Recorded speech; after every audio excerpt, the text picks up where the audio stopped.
a magical creature, graced by mysterious blessings, intruding into human society. What transformations shall it bring to the realm of wizards? From whence does a wizard's power stem? Bloodline or soul? Or does it reside within all existence? Chapter 1. The Astonishing Letter. Hogsmeade Village. Ralph Alvey lay comfortably in bed, dressed in loose pajamas. Propped against his pillow, engrossed in a tome titled Standard Spells, Beginner's Level. Above him, a tempest brewed with flickering lightning, bolts occasionally descending in silence. Ralph possessed golden hair and light brown eyes. His hair was smooth and obedient, resting naturally upon his head without mischief. He paused his reading. Ralph gazed out the window. Not far off, an owl soared directly towards him, seemingly aiming for his window. He opened the window, and the owl gracefully perched upon his outstretched arm, presenting a letter for Ralph to see. "Well done. Have a bite to eat," he said. Ralph took the letter, and with a flick of his wrist, some nuts and a glass of water flew onto the desk beside him. His fingers rubbed the envelope, feeling its substantiality. As he opened the envelope, Ralph extracted the letter and began to read. It was an acceptance letter from Hogwarts. Astonished, he perused the parchment. Hogwarts School of Witchcraft and Wizardry, Albus Dumbledore. President of the International Confederation of Wizards, head of the Wizarding Association, first-class wizard of the Order of Merlin. Dear Mr. Alvey, we are pleased to inform you that you have been granted admission to Hogwarts School of Witchcraft and Wizardry. Enclosed is a list of required books and supplies. The term begins on September 1 SD. Yours sincerely, Professor Minerva McGonagall, Deputy Headmistress. Attachment. Going to school?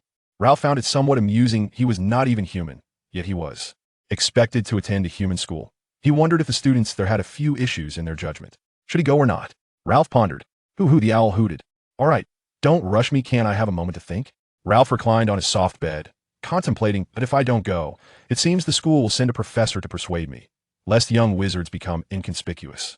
The owl hopped closer, watching him intently. Dear Professor McGonagall, I would be delighted to become a part of your esteemed institution. Ralph Alvey. With a gentle swipe, he tore the letter into two pieces. He placed the portion containing his message back into the envelope, sealed it, and handed it to the owl, giving its small head a fond pat. The owl grasped the envelope, spread its wings, and with a powerful kick, soared out of the room. He had long desired to cultivate electrified herbs, such as electric white ash, while natural herbs possessed a pleasant flavor. The electrified variety would elevate the experience. He recalled his childhood, when his mother would electrically prepare sea fish, feeding it to them with sparks dancing, jolting down their throats into their stomachs. Boom! The lightning would explode within, tiny electrical sparks coursing through every part of his body, an exquisite comfort. Yet he had yet to succeed in cultivating such herbs. However, he had established a plot for medicinal plants within his territory, growing numerous edible herbs. Moonstruck beasts would periodically visit to relieve themselves. Heaven knows how much time he spent training these little creatures to do so at designated spots. Balloon-billed birds would sometimes appear, clearing away pests. The augur birds served as excellent weather forecasters, though they were quite noisy in winter, and their calls affected the growth of the herbs. Herbs grown amidst their calls would induce melancholy, imparting an extra bitter taste for Ralph. Fortunately, at that time, the populace unanimously deemed it a consequence of the tyrannical Voldemort. Aside from augur birds, Ralph had also utilized the wicked songbirds, known for their melodious voices, truly the songsters of the avian world. Yet they possessed a mischievous temperament, relishing the sight of creatures driven mad by their songs.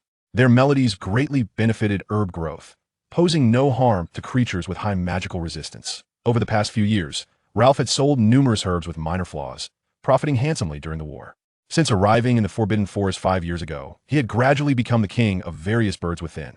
His dwelling was a spacious cave within a great mountain in the eastern part of the Forbidden Forest, serving as a sanctuary. As for why it was a cave, it traced back to his origins. He had a brother and a sister, along with their mother, who raised them in a cave on a reef island in the sea. As for their father, they had not seen him since birth. Their mother told them that their father was a pampered young lord, who fled upon learning of her pregnancy. Thus, they grew under their mother's care, with the siblings eventually departing one by one, until their mother also left. Ralph remained there for nearly 4 years before leaving, prompted by a couple of kin who informed him before their departure. This is a nurturing point for our kind.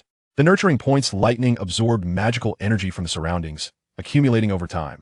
Each time a chick was nurtured, a substantial amount of lightning was consumed. This necessitated adult Thunderbirds to perform the lightning summon, calling forth external magical energy to transform into lightning, replenishing the consumed power. It was then that Ralph first experienced an emotion known as shame. However, he also learned much from this couple, acquiring skills in hunting, identification, and combat. After all, They were far older than Ralph's mother, and it was not their first experience in raising young ones. Their knowledge was extensive. Regrettably, this couple had only one chick, unlike Ralph's larger family. In the end, they exchanged feathers with Ralph and took their leave. Ralph only departed after settling his mother's debts, for he witnessed the couple dancing and calling out amidst the storm as they departed. In the following months, Ralph kept company with the storms, occasionally soaring and gliding through the skies. Being a volunteer laborer for several months was not without its benefits, repeatedly refining his bloodline with lightning and depleting magical energy. This significantly heightened his sensitivity to magic, while also revealing the origins of this place in a language of bird speech. Chapter 2. Talent and Journey. The nurturing land was established by an elder of their clan, who, aware of their dwindling lifespan, carved a sanctuary from their very essence. The language of birds, an enchanting form of communication, could only be inscribed through lyrical expression. Mere imitation yielded nothing more than a series of lines. Perhaps a bird proficient in this tongue could comprehend it, yet would lack any magical resonance.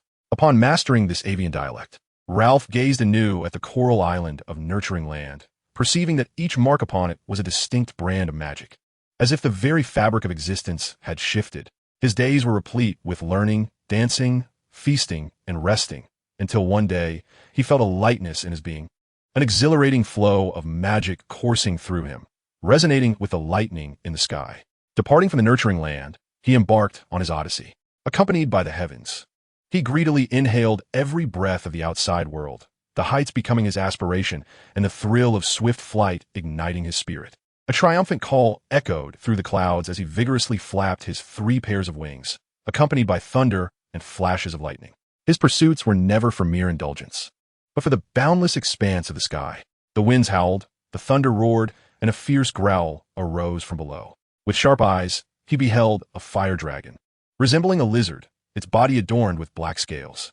It possessed yellow eyes and bronze horns, its long tail unmistakably agitated as it thrashed upon the ground. A Hungarian tree bee? Ralph hovered in place, his wings fluttering. No, it was a Norwegian ridgeback. He discerned the prominent black ridge along its back. Caw! Do you wish to fight? Ralph provocatively let out a sharp cry. Roar! The female dragon bellowed, flames erupting from her nostrils, a testament to her fury at his unwarranted intrusion and provocation. I shall crush you. The battle was imminent. Ralph dove fiercely, his sharp beak glinting coldly as it cleaved through the air.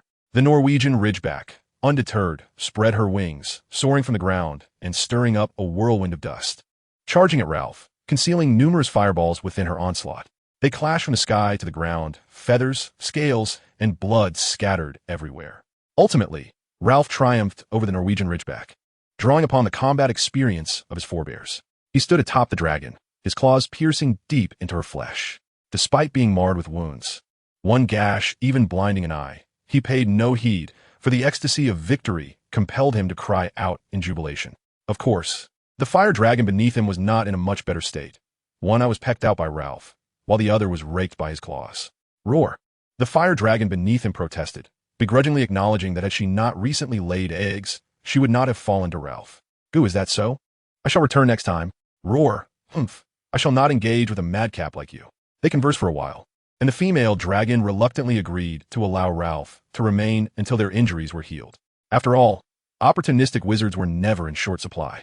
During this period, the two had successfully dismissed numerous wizards seeking to take advantage of the situation. The female dragon soon developed a fondness for this peculiar flavor.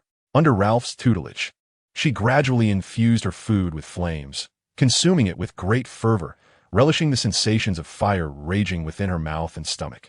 This phenomenon led to the emergence of a faction of fire dragons in the region that developed a penchant for barbecued delicacies, prompting the local Ministry of Magic to consider classifying them as a new breed of fire dragon.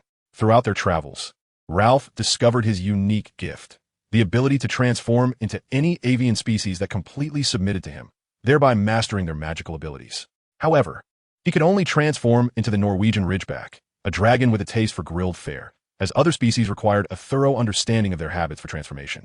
Ralph immersed himself in learning about the Norwegian ridgeback's birth, growth, dietary preferences, hunting methods, and customs, departing only after the young dragon had hatched and was capable of independent survival. Naturally, Ralph harbored little interest in morphing into any creature other than birds. The prospect of delving into the intricacies of another species seemed dreadfully dull. Why would a ruler of the skies concern himself with the lives of rodents dwelling in the shadows? Curiously, despite his lack of interest in humanity, Ralph's first transformation was into a human. This nearly proved fatal. Had it not been for his attentive sister, who caught him just in time, he would have either met his demise in a fall or drowned. This incident caused considerable worry for their mother, who mistakenly believed her formidable male bird had transformed into a human. The wizarding world often saw some wizards captured due to their curiosity. What would his avian kin think if he were indeed a human? As Ralph roamed the world, he earned the moniker the Phantom Thunderbird.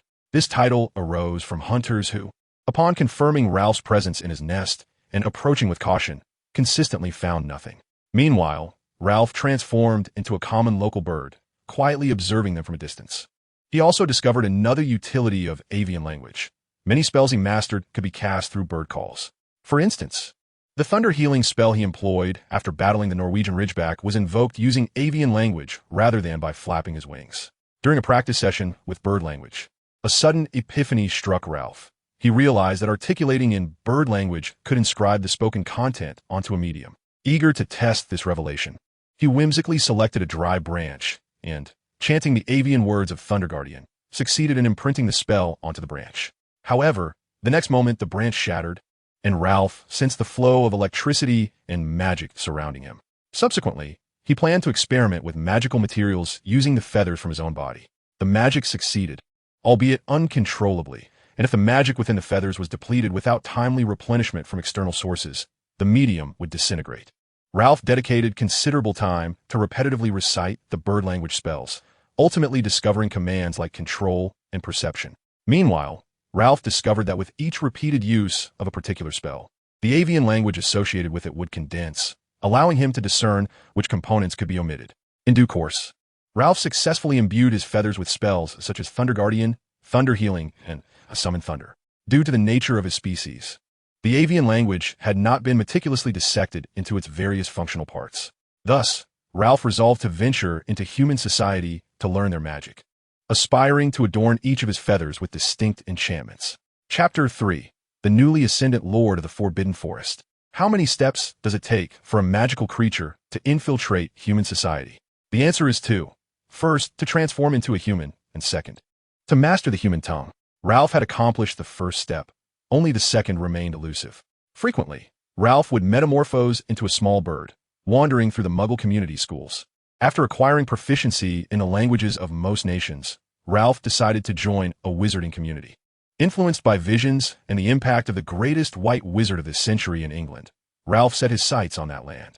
With keen perception, Ralph adeptly navigated and evaded hazardous areas until he ultimately infiltrated the Forbidden Forest, claiming dominion and delineating his territory. The Quidditch bird, the Soundless bird, the Divination bird, and the Malevolent bird subsequently sought his allegiance. Among them, resonating voices was a fusion of the innate magic of the Divination bird and the Malevolent bird. In addition to these avian allies, Ralph cataloged the magical creatures within his realm, including moonstruck beasts, fairies, and guardian tree goblins, and even a rare invisible beast. Although this invisible beast did not reside permanently in Ralph's territory, merely passing through, Ralph regarded it as one of his subjects, basking in his protection. Regardless of the invisible beast's reluctance, Ralph managed to mark it with an avian sigil. Simultaneously, Ralph expelled numerous dark creatures from his domain, such as wild werewolves and eight-eyed giant spiders. For more temperamental beings, like the venomous horned beast, Ralph had to address them individually to ensure their compliance. After restoring order to his territory, Ralph allowed these magical creatures to disperse, as his primary concern was affirming his status. How his subjects chose to live was entirely their own affair. However, the Quidditch birds chose to settle around Ralph's nest. He assigned them a long-term task to collect the shed fur and feathers of the magical creatures within his domain. Subsequently, he set out to visit his neighbors, the Unicorn community, the Centaur tribe, and the eight-eyed giant spider clan. Ironically, shortly after his visit, the Centaurs and Unicorns invited Ralph to join their ranks in an effort to eradicate the eight-eyed giant spiders, citing their destruction of the Forbidden Forest ecosystem. Ralph was utterly delighted, for the eight-eyed giant spiders had no natural predators in the forest, and their population was proliferating at an alarming rate, threatening to encroach upon his territory within a few years. Furthermore, his subjects reported having suffered at the hands of the eight-eyed giant spiders, some more than once. Although these arachnids predominantly preferred terrestrial habitats, they would spin webs to ensnare prey and even leap from trees to capture birds mid-flight. Thus, the eight-eyed giant spider was deemed a menace to the Forbidden Forest, although they vehemently denied this designation and claimed it to be unjust. Asserting their absence from the voting process, it did little to assuage the discontent felt by the majority of the forest's inhabitants. This sentiment was echoed even by the elusive creatures that had never suffered at their hands, such as the invisible beasts, who possess an uncanny ability to foresee danger and thus evade risk. On the day of departure, Ralph summoned the monkey-headed strategist, the invisible beast, to predict the outcome of the impending battle. The strategist, with a hint of resignation, proclaimed that victory was assured. Was he not aware of his own prowess? On that fateful day, the centaur leader gazed skyward, murmuring, "Today, Mars shines unusually bright." With the sound of a horn, the forbidden forest stirred to life. Centaurs and unicorns galloped through the woods, stirring up fine dust. Birds soared in flocks overhead, circling around their king. The eight-eyed giant spiders moved with agility, their webs sprawling throughout the thicket. The battle was on the brink of eruption. Wooden arrows, thick as a man's arm, rained down like a deluge. Silvery holy light danced among the trees, casting shadows that obscured the sky. Thunder roared, and lightning once again rained over the realm, accompanied by the mournful cries of the augury birds, mingled with the songs of the vile harpy that echoed among the foes. Lightning ignited the spiderwebs, annihilating the enemy forces in the sky. Arrows flew with glimmering silver, and one by one, the giant spiders fell. Silvery figures darted through the ranks of the adversary, and even the sacred unicorns bore stains of blood. The augury birds and the harpies complemented each other perfectly. Wherever they roamed, the eight-eyed giant spiders found themselves in disarray, experiencing a plethora of gruesome fates.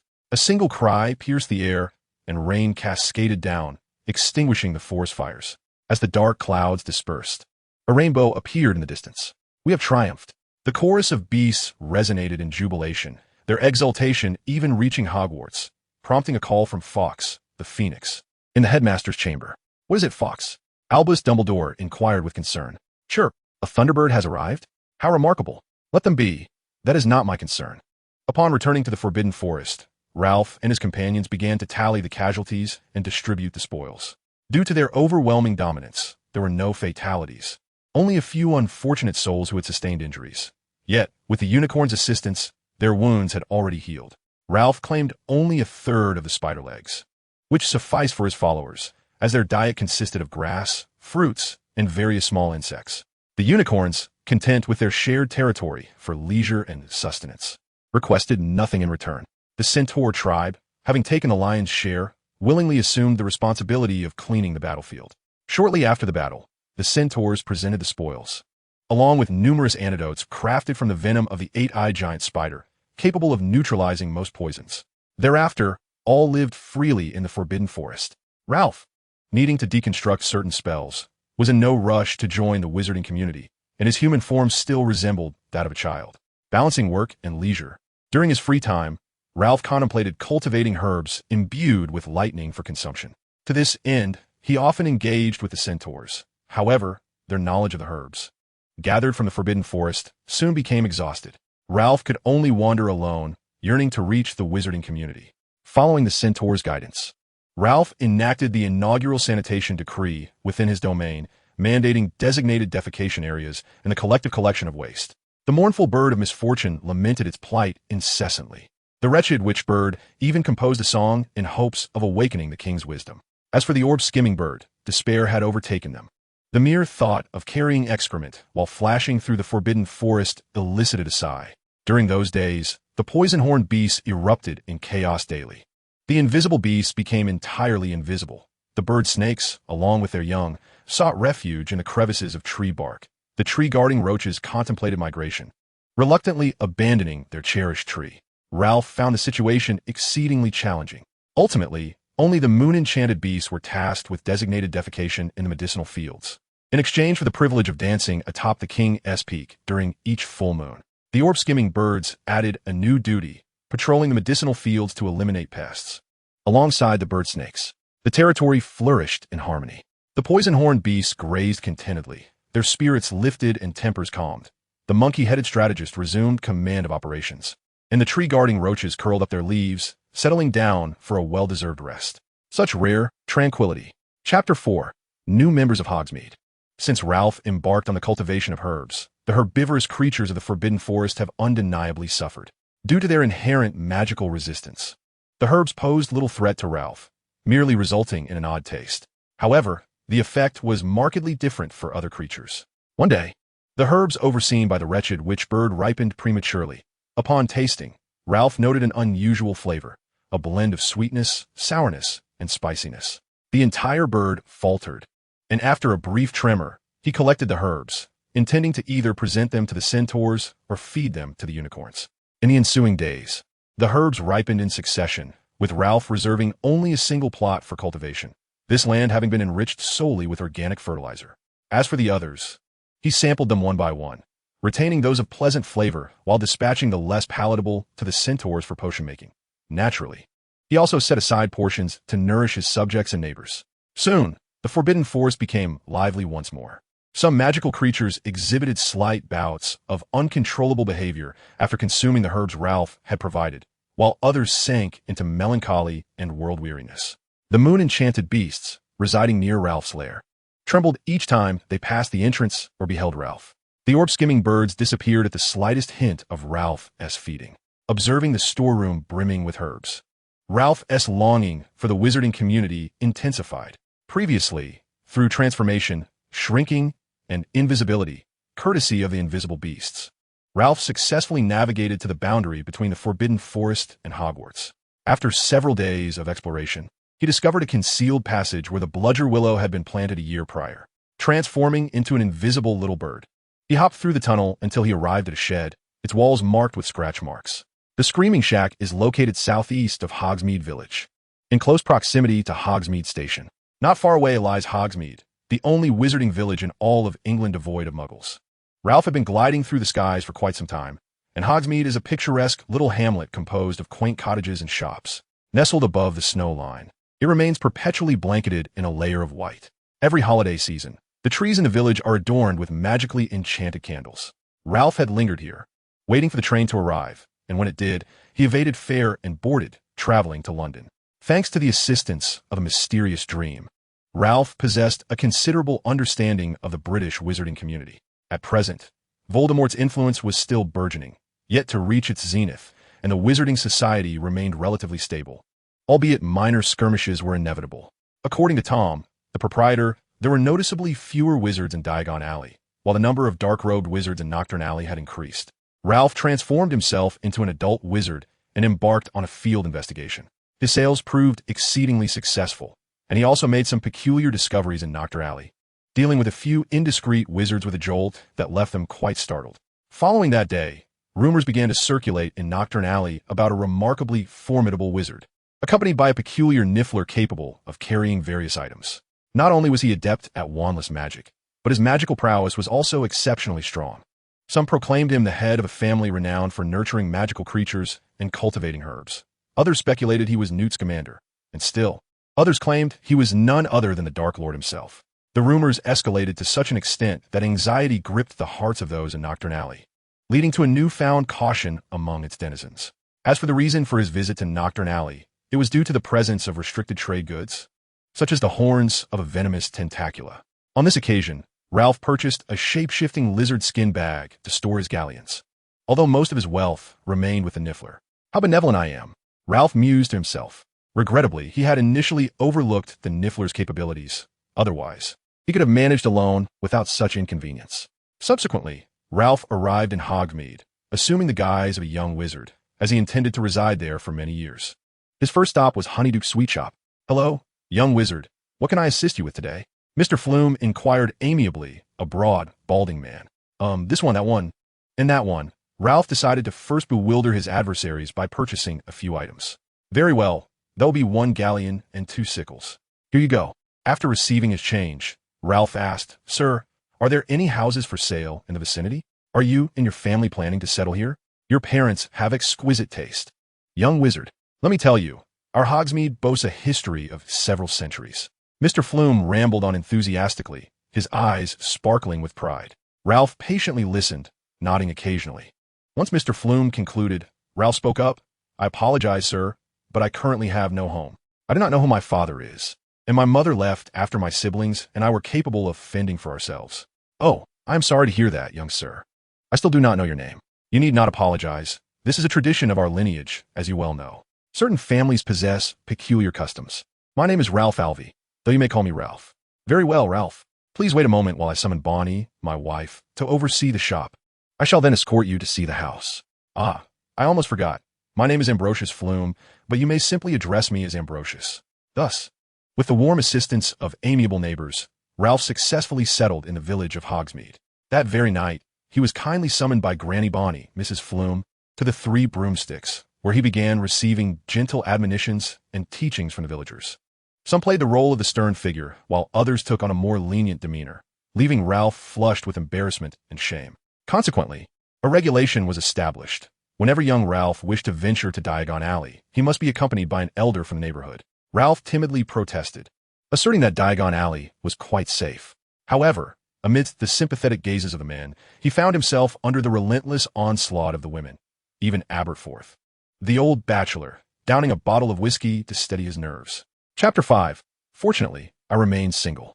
It is widely acknowledged that women possess a remarkable capacity for empathy. Upon learning of young Alvey's tragic background, they instinctively placed him on par with Ralph's mother or other relatives. Furthermore, Ralph's charming appearance, coupled with his mature demeanor at such a tender age, endeared him to the witches. Yet, upon deeper reflection, feelings of compassion arose.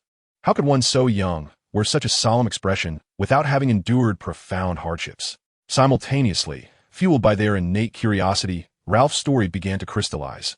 A mother abandoned, wandering the wizarding world with her 3 children, imparting every fragment of her life experience to them while bearing the anguish of separation and adhering to the cursed traditions of that wretched man's family, forcing a child not yet 11 to survive alone. Oh, what a sorrowful yet noble tale this is. Unbeknownst to Ralph, his legendary life had begun to circulate within every British wizarding household. Amidst the intensifying war, Ralph's narrative served as a soothing balm, quietly permeating the wizarding community in Britain, alleviating some of the anxiety wrought by the conflict. After all, when compared to the harmony and stability of family life, the current anxiety induced by the war seemed less pronounced. Moreover, for the village of Hogsmeade, the arrival of a child infused new vitality, invigorating the residents and reigniting their hopes for a brighter future. This evening, under the luminous moonlight, stars twinkled in the night sky, eager to witness the joyous scenes beneath the glistening white snow. Ralph's graduation celebration was in full swing at the Three Broomsticks, bustling with merriment. In this current period, numerous residents of Hogsmeade have departed from England to escape the ravages of war, which also explains Ralph's swift acquisition of a dwelling. Those who remain do so for various reasons, some because their very livelihood is rooted here, others for the sake of their heritage, and still others due to corporate assignments to oversee local establishments. Under the warm glow of the lights, a handful of individuals engage in cheerful conversation, their laughter and clinking glasses creating a tapestry of light and shadow, intertwining the old with the new. Ralph's bemused and bashful smile provokes hearty laughter among the crowd. Ultimately, Ralph is deemed a burden by the witches and is unceremoniously ushered out of the kitchen. After exchanging a glance with the mocking wizards, he departs, laden with gifts, trudging through the snow on his way home. Early the next morning, Abeforth, the individual chosen by the group, arrives promptly at Ralph's home, knocking on the door to accompany him to Diagon Alley for school supplies. Abeforth is a tall, slender man with wisps of gray hair and a beard that resembles strands of metal wire. He wears glasses. Behind the grimy lenses are bright, piercing blue eyes. Surprised by the early visit, Ralph descends to open the door. Fortuitously, being a magical creature, he is able to rise today. Otherwise, the bustling forbidden forest at night might have kept him in slumber. Upon returning to his lair, Ralph theatrically summons his advisor, Amaru the monkey, inquiring about the territory status. After delivering some verbal commendations, he bestows upon Amaru a portion of the gifts he received, instructing him to share with his subjects. I truly am a benevolent king, Ralph mused, blissfully unaware of Amaru's lingering presence. How much snack do you have? Your subjects, do you even keep count? Amaru mused, departing with a hint of melancholy. Good morning, Abeforth. Have you eaten? Come in and sit for a while. Ralph gestured for him to enter. All right, but does your shop even have customers? Ralph questioned skeptically. Abeforth merely cast him a knowing glance. inviting him to discover for himself. Very well. I wish you a bountiful fortune. I am most grateful, Abeforth replied. As they conversed, they made their way to the leaky cauldron, intending to use its fireplace to reach Diagon Alley. The reason Ralph's home lacks such a facility is due to a unanimous agreement that he is still too young. Look at me, remember, it is Diagon Alley. Do not misread it. I would rather not have to search for you, Abeforth cautioned, then grasped a handful of flue powder, stepping into the fireplace, and declared, Diagon Alley. Ralph mimicked the process, entering the fireplace, tossing the powder, and repeating Diagon Alley. The flames enveloped him, and he vanished from his spot. A sensation of weightlessness enveloped him. However, due to prior experiences, Ralph quickly acclimated, landing steadily, though the smoke caused him some discomfort. Upon arriving at the broken cauldron, Ralph's presence prompted a sigh of relief from Abeforth, who hurriedly beckoned him to follow and not obstruct the path of others. As a renowned establishment, it was undeniably dark and grimy. Inside, the bar appeared dim and shabby, featuring a counter and a few tables nestled in the shadows of the corners. Two individuals settled into a cozy bar, where Abufus approached the proprietor, Tom, to engage in light conversation. He ordered 2 servings of food, a mug of butterbeer, and a glass of brandy. Once they had dined and taken a moment's respite, Abufus spoke up, Let us proceed to Diagon Alley. But we haven't settled the bill yet. Ralph exclaimed, perplexed. Ha! Young Mr. Alvey, Abufus has taken care of it, chuckled old Tom from behind the bar. You cannot truly believe I would expect you to pay. Abufus teased, winking mischievously.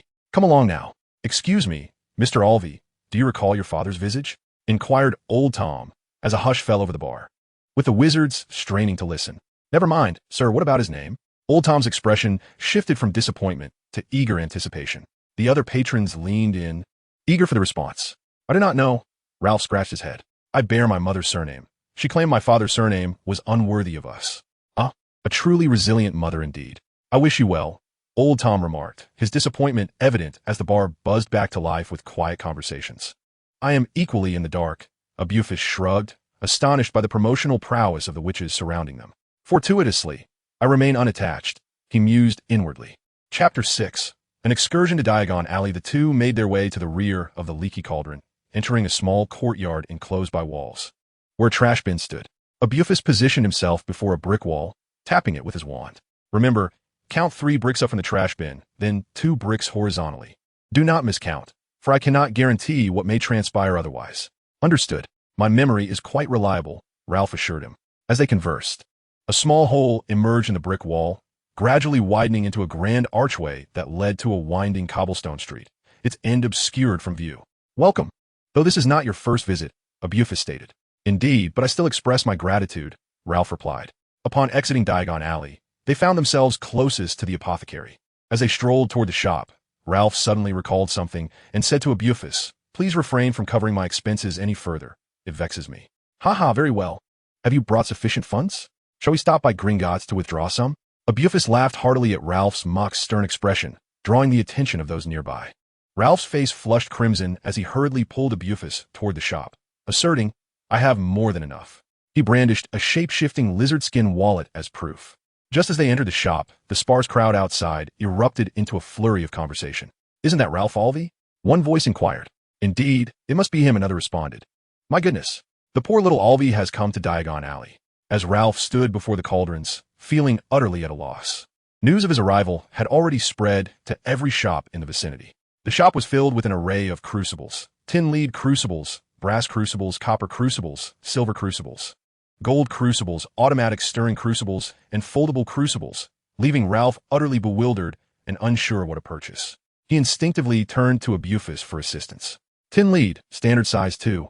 Abufus declared. How do you know? Ralph inquired. Well, Ralph produced the attached notice, and indeed, it was as Abufus had stated. Abufus merely hummed in acknowledgement. Good day, sir.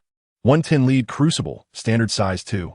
Please package it for delivery here. Ralph instructed the shopkeeper, providing an address. Very well, young wizard, the shopkeeper replied, glancing up at Ralph. Are you Mr. Alvey? What a good boy you are. How about this? I shall gift you this crucible. There is no charge. That cannot be, sir. Earning money is no easy feat, Ralph insisted vehemently. Reluctantly, the shopkeeper agreed to sell the crucible at cost and accepted Ralph's shipping fee, his eyes gleaming with hope. Upon exiting the shop, Ralph cast a reproachful glance at Abufus. What is it? Do I have something on my face? Abuphis asked, perplexed, devoid of the earlier teasing demeanor. I was just mortified. Do you have any idea how that went wrong? Goodness, Ralph lamented. Subsequently, amidst the gazes of increasing passers-by, Ralph savored the privileges of a young wizard's discount, purchasing a set of glass or crystal vials, a telescope, and a brass balance scale from Weezek's Magic Supplies. Textbooks absent from his home at Lehan Bookstore. 3 plain work robes, black. A daytime plain pointed hat, black. A pair of protective gloves, crafted from dragonhide or similar material. And a winter cloak, black with silver clasps, from Madame Moggen's Robe Emporium. And along the way, 2 servings of ice cream from Florin Forsco's ice cream parlor, treating Abuphis to one as well. Finally, the 2 stumbled into Ollivander's wand shop. This was a small, dilapidated establishment, its golden sign nearly worn away. Reading, Ollivander, crafting fine wands since 382 BC. In the shop's window, a solitary wand lay upon a faded purple cushion. Cautiously pushing open the antique-laden door, they entered. The shop's interior was modest. Aside from a long bench in the corner, there was little else.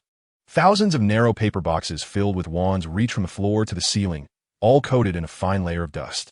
From somewhere behind the counter, the sound of jingling bells resonated. Abuphis seated himself on the nearby bench, waiting. Ralph surveyed the cramped surroundings, feeling somewhat discontented. Ah, you are this year's new young wizard? Mr. Ollivander regarded Ralph, his pale, large eyes shining like 2 moons in the dim shop. Yes, I am Ralph Alvey. You may call me Ralph. Ralph? So you are indeed the Ralph. Ralph cast a wistful glance at Aberforth.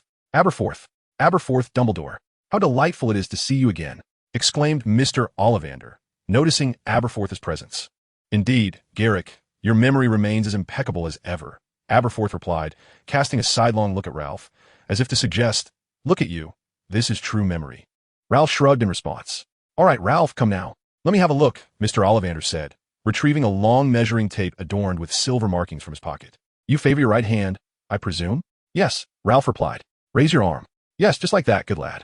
He measured Ralph's dimensions, from shoulder to fingertip, from wrist to elbow, shoulder to floor, knee to armpit, and finally his head circumference. Of course, the distance between his nostrils was also measured, but that was automatically calculated by the tape. As Mr. Ollivander extolled the virtues of his wand philosophy, he maneuvered through the shelves, selecting several long boxes to examine. Let us try this one first, Ralph, he said, the tape slipping from his grip and coiling on the floor. Spruce wood, phoenix feather, 11 inches, quite firm. Give it a wave.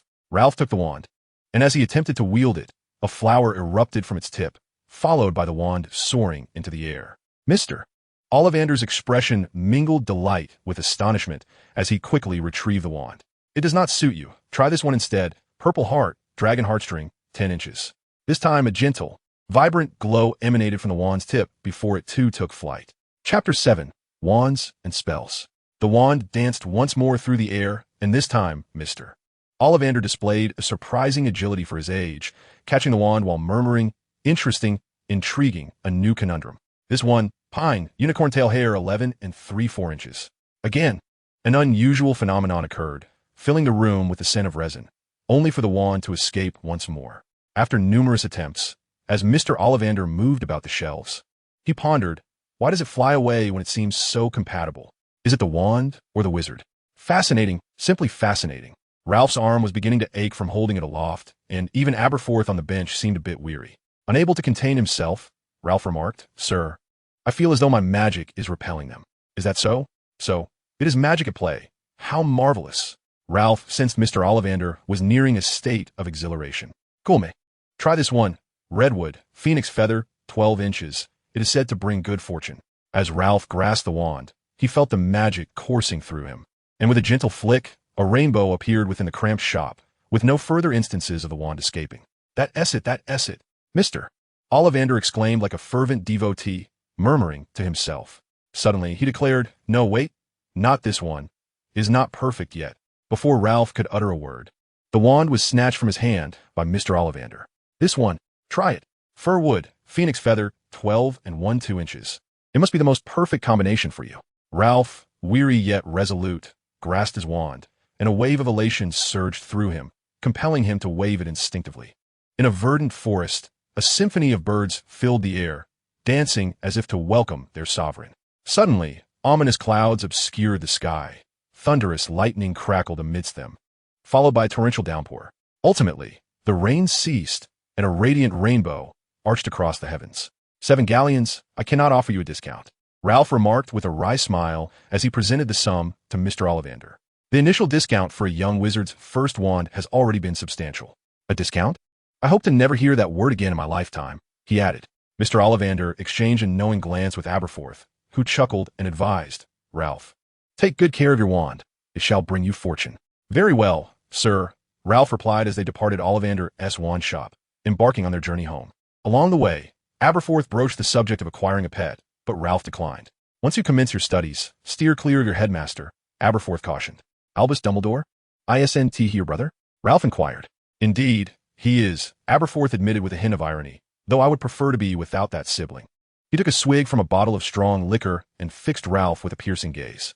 Keep your distance. He is a hypocrite, skilled at using his nauseating demeanor and feigned concern to manipulate talented wizards into servitude. Remember, Ralph, stay away from him. Aberforth placed his hands firmly on Ralph's shoulders, looking intently into his eyes. All right, I shall. Ralph gently patted Aberforth's hand. Let us proceed. I must open the shop. Though Ralph remained unaware of the complexities between Aberforth and his brother, he found Aberforth to be trustworthy, at least in his regard. A flicker of anticipation ignited within him for the dreams that night, hoping they might offer some insight. Settled upon his comfortable sofa, Ralph summoned the basic spells. Beginner Book with a wave of his hand, retrieved his wand, and began to practice the spells within. Let us try the levitation charm, he said, following the textbook instructions. With a flick and a shake of his wand, he uttered, Wingardium Leviosa. The book lifted gracefully, soaring wherever he directed it. Ralph soon discerned that a portion of his magical energy was absorbed by the wand, enhancing its purity but rendering the connection between him and the wand somewhat tenuous. Clearly, casting spells with a wand presented a significant challenge. In recent days, Ralph had experimented with a myriad of spells using his wand. Compared to his previous wandless, silent incantations, he noted a marked improvement in stability, the speed of spell formation, and overall effectiveness. It was an exhilarating experience. Moreover, as he utilized the spells more frequently, the bond between himself and the wand grew ever tighter, leading him to a sudden epiphany, to integrate the wand as an extension of himself. Before the novelty waned, Ralph mastered all the spells from his year as curriculum, with the levitation charm being the one he had perfected to a degree of casting it silently with mere gestures, a testament to its utility in everyday life. The casting of spells through arbitrary gestures operates similarly. However, it necessitates that the wizard fortify the connection between themselves and their wand. As magical essence permeates, the wand's spirit grows increasingly robust, gradually memorizing the wizard's habitual movements and guiding their gestures toward the most suitable expression of their magic. Concurrently, each successful incantation serves as a trial of the wizard's willpower, with the spell bolstering the efficacy of the magic, the gestures sharpening focus, and the wand directing the magical energies. The stronger the will, the more potent the magic. The greater the emotional control, the less susceptible one is to emotional turmoil. Learning a new spell is akin to a fledgling Thunderbird basking in a tempest, requiring total concentration and the dismissal of any sentiment. Their bloodline has long foretold their destiny of pursuing storms, with death as the ultimate refuge. On this day, Ralph set aside his book and gazed at the somber sky, a tingling sensation enveloping him. He deemed it essential to indulge in a thunderous bath before the commencement of the school year. With a brief utterance in the language of birds, he took to the skies, stirring up dark clouds, carrying lightning, and soaring grandly away from the forbidden forest. Along the way, he encountered several figures in black cloaks and a few wild werewolves. Clearly, these were smugglers covertly infiltrating the forest. As Ralph contemplated how to drive them away, the despicable smugglers audaciously attacked him with spells, their avarice unmistakable upon their faces. Boom! A powerful thunderstorm erupted at that moment, enveloping the world in a cacophony of thunder. Accompanied by the cries of the Thunderbird, the smugglers, thrown into chaos, oscillated between hysteria and despair. When the centaurs arrived to restore order, they beheld figures cloaked in darkness, quivering and crackling with electric energy. Ultimately, these wretched beings were confined within Azkaban, though a few had perished by the time they were delivered to Hagrid. The centaurs showed no leniency, even for the injured. Chapter 8. Farewells and Reunions. Across the vast ocean, Ralph soared freely.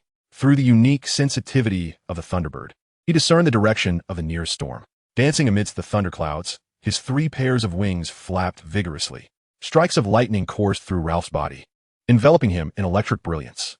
His form gradually faded under the onslaught of lightning, transforming into a bolt of electricity, weaving through the storm while attracting surrounding discharges. Then, a colossal sphere of lightning manifested within the clouds, continuously drawing in the nearby ions. Pong! A tremendous roar reverberated throughout the heavens. The dim thunderclouds became awash with a pale blue luminescence, as flashes of lightning struck the water's surface, causing numerous fish to belly up, twitching intermittently. Gradually succumbing under the electric storm, Lord Voldemort, Fenrir Greyback has failed and shall face judgment. Useless. Can we salvage anything? We must unite all forces we can muster. The future undoubtedly belongs to us. We shall strive with fervor. Pure blood supremacy. Pure blood supremacy. September 1st, 1973. On the occasion of the Hogwarts School opening day, Ralph, accompanied by Aberforth, made his way towards the Hogsmeade platform, drawing the attention of onlookers as they prepared to board the train bound for King's Cross Station and subsequently the Hogwarts Express. Ralph harbored considerable dissatisfaction.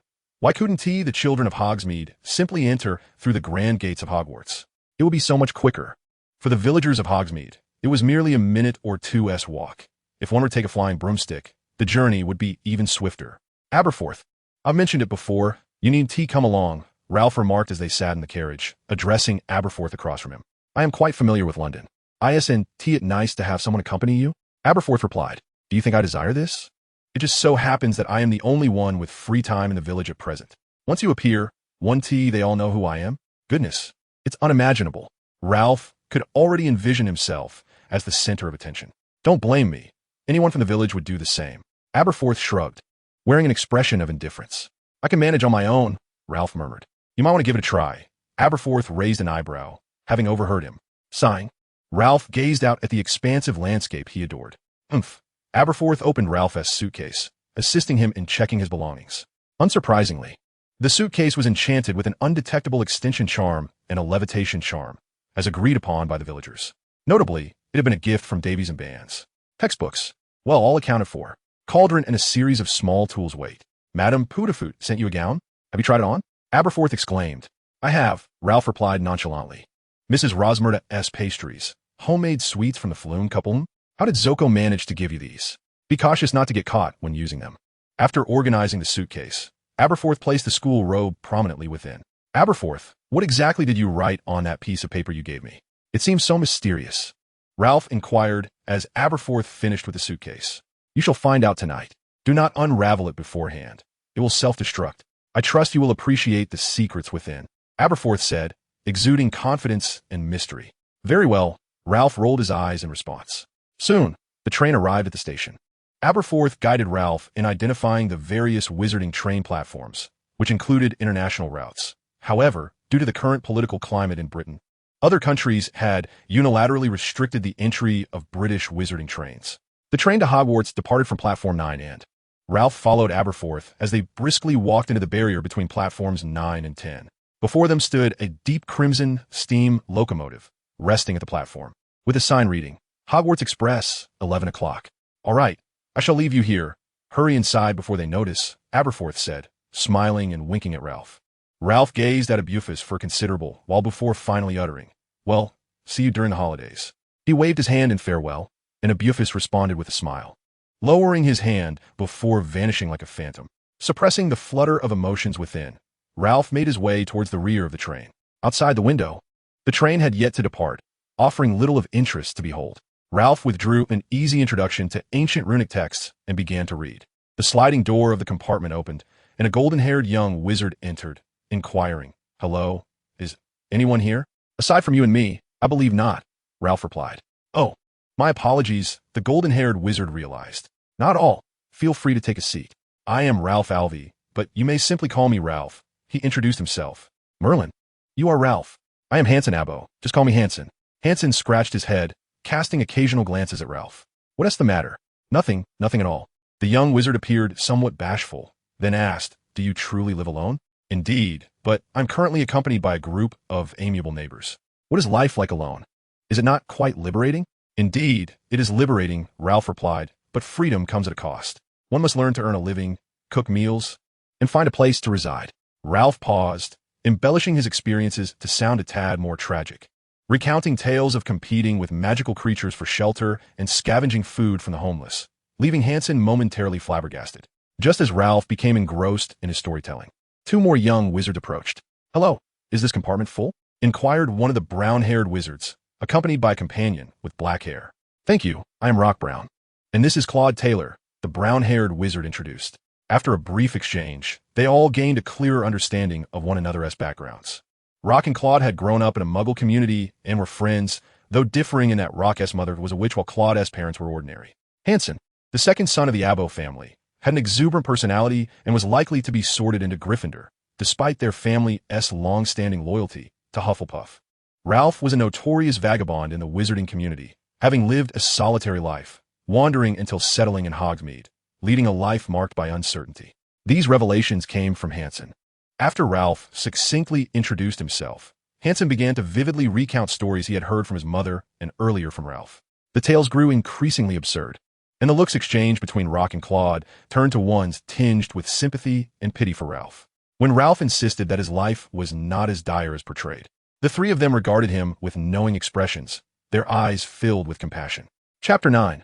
The Hogwarts Express. A sharp whistle echoed as the train commenced its journey. The scenery outside transformed rapidly, showcasing the breathtaking splendor of nature. Inside the compartment, the four engaged in lively conversation. Rock and Claude inquired about the wizarding world, while Hansen expressed a keen interest in the Muggle community, and Ralph, fortuitously, possessed knowledge of both realms. As they conversed, the train had already departed from London and was racing along fields dotted with grazing cattle and sheep. The passengers could not help but gaze out of the windows, watching the meadows and pastures rush by. After a moment of silence, the clamor within the carriage surged once more. Around 12:30, a loud, crisp noise echoed down the aisle. A woman with a charming smile and dimples pushed open the compartment door and inquired, "Darling, would you like some refreshments?" Ralph had not purchased anything, as he had no interest in collecting chocolate frog cards. Perhaps influenced by his mother, Rock bought a few chocolate frogs. Claude, like Ralph, had not bought any snacks. However, Hansen had procured some Bertie Bott's every flavor beans, pumpkin pie, and bubble gum, generously sharing them with his companions. Rock also distributed a chocolate frog to each person, requesting that the cards be returned, as he intended to try and complete a collection. Observing this, Ralph opened his suitcase and first retrieved some pastries made by Mrs. Rosmerta, their delightful aroma making him feel hungry. He then produced some candies from the Flume couple, which included a few unreleased new items. Ralph likewise shared these treats with his newfound friends. To be frank, Mrs. Rosmerta's pastries were exceptionally delectable. After indulging, Hansen felt his pumpkin pie was no longer appealing. Claude, feeling slightly embarrassed, blushed and murmured a thank you. Ralph waved it off nonchalantly, while Rock and Hansen were even less concerned. "How is everything at home, Claude?" Ralph inquired. "Alas, you cannot imagine. Despite Claude's current appearance, his family's circumstances are quite." Before Rock could finish, the red-headed Claude covered his mouth. Seeing this, Ralph nodded, implying that things were fairly good. Claude nodded in affirmation. "That's manageable. The number of Muggle-born wizards exchanging pounds for galleons is limited. But precious metals and gemstones are universally accepted in the wizarding world and can be exchanged for galleons at Gringotts without restriction." "Really?" Claude's eyes sparkled with interest. "Indeed," Ralph affirmed with a nod. After enjoying pleasant conversation for a while, Hansen opened a bag of Bertie Bott's every flavor beans and invited everyone to partake. Under Hansen's explanation, they learned of the beans' magic. Each bean contained a different flavor, and what flavor one received was purely a matter of luck. Watching Hansen's eager anticipation, everyone selected a bean, though visually they appeared indistinguishable. Hot. Mine is spicy," Hansen exclaimed, panting yet still exhilarated. "Mine is cool. It must be mint," Rock remarked. "Coconut flavor, my favorite," Claude declared. "Herring flavor," Ralph said, tossing a bean to Hansen. Hansen unwrapped the candy, popped it into his mouth, and his expression instantly relaxed, reveling in the refreshing chill. "Oh, the taste of canned herring? Claude marvelled. Well, it's the flavor, not the scent. Overlooking its aroma, the taste is actually quite pleasant." Ralph briefly defended the pickled herring. "Ralph, where did you buy this candy?" "It's so cold and delicious," Hansen inquired. "Pickled herring, what is that? Is it tasty?" "It was a gift from the neighbors in Hogsmeade. They run a candy store called Honeydukes. You should visit it sometime," Ralph explained. They then began to enlighten Hansen about pickled herring. Hansen expressed a strong desire to taste it, and Crode offered to share a portion with him. Subsequently, they resumed their bean selection. Outside the carriage window, the fields grew increasingly desolate, with neatly arranged farmlands disappearing.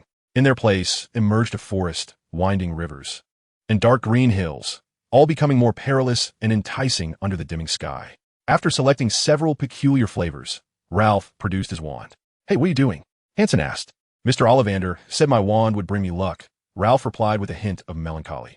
The three exchanged glances, unsure of what to say. Ralph held the wand aloft, allowing it to float naturally in the air, astonishing everyone in the compartment. "I want a fruit-flavored one," Ralph commanded the wand. It quivered gently, pointing toward a particular bean, and all eyes turned to it. "Let me try." Hansen swiftly seized the opportunity, tossing the bean into his mouth, confirming its fruity flavor. Ralph attempted a few more times, each within his designated range. "It seems Mr. Ollivander was not mistaken. Your wand indeed brings you fortune," remarked Rock, with Crode nodding in agreement. "Coach, I want to learn this." Hansen gazed at Ralph with longing, as did Rock and Crode. "Don't even think about it. First, you need a wand that brings luck like mine. Then, you must master the levitation charm, which is in your first-year textbook, practicing until you can perform it without a wand. Lastly, the bond between you and your wand must be sufficiently strong," Ralph elaborated. They exchanged glances, realizing they understood not a word, despite their earlier comprehension. "I believe you will certainly be sorted into Ravenclaw," Hansen stated. "Perhaps," Ralph replied nonchalantly. They conceded, finding the first step daunting enough, let alone the second and third, which were incomprehensible. "Do you know how sorting works?" "My mother told me that one must successfully cast a spell," Rock asserted. "My brother told me that one must defeat a troll," Hansen said, unusually serious. "What about you?" "Ralph? They didn't tell me much, just mysteriously mentioned that I would find out when the time comes," Ralph responded, "but I suspect it involves a hat." "Oh, hot. Really? Well, I dreamt of it once, though I can't recall the details," Ralph replied. "How extraordinary. A hat. What are we to do with it?" Rock sighed. "We will find out in due time, but I think we should practice some magic, starting with that levitation charm," Crode suggested. Ralph nodded thoughtfully, suggesting that perhaps they were being drawn into a dream, where assessments would take place without the risk of harm. As he spoke, the joyous practice of spells commenced. Chapter 10. Before the sorting. "Ralph, you would make an excellent professor." "Is that so? Look, we have all learned Haven Tiwi." "Perhaps it's best to leave it at that." Observing their unsteady demeanor, Ralph remarked that if his students appeared in such a manner, he would likely be exasperated, especially considering he had employed Voice of the Heart to enhance their learning experience. Ralph glanced out the window. The sky had darkened. Beneath the deep violet heavens lay a panorama of mountains and pine forests. The fragrant scent of pine wafted closer, teasing Ralph's senses as if beckoning him. The train began to decelerate. "We must change into our robes," Ralph reminded them. The group shed their outer garments, donning their fitted robes, and exchanged glances, appreciating the fine quality of Hogwarts uniforms, which were undeniably stylish. They stood, and apart from Ralph, the others appeared somewhat anxious. As the train slowed to a halt, the young wizards jostled their way toward the door, spilling out onto a rudimentary platform. The chill of the night sent a shiver through Claude, prompting Rock to inch closer to him. Then, a lantern swayed above the students, and a rugged voice boomed. "First years. First years, over here." As the new students arrived, Hagrid's large, furry face broke into a genuine smile. "Come along, follow me. Are there any more first years? Watch your step now. First years, follow me." They trailed behind Hagrid, stumbling along a steep and narrow path. Darkness enveloped them on either side, and silence reigned, save for a few shivering young wizards who occasionally sniffled.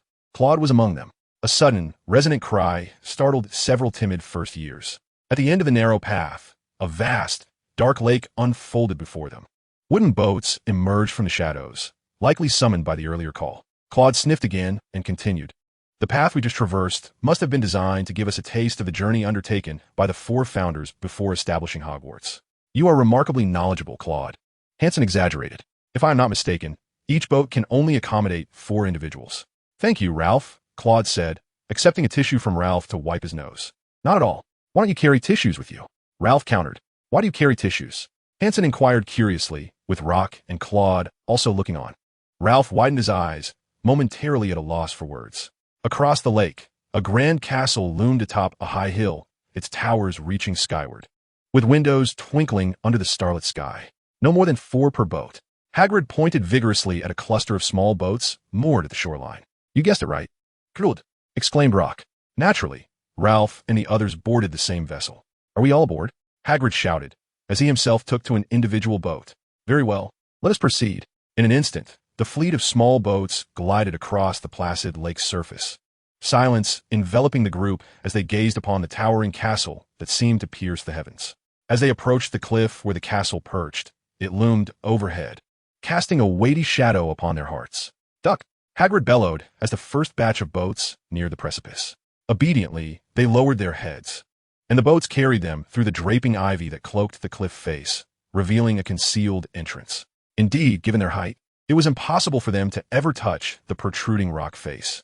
They traversed a dark tunnel that appeared to lead beneath the castle, ultimately arriving at a place reminiscent of an underground dock before ascending onto a surface strewn with gravel and pebbles.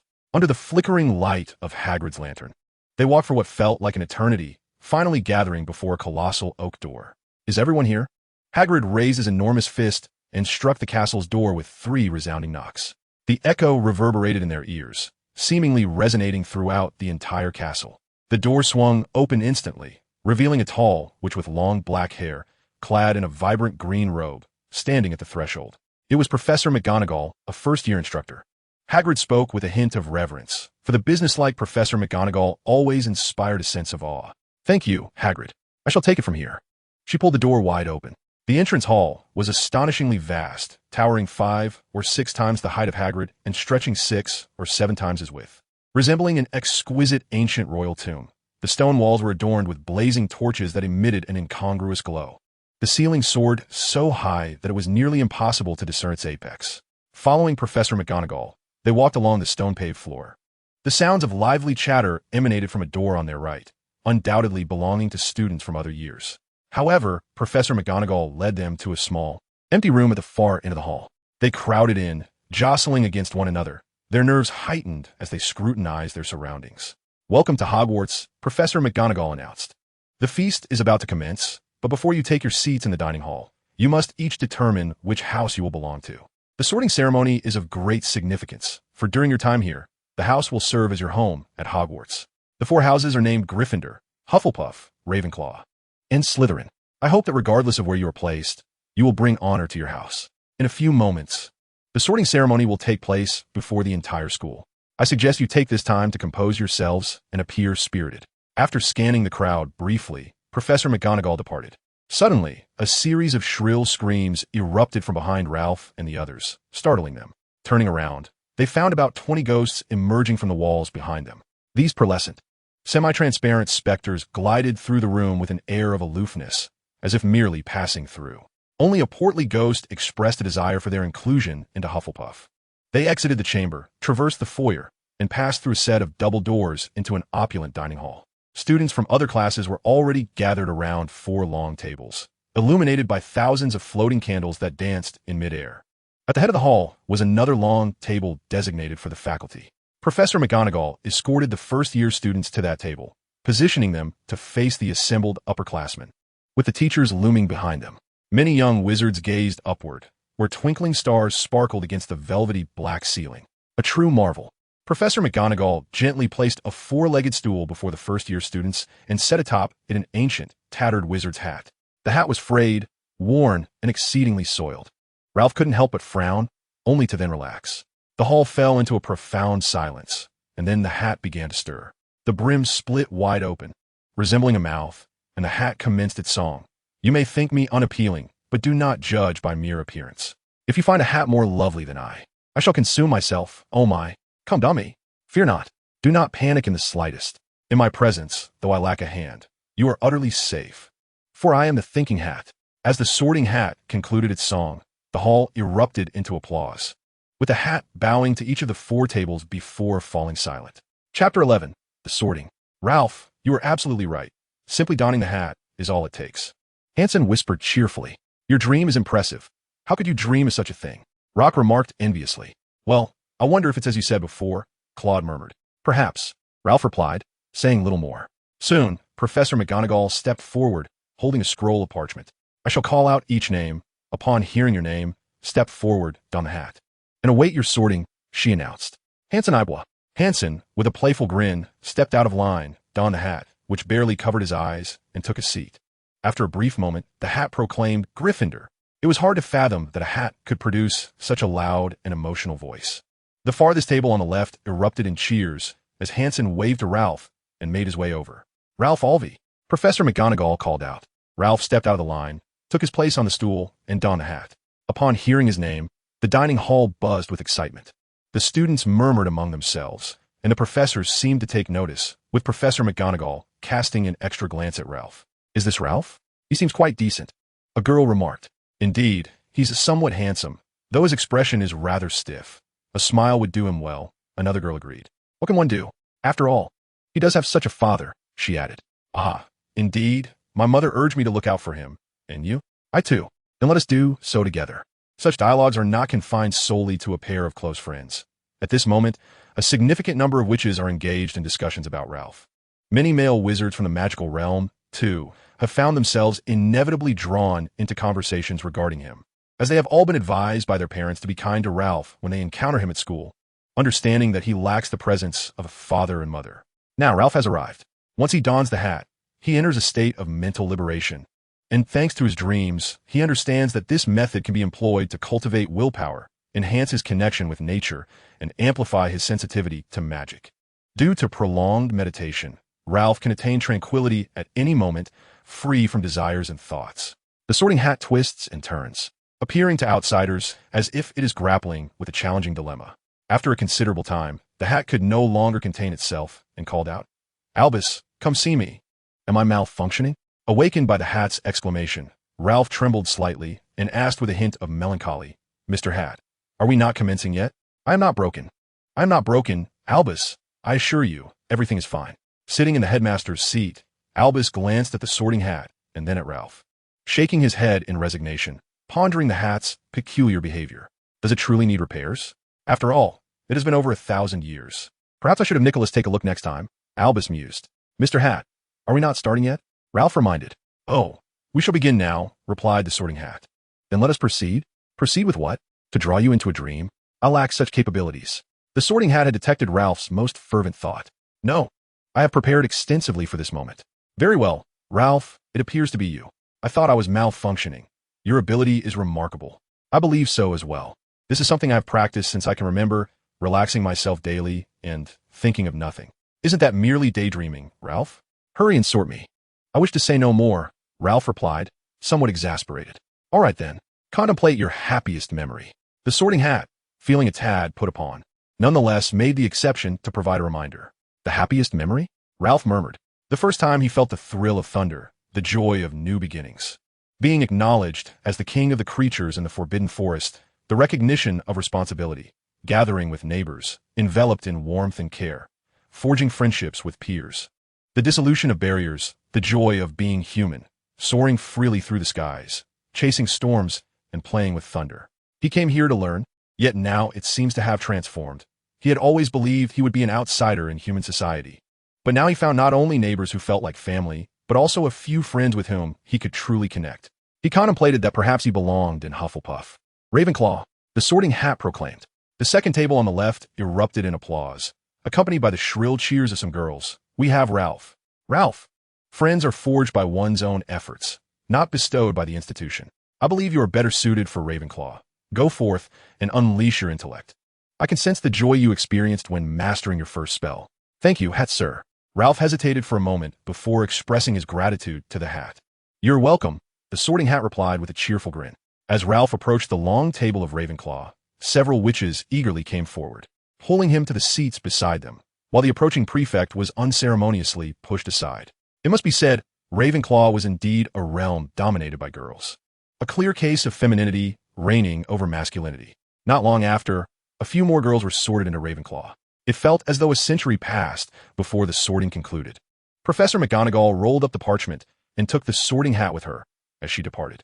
In the meantime, Ravenclaw also welcomed a few boys, which sparked previously unimagined aspirations in the Quidditch captain. Rock was sorted into Hufflepuff, aligning with his initial expectations, as his mother was also a Hufflepuff. Claude found himself in Ravenclaw. Rock had mentioned that he was a top student, having already been accepted into Eton before arriving at Hogwarts. Albus Dumbledore rose, his face alight with joy as he gazed upon the students, arms outstretched, as if nothing delighted him more than witnessing the assembly of his students. "Welcome," he proclaimed. "Welcome to Hogwarts for a new academic year. Before we commence the feast, I wish to impart a few words. Relish the delicacies before you. Thank you all. He resumed his seat to a thunderous applause. As the applause faded, the tables were laden with an array of food. Roast beef, roasted chicken, pork chops, lamb chops, sausages, steak, boiled potatoes, baked potatoes, chips, Yorkshire pudding, pea shoots, carrots, gravy, and ketchup. Strangely enough, there were also mint candies for reasons unknown. Amidst the affectionate feeding from the older students, Ralph felt as if he had stepped into the annual Hogsmeade gathering. Beside him, Claude, shy in demeanor, also found himself the subject of playful teasing from the upperclassmen. Hanson looked on enviously, transforming his indignation into appetite, while Rock gazed at Claude with a perplexed expression, seemingly constipated. Chapter 12. The Feast and Music. Surrounded by the sweet melodies of the older students, Ralph and Claude indulged in a variety of what they deemed delectable. The older students also shared insights about the house, revealing that Ravenclaw's ghost was the esteemed Grey Lady. The Grey Lady appeared quite haughty, yet beneath that facade lay a genuinely kind spirit, a lady of grace, beauty, and refinement. The conversation turned to the love-hate relationship they shared with the enigmatic knocker of the Ravenclaw common room door, igniting a profound curiosity in the newly initiated young witches regarding the inquisitive knocker. Why are these fish so peculiar? Ralph mused, observing some sea fish on the table. Recognizing the familiar manner of their demise, distinctly recalling they were part of the batch he had gifted to his neighbors and subjects in the Forbidden Forest. Those fish were sent by the centaurs, explained an upperclasswoman nearby, her knowledge evidently extensive. It is said that when Hogwarts received this batch, all the professors gathered to witness the spectacle. Are they delicious? A timid female freshman timidly inquired. After the culinary efforts of house elves, the dish was quite delightful. Though there was an electrifying sensation, consuming it would result in a mild shock. Observing the surroundings, they noted several individuals had experienced a slight tremor or had their hair standing on end, indicating they had partaken of the fish. Ritoshkiter, the senior who had just spoken, remarked.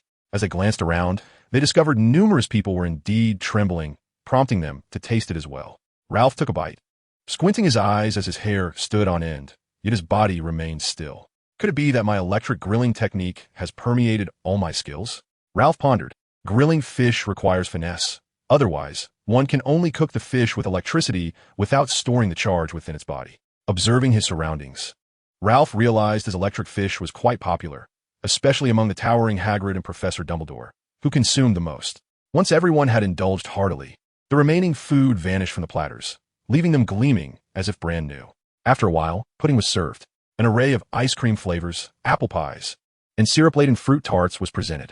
Ralph sampled many desserts recommended by the senior girls, though he felt they could not rival the creations of Madame Rosmerta. Glancing towards the head table, Ralph began to identify the faculty as per the senior's instructions. Apart from Hagrid, the most conspicuous professor was Professor Kettleburn, who possessed only one original arm and one original leg, teaching care of magical creatures. It was said he held the record for the most extended tenure at Hogwarts, earning the title of Champion of Staying.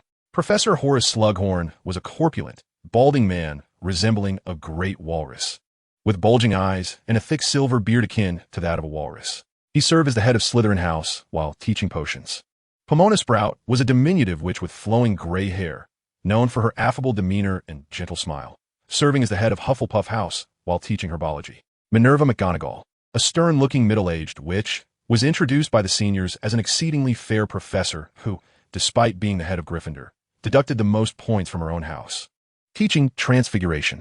Phileas Flitwick, Ralph's head of house, taught charms and was a gentle, humorous wizard of short stature. Despite his half-giant heritage, he was not underestimated. He had repeatedly triumphed in the International Wizarding Duel Championships, and his classes were immensely popular among students. Finally, as the pudding disappeared, Professor Dumbledore rose once more, restoring silence to the hall. Now that everyone is satisfied, I wish to impart a few final words. As the semester commences, I must present some essential reminders. First-year students, please note that the forest on school grounds is strictly off-limits to all students. Our older classmates should also remember this well. Dumbledore's bright eyes swept toward Gryffindor, and Ralph noticed his gaze linger for a moment on the four wizards seated side by side. In addition, Administrator Mr. Felch has requested that I remind everyone not to practice magic indiscriminately in the corridors during breaks. The tryouts for the Quidditch team will take place in the second week of this semester. Any students aspiring to join the house team should reach out to Ms. Hooch. Now, before we retire for the night, let us join together in singing the school song. Dumbledore declared with vigor. With a gentle flick of his wand, a long, shimmering golden ribbon emerged, swirling above the dining table like a serpent, forming lines of text. Everyone choose your preferred melody, Dumbledore instructed. On the count of 3, sing. Thus, the entire faculty and student body erupted into a resounding chorus. Hogwarts, Hogwarts, Hogwarts, Hogwarts, impart unto us knowledge, whether we be balding elders or children with scraped knees. Our minds are open to receive a variety of intriguing things. For our minds are empty, filled with air, dead flies and trifles. Bestow upon us valuable wisdom. Restore to us what we have forgotten. All we ask is that you give your utmost. The rest we shall take upon ourselves. We shall labor diligently until we return to dust. Though Gryffindor had a multitude of boys, they could not outshine the soprano voices of the Ravenclaw witches. The various soprano voices of Ravenclaw danced joyfully across the expanse of the grassy plains, where the robust baritones of Gryffindor stood. Unbeknownst to them, a mysterious force seemed to unify the chaotic sounds, and gradually, their singing became melodious. Aside from the ongoing rivalry for the lead between Ravenclaw and Gryffindor, the entire choir harmonized beautifully. Gryffindor's voices boomed, while Ravenclaw's soared an octave higher. The moment Ravenclaw faltered, Gryffindor eagerly intensified their volume. As the performance drew to a close, the young witches of Ravenclaw cast fierce glares at the boys of Gryffindor, who remained blissfully unaware of the gravity of the situation. Still smiling. However, the witches from their own house shot provocative looks their way, prompting several of their own sisters to stamp their feet in frustration. The boys of Ravenclaw, too, bore their own silent struggles, as their girls reached for high notes, compelling them to follow suit. Many of the boys had already lost their voices midway, and now they felt parched, as if something were lodged in their throats. Yet, all of this stemmed from Ralph's casual remark, "Senior, I can't sing. What should I do? I will teach you." As the instigator, Ralph effortlessly matched their pitch, employing his vocal prowess, enveloping the entire hall in song. This unexpected display drew the professors, who were caught off guard, into the chorus as well, leading them to feel invigorated and refreshed by the experience. Music truly is moving," Dumbledore said, wiping his eyes. "This year's rendition of School Song was the finest I have ever heard, without exception. I must particularly commend Ravenclaw and Gryffindor for their contributions to such a beautiful performance, granting each house an additional 30 points. Cheers erupted from the long table as the young Badgers enthusiastically applauded, though the clapping from Slytherin was sparse. Surrounded by senior students, Ralph and his companions ascended to the top floor. Indeed, the top floor. During the ascent, someone was speaking, but by the end, only the upperclassmen remained engaged in conversation. Chapter 13, The Common Room and Roommates. Only those who had endured years of climbing could persevere in such a situation. At last, they reached the top floor, where they beheld an old, polished wooden board adorned with an eagle-shaped bronze door knocker. Senior Billy Romanoff reintroduced the eagle-shaped bronze knocker, and to Ralph's astonishment, invited him to give a try. Eagle-shaped bronze knocker. Where do the vanished things go? Ralph, to the heart. The exchange required almost no contemplation, leaving some of the older students quite surprised. The first-year students were particularly curious, with a touch of disdain. Romanoff then asked if there were any other freshmen who wished to try, and many hands shot up high. He randomly selected 3 freshmen to attempt it. Eagle-shaped bronze knocker. What is the difference between 1 and 0? A certain freshman began to ponder, much like his fellow Ravenclaws. One exists, one does not. One is infinite, the other forever self-contained. As everyone mulled over more philosophically inclined answers, one freshman stepped confidently before the eagle-shaped bronze knocker and declared, "One is offense. One is defense. Eagle-shaped bronze knocker, excellent." From this, the audience discerned both exasperation and mockery.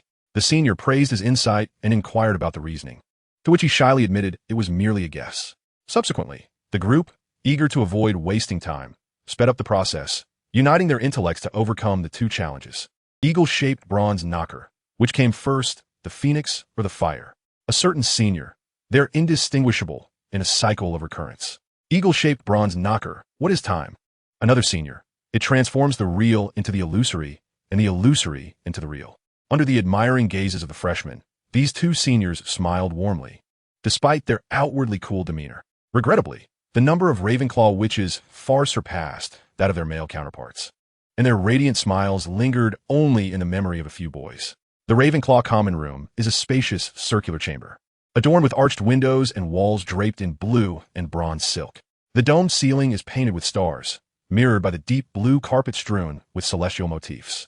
Tables, Chairs and bookshelves populate the floor, while the white marble statue of Rowena Ravenclaw stands sentinel in the niche opposite the entrance, ensuring that every student who enters the common room sees her at first glance. Upon entering, the first-year students were retained, while the other students arranged themselves. Congratulations to all. The introduction commenced. I am Senior Billy Romanoff, and I am delighted to welcome you to Ravenclaw House. Our emblem is an eagle, soaring majestically at heights unattainable by others. Our colors are serene sky blue and a rich bronze. Our common room is nestled at the pinnacle of Ravenclaw Tower, concealed behind a door adorned with a magical knocker. Through the arched windows of the circular common room, one can behold the entirety of the Hogwarts grounds, the Black Lake, the Forbidden Forest, the Quidditch pitch, and the greenhouses. Other houses are bereft of such a splendid view. Congratulations on becoming a member of the most intelligent, agile, and intriguing house at Hogwarts. The air is filled with resounding applause. Under the guidance of the older students, Ralph and his companions swiftly located their dormitory. Though with a mere handful of boys in this year's Ravenclaw cohort, such a search proved unnecessary. Yet, this small number ignited Billy Romanoff, the part-time Quidditch captain, with aspirations to assemble a team composed entirely of male players. This way, he could train his team as rigorously as Gryffindor's captain does. However, before that, he needed to cultivate a rapport with the new male students. With the seniors bidding them farewell, Ralph and his friends finally settled comfortably in their dormitory. Billy, the senior, surely ISNT coveting my looks. This young wizard, rare in the British region for his black hair and dark eyes, likely possesses some Eastern ancestry. Hearing this, Ralph rolled his eyes in exasperation. What do you think, Ralph? To his surprise, the black-haired wizard took notice and inquired. Ahem, he is clearly interested in you, Ralph retorted. No way, Billy. With so many girls at school, he doesn't seem the type to have a girlfriend, does he? Speculated the black-haired wizard. Perhaps. But I believe the girls in our house are rather lovely, Ralph chimed in. Hey, you two should pause for a moment. Ralph, you don't even know his name. Shouldn't you introduce yourself first? Urged the brown-haired wizard, prompting Claude to step forward, his cheeks tinged with crimson. Oh, right. I'm Ralph Alvey. Just call me Ralph. As for my story, don't ask. You'll learn it in due time, Ralph said, a hint of resignation in his tone. I am William Smith. You may call me William, though I wouldn't mind being called Bill. William shrugged, providing a brief introduction. He indeed had Eastern heritage. As his grandmother was of Eastern descent and his grandfather was mute, perhaps a reason for his wizardry. Next was Claude, who initially felt a bit anxious, but grew more at ease as he spoke. Claude, with his brown hair, hailed from a Muggle family. His parents, hidden affluent in England, had recently developed an interest in the wizarding world, eager to learn more about its wonders. Finally, there was Daniel Hall, who, like Rock, had a mother who was a witch and a father who was a Muggle. Daniel was exceedingly shy, appearing quite slender. During his introduction, his entire face flushed red, even more so than Claude. While Claude disliked performing before strangers, Daniel was simply the type to blush when under scrutiny. To this end, William deliberately presented his long-preserved notebook to Daniel for practice. Unexpectedly, cries of desperation erupted. Ah, help! No! Claude, save me! After a moment of consolation, Daniel regained his composure, though the flush on his face seemed reluctant to fade. What is it? Let me see, Ralph said, taking the book from William. He quickly skimmed through its contents before closing it and looking back at William. Well, what do you think, Ralph? It's decent, but the variety is rather limited, Ralph replied solemnly, while William gaped in astonishment, believing himself to be the most knowledgeable in the dormitory, only to be taken aback. Put it away. There are two young ones here. Don't lead them astray, Ralph said as he returned the notebook to William. Hee, little ones. William grinned mischievously at Claude and Daniel. We are not children, Daniel retorted with a pout. Then take a look, Ralph challenged. Claude appeared intrigued, but fell silent under Daniel's accusatory gaze, questioning his loyalty to the cause. After some playful banter and washing up, everyone settled into bed. Chapter 14. The first day of school, Sunday. September 2nd, 1973, Sunday. After a restful sleep, Ralph awoke early, greeted by the sun already at work. Through the window, the vast expanse of sky welcomed him, a sight that could cleanse the soul and broaden one's horizons. Stretching his arms, his wand flew into his hand, and he yawned. With a gentle flick towards the clothes hanging on the rack, his pajamas transformed into yesterday's attire, while his pajamas took their place on the hanger. His trousers, shirt, socks, and shoes followed suit.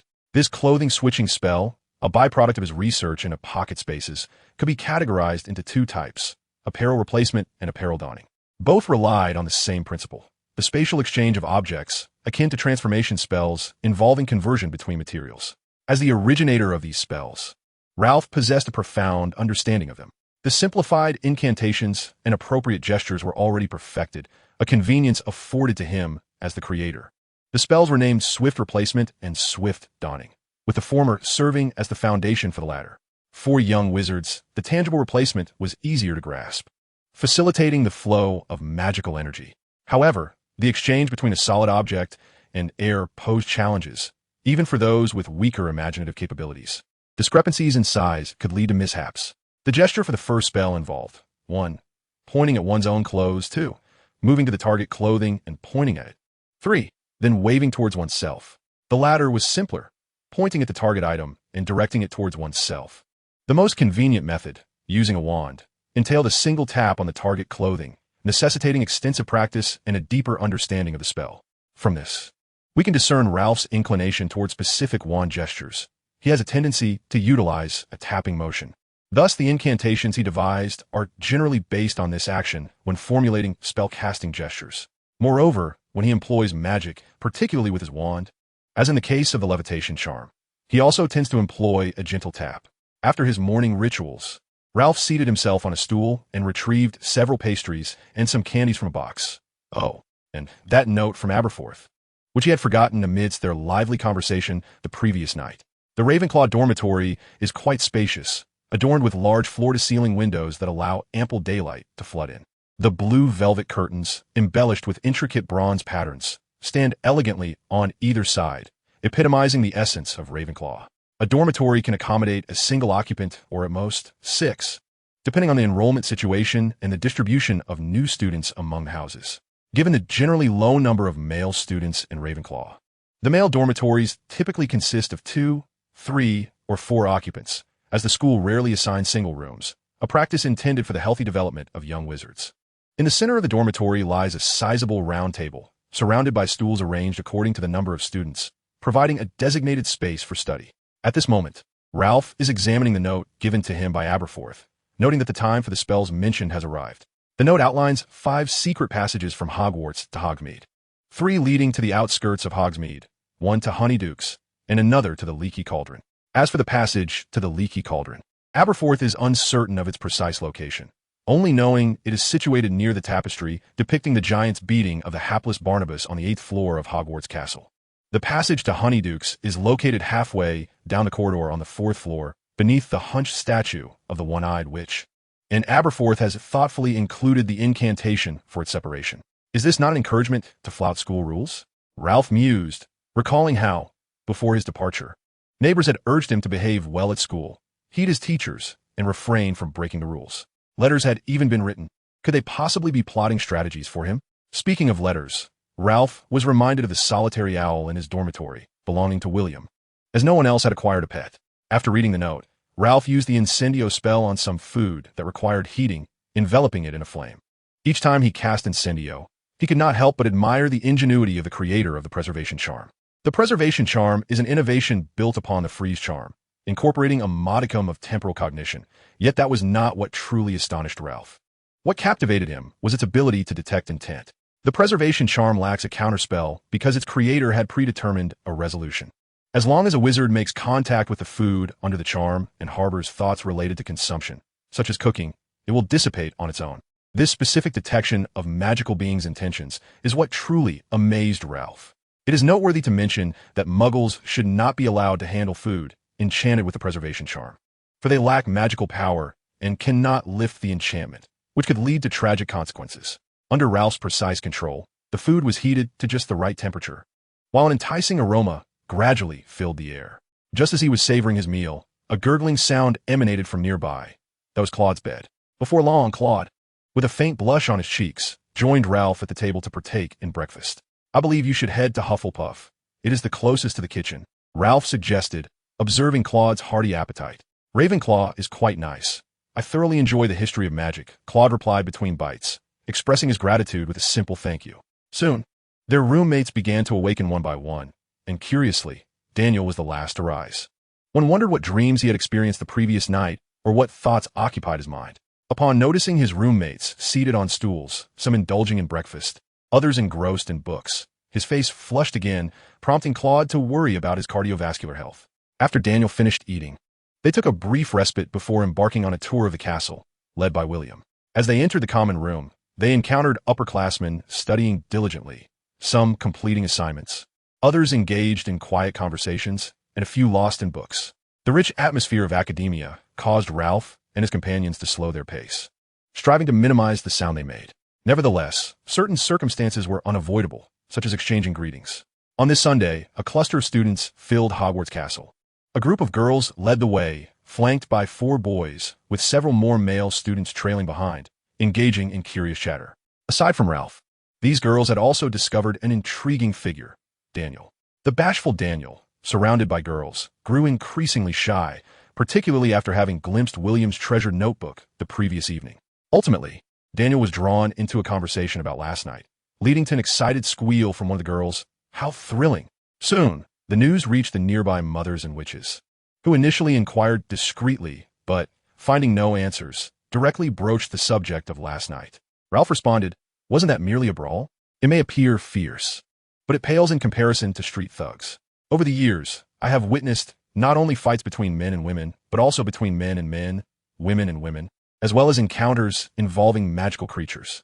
For instance, I once witnessed a male Thunderbird engaging in combat with a freshly hatched female dragon. The scene was quite gruesome, and I barely managed to escape." The girls exchanged knowing glances, nodding in understanding. They realized their misunderstanding. Perhaps their children were not as ill-behaved as they feared. Chapter 15, The Old and New Activity. Rita, is wizarding combat truly so crude? Ralph pondered, casting a sincere glance towards Rita Skeeter, a 7th-year student interning at the Daily Prophet during the holidays. "I am rather uninformed in that regard," Rita replied, her voice dry, seeking assistance from the other witches. Seeing the typically eloquent Rita in such a state impressed Ralph. "No, wizard duels are conducted with wands and are quite elegant." One witch interjected, "Indeed, wands are unnecessary for wizards and duels. What distinguishes them from a baboon wielding a stick?" Rita remarked, eliciting laughter from the surrounding wizards. For this was a well-known adage of Professor Flitwick. Ralph had more to say, but was quickly interrupted. "Let us cease our chatter and instead admire the castle." Ultimately, the witches were exceedingly grateful that the notebook was monochromatic. Otherwise, they would have been at a loss for explanations. Consequently, William, the instigator, began to be regarded as a sage among the girls, earning the envy of the boys, along with numerous notes from upperclassmen. As new students gradually joined, the group swelled in size, prompting the prefects and the 2 heads to spontaneously gather and plan an event to assist the newcomers in acclimating to the school. Leading the procession were the Ravenclaws, for their erudition made them the foremost authorities on the histories of the school's main venues, supported by their scholarly individuals. Following closely were the Slytherins, then the Gryffindors, and lastly, the Hufflepuffs. The Hufflepuffs found themselves at the tail end, owing to their larger numbers, while Gryffindor was hindered by their upperclassmen, many of whom were preoccupied with assignments. Thus, a grand procession formed, drawing astonished gazes from the professors. They departed from the Great Hall, first visiting the potions classroom, which promised wealth and renown, provided one could master it. Those with talent could even wield it to stave off death. Next was the Slytherin common room, where the dim and damp corridors instilled a sense of trepidation in several young witches and wizards, prompting the Slytherin newcomers to stand tall. Under the guidance of the Slytherin prefect, the group's perception of Slytherin improved significantly. Perhaps due to prior communication, the prefect made a jest, stating that while the underground was quiet, the dampness often troubled their knees, and they wished for a spell to alleviate such woes. In conclusion, the Slytherin prefect urged, "If you encounter Slytherins on rainy days or during winter, lend them a hand." This remark greatly enhanced their impression of Slytherin. "Is that so, Horace?" the invisible Dumbledore inquired. "Indeed, my office came to be for that very reason," replied the equally concealed Professor Horace Slughorn. They then proceeded to the Hufflepuff common room, which, in stark contrast to the mystery and chill of Slytherin, radiated warmth. The gentle sunlight mingled with the illumination and the verdant flora surrounding them, creating a stunning ambience. Through the introduction by the Hufflepuff prefect, it became clear that the seemingly ordinary Hufflepuff was anything but. Their house had produced great wizards comparable to any other house. "Perhaps we lack intelligence, bravery, or cunning, but we shall forever remain loyal," declared the Hufflepuff prefect, prompting a round of applause. Quietly trailing behind, Professor Pomona Sprout stifled her mouth, shedding tears of emotion, as a Hufflepuff Her affection for her house ran deep. Professor McGonagall gently patted her shoulder. The staff lounge serves as the meeting place for the esteemed professors of the school. The administrator's office is where Argus Filch resides and works within the hallowed halls of Hogwarts Castle. Introduced by Gryffindor. It is said, while you may come to resent him in the future, he possesses an unwavering love for the castle and for magic, dedicating his life to its upkeep and cleanliness. Next, we arrive at the Transfiguration classroom, a subject both intricate and perilous, yet a veritable paradise for the imagination. With ample magical power and innate talent, one can achieve the impossible. On the second floor lies the History of Magic classroom, where Professor Binns, a living testament to history, commands our respect. The treasures buried in history offer immeasurable wealth to those who cherish them. Are we ready for class, children? A hoarse, dulcet voice inquired. The wizards gazed upon this professor, who had devoted centuries to Hogwarts, leading to a belated yet heartfelt expression of gratitude from the assembled students, culminating in a bow. A gesture of reverence from all present. No, Professor, they replied. They were unaware that even a ghost could shed tears and were oblivious to the profound effect their gratitude had on him. Next was the hospital wing and the office of the matron, whose affection for us rivals that of our own parents, the Gryffindor wizards. The Gryffindor headmaster's office belonged to one of the 7 registered animagi of the 20th century. Although she may have deducted the most points from us, she remains our beloved headmistress. Does she not, Gryffindors? Yes, resounded throughout the castle. Albus, what are you causing such a ruckus for? Professor McGonagall remarked, her gaze soft and warm as she looked upon her children. I'm also a Gryffindor, Albus responded with a smile. The Hogwarts Library, I can confidently and proudly declare, houses the largest and most comprehensive collection in all of Europe. For Madame Pants, books are akin to her children. We must cherish them and maintain the sanctity of a library, a sacred space. Gryffindors, you must be mindful. On the 3rd floor, we find the crying fat lady's lavatory. Let us show kindness to our classmates, for she met her demise in her prime. The Office of the Defense Against the Dark Arts professor is a course shrouded in curses. Every professor deserves our respect, for they teach us how to safeguard our lives, to revere life, and to honor its sanctity. This is the very essence of their presence here. The children offered him a blessing, the most beautiful blessing in the world. The charms classroom awaits. Master it, and your life will be imbued with magic, devoid of peril. Only death can claim your life. The Defense Against the Dark Arts classroom stands resolute. On the 4th floor, the trophy room symbolizes our pride in Hogwarts, bringing honor to her, a memory she will forever cherish. After traversing the 5th and 6th floors, the group arrived at the 7th floor, where Horace Slughorn's office awaits. On the 8th floor, in the office of the head of Ravenclaw House, lies a vast ocean of knowledge regarding the champions of the international wizarding duel competition. He stands as a beacon. Amidst the complexities of life, he serves as our mentor. Our beloved head, diminutive in stature, is indeed a source of joy for all Ravenclaws. A chorus of female voices affirm this. Do not stop me, I must go, Professor Flitwick exclaims, covering his face. At the entrance to the headmaster's office, it is known that one must utter the correct password to gain entry. As everyone is aware, Hogwarts is the safest place in the world, largely due to our headmaster, who is regarded as the greatest wizard of this century. While his numerous accomplishments are too many to enumerate here, one must not let these accolades instill fear. Headmaster Dumbledore is a kind-hearted individual, with a touch of mischief, evident from the opening feast where his humor shines through. Though he towers over many, he is undeniably a charming old gentleman. Moreover, it is worth noting that our headmaster has a particular fondness for sweets. Thus, if one wishes to present a gift, this could be a delightful avenue to explore. The students chuckled merrily, their trepidation towards Dumbledore considerably diminished. Unbeknownst to them, the invisible Albus was quite astonished by their assessment, expecting them to recount his achievements, which would have consumed unnecessary time.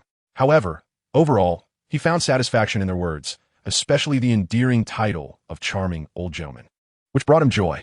It seems I shall no longer need to purchase sweets for myself, Albus mused, smiling at the professors nearby. In the divination classroom, an air of mystery and allure pervades, yet the true prophet bears the burden of pain, for he sees the future but is powerless to alter it. In the astronomy tower, the starry sky captivates the imagination of humanity, shrouded in mystery and wonder, with countless secrets awaiting our exploration. Upperclassmen, can we wizards use magic to reach the moon? I'm afraid not. Why not? Muggles landed on the moon back in 1969. We are falling behind.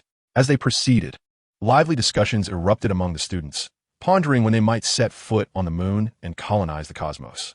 as they passed by Gryffindor Tower and Ravenclaw Tower. The Ravenclaws proudly showcased their intellect. Chapter 16. Who is the Scroll King? Am I the Jester?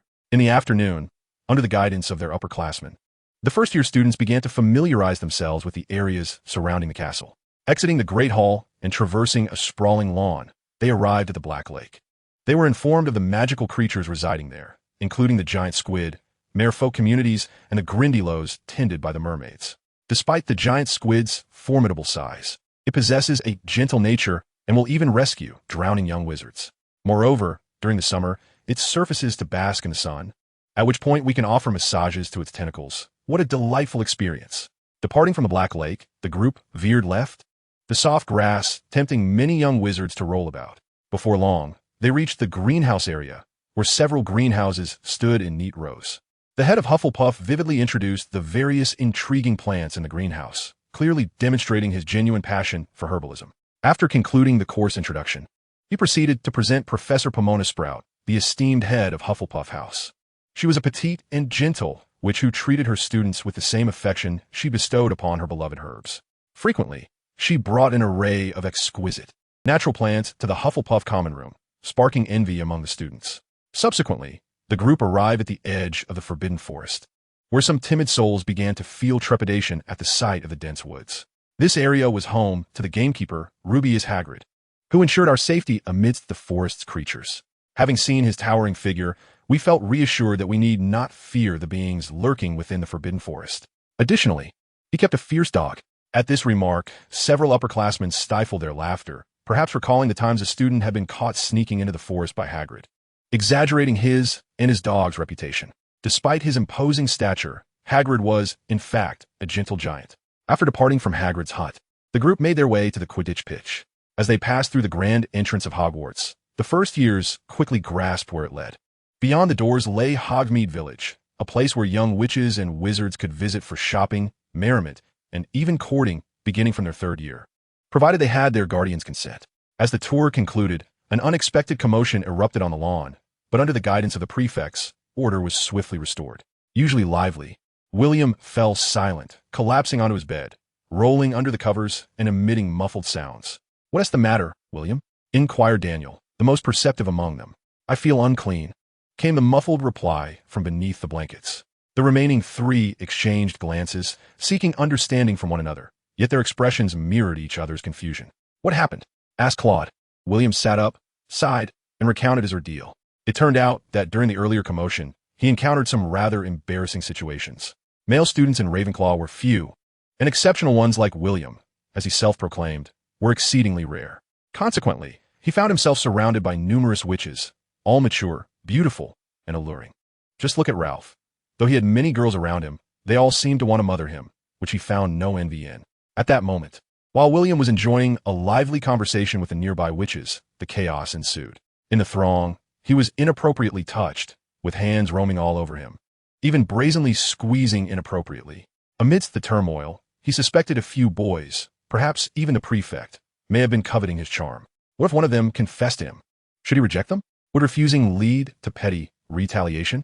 Hearing his ramblings, his friends marveled at the whimsical nature of William's thoughts, as wonderfully intricate as the antlers of an antelope. "Apologies, William, but I must inform you that at that time, Billy, the head of the house, was soothing the young wizards alongside the head of Gryffindor's female contingent. Ralph felt that if he did not intervene, Billy's reputation might suffer." "Oh, does he no longer care for me?" William instinctively uttered upon hearing this. "I know, I believe that is splendid." He hastily replied, "Thank you, Ralph. Now I can rest easy." Humanity is truly peculiar, often afflicted by the fear of loss and gain, even desiring things they do not like or need. In a buoyant mood, William played a cheerful tune, retrieving the small notes given to him by the senior students, examining them one by one. The group engaged in lively conversation. Ralph found the enthusiasm of those senior students overwhelming and hoped it would not persist into the following day. William, however, expressed that more was merrier. Daniel remarked that those senior students were rather nice, showing genuine concern for him. Look, he was quickly convinced to call them sisters. Claude perceived their intentions as somewhat dubious, sensing they wished to see him make a fool of himself, yet acknowledged their vast knowledge, particularly that of the senior students from their own academy, who were not only beautiful but also intelligent. Of course, I read the entire book during the holidays and even practiced a few spells, Claude said nonchalantly. I did the same. My mother helped me learn all the spells for this semester, though I'm not very proficient, Daniel admitted shyly. Claude and William exchanged horrified glances at Daniel, thinking he was rather ambitious. Ralph also looked at him in surprise, truly a Ravenclaw. Don't look at me like that. Aren't you the same? Daniel questioned, perplexed. They quickly shook their heads. No, entirely different. Can a holiday without play truly be called holiday? Ralph, what about you? William inquired of the silent Ralph. Sensing a kinship, I advise you not to ask. William, you will be disheartened, Claude warned, recalling Ralph's demeanor on the train. Why? Has he already mastered everything from the past year? William inquired. Claude shook his head with a wry smile. Have you skipped a grade? William asked Ralph. No. I merely possess a certain aptitude for spells, Ralph humbly replied. With a casual flick towards the small note beside William, the note began to float, and Ralph lowered his hand. Yet the notes continued to swirl above them freely. Silent spellcasting without a wand, William murmured. How many times have you practiced at home? Although Claude was aware of Ralph's prowess, he was still taken aback by what he could achieve. Daniel gazed at Ralph with admiration. At home, I use the levitation charm for things that are out of my reach and the fire-making spell for heating. I never perform tasks by hand if magic can do it. That is what you call having a gift. William felt he was losing his mind. No, I must read. What is the point of reading now? Curfew is nearly upon us, Daniel asked. Haven't you prepared in advance? No, William replied flatly. The three looked at him in astonishment, as if questioning how he had been sorted into Ravenclaw. You are practically a Gryffindor among Ravenclaws. Ralph pressed his forehead and remarked. I recall that the first spell in the textbook is the levitation charm. Would you like me to teach you? Absolutely. I want to learn as well. Daniel looked towards Ralph as Claude approached. Ralph silently employed the voice of the heart skill and began his instruction. As a bird who had translated numerous spells, Ralph possessed a unique teaching methodology. A timeless spell consists of three components: the precise effect, the simplified incantation, and the corresponding gestures. Simplified incantation? William inquired, glancing at Ralph. So, the purpose of the incantation is to clarify the intended effect of the spell? Claude pondered, and the two companions beside him suddenly experienced a moment of realization. Indeed, the existence of wandless and silent casting indicates that incantations and gestures are not mandatory. They merely serve as stepping stones to mastering a spell. Incantations help you clarify the spell's effects, while gestures aid in visualizing the act of levitation. Together, they focus your concentration. Therefore, casting a spell also comprises three elements: will, magical energy, and a clear understanding of the intended effect. However, let us begin with the basics. Wingardium Leviosa, with a flick and a swish. Ralph demonstrated the standard levitation charm. Undoubtedly, Claude was the swiftest, having already experienced Ralph's teaching on the train, albeit without Ralph's profound understanding of the spell at that time. Chapter 17. The Amusing Levitation Charm. Haha, I did it! William exclaimed, finally succeeding after 6 failed attempts. A nearby floating piece of parchment suddenly lost its support and wobbled to the ground. It was Daniel, startled by William. He shot William a disgruntled glance before waving his wand to make the parchment float once more. Ralph truly was an excellent teacher, due to his mother's guidance. Daniel's wand movements had deviated somewhat from the traditional academic style. Consequently, Ralph encouraged him to wield his wand in the manner that felt most comfortable to him. He opted for a gentle flick.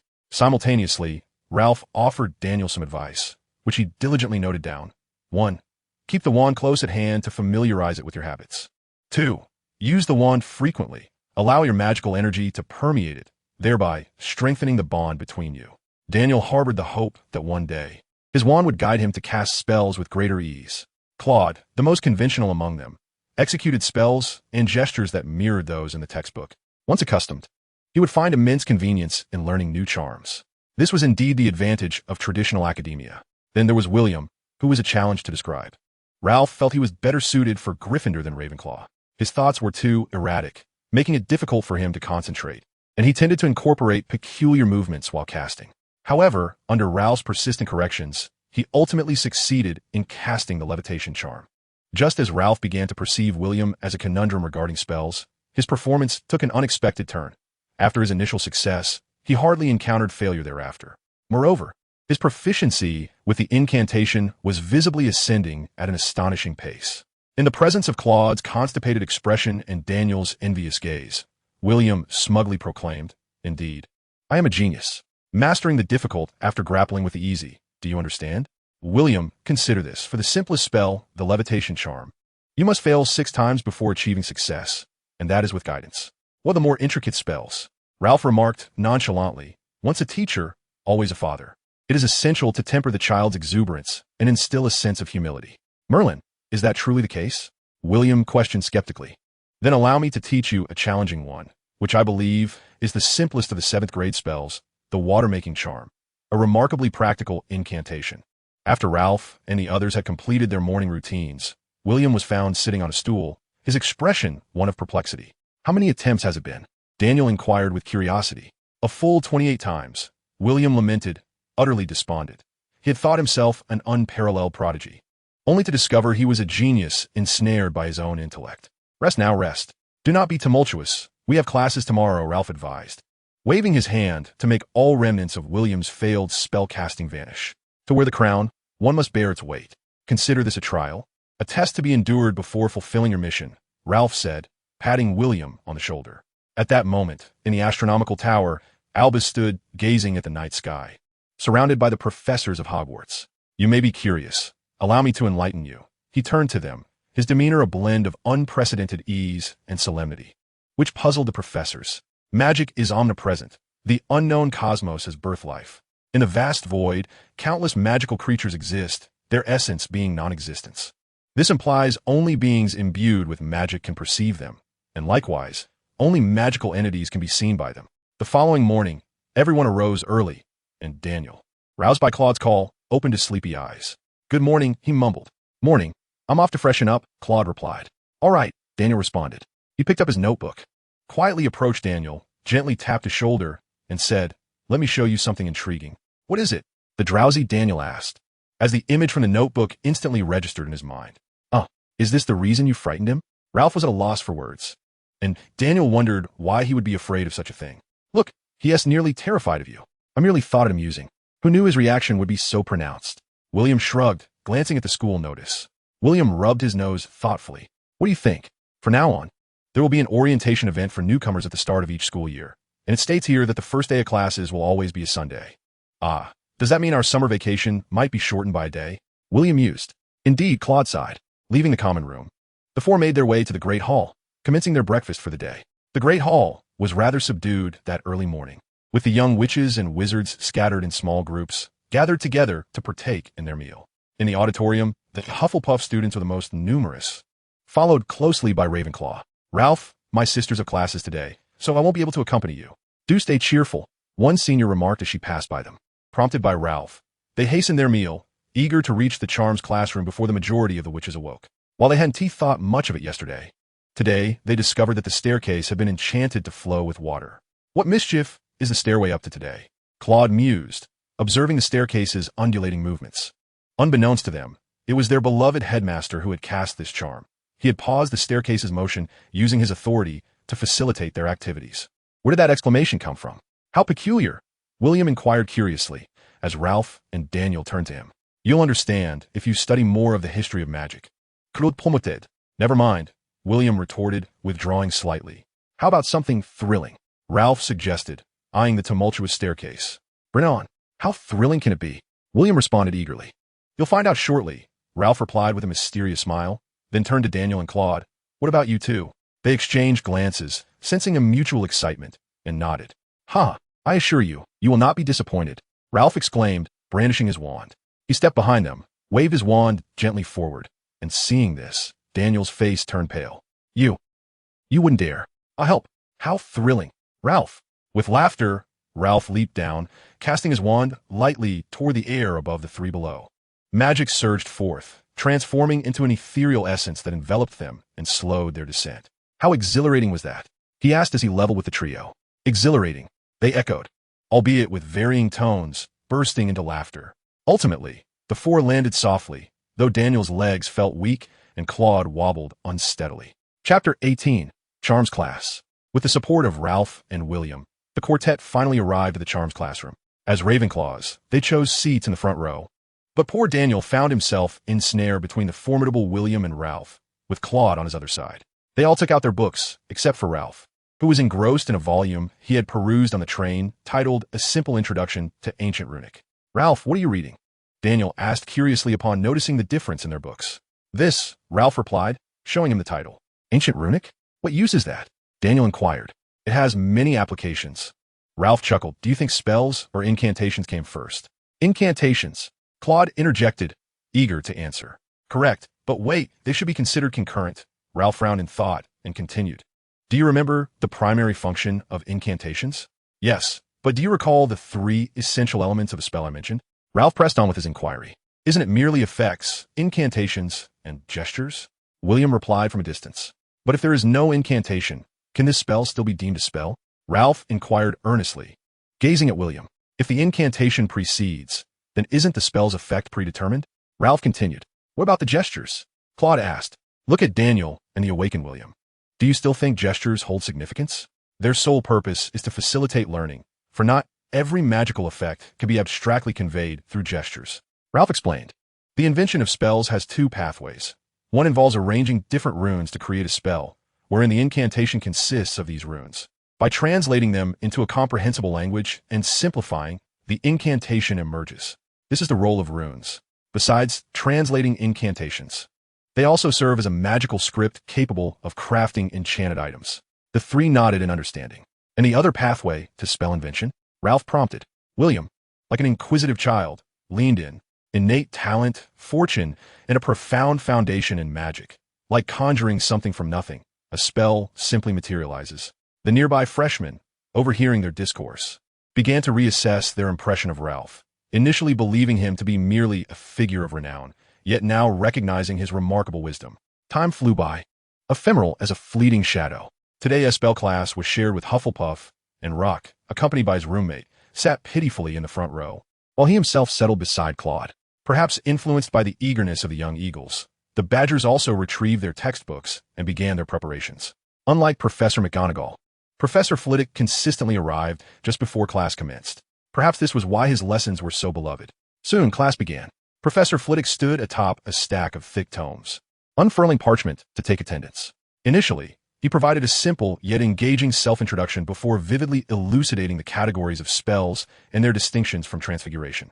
The essence of spells lies in bestowing specific attributes upon objects, emphasizing the actions they perform, whereas transfiguration seeks to alter the nature of objects, focusing instead on their essence. Both stem from the formidable power of magic, diverging into different orientations due to conceptual differences, ultimately resulting in the formation of 2 distinct disciplines. Naturally, the professor only briefly touched upon this topic, as it was premature for the young witches and wizards, even if some noted it down. Comprehension of its depth might elude them until their demise. As an educator of a school that champions joyful learning, Professor Flitwick emphasized the classification of spells, their various functions, and the distinctions among them. Time and again, he posed questions, reiterating, nearly inscribing the notion of this being part of their final written examination upon their faces. It was evident that differences had emerged. Ravenclaw students exhibited a certain similarity, particularly in their note-taking, which would become even more pronounced in the study of magical history. In the Badger House, only a handful of students diligently transcribed the board's notes and textbooks, taking meticulous notes. The majority merely doodled and scribbled in their books, which was quite acceptable, while the final group treated the lesson as a mere story to listen to. One could only commend the professors of Hogwarts. Their prowess was unmatched. At the conclusion of the first lesson, Professor Flitwick elucidated the 3 essential elements of spell casting: incantation, emotion, and technique, none of which could be overlooked. This delighted many young wizards. Ralph, what the professor said contradicts what you mentioned, Daniel remarked. Can a group lesson ever compare to an individual one? William shot Daniel a sidelong glance. Furthermore, the professor had to consider those young wizards who lacked a natural aptitude for charms. He subtly acknowledged this, mentioning, like me. However, this only elicited a cold chuckle from Daniel. Ralph closed his textbook, and seeing that they had no further queries, resumed reading his previous book. Nearby, Rock was sharing his experiences from Hufflepuff with Claude, informing him that Badger House enjoyed nightly feasts, and he felt he was on the verge of gaining weight. Simultaneously, he discreetly revealed to Claude that on the very first night, the upperclassmen of Badger House had taken them in groups to the school kitchens. As a student of Hufflepuff, one can be lacking in many areas, but not in culinary delights, exclaimed an upperclassman. They could even teach the house elves new recipes, provided they were edible, delicious, and harmless. Joyful moments are always fleeting. As Ralph failed his 5th attempt at the levitation charm, class commenced. At the podium, Professor Flitwick recited the incantation, waving his wand with impeccable finesse, sending a feather from the box to each young wizard's desk.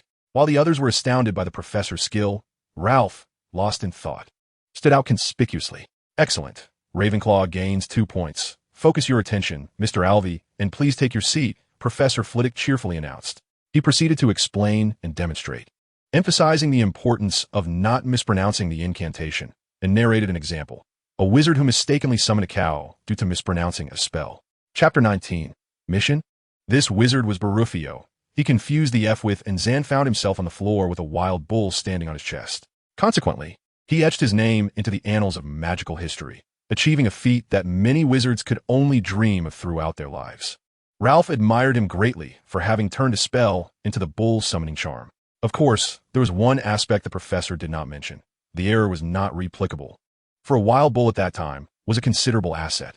Even if the summoned bull had a time limit, wizards could find various means to sustain its existence. However, this knowledge did not endure. This left Ralph quite disappointed. With a slight adjustment of focus, he waved and flicked his wand, successfully uttering the incantation, and the feather began to float. Excellent. Everyone look, Mr. Alvey has succeeded. Ravenclaw gains 5 points. Professor Flitwick exclaimed with delight.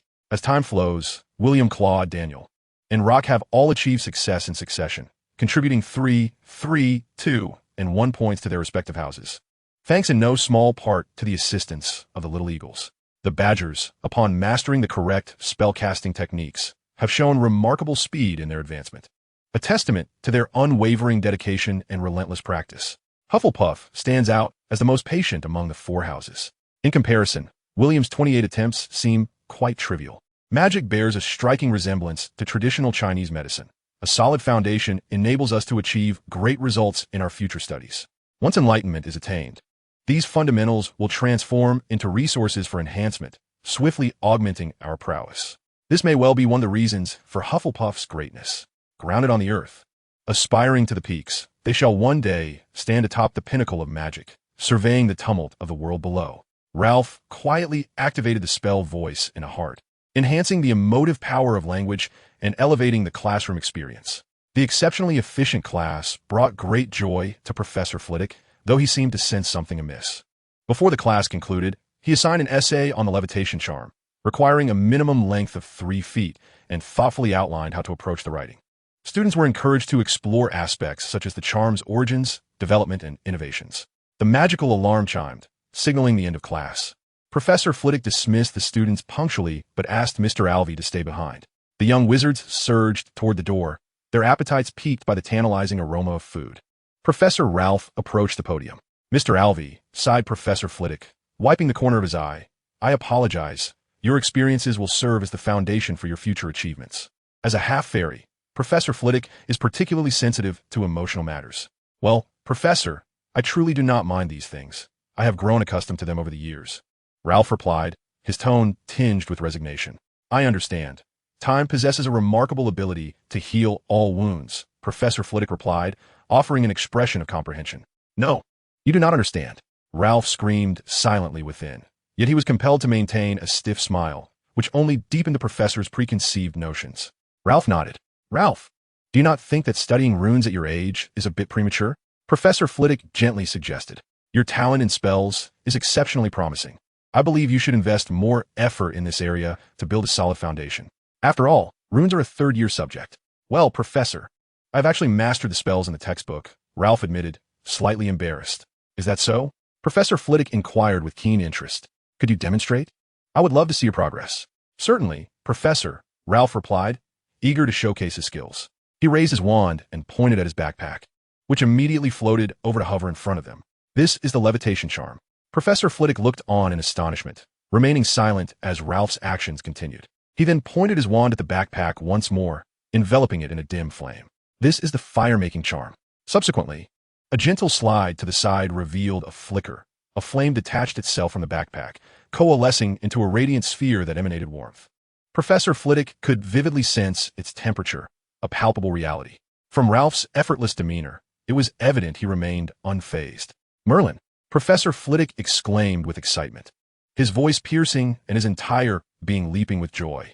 Ralph, your talent is truly astonishing.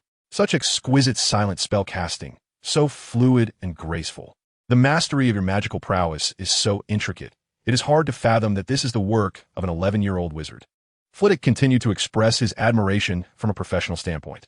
Professor, I have wandered between the realms of wizards and muggles, becoming quite adept at wandless magic. To be honest, I felt slightly unaccustomed when I first held a wand. Ralph recounted his experiences. Professor Flitwick, with a compassionate expression, silently wished, "Your struggles shall undoubtedly lead to your greatness." "Then why do you wish to study ancient runes?" he inquired. "I have a profound interest in spells," Ralph replied. "On the day of the sorting hat told me it could sense my joy when I learned my first spell. This made me ponder my purpose in this world," Ralph mused. Upon hearing this, Professor Flitwick felt a pang in his heart, unable to suppress a look of empathy. "I pondered, what is my mission? When I lived with my mother and younger siblings, life was carefree, each day filled with joy. After leaving them, I bore the weight of existence. It is responsibility that propels my growth. Like a bird, I remain free. I have never considered this a curse, for, on my journey, I encountered many elders who imparted wisdom upon me. After each bout of solitude, they swiftly filled the void within me, akin to the love shared among kin. They, like me, are also travelers, measuring this world. We have never resented the world. It is truly beautiful, enchanting enough to captivate the soul.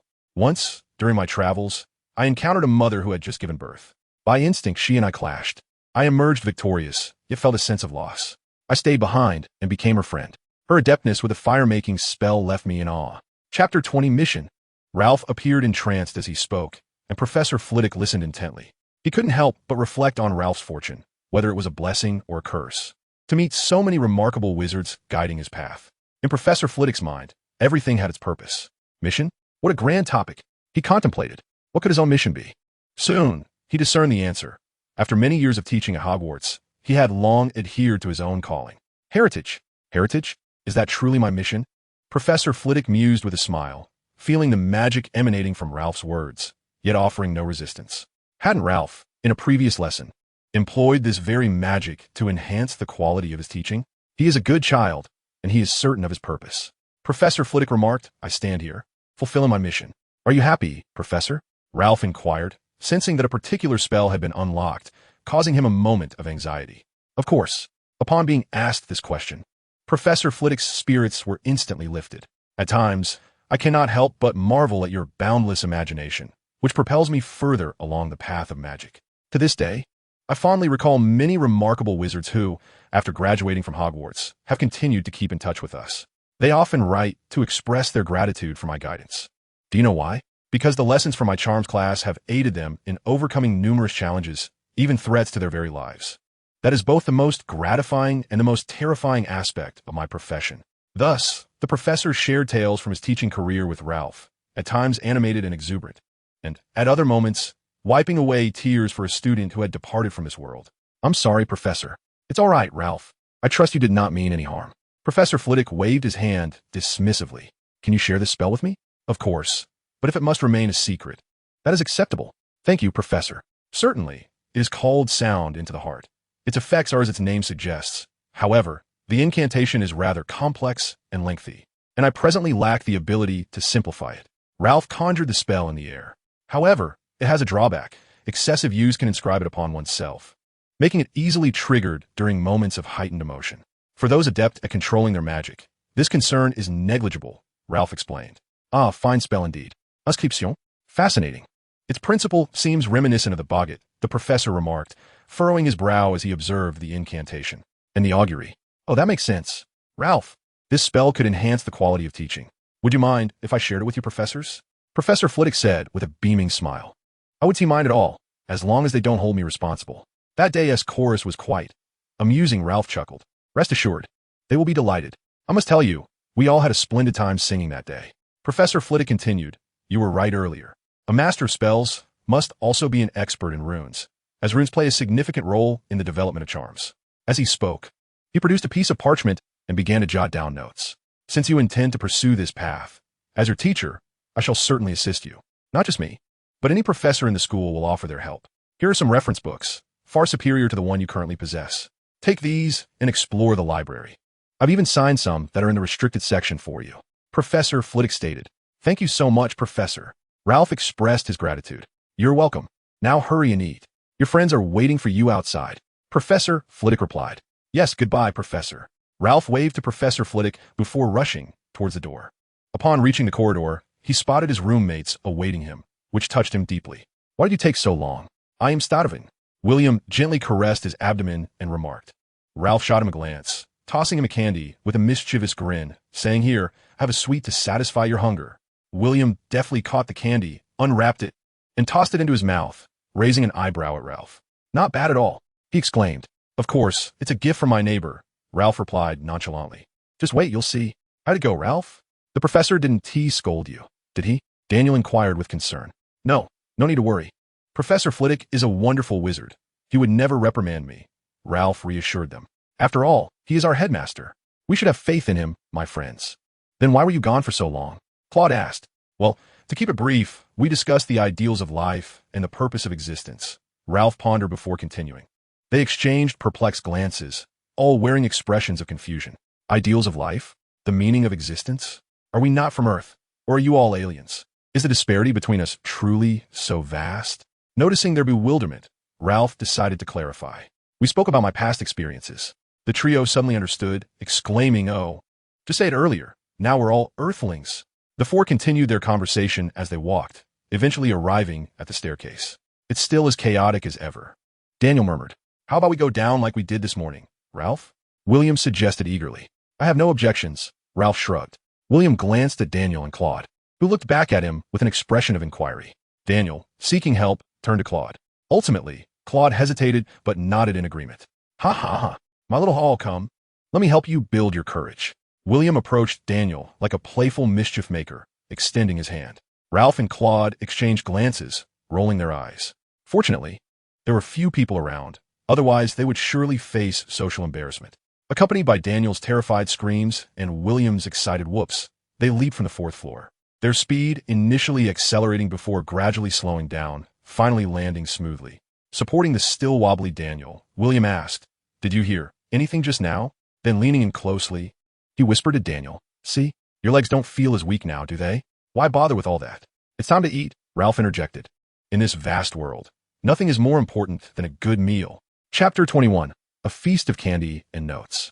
Recalling the moment Ralph and his friends jumped down. Remus Lupin and the small Star Peter were accompanying the recently reprimanded Sirius Black and James Potter toward the staircase. When the quartet of pranksters reached the chaotic staircase, they witnessed Ralph and his friends descending gracefully. James, did you see that? Sirius exclaimed with excitement. I did. They are quite brave. Now I want to try it too, James replied, turning to Lupin and asking, What do you think, Remus? It's only the second floor. And you just left the headmaster's office, Lupin gently cautioned. Indeed, Peter chimed in support. As they approached the hall, the increasingly rich aroma wafted through the air, and Ralph and his companions found themselves ravenous. However, the gaze of the nearby wizard caused them a modicum of distraction. Claude felt they had overstepped. Perhaps it would be wise to descend when the crowd had thinned. Their current approach had already been adopted by several upperclassmen who intended to follow suit. Unless the stairs returned to normalcy. Under the scrutiny of their peers, they reached the Ravenclaw table, greeted a few familiar classmates, and settled into a side seat. After placing their orders, William suddenly sensed something amiss. Why was he not hungry at all? And why did he feel quite full, unable to consume any food? As he gazed at the exquisite dishes before him, an ominous premonition intensified. Only now are you aware? I assumed you had detected it long ago, Ralph remarked, glancing at Daniel. I suppose this serves as retribution for you, Daniel. Thank you, Ralph, Daniel replied earnestly, to which Ralph waved dismissively. Is it that candy? Claude inquired from aside. William turned to Ralph upon hearing this. Indeed, it is a newly developed product from Honeyduke's Confectionery, delightful in flavor and quite filling. However, as this is their first attempt, we are currently unaware of how long one piece can sustain its effects. Nevertheless, it should not exceed a day, Ralph elucidated. You, what have I done to deserve this? Is love lost, then? William lamented dramatically. Does this mean I might not need to eat anything all day? It depends on your luck. It's possible, Ralph replied nonchalantly. That is truly terrifying. Cruel baptiste. Daniel, with his mouth full, could only express agreement. You might consider a visit to the infirmary, Ralph suggested, observing William's tormented enjoyment of the feast. After lunch, the four of them joined the larger group to head towards the common room. This time, they had no convenient means of ascent, having to endure the madness of the stairs, which thankfully spared the young wizards from injury. An owl knocked on the dormitory window, heralding the arrival of Professor Flitwick's notes. Ralph fed the owl some nuts and water before opening the book to peruse its contents. Inside were numerous insights from the professor regarding spells, which greatly benefited Ralph. For instance, the hand movements also served to channel magical energy and activate wands.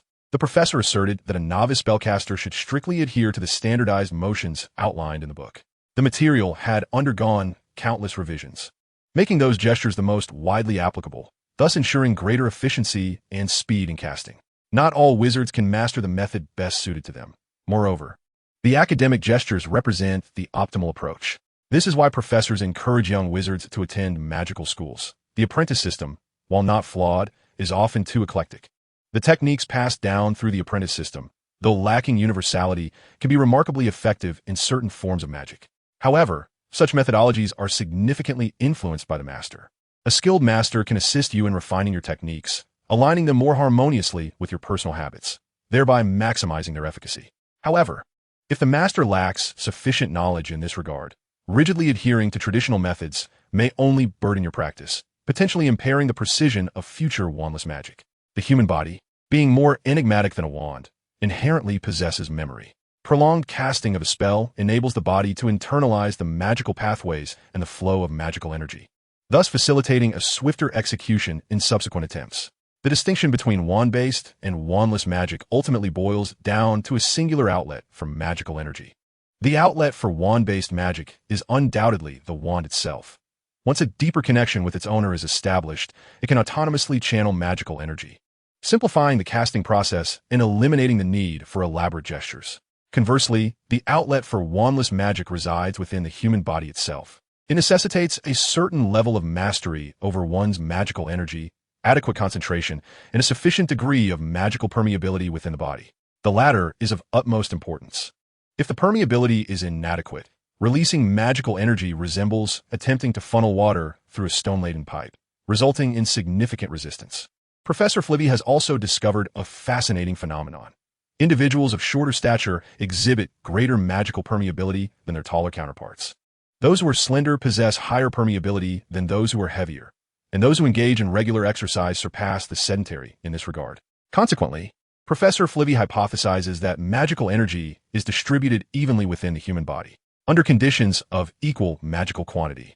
Shorter individuals enjoy a higher concentration of magical energy compared to taller individuals, akin to a high-pressure faucet yielding a more substantial flow of water. When comparing the heavier and lighter individuals, it resembles the difference between a glass filled with sand and one that is not.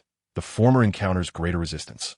Regular exercise, as suggested by Professor Flitwick, may refine one's magical energy, though no definitive conclusion has been reached. However, it is evident that exercise can eliminate impurities from the body, thereby reducing the resistance encountered by magical energy. "Ralph, are you not yet asleep? I am about to draw the curtains," William remarked, noticing Ralph absorbed in his reading. "My goodness, it's densely packed with text, and so small. Just one glance makes me dizzy. How can you possibly read this?" "It's reminiscent of the history of magic," William expressed with a grimace. "This is Professor Flitwick's spell notes. They are quite intriguing." "How can you liken it to the history of magic?"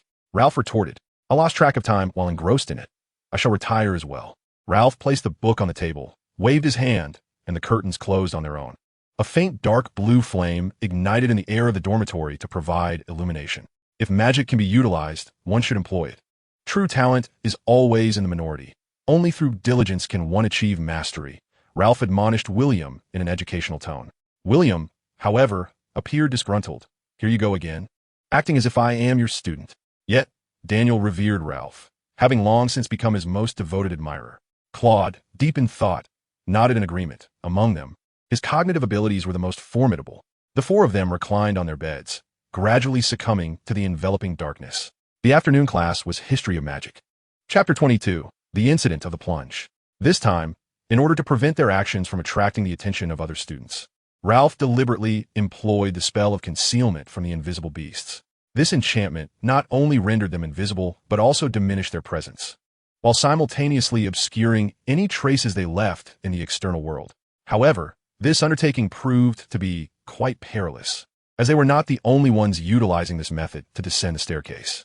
As Ralph and his companions made their way down, they were surrounded by a scattering of students, predominantly from Gryffindor, along with a few from Ravenclaw.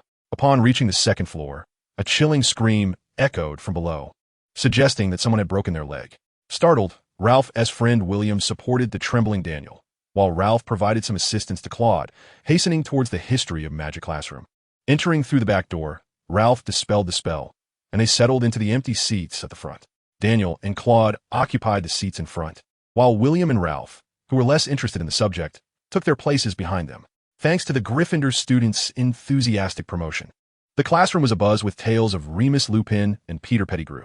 The latter was the source of the earlier anguished cry. They had leapt down from the 8th floor with their friends, James Potter and Sirius Black, landing safely. However, Peter, overwhelmed with anxiety, failed to evade the stairs that came crashing toward him, even with Remus Lupin's timely intervention to avert collision. Yet, the fright rendered him incapable of casting the levitation charm, necessitating further aid from Remus. Regrettably, they overestimated their own abilities while underestimating Ralph's. Remus's magical strength was insufficient to bear the weight of both boys, resulting in an inability to slow their descent to a safe speed. Fortunately, thanks to the levitation charm, both sustained only broken legs and would merely require a night in the school infirmary. However, the more daunting prospect was the afternoon class in Transfiguration, which meant that Professor McGonagall would be the first to arrive. Her lips trembled with fury, her complexion pale, as she pointed accusingly at them, momentarily at a loss for words. Gryffindor loses 200 points, she declared sternly, her gaze slicing toward James and Sirius. What are you two doing, standing there like trolls? Shouldn't you be escorting them to the hospital wing?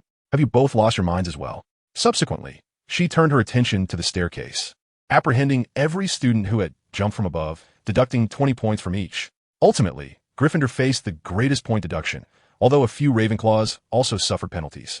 Nevertheless, the Ravenclaws displayed their cleverness, employing the disillusionment charm before descending. The greatest beneficiaries of this jumping incident were undoubtedly the Slytherins residing in the dungeons and the Hufflepuffs in the basement. Ralph, are you really that powerful? William inquired with curiosity. I saw how effortlessly you lifted us. I thought it was quite easy. If you had endured what I have in the past, you would be equally strong, Ralph replied, narrowing his eyes. I could even tailor a targeted training regimen to enhance your magical abilities. No, thank you. William sensed an ominous presence drawing near. I feel something bad is going to happen, Daniel uttered weakly, turning to him. Indeed, I share the same sentiment.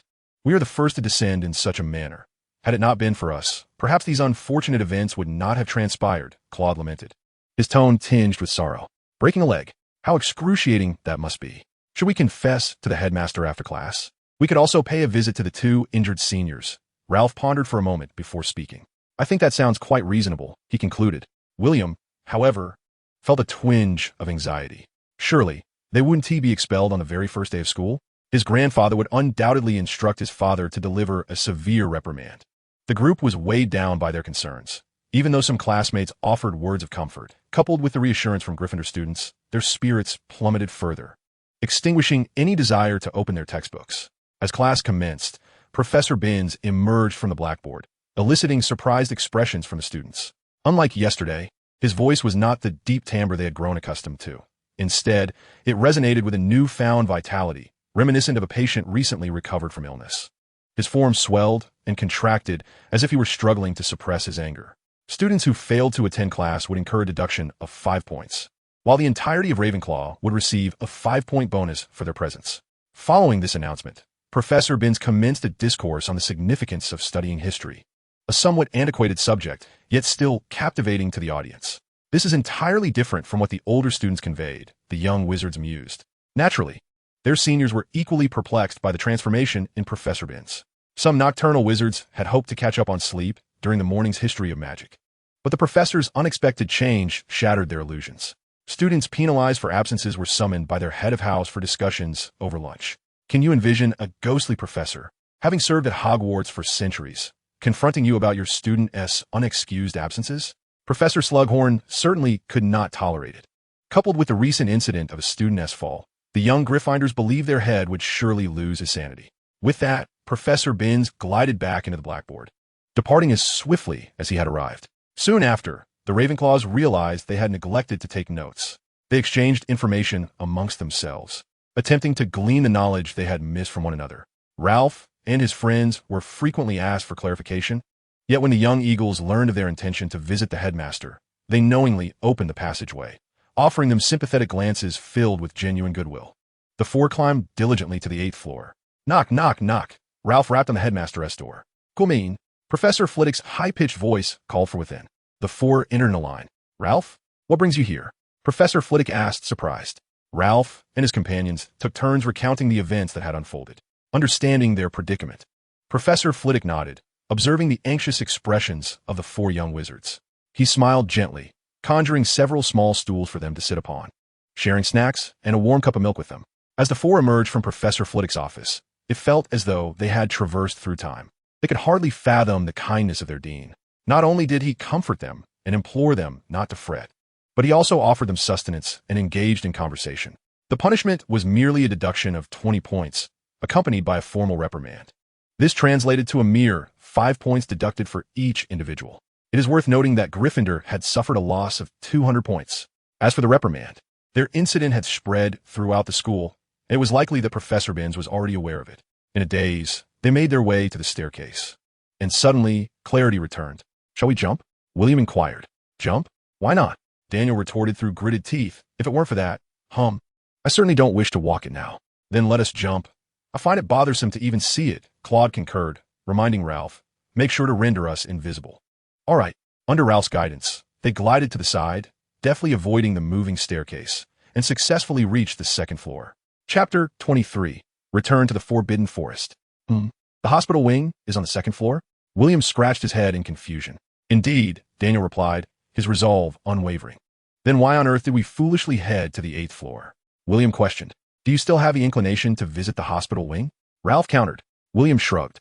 The group arrived at the hospital wing, and after receiving permission from Madame Pomfrey, they briefly visited the 2 injured students. Their legs were wrapped in bandages, seemingly covered with some enigmatic ointment that emitted a peculiar aroma. It is you lot. I thought it was another group from our house, remarked Remus Lupin with a smile upon seeing the four. Oh, I truly apologize. Had it not been for us, you might not have been injured, Ralph stated. It's not your fault, Remus replied. Even without you, someone else would have thought of that method.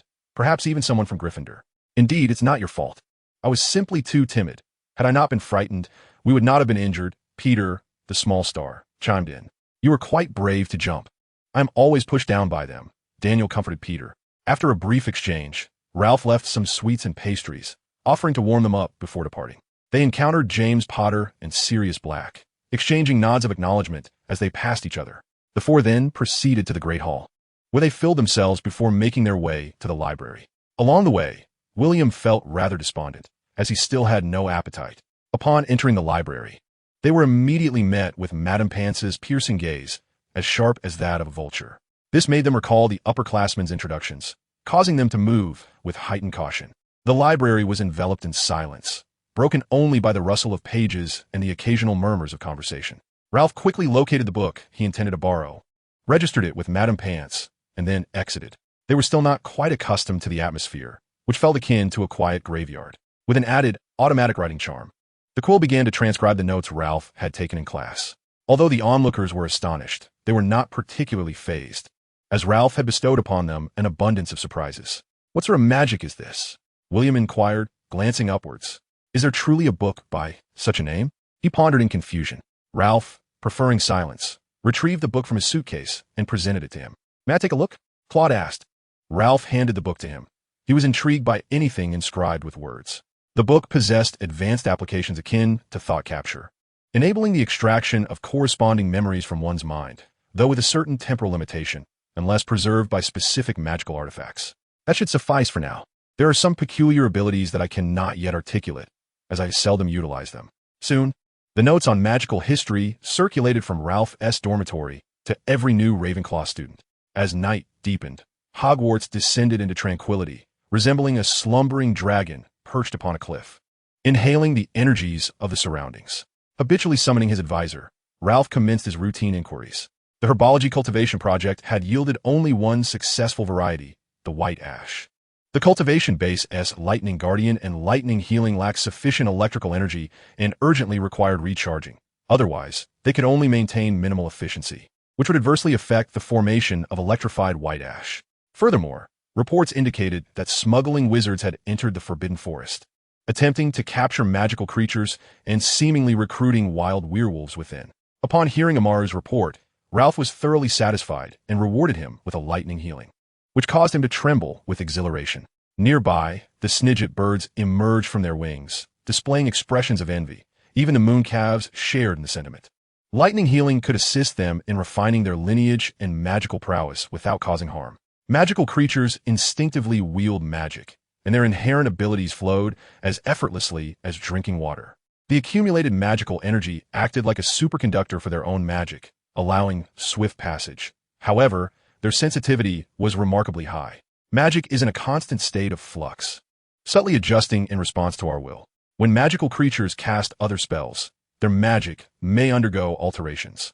And if these changes fall outside the scope of the accumulated magic's memory, the spell will fail. Yet, sufficiently pure magic can break through these accumulations, restoring them to their true selves.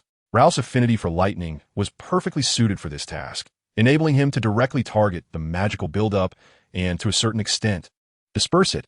This discovery was a collaborative effort between Ralph and the Centaur tribe in recent years. Consequently, the Centaur tribe began to assist Ralph when needed, while Ralph provided efficient lightning healing for their foals annually.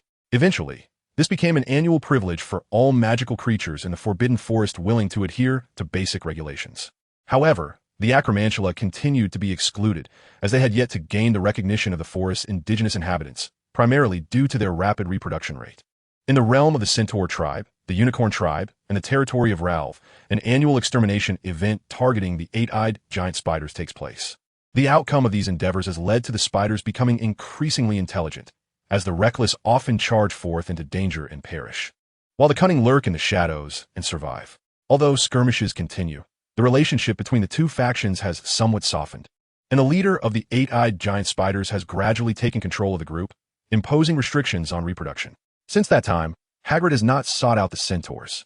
Chapter 24. Rain Brings Life. Another group of smuggler wizards has infiltrated the Forbidden Forest. Who grants them such audacity? Within the confines of the Forbidden Forest, Ralph is undoubtedly a tyrant to outsiders while embodying a benevolent ruler within. Perhaps this is the essence of territorial consciousness. The nights in the Forbidden Forest, though tranquil, resonate with a certain vibrancy, especially this evening. Ralph, accompanied by dark storm clouds, ascends above the eight-eyed giant spiders. I demand an audience with Aragog. His voice reverberates in the ears of every spider below. A cacophony of clicking sounds rises from below, filled with palpable tension. The storm clouds above continue to gather, lightning weaving between them, producing sounds that strike fear into the hearts of all beings. The dark clouds grow heavier, gradually enveloping a significant portion of the Forbidden Forest. Yet they spare Hogwarts. Sparse droplets of rain begin to fall, their sound adding a layer of serenity and vitality to the forest. Magical energy courses through Ralph, activating the enchantments etched into his feathers. In a form that even he struggles to comprehend, this culminates in a downpour. Each drop of rain carries the enchantment of sound that resonates within the heart, transmitting the tranquility of nature and the essence of life to every creature within the forest. Each droplet harbors the life-giving magic of lightning healing, bursting forth in small explosions throughout the Forbidden Forest, nourishing the land and infusing it with vitality. Any flora or fauna touched by this rain emerges more beautifully and naturally, a gift from the passive innate magic of the evil bird known as the colorful feather. The heavy clouds press down upon the Forbidden Forest, yet they illuminate it further. Amidst the swirling clouds, not only does lightning flicker, but the soft glow of moonlight also emerges.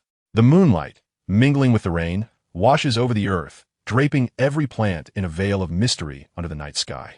This is the dance of moonlight performed by the moonstruck beast, capable of summoning the lunar glow. Ralph, you have grown stronger, Aragog muses, feeling the rain's power coursing through him. As the world gradually comes into focus, he senses newfound vigor within his once dilapidated form, a surge of vitality that suggests he can endure longer.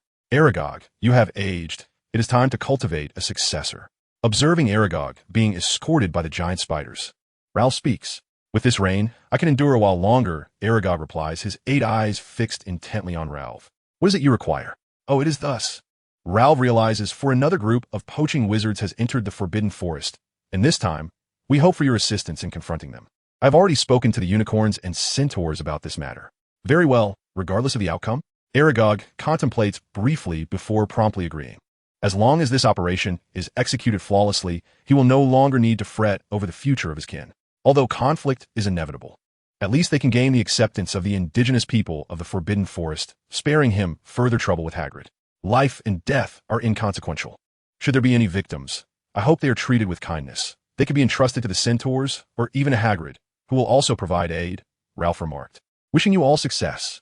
With a cry, Ralph soared into the clouds, dancing gracefully above the Forbidden Forest as moonlight cascaded from the heavens, mingling with the rain and drenching every inch of land shrouded by thunderclouds.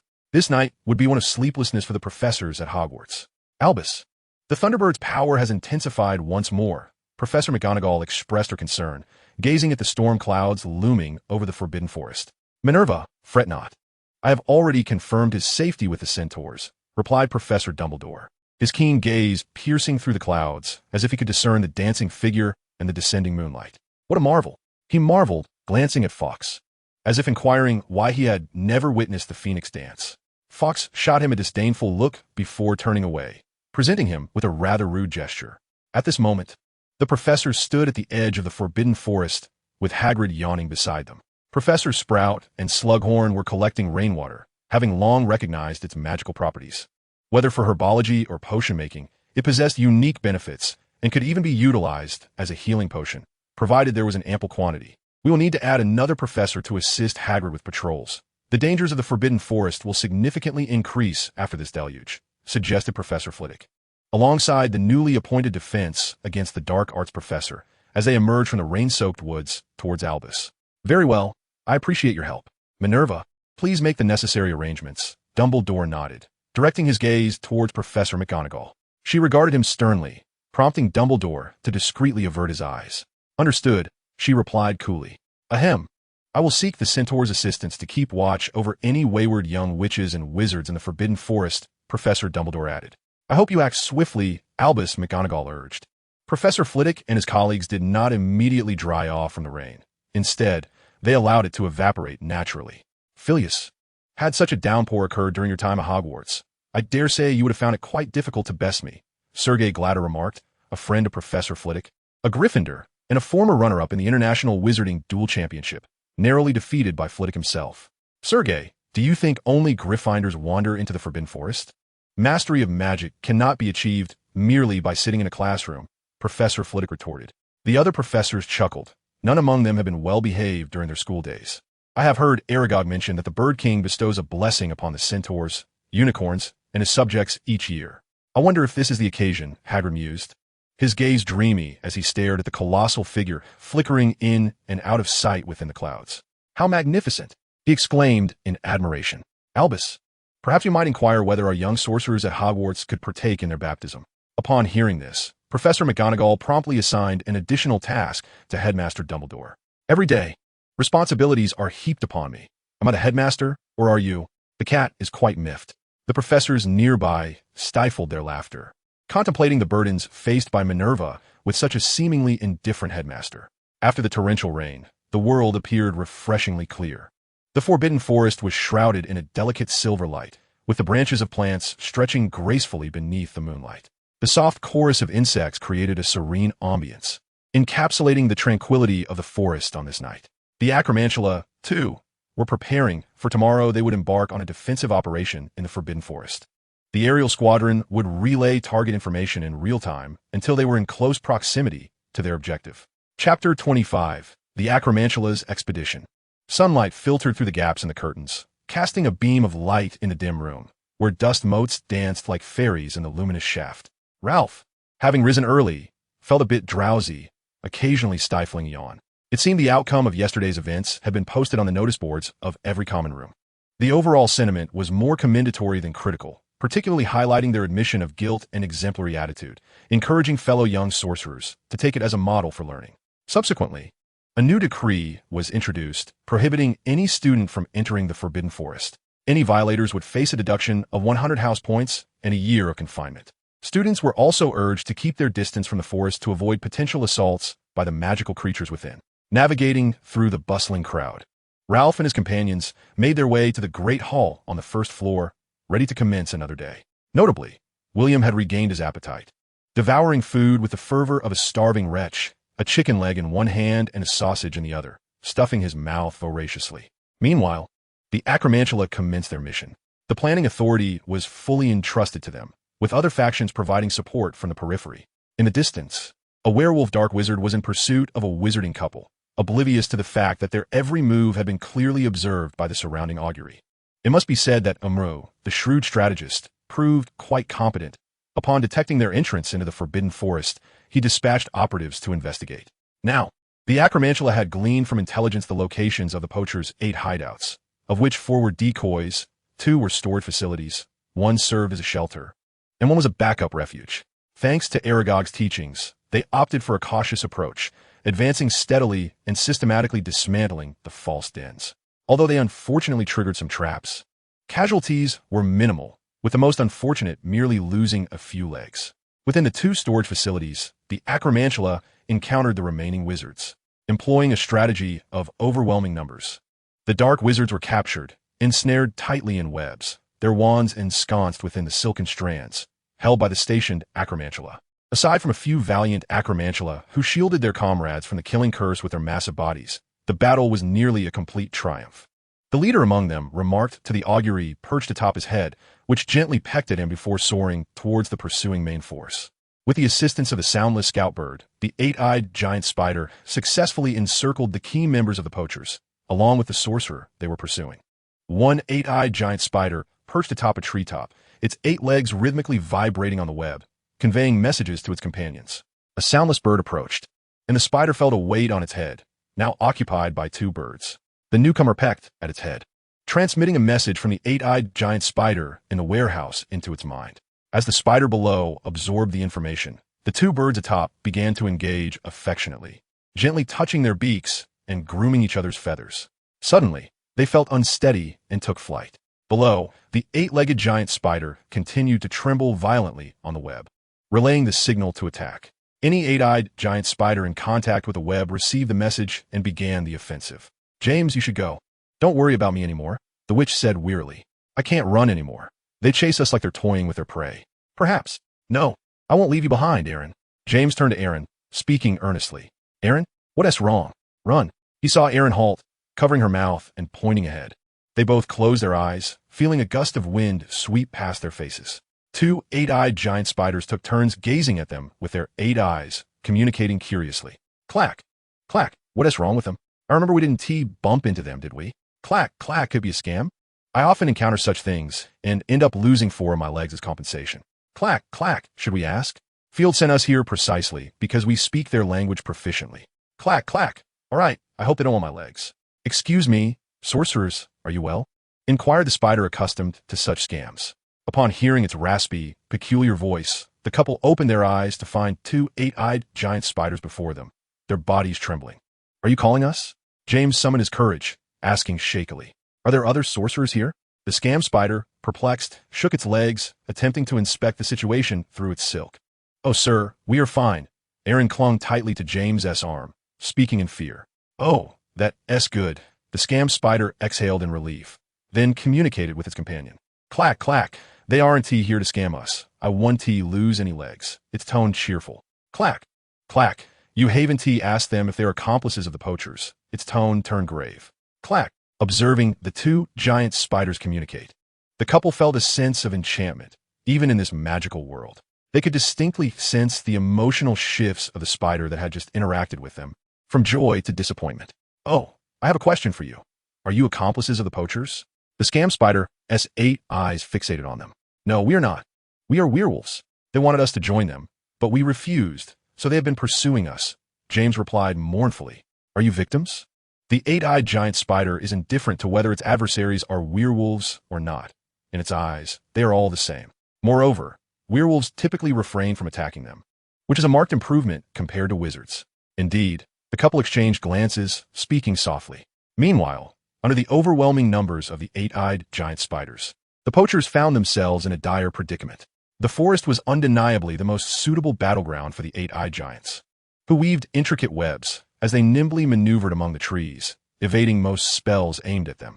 Once an enemy cast the fire-making spell, Some eight-eyed spiders would release a small bundle of webbing from one of their legs, tossing it into the flames like a feather. As the fire consumed the feather, a burst of fresh water would emerge, extinguishing the flames in an instant. When the battle concluded, the eight-eyed spiders captured all the poachers alive. Field, after tearing apart a feather, led the majority of his forces towards the warehouse to regroup with them. A light rain began to fall near the battlefield, dousing the lingering forest fire. Chapter 26, Hagrid. This also signified that they had genuinely gained the recognition of the indigenous inhabitants of the Forbidden Forest. However, this did not trouble the eight-eyed spiders, as they simply discarded the humans to the centaurs. The centaurs were equally reluctant to allow the pair to dwell within their tribe, fearing potential harm to the young foals.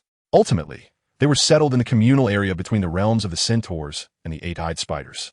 The centaur chief even allocated them a sufficiently large territory, leaving tokens of the power dynamics within the Forbidden Forest, and advised them to treat its creatures kindly and to protect nature.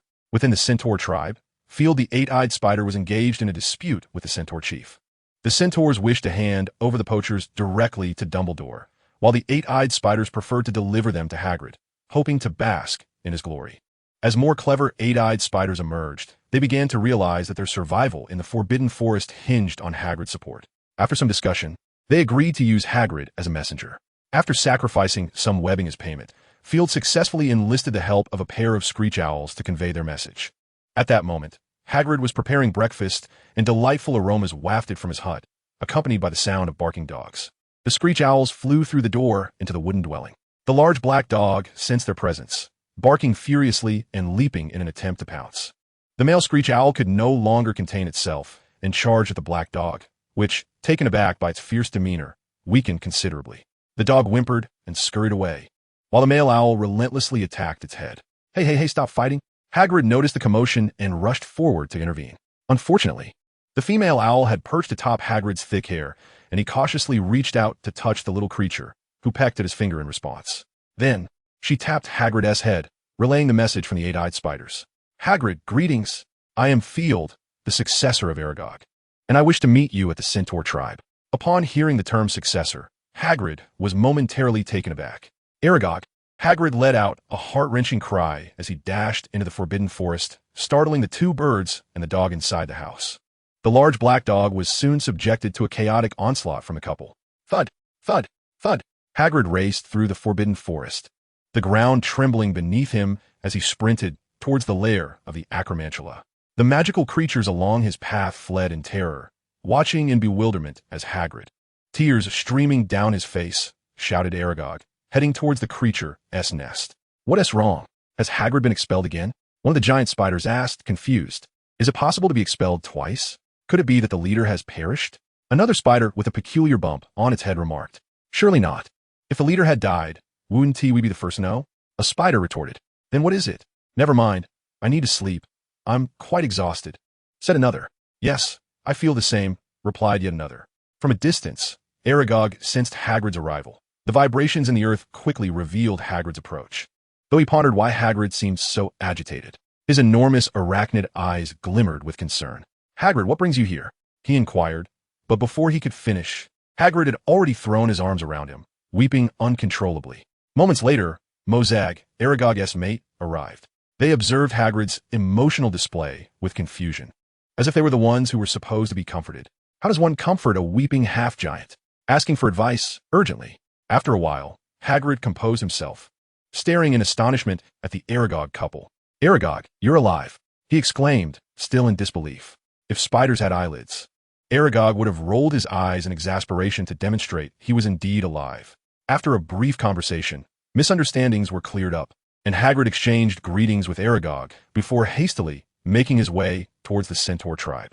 They engaged in discussions about governance and the development of the tribe, sharing a mutual understanding, albeit speculative. Field also learned the name of the young colt, Bane. Someone is coming, Field suddenly announced. Who is it, Hagrid? Bane inquired.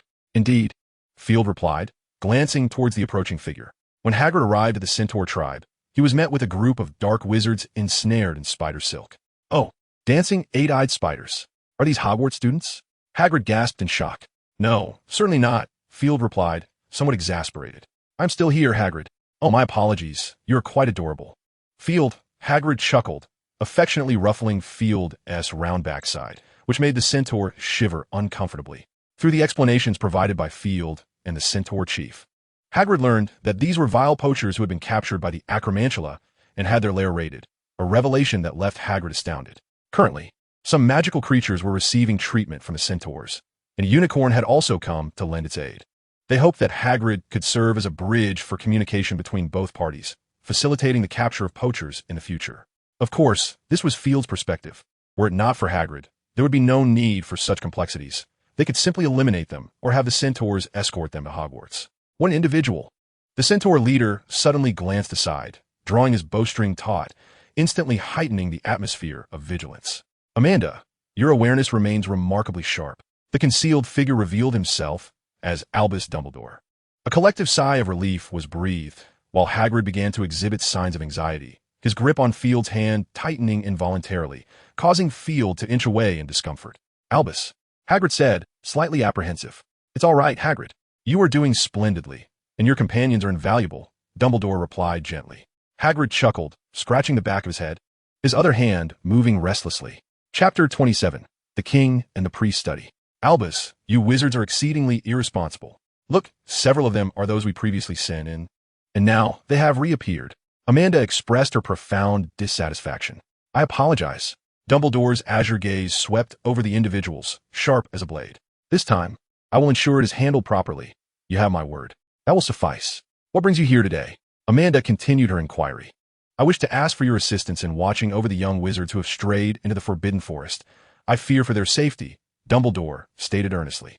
No problem at all. It is our duty to protect the young ones from harm, Amanda replied, flicking her brown tail in agreement. We can assist as well.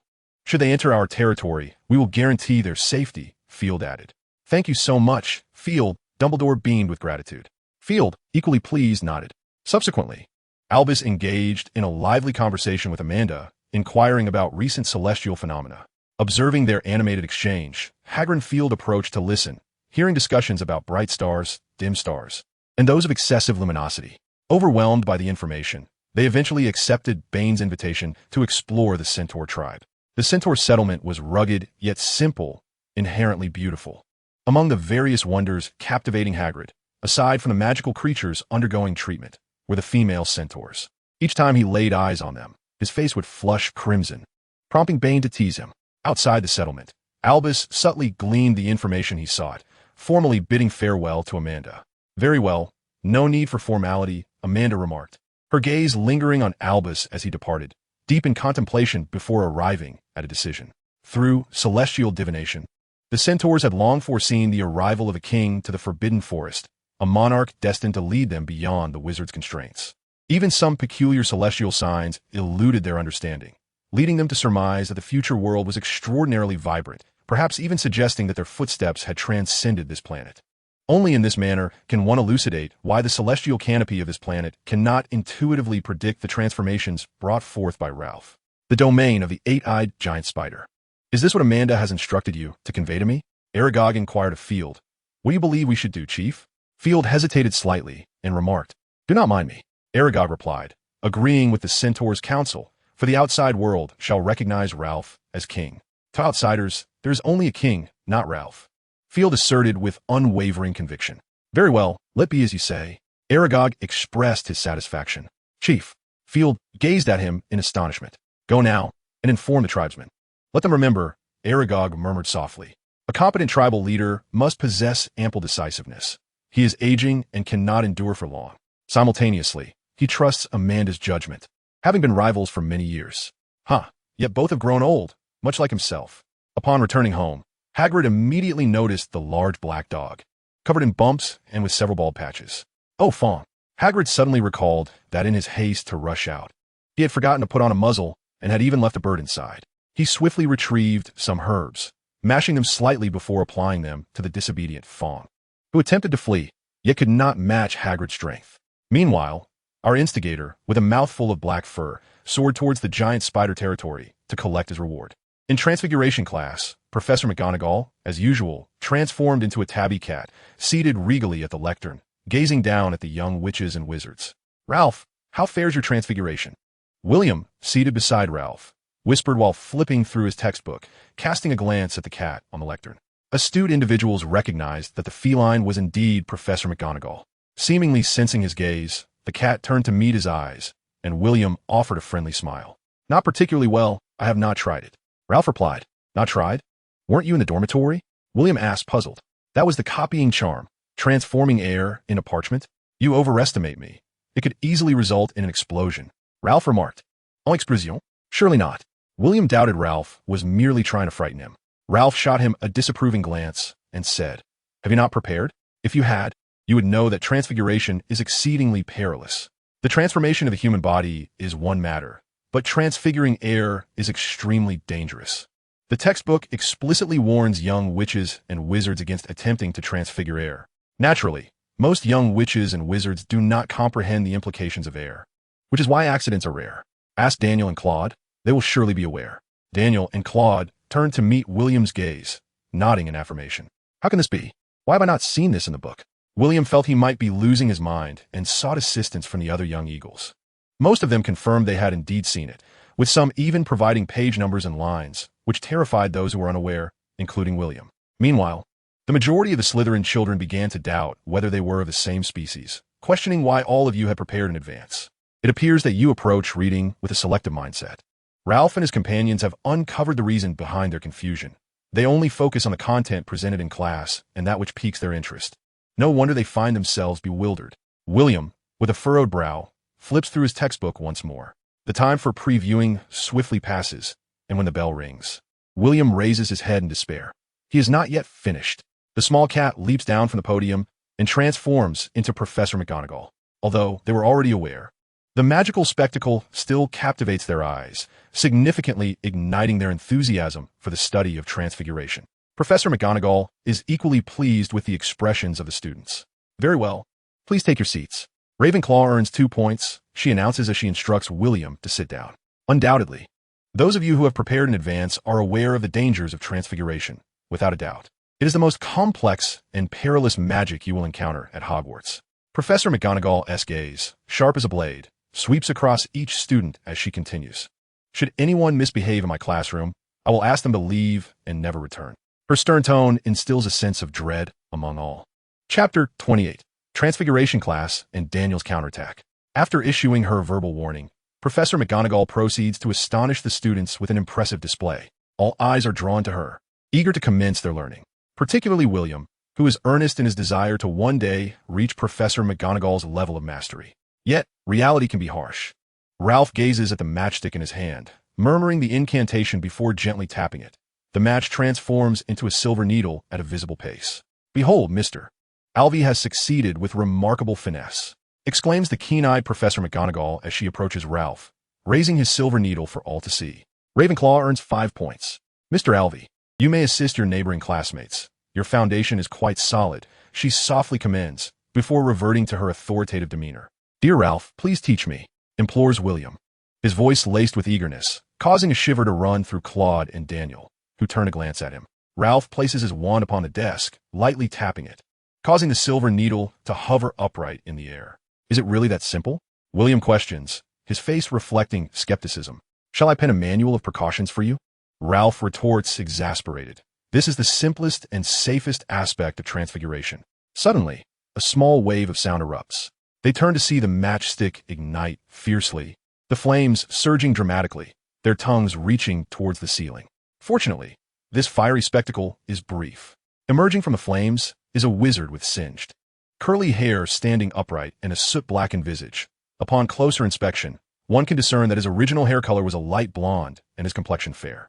Judging by his attire, he is undoubtedly a Slytherin. The classroom falls silent for a moment, then erupts into chaos. "This is utterly terrifying," exclaims Daniel, who, already timid, can no longer bear to look at the matchstick in his hand. Hearing the commotion in the classroom, Professor McGonagall furrows her brow and commands, "Silence. You shall engage in self-study while I escort Mr. Crouch to the hospital wing." With years of teaching experience, Professor McGonagall quickly discerned that the issue at hand was a lack of emotional control. Undeterred, she pressed on. A hint of sadness clouded her expression as she observed the first lesson of the new students. These fledgling wizards were hesitant to wield their wands. "William, you can do it," she encouraged. Yet, Despite the support from his 3 encouraging roommates, William felt anything but reassured.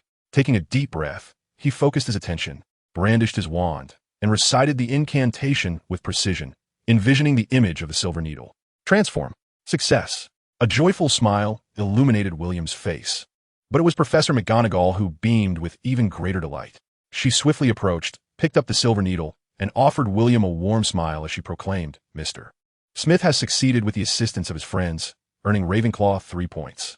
Mr. Alvey, Mr. Hall, and Mr. Lechner each contributed, earning 1 point apiece." Next, she announced, "Those who assist their classmates in completing tasks will also earn points."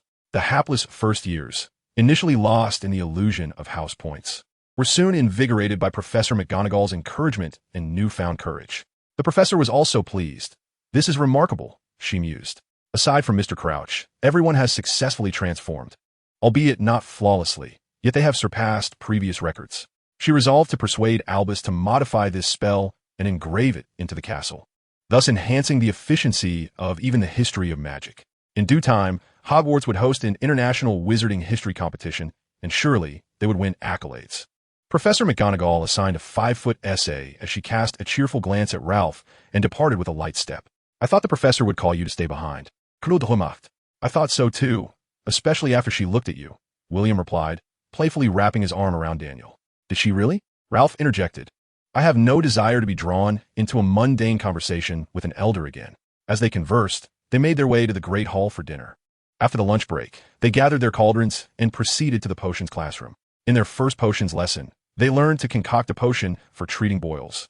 As long as they followed the instructions in the book meticulously, no danger would arise. At worst, their potion would resemble the sickly yellow-green color of badger mucus, sticky and unpleasant to behold. The ideal potion, however, would be akin to Daniel's, a pale green with an inexplicable fragrance, clear as crystal and resonant when swirled. Without a doubt, Daniel earned the day's potion class reward, a small vial of Felix Felicis. It must be noted that Daniel's aptitude for potions was unparalleled. After jotting down key points and the order of ingredients, he fixated on the cauldron, his previous timidity vanishing entirely, revealing a scholar's demeanor. While others hesitated to determine the opportune moment to add an ingredient, he had already done so at the perfect juncture. His mastery of timing, knowing when to alter the flame and when to remove the cauldron, was nothing short of astonishing. Once he completed his task, he still had time to assist Ralph and the others. William and Claude's potions were quite standard, with Claude's quality being slightly superior. As for Ralph, it is hard to say. The aroma is exquisite, and the hue is incredibly enticing. Regardless, Claude has been swallowing hard all along. However, this potion is not solely Ralph's masterpiece. Its creators include Claude, who is now salivating, and of course, the master of potion intuition, Daniel. As for William, he merely observed from the sidelines, occasionally furrowing his brow, ultimately expressing a rather ghastly countenance upon completion. He had not prepared in advance and remained oblivious to the process, rendering his presence somewhat superfluous. Chapter 29. A Perfect Collaboration. The scenario unfolded as follows. After Daniel finished instructing William, the 3 gathered to observe Ralph's actions. At that moment, the fire on Ralph's table had extinguished, leaving only a pool of inexplicable liquid in the crucible. Only Daniel could discern that this was a semi-finished product, requiring the final touch of adding the porcupine quills. However, the liquid should ideally be warm. Otherwise, it would be challenging to dissolve the quills. If the temperature were too high, the addition would provoke a violent reaction, thwarting the transformation of the potion and resulting in merely a concoction for festering boils. "What are you planning to do, Ralph?" Daniel asked, a hint of trepidation in his gaze. "Preparing the potion," Ralph replied. "Then why have you halted?" William raised an eyebrow. "I am merely contemplating how to enhance its flavor," Ralph stated. "What about white ash?" Claude suggested. "Sounds good. Let us give it a try." Ralph beckoned with his finger, causing the crucible to levitate, with flames igniting beneath it. "Daniel, you take the lead," Ralph announced. Can I really?" Daniel hesitated, lacking confidence. "Of course. You look quite impressive while brewing potions. If I were a girl, I would certainly be enamored with you," William chimed in, playfully draping an arm around Daniel. Initiating his antics once more, Daniel's ears flushed crimson, yet he joined in on the challenge. "Now it's time," Daniel asserted with conviction. Ralph immediately added the ingredients. "Lower the heat a bit, Daniel." "Is this better?" Ralph inquired. "Lower still, yes. Maintain this temperature." Daniel intently observed the liquid within the crucible. "William, Go fetch some of this, and this Claude instructed, referring to the herbal textbook. All right. William eagerly dashed to the apothecary cabinet to retrieve the items. Child, have you failed again? However, these are not the materials for treating boils, Professor Slughorn remarked kindly. Oh, Professor, we wish to distinguish between different herbs, William explained. Professor Slughorn smiled and gestured for Daniel to proceed. Make the fire larger, the bigger, the better, Daniel commanded. Ralph extended his palm, raising it, and with a grasp. The flames surged, enveloping the entire crucible and illuminating the faces of the four. Really, the bigger, the better? William began, but before he could finish, Ralph took action. Observing the liquid within the crucible undergoing drastic changes, Daniel's eyes suddenly narrowed. Freeze it immediately, with a deft twist of his palm. Ralph transformed the flames into blocks of ice, exuding a chilling aura that made Crode shiver involuntarily. Soon after, Ralph raised his wand before him, conjuring a barrier that enveloped the cauldron. His expression grew solemn as he constructed a space within the confines of the barrier. The immense energy differential between the contrasting temperatures began to stabilize within the ever-expanding barrier, prompting Ralph to exhale in relief and lower his wand. As the barrier dissipated, a gentle, refreshing breeze emanated from Ralph, captivating the attention of those around him, followed by an enticing fragrance that stirred the senses. Professor Slughorn approached, his gaze warm and benevolent. A perfect collaboration, Mr. Alvey. Your mastery of the charm is truly remarkable. Alas, this is a potions class, and I cannot award you extra points. However, Mr. Hall, your timing was equally impressive. I shall grant you 5 points. Can you tell me what this is? Professor Slughorn inquired, directing his attention to them. It should be a potion for treating boils. We merely aim to enhance its flavor without affecting its efficacy, Crode replied, somewhat uncertainly. Enhance its flavor? Professor Slughorn's expression shifted to one of curiosity as he glanced at the errand boy, William, who sheepishly offered a broad grin in response. I hope you don't mind if I take a small sample, Professor Slughorn remarked, considering it as the completion of your task, Mr. Alvey. Of course, Professor. Please do. We do not mind at all, Ralph quickly replied, nearly forgetting that this was a class assignment. Subsequently, Professor Slughorn took a small vial of the potion and proceeded to the podium, cautioning the young witches and wizard below against haphazardly concocting potions or tasting incomplete brews. Just as he warned against sampling potions, Ralph and Crode had each taken a spoonful, their expressions a mixture of curiosity from William and concern from Daniel. Alvey, Crode. Professor Slughorn immediately spotted the two mischievous students, his voice booming with indignation. Meanwhile, Ralph and Crode's expressions were a complex tapestry of enjoyment, astonishment, and bewilderment. Professor Slughorn hurried over to them, his concern evident. Are you all right? Do you feel unwell? Should we visit the infirmary? Professor, I'm fine. I think it tastes quite good. Would you like to try some? Ralph replied cheerfully. Professor Slughorn paused momentarily, then declared, Ravenclaw loses 2 points. You two, accompany me to the infirmary. The rest of you, carry on. Thus, Ralph and Crode were led away by Professor Slughorn to the infirmary, leaving the astonished young wizards behind. I always felt like a Gryffindor in Ravenclaw, but now I wonder if they're the true Gryffindors, William mused. You are well-rounded. They are merely adventurous in their culinary pursuits, Daniel added.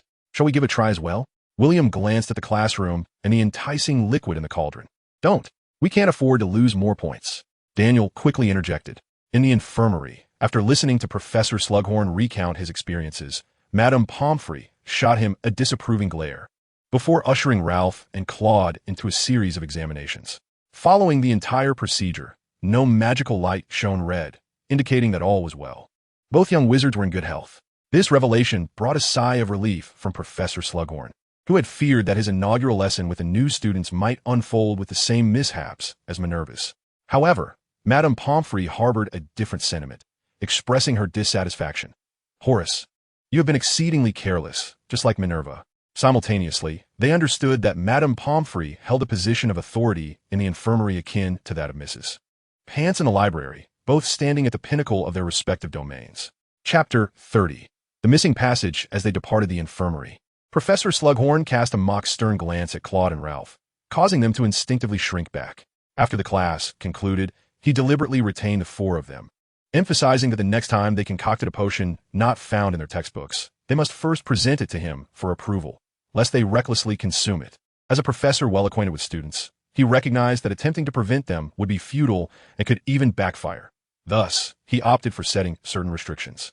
Then, Betraying a palpable favoritism, the professor produced a notebook and handed it to Daniel, informing him that it was a gift from an upperclassman from Slytherin.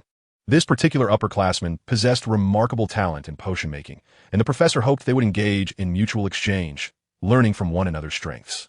He also noted that while Daniel excelled in timing, he needed to improve his handling of ingredients, an area in which the upperclassman had made significant advancements. Such favoritism, brazen and unmistakable.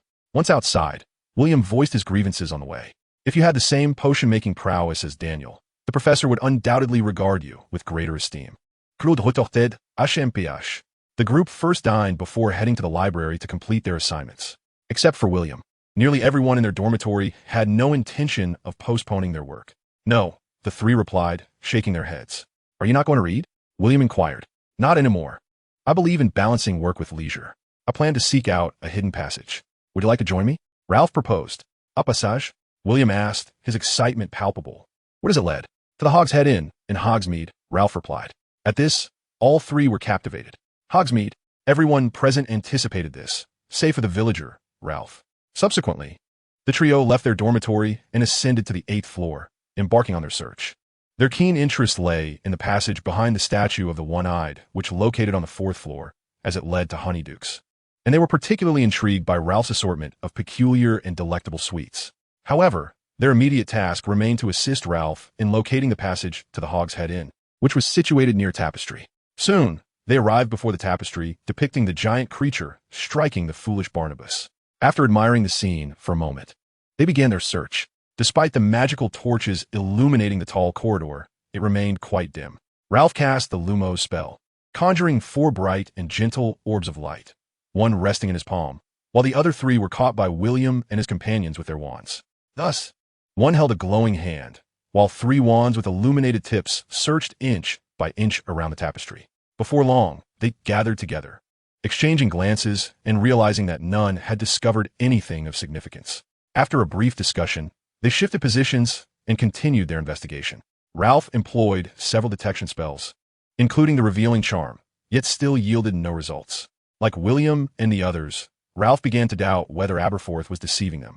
He called his roommates together, raised his wand, and with a flick, conjured a large sphere of clear water from thin air. He gently tapped the water sphere again, causing it to burst and transform into a cascade of shimmering membranes that enveloped the surrounding walls. Closing his eyes, Ralph concentrated on sensing the flow of water. But disappointment lingered. Aside from locating the position of the sewer, everything remained unchanged. Meanwhile, William and his companions marveled at the spectacle. Good evening, gentlemen. Are you clearing the corridor? An exquisite water-making charm. A soft voice drifted to their ears. Startled, Ralph's hand trembled, causing the water membranes to slip from his control and plummet downward. Their headmaster, still vigorous and sharp as ever, waved his wand, and the water swiftly converged before him. Professor, the sewer is over there, Ralph said attentively, observing the frown on Professor Dumbledore's face as he pondered how to manage the pool of murky water. Oh, thank you. Mr. Alvey, Dumbledore replied, raising his thick white eyebrows as the water sphere flowed automatically towards the sewer, eventually disappearing entirely. Indeed, the headmaster's presence was overwhelmingly authoritative, making one feel as if they had breached school regulations, Claude remarked. Indeed. However, the headmaster is quite amiable, much like the housemaster, and treats us to sweets. Daniel added. Quite right, Ralph nodded. In his eyes, Dumbledore exuded an impressive aura, evoking thoughts of confrontation within him. Yet, given the headmaster's kind demeanor and advanced age, along with being the brother of Ariana and Aberforth, Ralph could not bring himself to act against him. After all, he was merely a solitary figure, akin to a lost elderly man. In his dreams, he had already learned the reason behind Aberforth's disfavor towards Albus. It's right there. How can it be so elusive? They discussed. After exiting the headmaster's office, at Claude's suggestion, Ralph employed the divination skill he had learned on the train. However, the result was that the secret passage lay directly opposite the tapestry of the giant striking the foolish Barnabas. Whether approaching from the right or the left, it remained unchanged. This left them utterly perplexed. Was there some special method they were unaware of? During this period, Claude pondered aloud whether the castle's magic was too potent, influencing the divination, or if the very castle was inscribed with a counter-divination spell. After all, Hogwarts was established to protect and preserve the wizarding community, and perhaps such magic indeed existed. The group ruminated for a while before conceding that these were matters beyond their limited understanding as novice wizards. As time drew near and curfew had long commenced, Ralph elegantly waved his wand towards the ceiling, conjuring shimmering blue flames in the dormitory to illuminate their evening routines. This scene was truly enchanting. Daniel gazed at the dancing flames above, their flickering tongues resembling graceful movements, reminiscent of a name he recalled, Bluebell. As the flames extinguished one by one, the dormitory succumbed to a tranquil darkness, akin to a fog, as dreams began to unfold. Chapter 31. Awakening from Dreams. Ralph traversed the 8th-floor corridor, the wall sconces serving as the sole source of light, casting an unusually elongated shadow that resembled that of a bird. Approaching the tapestry depicting the giant's folly, he stood there inexplicably, seemingly in a trance, as if awaiting something. Time seemed to stretch, a fleeting moment yet an eternity. A dark silhouette, obscured and featureless, emerged from the direction of the headmaster's office and approached Ralph, coming to a halt before the tapestry. Even at such proximity, Ralph could not discern the figure's face, oblivious to any sense of foreboding.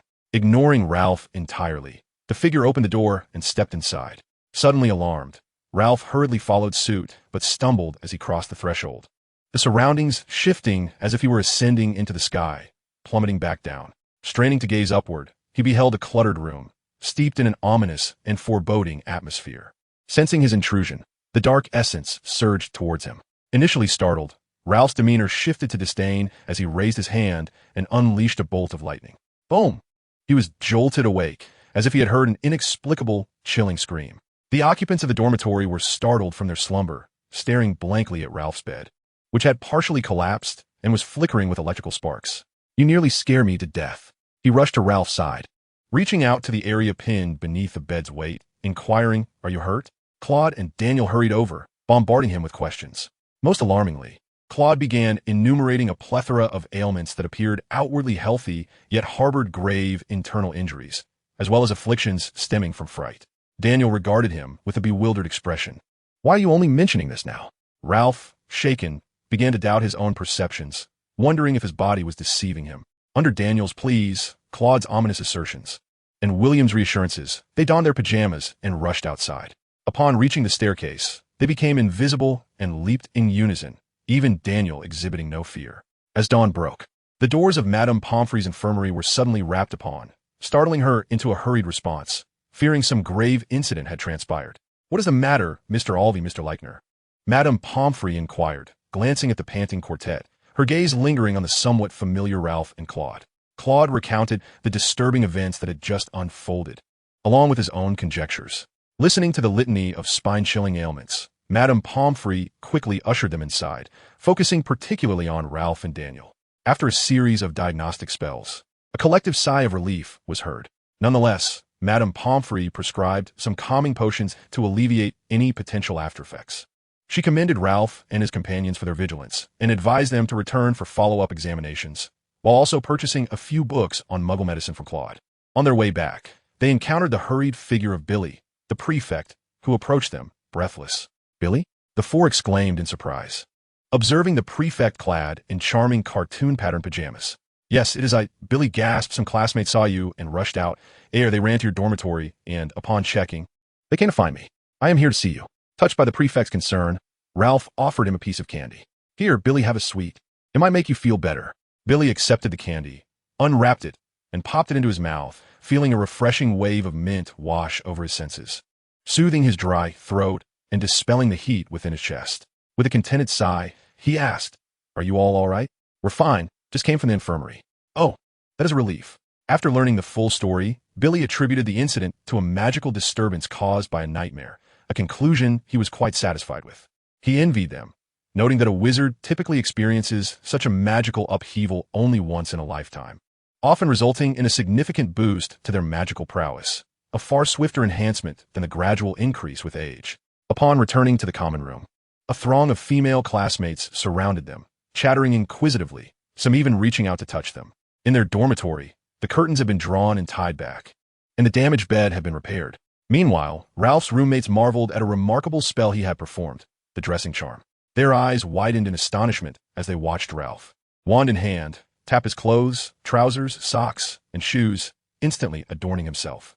Noticing their eager expressions, Ralph randomly produced a pink feather quill from his bag.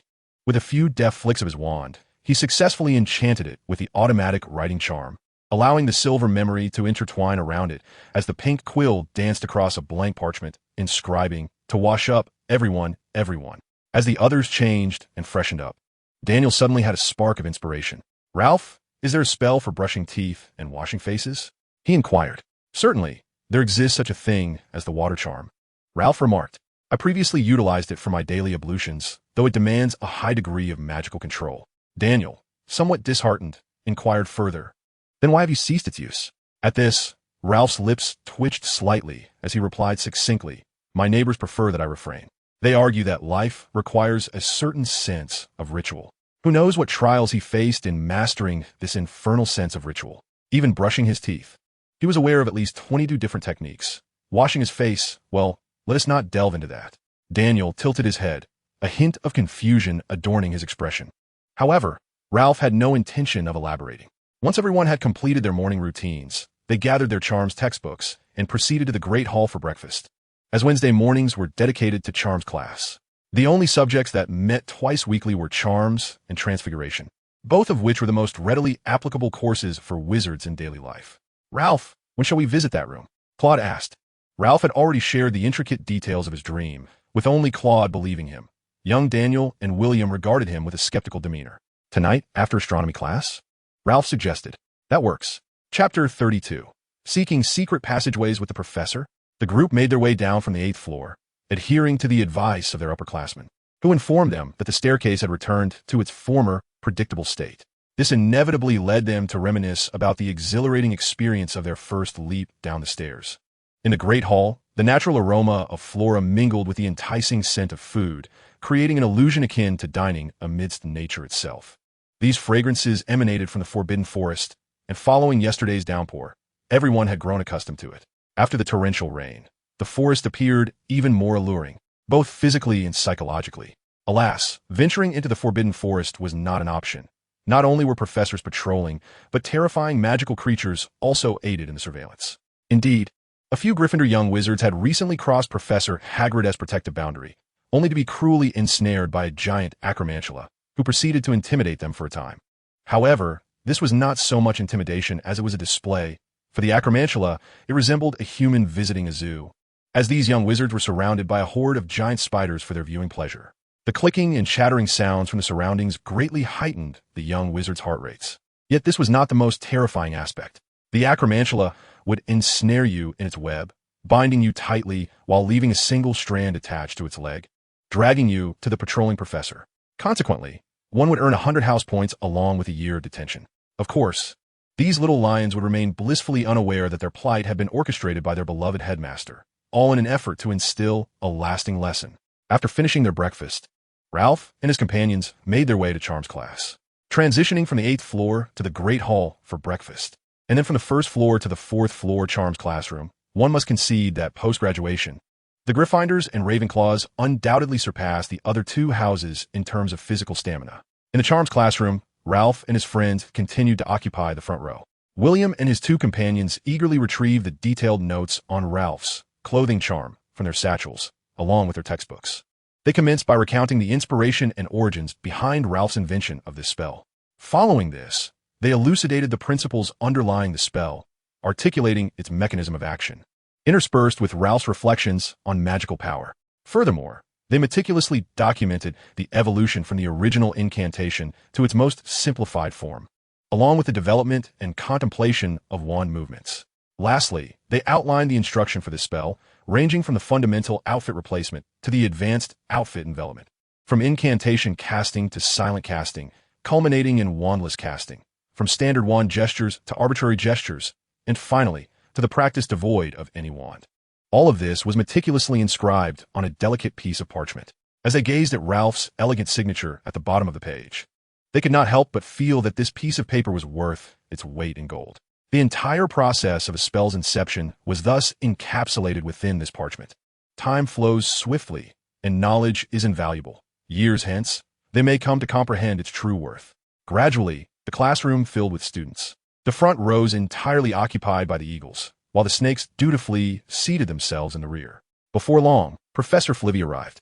After surveying the room, he expressed satisfaction with his students, all engrossed in their books, with a few reluctantly opening their textbooks under his watchful gaze. As the bell rang, the lesson officially commenced.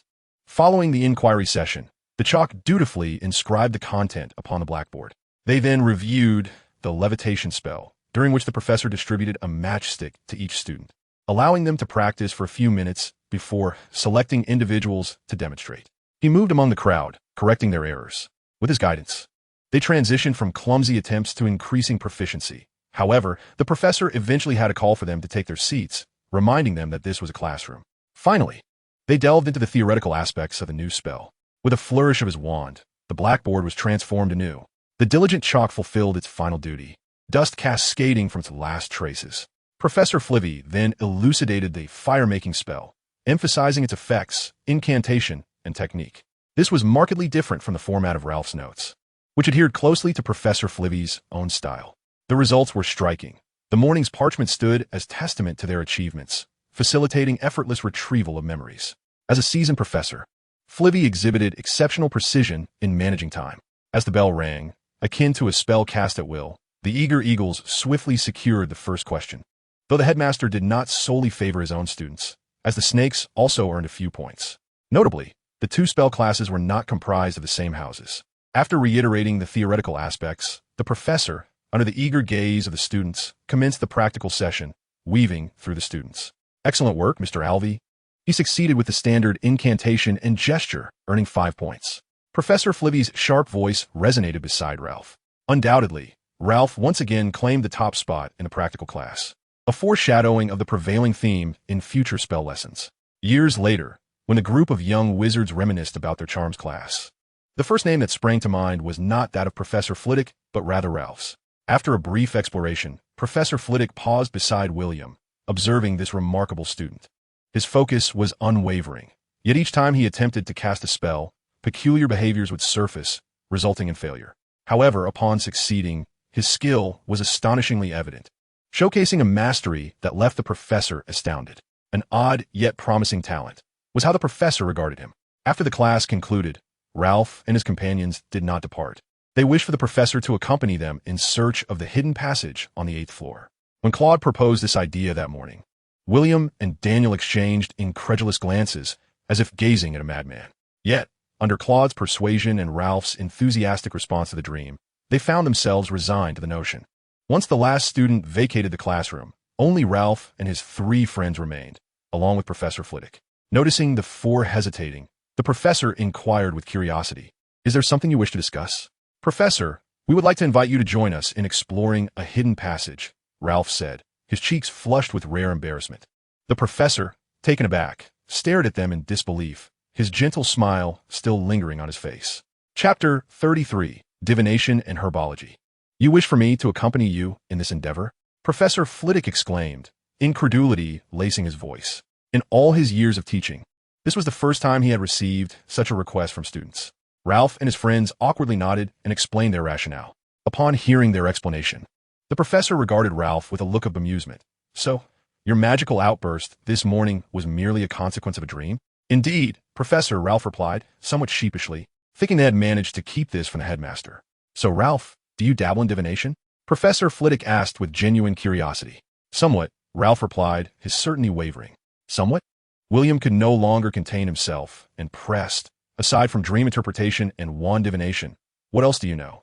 The group, curious, gazed out of the professor's office window towards the distant horizon, pondering whether this could indeed be classified as divination. Ralph kindly elaborated on his dream interpretations. In his youth, his dreams were random, making it difficult to discern the truth within them, yet he could generally ascertain their authenticity. His journey to England was motivated by the presence of this century's greatest white wizard, Albus Dumbledore. Even now, he was uncertain of his true nationality. The current state of affairs in England mirrored those in his dreams, with dark forces stirring unrest, a dwindling wizarding population, and the rising cost of essential goods. This was one of the reasons he managed to purchase a house in Hogsmeade and settle there with less than 500 galleons. As he matured, through conscious practice such as meditation, he found that he rarely dreamt anymore. His dreams would only manifest when he actively showed interest in a subject and had a desire to delve deeper into it. If the divination was unwanted, he would forget it upon waking. Thus concludes this divination session. It must be said that Professor Flitwick exhibits considerable interest in these matters. The stronger one's spirituality, the more intimately one interacts with the cosmos, leading to a higher likelihood of successful divination while simultaneously being less influenced by potent magical forces, thereby enhancing accuracy. However, an excessive spiritual strength and a weak connection to oneself may result in the wand failing to acknowledge its master, thus impacting the divination outcome. As the essence of divination lies within the wizard, wand-based divination is best suited for straightforward inquiries, such as navigating paths, locating lost items, or predicting the flavors of Birdie Bot's every flavor beans, among others. Undoubtedly, Professor Flitwick met all the necessary criteria. He retrieved a bag of Birdie Bots from his ever-useful drawer and commenced an experiment before the eager young wizards, yielding delightful results. Subsequently, he cast a layer of protective magic over the beans using his wand and continued the divination, achieving consistent accuracy. When he removed the previous enchantment and attempted to cast a protective spell without his wand, the success rate diminished slightly. Yet, as the professor yearned to conduct further experiments, Ralph called out to him, prompting Professor Flitwick to realize that students were still present. Merlin's beard. The professor apologized profusely, unable to contain his praises, exclaiming, "My apologies. I became too engrossed." "Ralph, you're truly a genius." Ralph humbly replied, "I merely broadened my perspective on the wand's capabilities. To accomplish this is already commendable. Aside from you, the vast majority regard wands solely as tools for casting spells, myself included," remarked Professor Flitwick as he fondly stroked his wand. "I promise to address tonight's matters. Do come to my office after your astronomy class." The professor addressed them. "Now, off you go for lunch." A chorus of enthusiastic agreement arose from the four, who eagerly nodded and bid farewell to the professor. In the afternoon, herbology class awaited them in the greenhouse adjacent to the castle. Thanks to the activities of the first day, the students felt reasonably familiar with the castle and could navigate their way even when separated from the larger group. Upon entering the greenhouse, they found that, unlike Professor Flitwick, Professor Sprout had been waiting for them, diligently tending to the plants. Professor Sprout, a hard-working witch, donned simple, patched clothing as she busied herself among the various flora. As the class hour approached, she paused her activities, brushed the soil from her attire, removed her dragon-hide gloves, and called the wandering children to gather. This was the first time the young eagles formally observed this gentle professor, whose face radiated a joyful smile, her tone cheerful and maternal, akin to that of a caring mother, her stout figure bustling amidst the fields, and her beaming smile upon seeing them. How reminiscent it was to the badgers.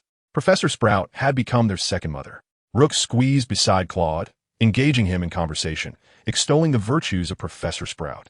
Meanwhile, she cast a seed onto the ground, which swiftly germinated, vines entwining to form a table. Subsequently, Professor Sprout gently tapped the branches and poured a small vial of water at its base. Tiny electric sparks danced across the surface of the vine table, emanating a soft moonlight that only the keen-eyed students in the front row could perceive.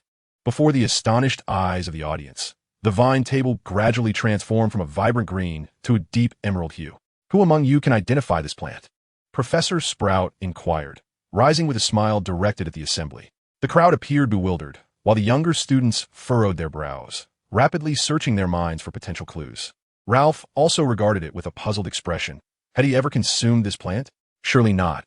As it bore no leaves, how could it capture his interest? Indeed, Ralph preferred a vegetarian diet, relishing fruits and the tender leaves of herbs, or perhaps the mature herbs with pleasing textures. Clearly, this specimen, which was evidently unpalatable, did not feature in his culinary repertoire. Not keeping the professor waiting for long, Claude raised his hand. "Mr. Leichner, please," he said. "I believe it is Devil-S Snare. However, the texts state that it prefers dark, damp locales." Claude hesitated, glancing at the professor.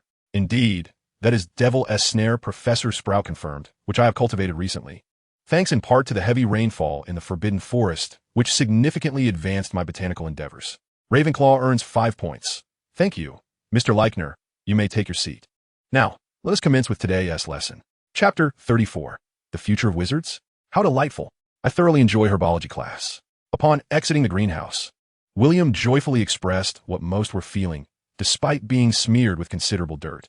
It was indeed fascinating, and his classmates nodded in agreement. This was the first time these students had truly appreciated the beauty of plants, Professor Sprout had sown a seed of herbalism within their hearts through her actions, one that would inevitably flourish in the hands of a talented student in the future. At that time, she could relinquish her professorship, assuming merely the honorary title of head, and devote herself to her research, surrounded by her beloved plants and cherished students. By then, perhaps Minerva would have become the headmistress. How amusing it would be. One cannot imagine a vice principal for 70 years. Hopefully, she wouldn't turn out like Albus.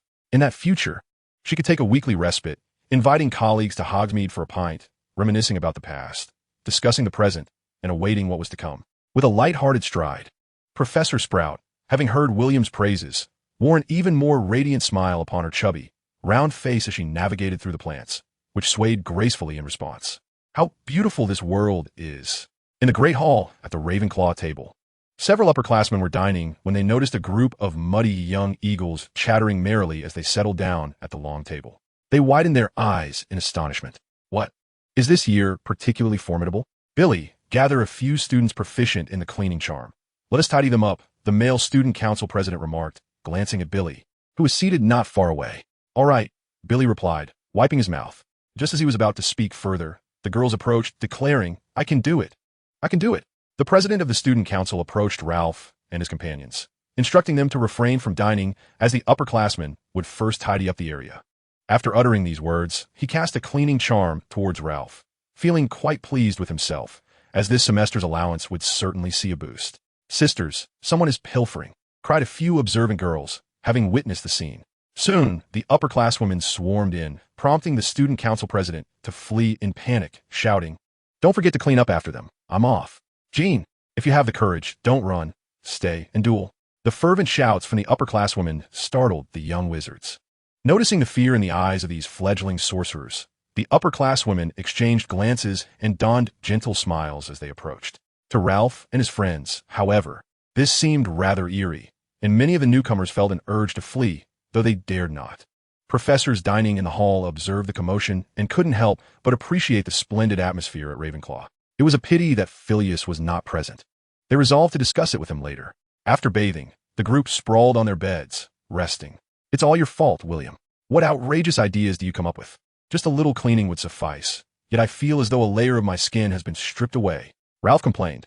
With so many wizards casting cleaning charms on you, it's unbearable for anyone. Enough. I regret it, William muttered, burying himself under the covers, attempting to suffocate himself with shame. They are far too enthusiastic, Dana remarked. Enthusiastic? Huh, Claude replied. That evening, they made their way to the astronomy tower, the closest venue for their upcoming class. Tonight, they would attend the lesson alongside Gryffindor, making it the nearest subject for the Lions as well. The astronomy professor, Aurora Sinistra, was of African descent, adorned in deep brown attire and a matching hat embellished with flecks of silver, resembling the night sky draped upon her. Greetings, I am Aurora Sinistra, your astronomy professor. I apologize for making you attend class during what should be your free time, but alas, the stars are only visible at night, she began. In this astronomy course, I shall teach you how to identify each star in the sky and help you become familiar with the magical meanings they hold. The celestial bodies above us do not merely assist you in finding your way. They also possess the power to foretell your future. After a brief introduction of herself and the course, Professor Sinistra commenced her lesson. With a clap of her hands, the surroundings transformed, and the students felt as though they had entered a starry expanse, with twinkling stars seemingly within reach. The stars arranged themselves into the 12 constellations, swirling above them and casting shimmering glimmers, captivating many students in the process. Having achieved her initial objective, Professor Sinistra proceeded with her instruction. She directed everyone's attention to the solar system beneath their feet. Pray tell, upon which planet do we reside? She inquired with a smile. In unison, the Ravenclaws raised their hands high. Professor Sinistra extracted a small eagle from the front, and, as expected, it successfully added 5 points to the college. With a wave of her hand, the ethereal image of Earth materialized before everyone, spinning gracefully, showcasing continents and oceans in a wondrous world. She began to introduce our home planet beneath our feet. As time flowed by, the lecture swiftly came to an end, and the students departed the observatory, filled with a profound curiosity about the cosmos. Ralph and the others, however, sought out Professor Flitwick. Aurora, do you think I acted rightly? At the observatory, Headmaster Dumbledore appeared beside Professor Sinistra, gazing skyward. Albus, that is a question you ought not to pose to me. Professor Sinistra chuckled softly, adding, do you recall why you chose me when hiring for the astronomy position?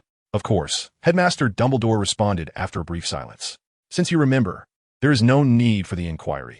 In truth, it makes little difference, does it? With that, Professor Sinistra gracefully departed the observatory. Headmaster Dumbledore remained rooted in place, rubbing his wand thoughtfully as he gazed at the twinkling stars, reminiscing about the interview years ago.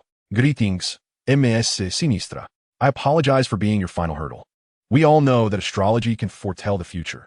Could you share what you have seen?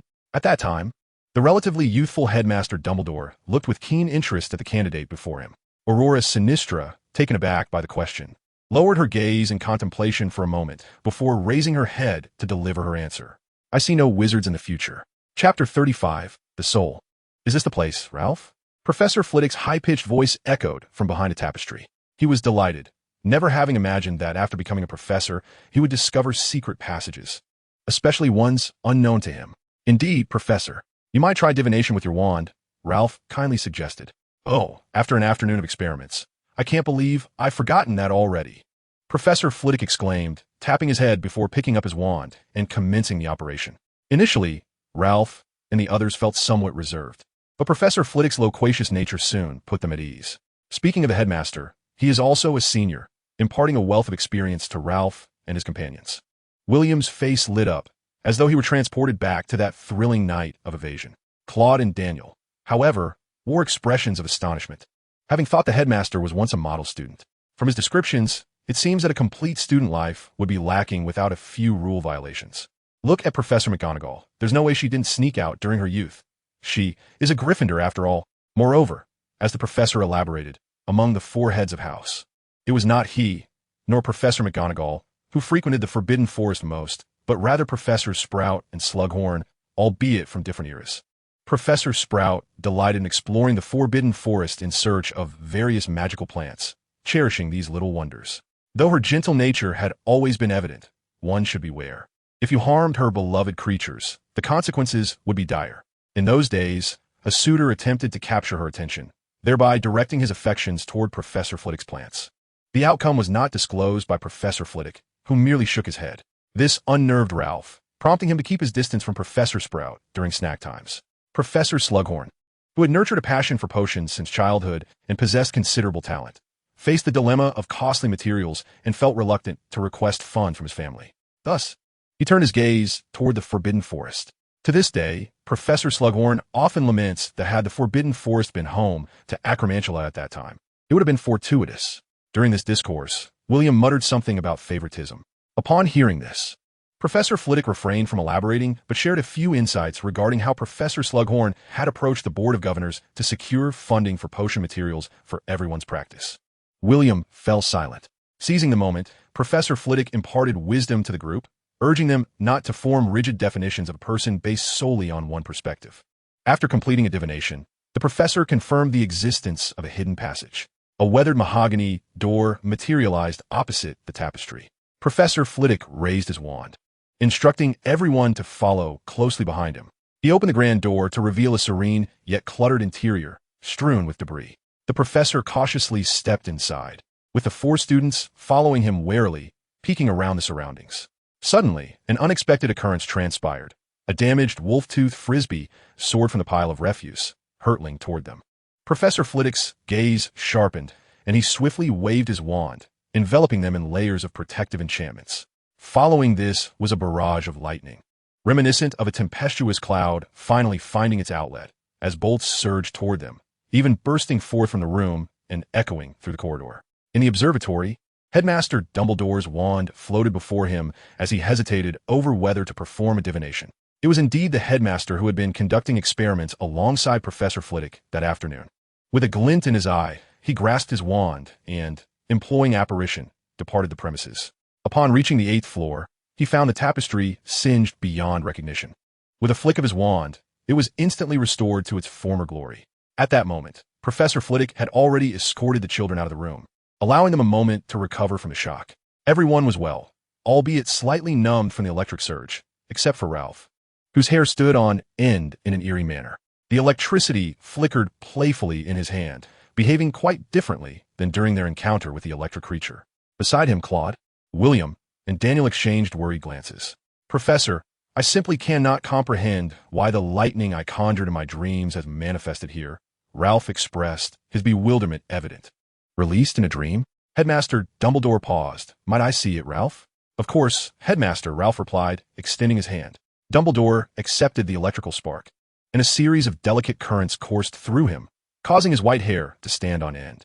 The headmaster widened his eyes, his crescent-shaped glasses leaning toward his palm. Professor Flitwick also leaned in, rising on his toes to observe intently. After a considerable time, the headmaster lifted his gaze, the electrical phenomenon around him calming. "What do you see, Albus?" Flitwick inquired. "Well, what about you, Phileas?" Dumbledore asked in return. "Quite pure, far surpassing Ralph's current magical capacity," Flitwick responded. "Indeed," Dumbledore sighed, continuing, "it pertains to the soul. This should be a direct product of the soul." At this revelation, an eerie chill swept through the room, causing Ralph's complexion to pale. The soul. He recalled fragmented accounts from his lineage. A fragmented soul would become neither living nor dead, a curse rather than a boon. Unable to linger in the realm of the living or journey to the realm of the departed, it would remain eternally lost between life and death. "Headmaster, is there hope for me?" Ralph inquired, a glimmer of hope amidst his darkening thoughts. "My child, what are you pondering?" Dumbledore chuckled, observing Ralph's ashen face. After a thorough explanation, Ralph felt reassured. It was merely a manifestation of his soul, not a portion of it. Nevertheless, Dumbledore cautioned him to refrain from divining through dreams and to avoid using magic therein, for what he wielded may not be pure magic, but rather a fragment of his soul. Chapter 36, The Waning Moon. The group entered the disordered chamber, surveying their surroundings. Dumbledore cast a wide-range detection spell, raising an eyebrow at the results. "What troubles you, Albus?" Flitwick inquired. "The magical essence of these items has been forcibly extracted," Dumbledore noted, picking up the damaged wolf-tooth disc that had previously attacked Ralph and his companions, handing it to Flitwick. Flitwick took it, rubbed it thoughtfully, and nodded. "It appears the earlier lightning has drained this place of its magical energy. It is safe now," the professor deduced. Dumbledore nodded, retrieving a letter from the debris. His interest piqued as he read, occasionally pursing his lips and displaying a knowing smile. Ralph and the others leaned in to see. It was a love letter, quite well composed, and they continued to read. Upon reaching the signature, their expressions shifted dramatically. Flitwick, constrained by his height, was about to give up when he noticed the change in William and the others' faces. He conjured a small stool to elevate himself for a better view. "Ah, it is indeed a love letter. Quite well written. Must be a Ravenclaw," he remarked. Professor Flitwick was momentarily taken aback upon witnessing a declaration of affection between two boys. Ultimately, the onlookers extended their heartfelt blessings, unaware that it was the letter's author who had discarded the missive. "Is the hidden passageway located within this house?" "Where does it lead?" Headmaster Dumbledore inquired, surveying his surroundings with a smile. "It seems a bit challenging to locate. Would you like me to assist?" Daniel and the others turned to Ralph, who, surveying the intricate environment, also found the task daunting. "Certainly, Headmaster. This leads to the Hogshead Inn." Ralph expressed his gratitude. "Ah, the Hogshead." Dumbledore appeared lost in a reverie. The four students gazed at the contemplative headmaster, unsure of how to proceed. Under Professor Flitwick's vivid narration, their anticipation for Hogsmeade Village grew, as did their eagerness to uncover the hidden passage. As the collective yearning for the passage intensified, the room began to transform into a corridor. Dumbledore, awakened by the change, observed the surroundings and grasped the significance of the moment. He then recounted an experience from his own school days when he had meandered through this very corridor, feeling a growing pressure in his abdomen. He then spotted a door. Upon opening it, he found an extravagant array of toilets, golden, diamond-studded, and exquisitely crafted. Since that departure, he had never encountered it again, and now, unexpectedly, it had reappeared. Possessing a profound intellect, Dumbledore swiftly deduced the purpose and functionality of the room from various rumors circulating within the school. As he shared these insights, he suddenly realized that once Minerva became aware of this matter, she would undoubtedly seek to develop this magical room for the benefit of the school, prompting her to consult him. The thought gave him a headache. After concluding his remarks, the headmaster imparted some words of caution to the group, advising William and the others to keep their discovery confidential before taking his leave. Left alone with the five of them, Claude, William, and Daniel exchanged puzzled glances, while only Ralph and Professor Flitwick understood the truth. They proceeded along the corridor until they eventually opened a door, leading them to the Hogshead Inn. "Apologies, Ariana. I was unaware you were here," Ralph noted the figure depicted above the door, realizing it was a portrait of Ariana. The painted Ariana smiled and shook her head, conveying her indifference. Ralph then introduced her to his friends and the professor, who greeted the portrait enthusiastically, bringing her great joy. Subsequently, Aberforth arrived, initially with a light step, which then settled into a more measured pace. "Hey, Aberforth!" Ralph greeted him with delight. Ralph, like a child, eagerly recounted his experiences at school to Aberforth, who listened intently, even taking notes in a small notebook, stating that other neighbors would also want to know and lamented that Ralph had not written to them, leaving them in the dark about which house he had been sorted into. Hearing this, Ralph felt a twinge of embarrassment.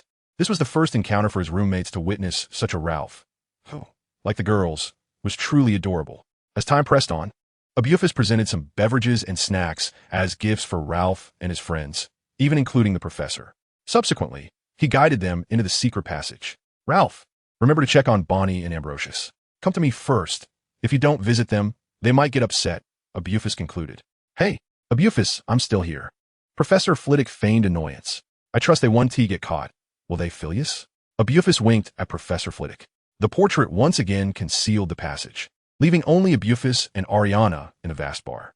Abuphis gently stroked the figure within the portrait, murmuring, "He is a good boy, is he not? If only I'd been a bit braver back then." His voice resonated with regret. Ariana gazed at her brother with concern. "I'm sorry to have worried you." Abuphis reattached his smile, addressing the portrait. "Good night, Ariana, I'm off to bed." Watching Abuphis' retreating figure, the Ariana in the portrait stamped her foot. She sat in the chair depicted, resting her chin on her hands, staring at the empty bar with a forlorn expression. She had no home, and neither did her two brothers. She yearned for a home, just as Abuphis and Abuphis did.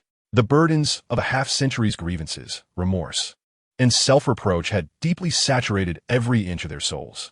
As the night deepened, a waning moon hung in the sky. Chapter 37. Defense Against the Dark Arts.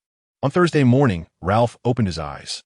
Stretching lazily, he sat on the edge of his bed, lost in thought for a while, before vigorously shaking his head, causing his tousled hair to settle neatly. Clad in pink checker pajamas, Ralph approached the window, drawing back the curtains to drape behind him, and pushed open the upper window. A layer of low, gray clouds hung in the sky, seemingly within reach. A refreshing breeze from the forbidden forest swept across his face, and Ralph comfortably squinted, his slightly longer hair fluttering backward, separated by a barrier.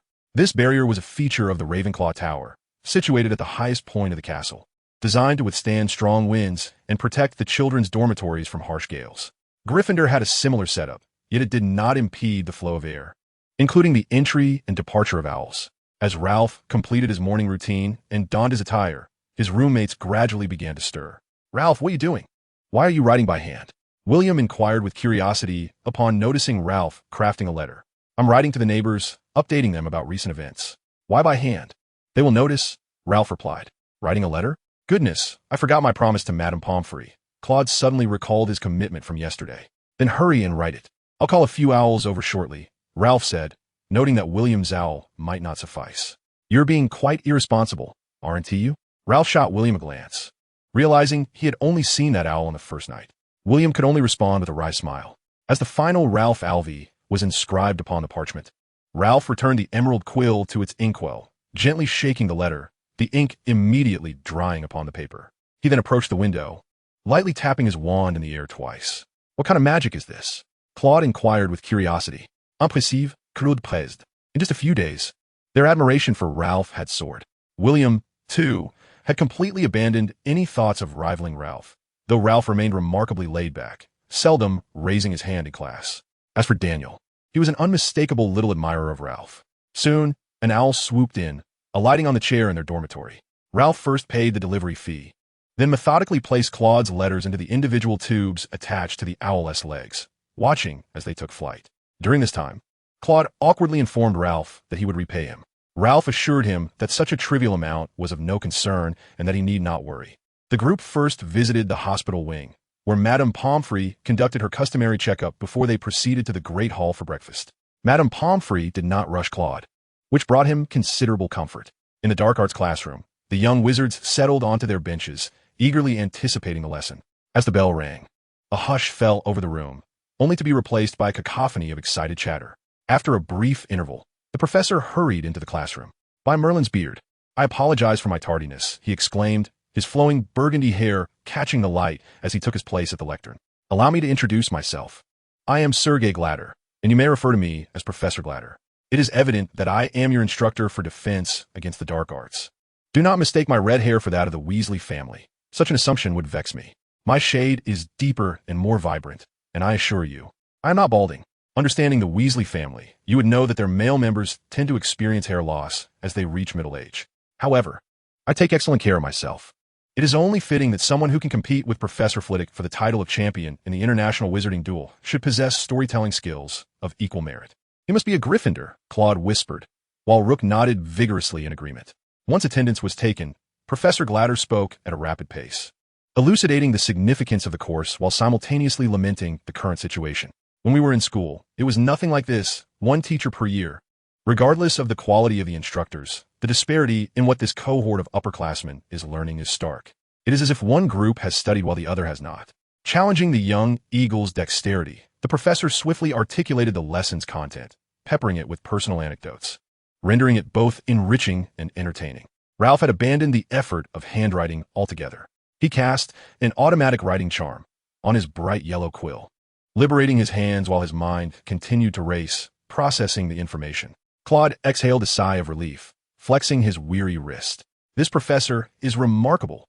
William could not help but comment. Ralph, may I borrow your notes? Ralph handed his notes to William, who was among those who had given up too easily, regrettably lacking Ralph's magical prowess.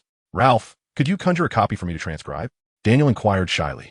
Of course, Ralph replied, drawing his wand and with a flick, duplicated the notes, producing 3 additional copies for Daniel, Claude, and Rock. During this process, Rock questioned the necessity of an extra copy, noting they already had one.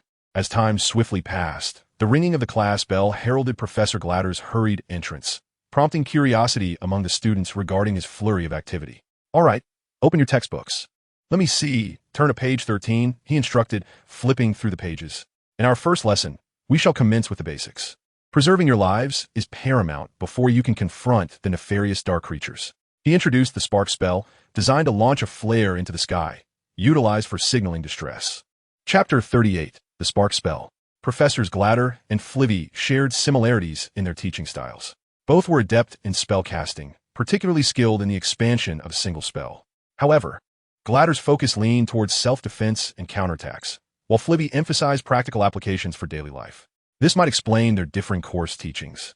Perhaps Flivvy would approach dark arts defense with the same fervor as Glatter. Demonstrating the standard gestures and incantations multiple times, Glatter produced sparks of varying colors, adjusting some of the movements to simplify the spell casting for the young wizards. He also illustrated how to employ the spark spell for self-defense and to buy time. Glatter's fluidity in spell casting radiated elegance, inspiring the young witches and wizards to believe in their own potential. Yet, the results were disheartening. Even the simplest of spells eluded them at first attempt, save for the exceptional Ralph. As expected, Ralph once again earned 5 points for Ravenclaw and garnered the professor's admiration. 10 minutes later, under Glatter's continual guidance, most of the young wizards managed to clumsily cast the spark spell. All right, Glatter clapped his hands, signaling for everyone to pause. The students promptly ceased their activities, sitting upright and directing their attention to Professor Glatter. Next, I shall demonstrate how to apply the spark spell in practical scenarios. I will invite the most proficient spellcaster among you to join me in this demonstration. During this exercise, both wizards will be limited to the spark spell. Let us welcome Mr. Ralph Alvey. Everyone, please applaud. Professor Glatter announced loudly. Amidst the warm applause, Ralph awkwardly approached the platform, casting a fierce glance at William, who had clapped the loudest. Mr. Alvey, relax. Your Professor Flivvy has spoken highly of you, and your performance in class has certainly reflected that. I am confident that you will triumph in this duel. Professor Gladio remarked cheerfully to Ralph, occasionally furrowing his brow, which added an element of intrigue to his demeanor. However, Ralph remained unimpressed. He offered a gentle smile, pursed his lips, and tightened his grip on his wand. The sight of Ralph's pursed lips evoked memories of his former classmate, Professor McGonagall, in Gladio's mind. With a flourish of his wand, he cleared the desks and chairs from the classroom, pushing the students to the sides. He then guided Ralph to the center of the arena, informing him of the duel's etiquette. The two stood facing each other, wands raised in unison, mirroring the stance of the opposing professor.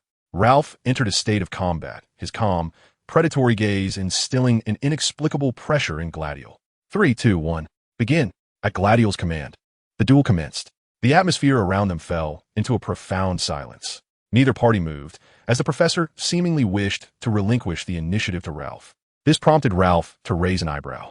"Professor, be cautious," he warned, shattering the stillness. As his words echoed, a dark, shimmering spark erupted from Ralph's wand. Hurtling towards the professor's chest, Gladiol sidestepped, sweeping his wand in front of him, diverting the spark to graze past him and strike the podium with a resounding bang. The podium erupted in a dazzling display of fireworks, breathtakingly beautiful. Though enchanting, the spectacle sent shivers down the spines of some young wizards present. A hit would surely be excruciating. Observing this, Ralph directed a spark towards the incoming firework, which collided mid-air with the professor's, resulting in a brilliant explosion of light. Simultaneously, amidst the pyrotechnics, a silent spark stealthily maneuvered through the display, aiming for the professor. Gladiol's eyes lit up at Ralph's engagement, and he felt a rush of excitement. Yet his keen senses alerted him to the silent spark's trajectory. As it sped towards him, the professor appeared blissfully unaware, causing the onlookers to hold their breath in anticipation. Ralph furrowed his brow, sensing the urgency. As the fireworks dispersed between them, Ralph witnessed a remarkable moment. The professor elegantly swept his wand, conjuring a sweeping arc of continuous sparks that successfully thwarted Ralph's assault. Following this, with a gentle tap on the arc of fire, the professor transformed it into a barrage of flames directed at Ralph, moving with somewhat less speed than the initial spark. Reacting swiftly, Ralph raised his wand and, with a sharp crack, unleashed a flurry of sparks that erupted above him, cascading down in a protective arc that enveloped him. The professor's fiery rain struck the curtain of sparks surrounding Ralph, merely causing scattered bursts of flame. Yet, possessing the advantage, Gladiol was not one to concede easily. Noticing Ralph's ability to withstand his attack, he unleashed a greater torrent. With bold and sweeping gestures of his wand, he sent arcs of flame slicing through the air toward Ralph. Unfazed, Ralph stood his ground, ready to counter the inferno. He acquired the skills of his professor and drew an arc before himself, successfully fending off the initial wave of blades. Subsequently, the two began to stand firm and unleash their spells. Ralph adjusted the angle of his wand in the air, targeting the oncoming knife-like beams with precise bursts. Sparks erupted as flames collided, illuminating the dim surroundings with flickers of blue light that danced in the air.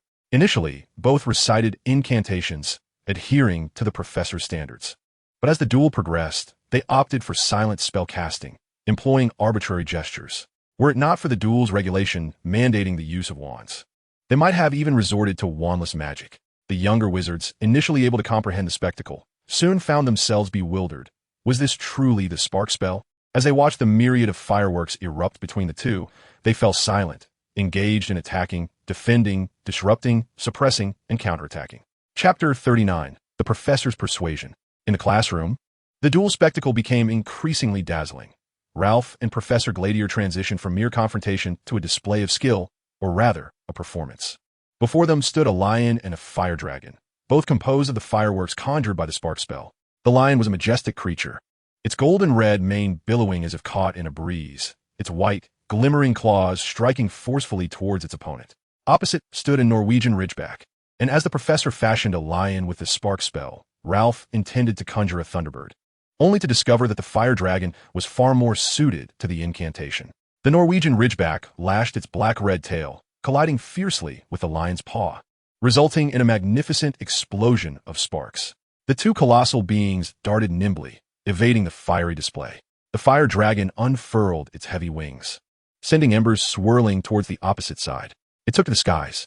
The lion launched a fierce assault, charging and leaping, its form portrayed with vivid clarity, almost lifelike. It opened its massive jaws, its pale fangs attempting to pierce the dragon's wings, only to be thwarted by a powerful stomp from the fire dragon. At the cost of one leg, the fire dragon secured aerial dominance. Professor Gladiator watched with keen interest, curious to see if Ralph's fire dragon could breathe flames akin to a true dragon. Observing the soaring Norwegian ridgeback, Ralph sensed a change in the flames that constituted its body, feeling an even deeper connection. The fire dragon let out a silent roar towards the sky, opening its jaws wide, unleashing a massive tongue of fire directly at the great lion. Ralph continually cast the spark spell, maintaining the dragon's form. Eventually, the lion dissipated, and the fire dragon ceased its assault, leaving only its head in the air. "Ralph, you have won," Professor Gladiator said, gazing at Ralph, whose complexion had turned pale, and breaking into a broad smile. Yet, everyone knew that it was Ralph who had ultimately lost. Professor Gladier's breath remained steady, his complexion normal, even rosy, without a bead of sweat upon him. In stark contrast, Ralph was panting, his face ashen, his hair damp as if he had just emerged from a steam chamber. The professor directed a drying spell at Ralph, who instinctively swatted it away with his wand, sending it flying towards the professor. The professor, unable to contain himself, took a step back as the spell struck the blackboard, erasing all previous notes. "My apologies, Professor," Ralph awkwardly offered. "It's quite all right, Ralph," Professor Gladier replied, slightly embarrassed. He cast a drying spell once more, and this time Ralph did not flinch, successfully drying his hair. After awarding Ralph 10 points, Professor Gladier resumed the lesson, which centered on the spark spell. Following an exhilarating duel reminiscent of the Triwizard Tournament, the students' comprehension of the spell noticeably improved. While they could not yet achieve Ralph's level of expertise, the more skilled students began to experiment with various effects. A straightforward example was William. As a gifted learner with a penchant for tackling difficult tasks first, had already mastered altering the color, brightness, and even the shape and sound of the sparks.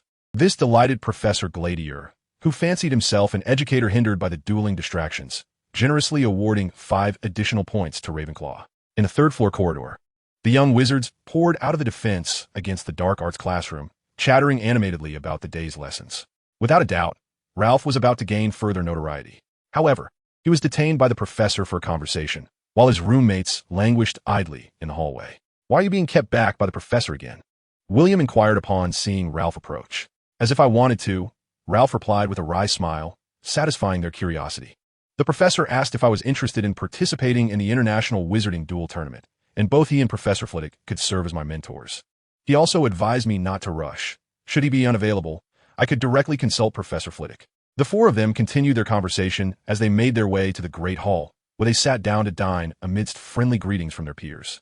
Upon returning to their dormitory, they all collapsed onto their beds for a brief respite.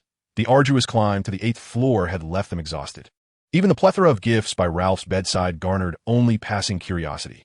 Ralph rolled over in bed, eventually mustering the effort to sit up and prepare to unwrap his presents. The first item on top was a letter from the Flume couple. He then began to open his gifts, which included an abundance of candies, whimsical magical toys, an array of quills, various inks, and a large stack of parchment. Ralph's lips twitched at the sight of yet more pajamas and socks, 1 outfit and 1 pair each day, which would take him about a month to wear through all that he now possessed. Naturally, not all the gifts were exclusively for him. Several were intended for his roommates, with quantities that rivaled his own, if not exceeding them. With a flick of his wand, Ralph sent the gifts to their respective beds, according to the names inscribed on them. Upon seeing this, William leaped up in excitement. "Merlin, your neighbor is incredibly generous, Ralph," he exclaimed, eagerly diving into his own pile of gifts while also inquiring, "What did the letter say?" "It truly seems like your family is encouraging you to break the school rules. You don't have to go, Daniel chimed in as he accepted his gifts, speaking on behalf of Ralph's neighbor. Forget I said anything," William retorted with a grin. William chuckled sheepishly and began to unwrap the gift with earnestness. "It seemed they had also prepared a banquet and extended an invitation to you," Ralph continued. "Oh yes," William exclaimed joyfully, rolling about on the bed. Daniel and Claude, however, felt somewhat anxious. It was their first encounter with such an affair, leaving them uncertain about how to proceed. Claude incessantly inquired of Ralph what his neighbors favored, pondering what sort of gifts they should bring along. This made Claude's face flush as he asked, "Really?" Ralph sighed and patiently clarified that he was merely an 11-year-old child. Once the gifts were unwrapped, everyone tidied up and settled into bed. "You possess a remarkable affinity for fire magic. I trust you have discovered this during duels," Phileas remarked. "I hear you intend to pursue the path of spellcasting. As your professor, albeit for less than a year, I suggest you start with the fire-making spell. Take time to truly feel the traces of your magic while using it. For now, refrain from delving into anything related to runes. Instead, focus on understanding the essence of your magic during spellcasting, and you shall attain what you seek. Should you aspire to achieve feats akin to Miranda Goshawk, following my advice will enable you to surpass her. However, if your ambition is to reach the heights I have, well, those of Phileas, then combat is indispensable. Only through battle can you integrate your learning. Even the simplest domestic spells can lay the foundation for victory. So, have you considered enrolling in the International Wizarding Duel Championship?" With dreams of the future glimmering in his eyes, Ralph gradually closed his eyelids. In the afternoon, they attended flying class alongside Gryffindor. Chapter 40, Flying Class.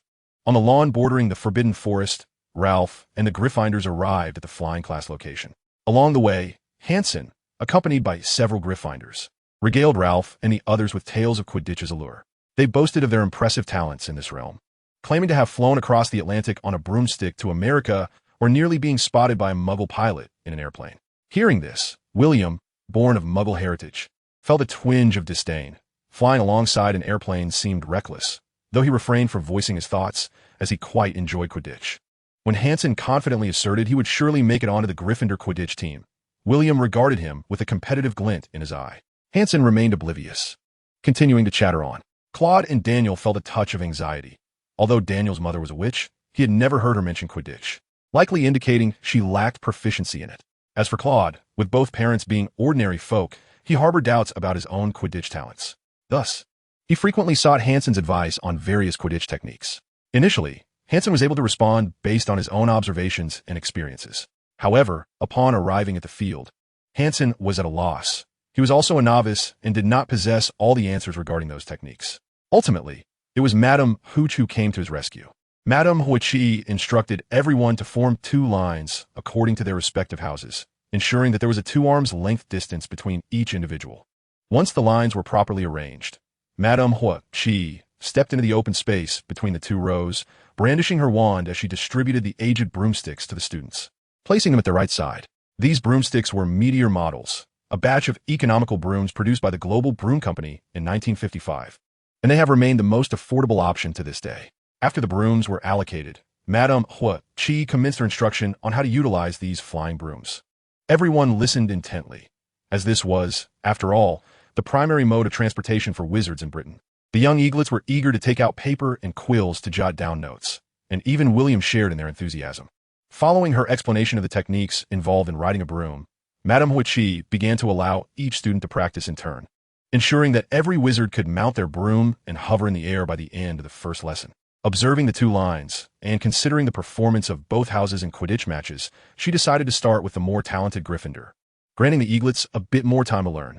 The young lions performed commendably. Despite some initial errors, they quickly grasped the skills under Madame Hooch's guidance. Those few students who had soared too high or tumbled down due to nerves were swiftly rescued by Madame Hooch's deft wand work, which significantly boosted the confidence of the remaining young wizards. When it was Hansen's turn, accompanied by his roommates, he appeared quite self-assured. Up! They shouted at their brooms upon Madame Hooch's command. The brooms obediently sprang up from the ground, grasped firmly in their hands. With a swift motion, they mounted their brooms. "Take off," commanded Madame Hooch. Suddenly, a loud thud resounded. It was Hansen, who had ascended into the sky. His roommates were momentarily startled, and even Madame Hooch was taken aback, but she quickly regained her composure, seizing one of Hansen's roommates' brooms and expertly soaring up to pursue him. "Stay here and do not take off on your own," Madame Hooch admonished sternly, regretting her momentary lapse of vigilance around these young lions. After all, there had never been a year where Gryffindor's flying class proceeded without incident. As they watched Madame Hooch depart, the students exchanged glances before approaching their respective brooms to begin practicing, mindful to remain grounded. Only one Gryffindor, lacking a broom, stood alone, uncertain what to do. "Up!" Ralph commanded his broom. The broom obediently leapt into his hand, prompting Ralph to raise his eyebrows in surprise.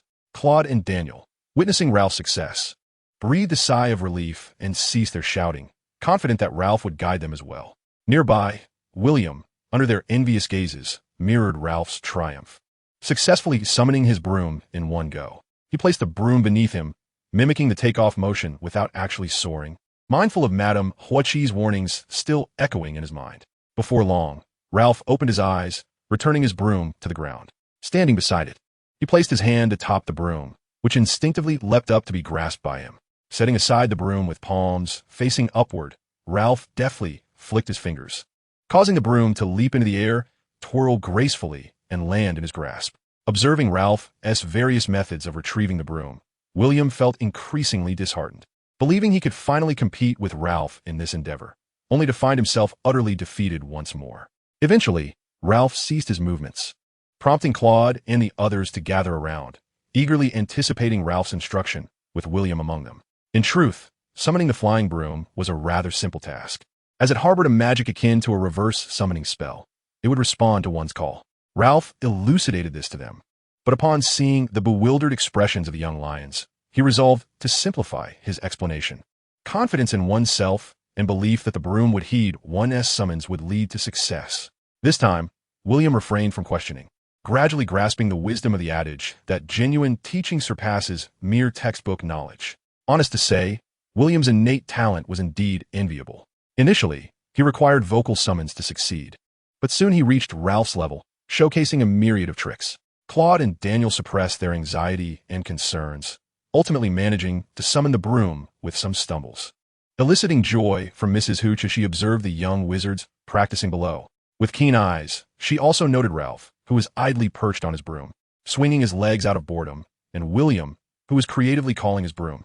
A glance at the comparatively robust Hanson sparked an idea in her mind. Though this notion had yet to materialize, both she and Minerva persisted in their efforts. Subsequently, the quartet continued their instruction, gradually shifting focus to Ravenclaw. Chapter 41. The Forbidden Forest is a treasure. At last, it was Ravenclaw's turn, Mrs. Hooch mused. In the presence of the young lions, she needed to concentrate her attention to prevent any mishaps. Ravenclaw was a different story. The eaglets, whether swiftly or leisurely, generally managed to summon their brooms and hover in the air, and Mrs. Hooch was generous with her praise. Her commendations alleviated the tension among the anxious eaglets, bolstering their confidence. When it was Ralph and his companion's turn, they successfully summoned their brooms on the first attempt, unlike the more reserved Ralph.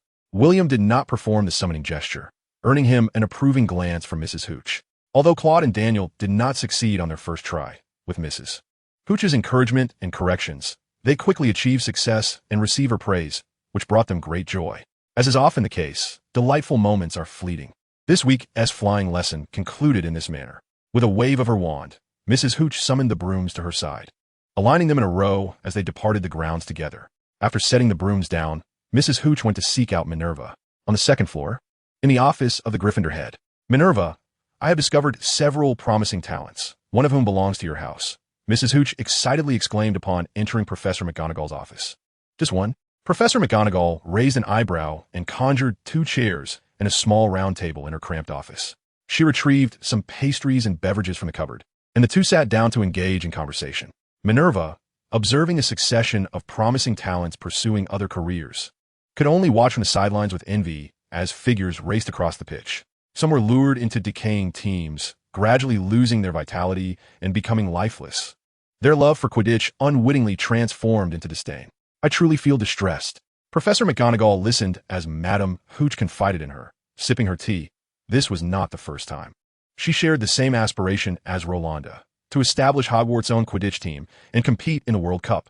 Yet, this dream remained just that, a dream. After all, the school's finances were controlled by the Board of Governors, and without their approval, even the deputy headmistress would find it exceedingly difficult to form a team, as the school's budget simply did not permit it. They were a group of decrepit individuals. Had it not been for Albus's strong insistence, they would not have allocated a single canute for the enrollment subsidies for Muggle-born wizards. In contrast, they were lavish in funding other ventures. In just one academic year, the Quidditch pitch had been renovated 3 times, and Hogwarts walls had been repaired twice. Tasks that could be accomplished by the school's professors were inexplicably outsourced to external experts. Ultimately, the professors were often left to address the shortcomings. Some mistakes made were so egregious that Professor Flitwick felt utterly embarrassed. Was this truly one of his students? Other errors occurred at critical junctures, necessitating complete reconstruction. They were meticulous about salary subsidies while being extravagant on large projects, placing immense pressure on Professor McGonagall as the deputy headmistress. Minerva, I heard the magical creatures in the Forbidden Forest are quite something lately, right? So, do you think we have a chance? Madame Hooch was not the first to mention the Forbidden Forest to her. The potions master, the care of magical creatures professor, and the defense against the dark arts teacher had all expressed similar thoughts. The Forbidden Forest was a treasure trove. The venom of the acromantula fetched 100 galleons per pint. A unicorn's tail hair was worth 10 galleons, and the feathers of a diricol were the finest material for quills, as they were exceptionally beautiful. The venom of a venomous tentacula was a critical ingredient in some rare potions, strictly regulated by the Ministry of Magic, often priceless, along with the eggs of the alchemy, the fur of the thestral, and the hide of the erumpent, among others. not to mention the diverse array of herbs flourishing within the complex environment of the Forbidden Forest. Many times, Professor McGonagall contemplated claiming the Forbidden Forest to firmly establish it as part of Hogwarts. However, as the deputy headmistress, she was privy to certain secrets. The Forbidden Forest and Hogwarts would forever remain partners, never to be subordinate to one another. This was a covenant signed between the four founders and the Forbidden Forest during the establishment of Hogwarts, ensuring the relative safety of the young witches and wizards within its confines. Hence, it was that Professor Dumbledore personally visited the Centaur tribe within the Forbidden Forest to seek their assistance, and the Centaurs had readily agreed. However, not all creatures are affected by this covenant. Take, for instance, the eight-eyed giant spider. They are akin to invasive species within the Forbidden Forest, and only through several generations of succession can this covenant take effect upon them, allowing them to fully integrate into the ecological family of the Forbidden Forest and receive its protection. The protection of the Forbidden Forest enhances the affinity of Hogwarts beings towards their own kind. Should a Hogwarts being harm or kill a creature of their own, they will fall under the curse of the Forbidden Forest and Hogwarts, the duration of which is uncertain. Likewise, the protection of Hogwarts exists, along with blessings from Hogwarts students. The Forbidden Forest offers various forms of protection, tailored to different beings, particularly for the new generation, whether wizards or magical creatures. They're safeguarded both within the Forbidden Forest and Hogwarts. There exists a loophole as well, which pertains to the relics of the four founders. They possess a faint authority and power to temporarily alter the covenant that binds both parties. The third-floor lavatory serves as a striking example. Within the dormitory, Ralph hurriedly completed his ablutions and began to practice the Incendio spell repeatedly, progressing from standard incantation to casual casting. He concealed his memories of various spells and began to sense the traces of magic, observing Ralph enter a focused state of spell casting.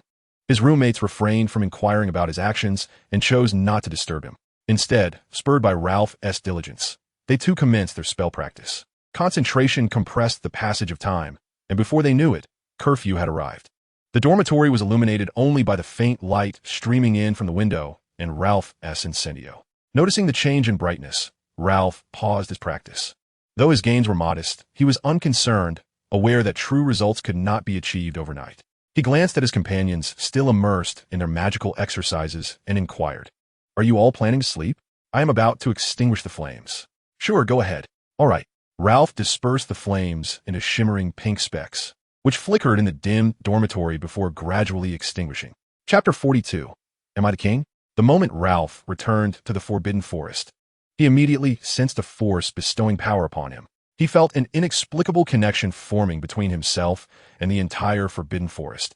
Every gentle breeze seemed to beckon him, and the branches bowed slightly, as if all things were drawing near, revering him.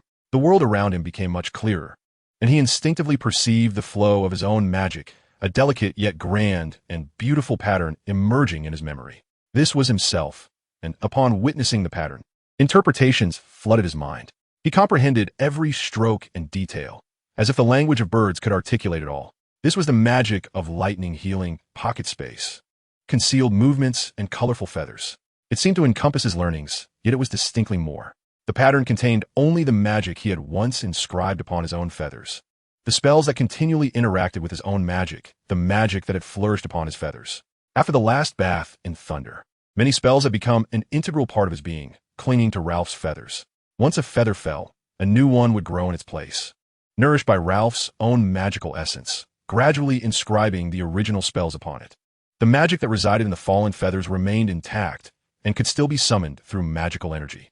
However, utilizing the magic of others or magical creatures would increase the energy expenditure and wear down the intricate patterns, diminishing their durability.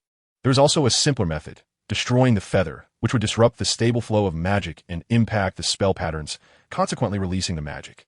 This approach had its drawbacks, as it rendered the feather a one-time use item, and over time, the magic within would dissipate into the surrounding environment, leading to a decrease in potency. Some mundane spells, such as levitation, fire-making, and dressing, were not inscribed in the language of birds by Ralph. There existed a beautiful rune that Ralph had deciphered from his core, the essence of all his thunderous power, the ability to summon winds and rain and call forth lightning. In Ralph's eyes, everything related to celestial phenomena bore traces of this rune, which seemed to be their fundamental source, the primordial thundercloud. Through analogous understanding and elevated insight, Ralph also grasped what Professor Gladiator truly hoped he would attain, the primordial flame. Simultaneously, the seal within his memory regarding the language of celestial beings was inexplicably lifted, and a wealth of knowledge was assimilated through the analysis of the primordial thundercloud and primordial flame. It appeared as though he innately understood the language of celestial beings, and now he merely needed to learn how to wield it more perfectly and completely. Within these two runes, Ralph distinctly perceived portions representing their respective races, which seemed inseparable. The primordial thundercloud derived from the Thunderbird, with a subtle line within the interpretation of bird language revealing its essence. This line conveniently connected two critical components of a rune. The primordial flame, naturally, stemmed from the fire dragon, specifically a Norwegian ridgeback female. Ralph struggled to identify the rune that represented the fire dragon, settling instead for an approximate delineation of its area. Returning to the present, he observed his monkey companion nestled beside his lair, having found a comfortable spot to sleep. Amaru? Ralph gently called out, bestowing upon him a lightning healing.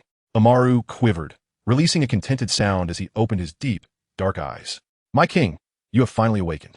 If you had not, I would have sought out the diviners to predict your fortunes, determining the right moment for a feast. Amaru gazed at Ralph with big, expressive eyes filled with a hint of reproach. All right, Amaru, has anything transpired in the past few days? As the words left his lips, both Ralph and Amaru were taken aback. Was that dignified yet gentle voice truly his? After a moment of contemplation, Amaru understood.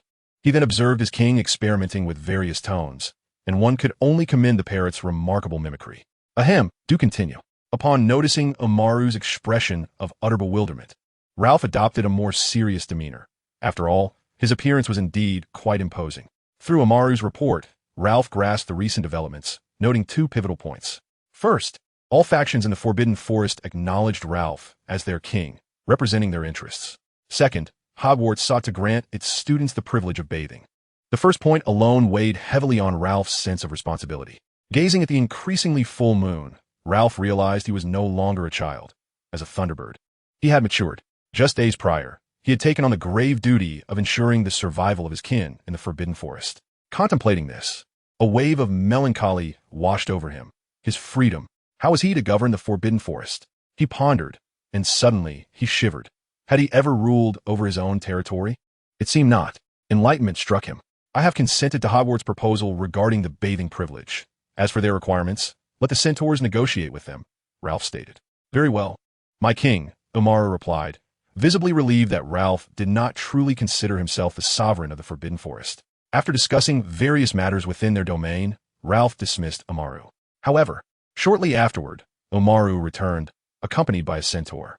The centaur appeared somewhat apprehensive, as evidenced by his nervously flicking tail. Greetings, my king, he said, placing a hand upon his chest, bowing his head, and kneeling on one foreleg in a gesture of respect. Ralph, taken aback, quickly urged him to rise. Amaru shot an angry glance at the centaur Bane. Everyone understood that such formalities were merely for show. Why must he behave so? Bane, too, felt at a loss. The pressure from Ralph was immense. This was merely an instinctive response, not a reflection of his true feelings. After all, he was of similar age to Ralph, and as a centaur, he believed himself equal, not subordinate. Alas, some actions, once taken, inevitably lead to their consequences. Chapter 43, The Home of the Werewolf Couple. Bane, the young centaur, first apologized on behalf of the centaur leader for declaring Ralph king without his consent. He then cautiously engaged Ralph in dialogue concerning the autonomy of various factions under his rule, offering empty promises in exchange for the self-governance of his territory. Ralph merely shot him a disdainful glance, his eyelid twitching, while Amaru's face was a canvas of incredulity. Bane felt increasingly awkward. He finally understood why the leader had sent him instead of coming himself. His pride could not bear it. How could a centaur utter such words? Was this truly the proud, free, and just centaur race? Bane resolved to ascend to the position of leader, determined to demonstrate to the former chief the true essence of the centaur's proud, free, and just nature. Upon finishing his declaration, Ralph found himself at a loss for words. Well, let things proceed as they have in the past, he replied. Very well, my king, Bane said, intending to depart, yet Ralph called out to him once more. Hold on a moment.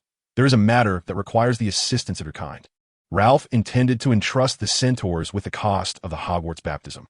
Bane readily agreed, asserting that he would strive to secure the utmost benefit for the Forbidden Forest. Ralph then produced a variety of feathers and materials, including those from various birds and the hair of the umbral mare, and, employing the newly learned primal thundercloud and primal flame, he crafted a delicate paper contract. Ultimately, he infused it with a hint of the collective consciousness akin to that of the Forbidden Forest.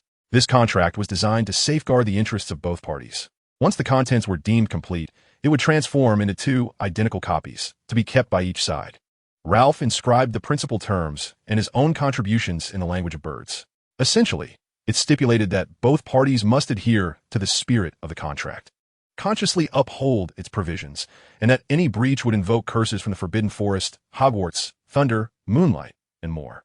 The price for Ralph and his associates was merely the allowance for Hogwarts young wizards to partake in a baptism once a year, which could also extend to the adult wizards being taught. The counterpart's price remained unfilled, to be completed after the centaurs concluded their discussions with Hogwarts. Guardian of Thunder absorbs ions from the environment to replenish magical energy. Dance of Moonlight serves a similar function. Upon completion, Ralph stamped a small footprint upon the document, marking it with the identity of the king of the Forbidden Forest. He then handed the contract to the young centaur Bane, instructing him to carry it to the domains of the eight-eyed giant spiders, the unicorn tribe, and the centaur clan for signatures. Oh, and those two werewolves, Ralph added, granting Bane the liberty to decide. Thus, the young centaur Bane embarked on a journey to visit various locales. As he approached the territory of the eight-eyed giant spiders, he hesitated, contemplating whether to pay a visit to the werewolf couple.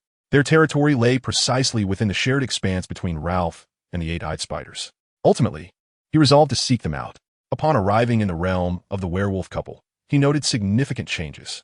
The area, once a broad expanse overrun with a tangle of weeds and various low trees, now appeared remarkably transformed.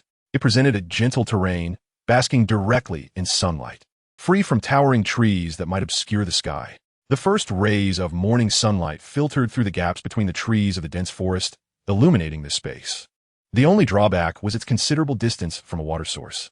However, this was of little concern, for under the care of the werewolf couple, the area was meticulously cleared of weeds, leaving behind a thick layer of dry grass on the ground.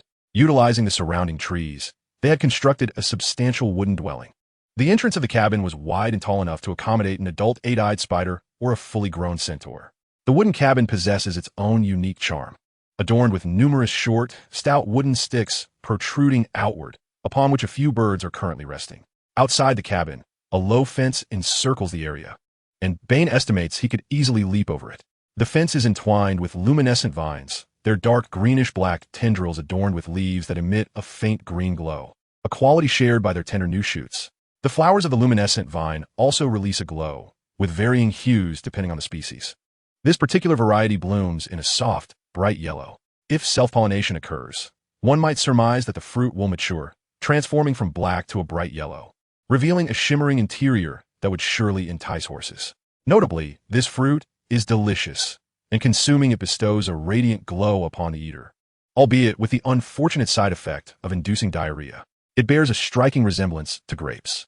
Within the confines of the fence, they have cultivated a small vegetable garden, flourishing with an array of vegetables, the origins of the seeds unknown, yet their growth is promising.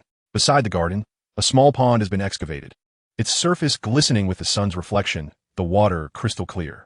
The bottom is lined with stones of various sizes, under which lies a layer of fine sand. Regrettably, there are no fish within. Approaching the securely closed door, Bane notices the family crest above the doorframe, a small wooden sculpture of an archer poised with a bow and arrow. Indeed, the horn of a unicorn, much like human teeth, is replaced as it ages. These two pieces presumably belong to a newly mature unicorn, adorned with golden swirls. The pale silk ribbon strung between the fence posts is likely the web of an eight-eyed giant spider. Meanwhile, the emblem of Ralph's domain has been placed atop the cabin, represented by a feather inscribed with an unknown enchantment. It is no wonder that birds frequent this place for respite. Knock, knock, knock. Bane rapped on the wooden door. Inside, the werewolf couple and the eight-eyed giant spider paused mid-conversation, surprised by the late visitor. "Is anyone coming at this hour?" inquired the giant spider, tapping its large pincers in curiosity. "I'll go see who it is," James replied. "Be careful," the spider advised. "Rest assured, Gok. This is the heart of the Forbidden Forest." Aaron chuckled, patting the spider's rotund abdomen, which caused Gok to squirm slightly. "True," Gok acknowledged. He He was indeed the very spider that had been conversing with the werewolf couple earlier. Perhaps due to his familiarity with the Hall couple, he had been dispatched by Field to assist them in acclimating to the Forbidden Forest, especially since they would soon be neighbors. Now, they had become quite good friends. Chapter 44, The Pact. James entered with Bane. Upon seeing him, Gok recoiled slightly, an amusing sight as the large creature attempted to shrink back. Bane too felt a sense of familiarity with this eight-eyed giant spider. It dawned on him who this was. Wasn't this the very spider he often encountered with Ronan and Ferenz? It must be said, the flavor of the spider's legs, when roasted, is quite delightful. Removing the exoskeleton and dipping it in sauce creates a perfect match. However, now he felt a tinge of awkwardness, even sensing a slight warmth rising to his cheeks. He could only hope that this arachnid comrade would refrain from any foolish antics. You're not the only one. I shall not be ensnared by you this time, he thought, observing the slight tension in the air as the creature's pincers clicked. The werewolf couple gazed at Bane with a mixture of bewilderment and intrigue, as if to say, so it is you after all. This realization caused Bane considerable embarrassment, his ears turning crimson, albeit concealed by his hair. Restlessly trotting in place, he felt somewhat at a loss. A ballet-dancing, eight-eyed giant spider. I ought to have had Ferenz foretell this beforehand, he lamented inwardly, resolutely regaining his composure. He adjusted his facial expression and broached the matter at hand. Eileen had also dashed next door to fetch a large cushion, spreading on the ground for Bane to sit upon. Bane expressed his gratitude with a fleeting glance, bending his forelegs, followed by his hind legs. Kneeling upon the soft fabric, he could sense the bedding inside was quite gentle, akin to what he used at home. As they recounted their experiences, the Hall couple was profoundly moved, tears of joy welling in their eyes. Having faced exclusion in the wizarding world, they found camaraderie and acceptance in the realm of magical creatures. Perhaps, they thought, this was where they truly belonged. As Bane laid the contract before them, he invited them to consider if there were any additional stipulations they wished to include. Gok, unable to contain his curiosity, approached to examine it closely. As he adjusted his posture, he distinctly felt his fur brush against Bane's. Startled, he leapt back, hurriedly thanking Bane, hoping he would spare his legs this time. Bane's face turned a deep shade of red, clearly visible in a magical glow. The Hall couple exchanged glances, amused. After a moment, with gentle reassurances from the others, Gok calmed down. The Hall couple teased Bane, urging him to ease up on Gok, to which Bane bashfully acquiesced. Upon reaching the conclusion of the document, Gok, with his 8 eyes, noticed a line of small text. Look here, is there not another line? He inquired, raising a nimble foreleg, his claw pointing at a section of the contract. James waved his wand, projecting that portion into the air and magnifying it, allowing everyone to read the line. As the implications of the text unfolded in their minds, their expressions grew increasingly peculiar. The king is ruthless. They exchanged glances, each recognizing the shared sentiment in the other's eyes. Neither of the Hall couple hailed from traditional wizarding lineage, nor had they graduated from Hogwarts. Much of their magic was self-taught from books, with only the foundational text procured from Diagon Alley. The rest came from Noctur Alley. They had gained a certain notoriety among dark wizards, particularly for their curses. This reputation had drawn the attention of Fenrir Greyback, the werewolf leader, who was eager for them to join his ranks and serve him. However, prior to being recruited by Voldemort, they were no match for him.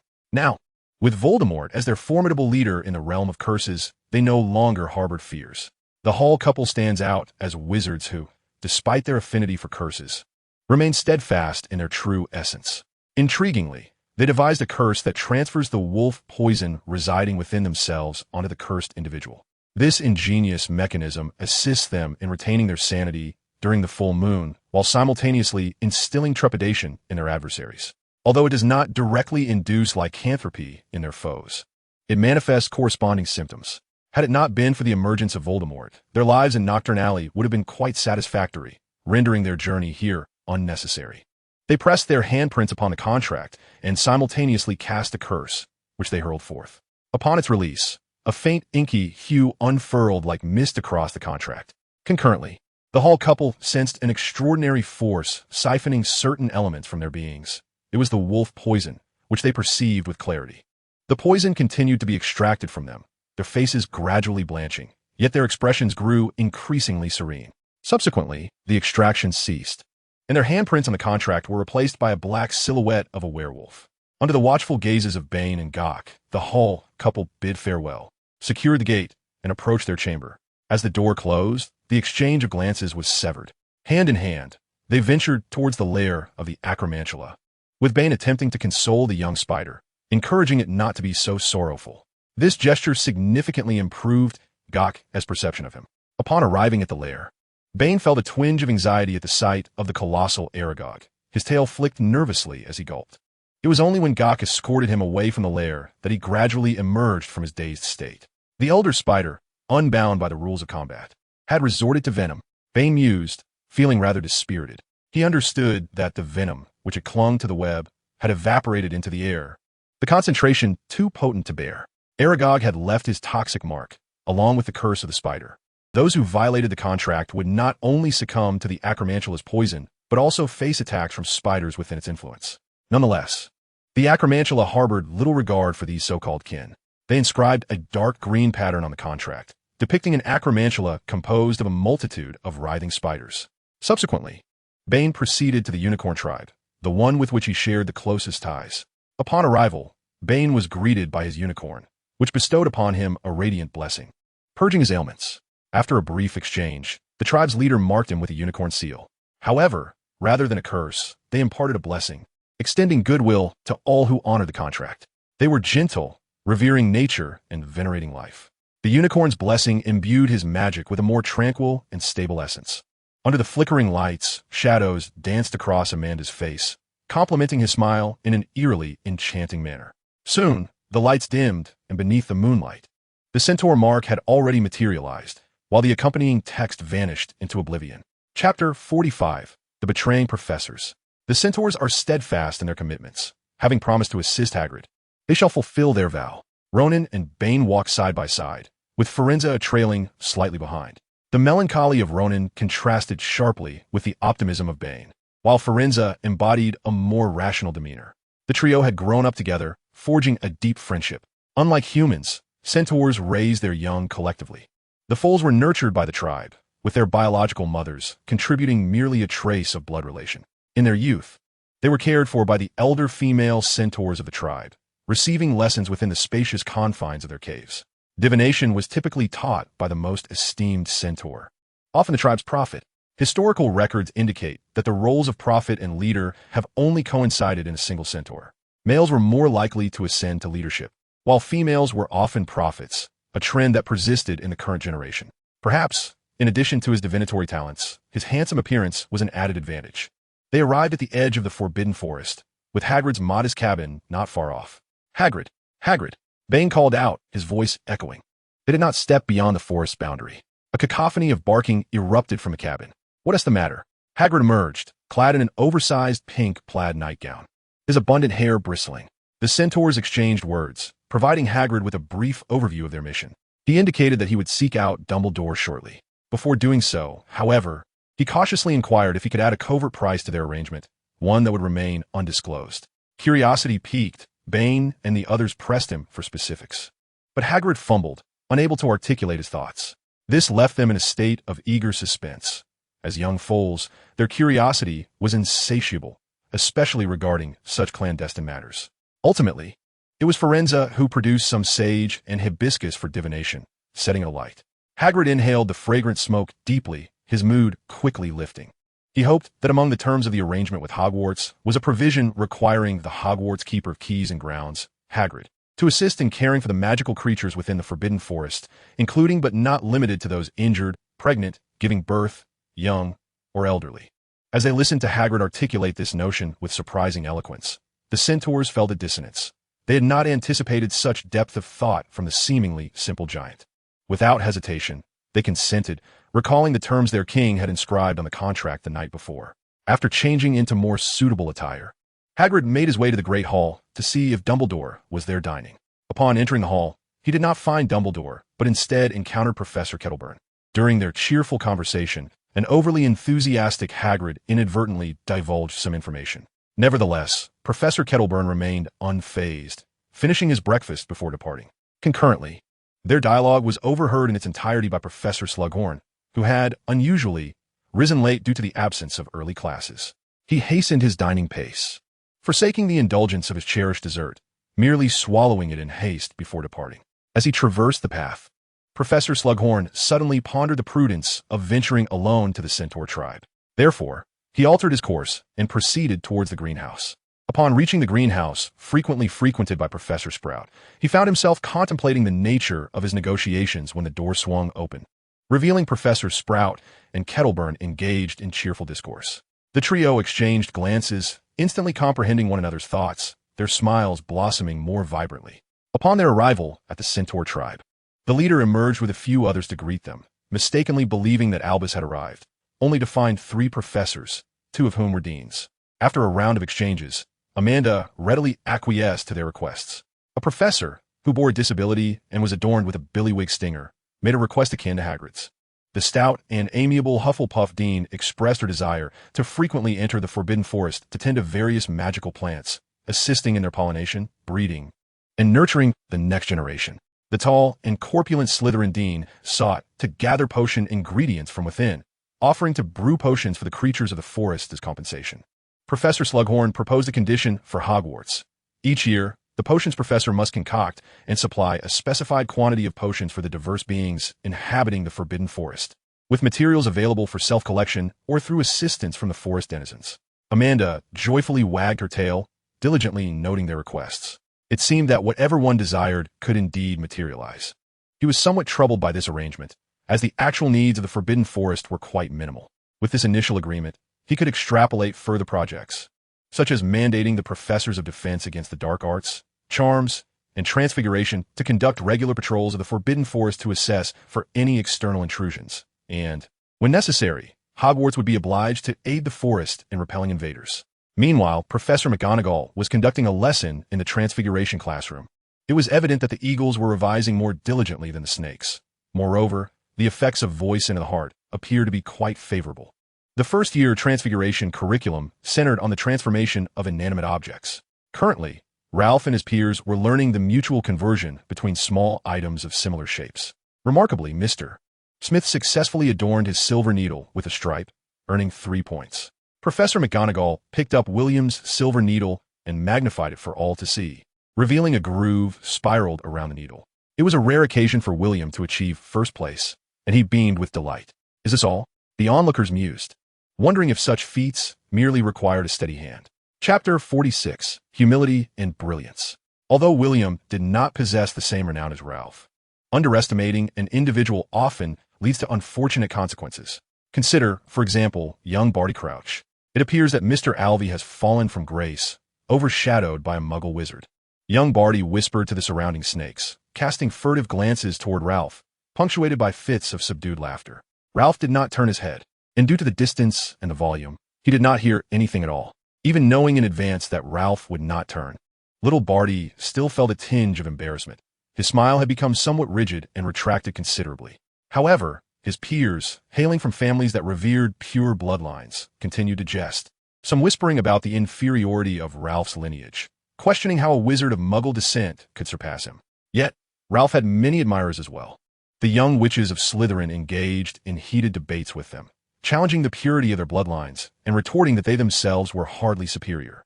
They left those male wizards utterly speechless, forced to swallow their pride in silence. In truth, most Slytherins from noble families have been advised by their parents on whom to befriend and whom to oppose, and to treat certain individuals with equality. Ralph undoubtedly belonged to the first category, as within these pure-blood aristocrats, only those from exceptionally powerful families possessed the bizarre and convoluted codes of honor that they upheld. Families like Ralph's were not uncommon. Even centuries ago, they had similar regulations, which had only recently been abolished. Perhaps the din from their side was too loud, for Professor McGonagall approached with a stern expression. The little serpents, upon noticing her, promptly reminded their classmates to sit upright and practice their spells. Mr. Crouch, is there anything unclear? No, Professor, came the quick reply from little Barty, sensing her concern. Simultaneously, under the professor's scrutiny, he transformed a matchstick into a silver needle, adding a small coiling serpent atop it. Excellent, Mr. Crouch, you have done remarkably well. 3 points awarded, Professor McGonagall praised generously, encouraging him as she held up the silver needle for all the students to see. This achievement struck a blow to William, who compared his own work to that of others and felt discontented, wanting to try again. However, when he glanced at Ralph beside him, he was taken aback, realizing how daunting the world of the elite could be. The needle was adorned with intricate patterns, whose meaning eluded him. Yet he could still perceive its unique and mysterious beauty. Observing Claude and Daniel, who were diligently working like ordinary students, William felt a sense of reassurance. He knew Ralph's talent in transfiguration would not falter after the last lesson. Their wands were crafted from fir wood, and the divination spell was remarkably precise and highly effective for her. Seeing Ralph gazing hesitantly at the floating silver needle, Professor McGonagall, astonished by his magical prowess, inquired, "Mr. Alvey, is there anything about your creation that you find unsatisfactory? I believe it is quite impressive." "Oh, Professor, I inscribed it with runes, and I am uncertain what will happen when I activate it with magic," Ralph replied. "This question may be a bit too profound for you at this moment," Professor McGonagall remarked, yet she still provided Ralph with a precise answer.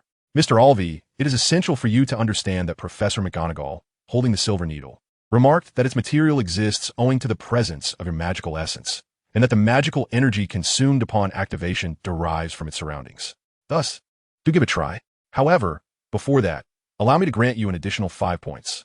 Professor McGonagall lifted Ralph's work, magnifying it for each student to view while rotating the silver needle, allowing everyone to behold its entirety.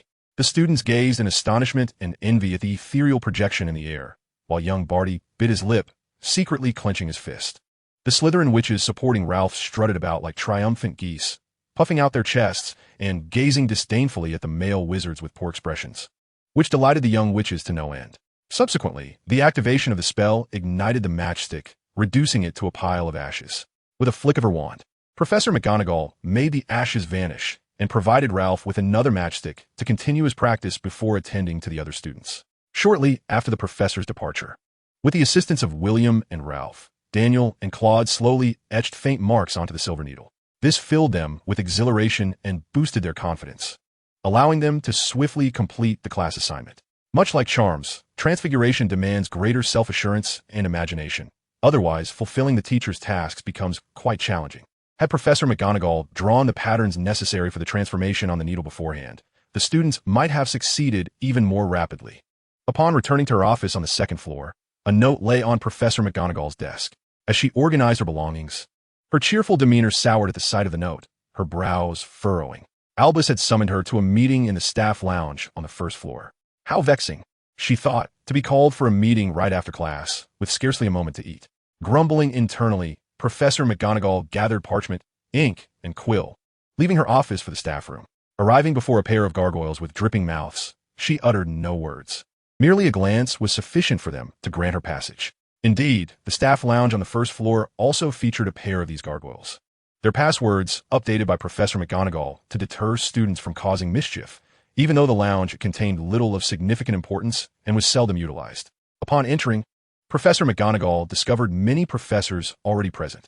She approached Professor Sprout and seated herself on the same sofa. Although the staff lounge typically served as a venue for meetings, it was not as one might envision, with a long table flanked by rows of chairs, concluding with 1 or 2 chairs at each end. Chapter 47, The Faculty Meeting. Conversely, the Hogwarts staff lounge indeed resembled a true sanctuary for relaxation. It boasted plush sofas, each accompanied by a moderately sized round table for refreshments. Beneath foot lay a thick carpet, imbued with the weight of history. Above, a grand glass chandelier illuminated the space, each glass bulb aflame with magical fire, casting a warm, inviting glow. Apart from the central glass lamp, which emanates an ancient magical fire that requires no periodic fuel replenishment.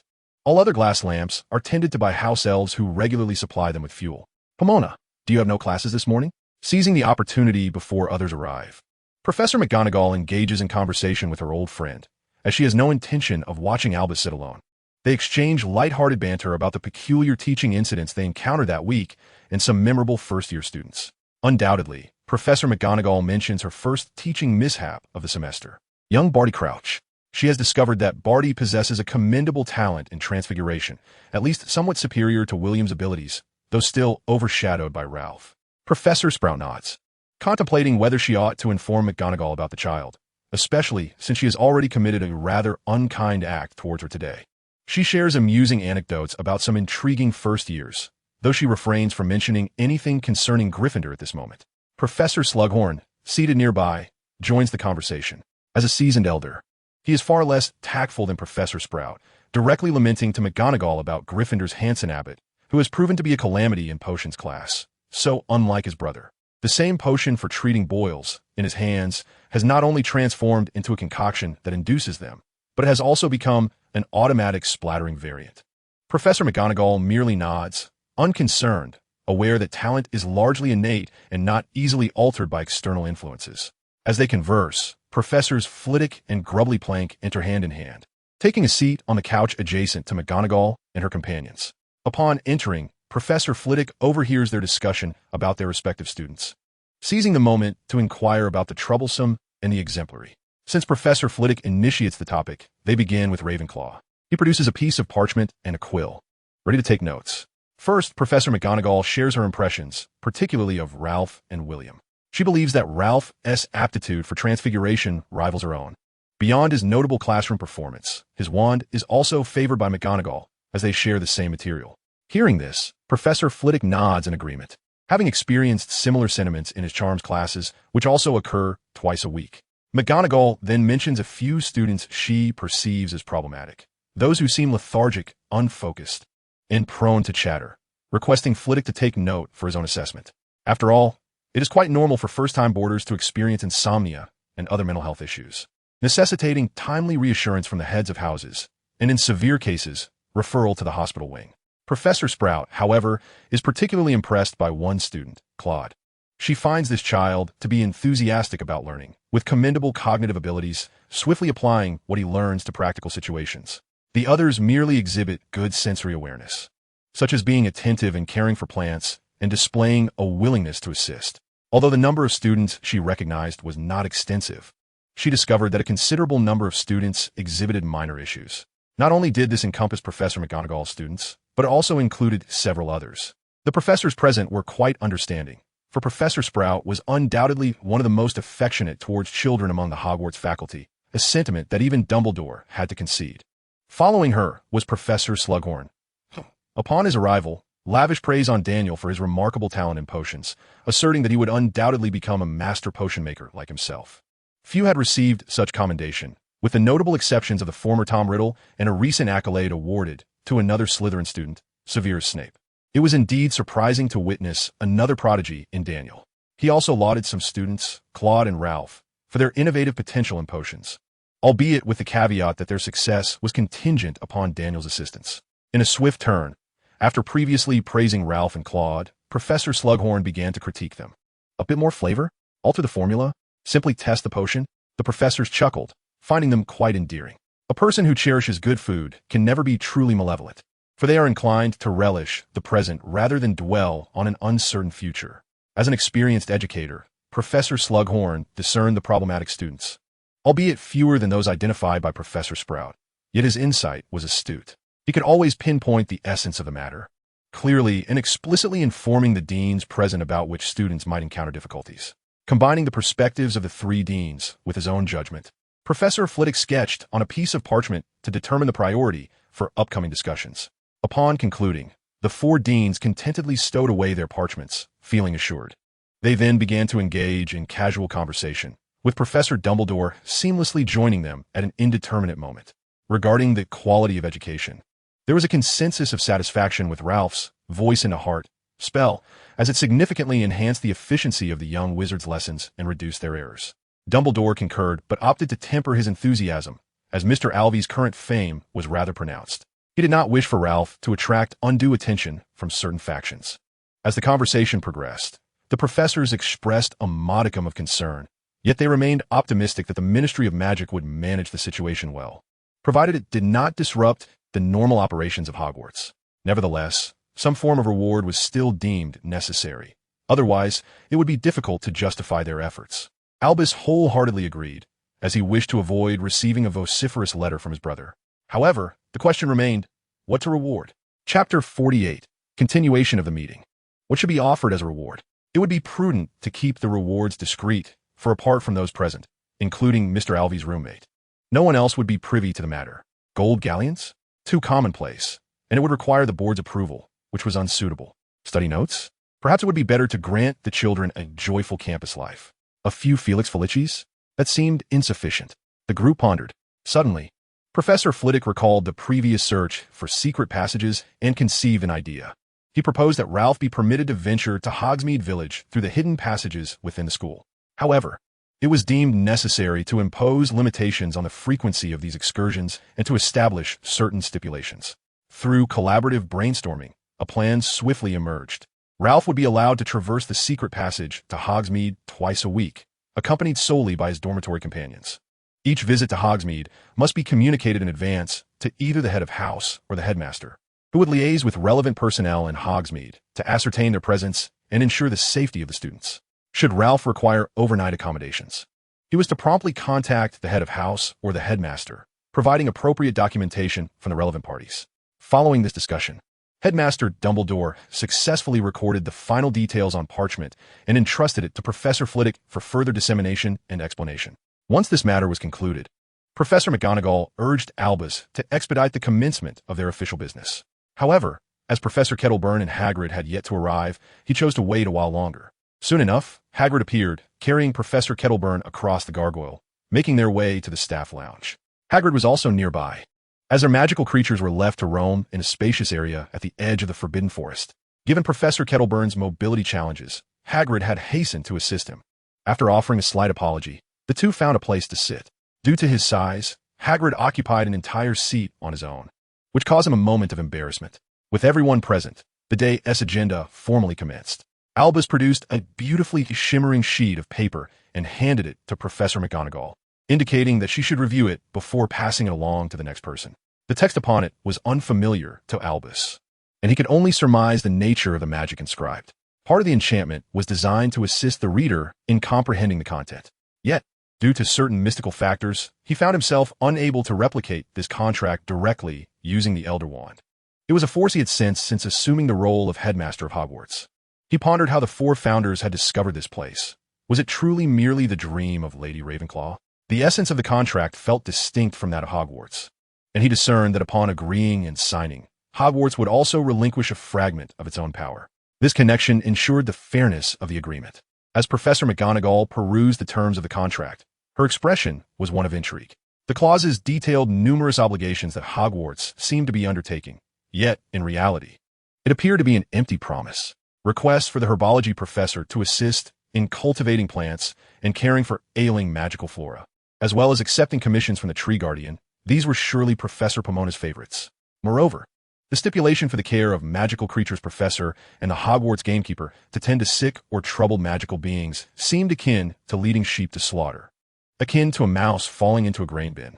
The potions professor was to assist in concocting potions, with materials to be sourced by themselves. Was there no fear of theft? The regular patrols of the Forbidden Forest and the assistance in repelling external threats were indeed commendable. As Professor McGonagall meticulously scrutinized every phrase of the contract, Hagrid felt a flutter of unease within him. Little did he know that three other professors had also gleaned information directly or indirectly from his words, taking advantage of the headmaster's absence to indulge in a bit of gossip. Observing the other three professors brought him a sense of ease. Whether they were heads of houses or seasoned educators subjected to 62 evaluations, they had little to fear. While reading, Professor McGonagall produced a piece of parchment and, with a flick of her quill, cast a spell that compelled it to inscribe the contents as she understood them. Once completed, she placed the original contract on the small round table before Albus. She then distributed the copied parchment to each staff member present. The room fell silent as they absorbed every word. Aside from the considerable cost associated with breaching the contract, everything else seemed rather favorable. Professor Flitwick shifted his gaze towards it. The content indicated that, provided the terms of the contract were upheld, the unicorn would bestow blessings upon every being who worked or studied at Hogwarts. Should the contract be violated, the blessings would be nullified. As mythical creatures revered by the goddess of nature, unicorns cherished all forms of life. Perhaps it is best not to tempt fate. What if the curse manifests after your departure? Professor Flitwick advised. As she examined the contract, Professor McGonagall squinted slightly and adjusted her glasses, her mind racing with ideas. Amanda and I have discussed this. The price they proposed might be excessive. Therefore, we could consider adding some stipulations. It seemed as though Dumbledore had recalled something, and he addressed everyone. At this, there was a moment of stunned silence. Were magical creatures truly this innocent and straightforward? Some in attendance felt a flush of embarrassment. As the meeting concluded, the professors departed the staff lounge with smiles, making their way in groups to the dining hall for dinner. Observing the diverse array of students enjoying their meals, they couldn't help but feel a sense of gratitude for them. Although the times were far from stable, they were fortunate to witness the dawn of a promising era. Professor McGonagall was filled with joy, albeit tinged with a hint of concern. They had augmented the contract with numerous provisions. If even a few were realized, control over Hogwarts' financial resources would gradually shift into its own hands. Young wizards born of muggles would also be able to enjoy better subsidies, unlike the parsimonious approach of the Board of Governors. Chapter 49. The Delayed Reward. As Headmaster Dumbledore gazed upon the children below, radiating the exuberance of youth, he was reminded of his own past, knowing that his perseverance was never in vain. In the afternoon, after the lunch break, Ralph and his companions received a note along with a large parcel. The note was from Professor Flitwick, requesting his presence in the office that afternoon. The parcel had been sent by Claude's father, accompanied by a letter printed on what was unmistakably Muggle stationery, fresh and thin. Claude extracted the letter and read it intently. His hands trembled slightly as he absorbed the encouragement from his parents, filling his heart with warmth. The Leichner couple harbored a profound curiosity for the magical realm. They dispatched a small pouch filled with precious metals and gemstones via owl, placing it at the center of the package, instructing Claude to exchange it for wizarding currency and explicitly commanding him to procure an owl, regardless of his personal desire to forego such a responsibility.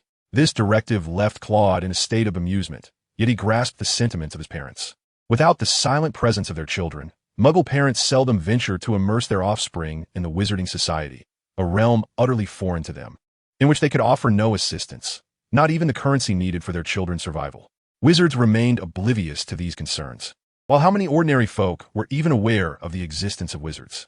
This thin sheet of stationery bore the weighty affection and profound apologies of parents towards their child. Ralph and his companions observed the tearful Claude, gently patting his shoulder, standing silently by his side. To possess friends who can quietly share your sorrow is eternally enviable. After a while, Claude liberated himself from his emotions, gazing at his roommates with a burgeoning smile. Ralph and the others had never witnessed such an easygoing and casual side of Claude. Daniel discreetly wiped away a tear, as if he perceived in Claude a hint of Ralph's characteristic languor during moments of repose, artistic and carefree. Blushing, Claude adjusted his attire amid their playful jests and confidently exited the dormitory with them. Knock, knock, knock. Ralph rapped upon the wooden door of Professor Flitwick's office. Enter, came the familiar, sharp, yet steady voice. Ralph and the others pushed the door open and stepped inside. The professor was then engaged in grading the summer assignments of the upper year students. Professor, you summoned me? Ralph stated his purpose. Yes, Ralph, Professor Flitwick replied, lifting his gaze and setting down the blue quill pen, which Ralph immediately recognized as crafted from the feather of a snidget.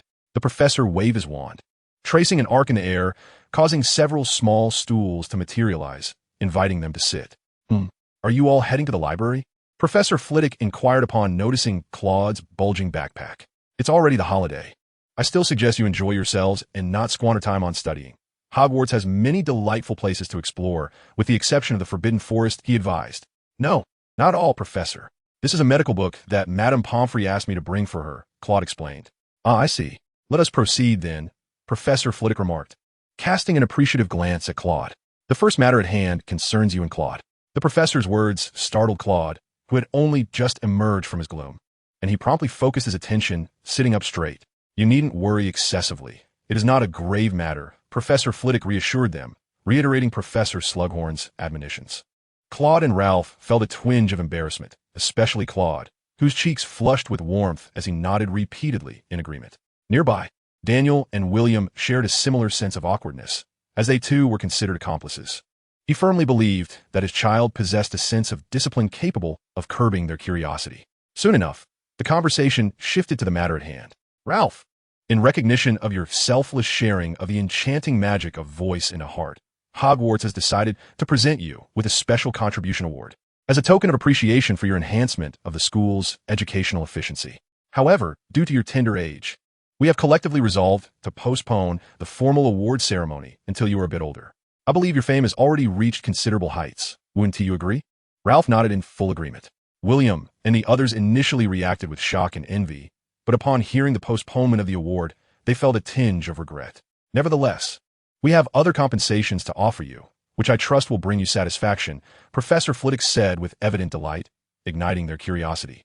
He bounced over to his desk, retrieved a sheet of parchment, and handed it to Ralph while explaining its contents. Under the professor's guidance, Ralph quickly grasped the nature of this reward. Aside from some necessary bureaucratic formalities, he was quite content with it. Ralph's roommates were equally pleased. It seemed that both the school and the outside world were encouraging him to boldly defy school rules, although it could not truly be called rule-breaking, as it had the school's endorsement. Under the eager gazes of his roommates, Ralph nodded in affirmation. Subsequently, with Professor Flitwick's meticulous instruction, Ralph penned the application, with William and the others adding their signatures. Naturally, Ralph had to write a letter to Grandma Bonnie to inform her, lest Grandfather Ambrose suffer the consequences.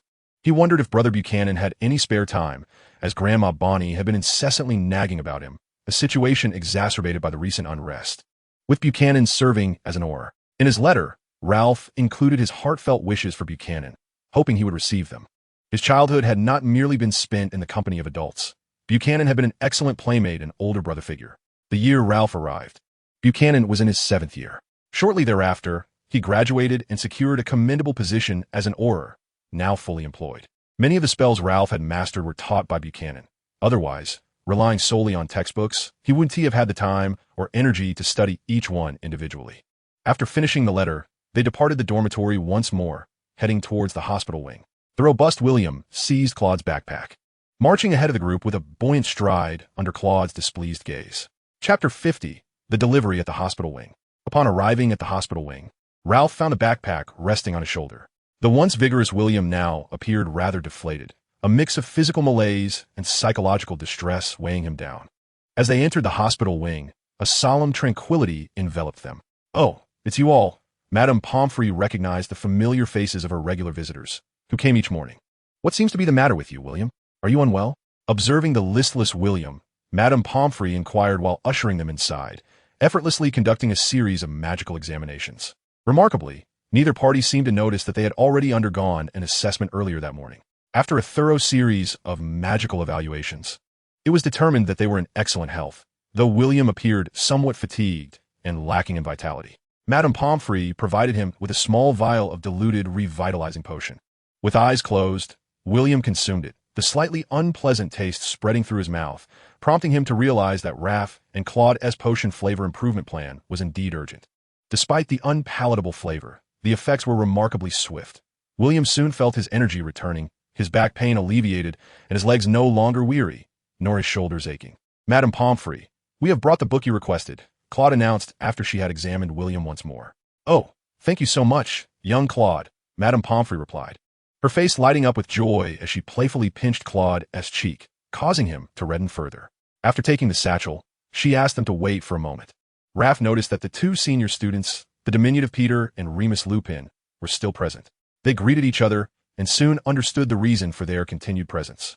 Madame Pomfrey's affection for her students was evident, as demonstrated by the 2 seniors, who were now lively and bouncing about. "Even so, you must continue to be observed for a few more days and continue your medication," she warned, her expression causing Raph and the others to tense up. "Come, let us move over here. I must insist, do not emulate them." Madame Pomfrey directed them to another area, casually returning the satchel to Claude while imparting her caution. "This is 50 galleons. Hold on to it for now," she said, taking Claude's hand and placing a small pouch into it without allowing him a chance to respond. "Should you ever require assistance, do not hesitate to seek me out, young Claude." She affectionately patted his head before ushering them out of the infirmary. Shortly thereafter, her voice could be heard scolding with great fervor, a stark contrast to her previous gentleness towards Raph and the others. As they made their way to the dining hall, Claude remained distracted. "What troubles you? Is it too much?" Raph inquired, giving his shoulder a reassuring pat. "Yes," Claude nodded, appearing somewhat hesitant. "If you feel guilty, perhaps you could offer Madame Pomfrey some assistance during your free time. She can be quite busy," Raph suggested after a moment of contemplation, recalling his own experiences helping out in various shops in Hogsmeade. "Yes, that could work," Claude responded, feeling encouraged by the idea. He resolved to express his keen interest in magical healing to Madame Pomfrey, confident she would welcome his assistance. "However, you must ensure you master some commonly used spells." Upon entering the dining hall, Raph was unexpectedly swept away by a group of senior girls to one side of the long table, with William and the others being pushed along as well. Poor Ralph, alas. His sister can no longer indulge in his services at Hogsmeade. A senior who frequently visits the village remarked. "Perhaps there remains a chance." Ralph smiled gently. Will you sneak out? I could introduce you to 4 seniors from our house who excel in this regard. This Gryffindor girl had somehow infiltrated the ranks of Ravenclaw. As her words fell, they captured the attention of many surrounding witches, prompting one to tug at her robes. It seems feasible. Why does our house lack such individuals? Some were intrigued, pondering this thought. No, it would be best not to violate school regulations. Amidst the throng of voices, Ralph found it somewhat difficult to refuse.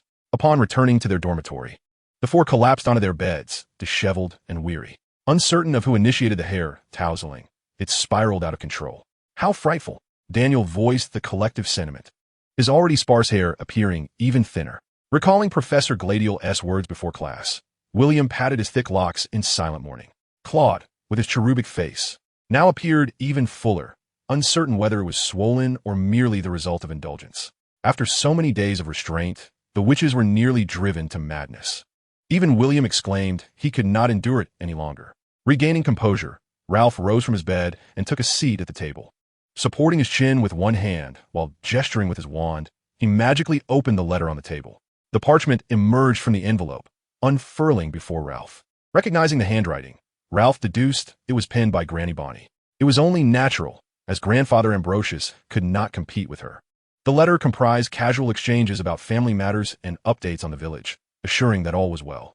Although some inconsiderate dark wizards had caused a ruckus, they were swiftly subdued by the villagers and dispatched to the Ministry of Magic. The From couple expressed gratitude for Ralph's greetings and well wishes for Buchanan. Regrettably, they would miss the upcoming gathering. Lastly, they inquired about the interests or favorite foods of Ralph's roommates, offering to prepare some in advance. Upon completing the letter, Ralph felt an acute need for an owl in the dormitory. The daylight waned, the room grew silent, and the night unfolded. In the dead of night, Ralph suddenly felt a jolt of anxiety in his chest. Chapter 51, Rescue. Returning to his essence, Ralph spread his wings, soaring across the skies of Hogwarts. Heading into the distance, thunderclouds surrounded him. Lightning flickered. Numerous Muggle communities experienced power outages as a result. A considerable area was drenched in a torrential downpour. But soon the dark clouds dissipated, revealing the starry night once more. Flapping his wings vigorously, Ralph flew towards the west coast. His sharp beak sliced through the air. With ear feathers pressed against his head, the fierce winds rushing past his tail feathers, which danced freely in the breeze. His destination lay on the western edge of the Scottish Highlands, along the Atlantic coast. He traversed rivers, crossed plains, moving from the bustle of the city to the tranquility of the countryside, and back again.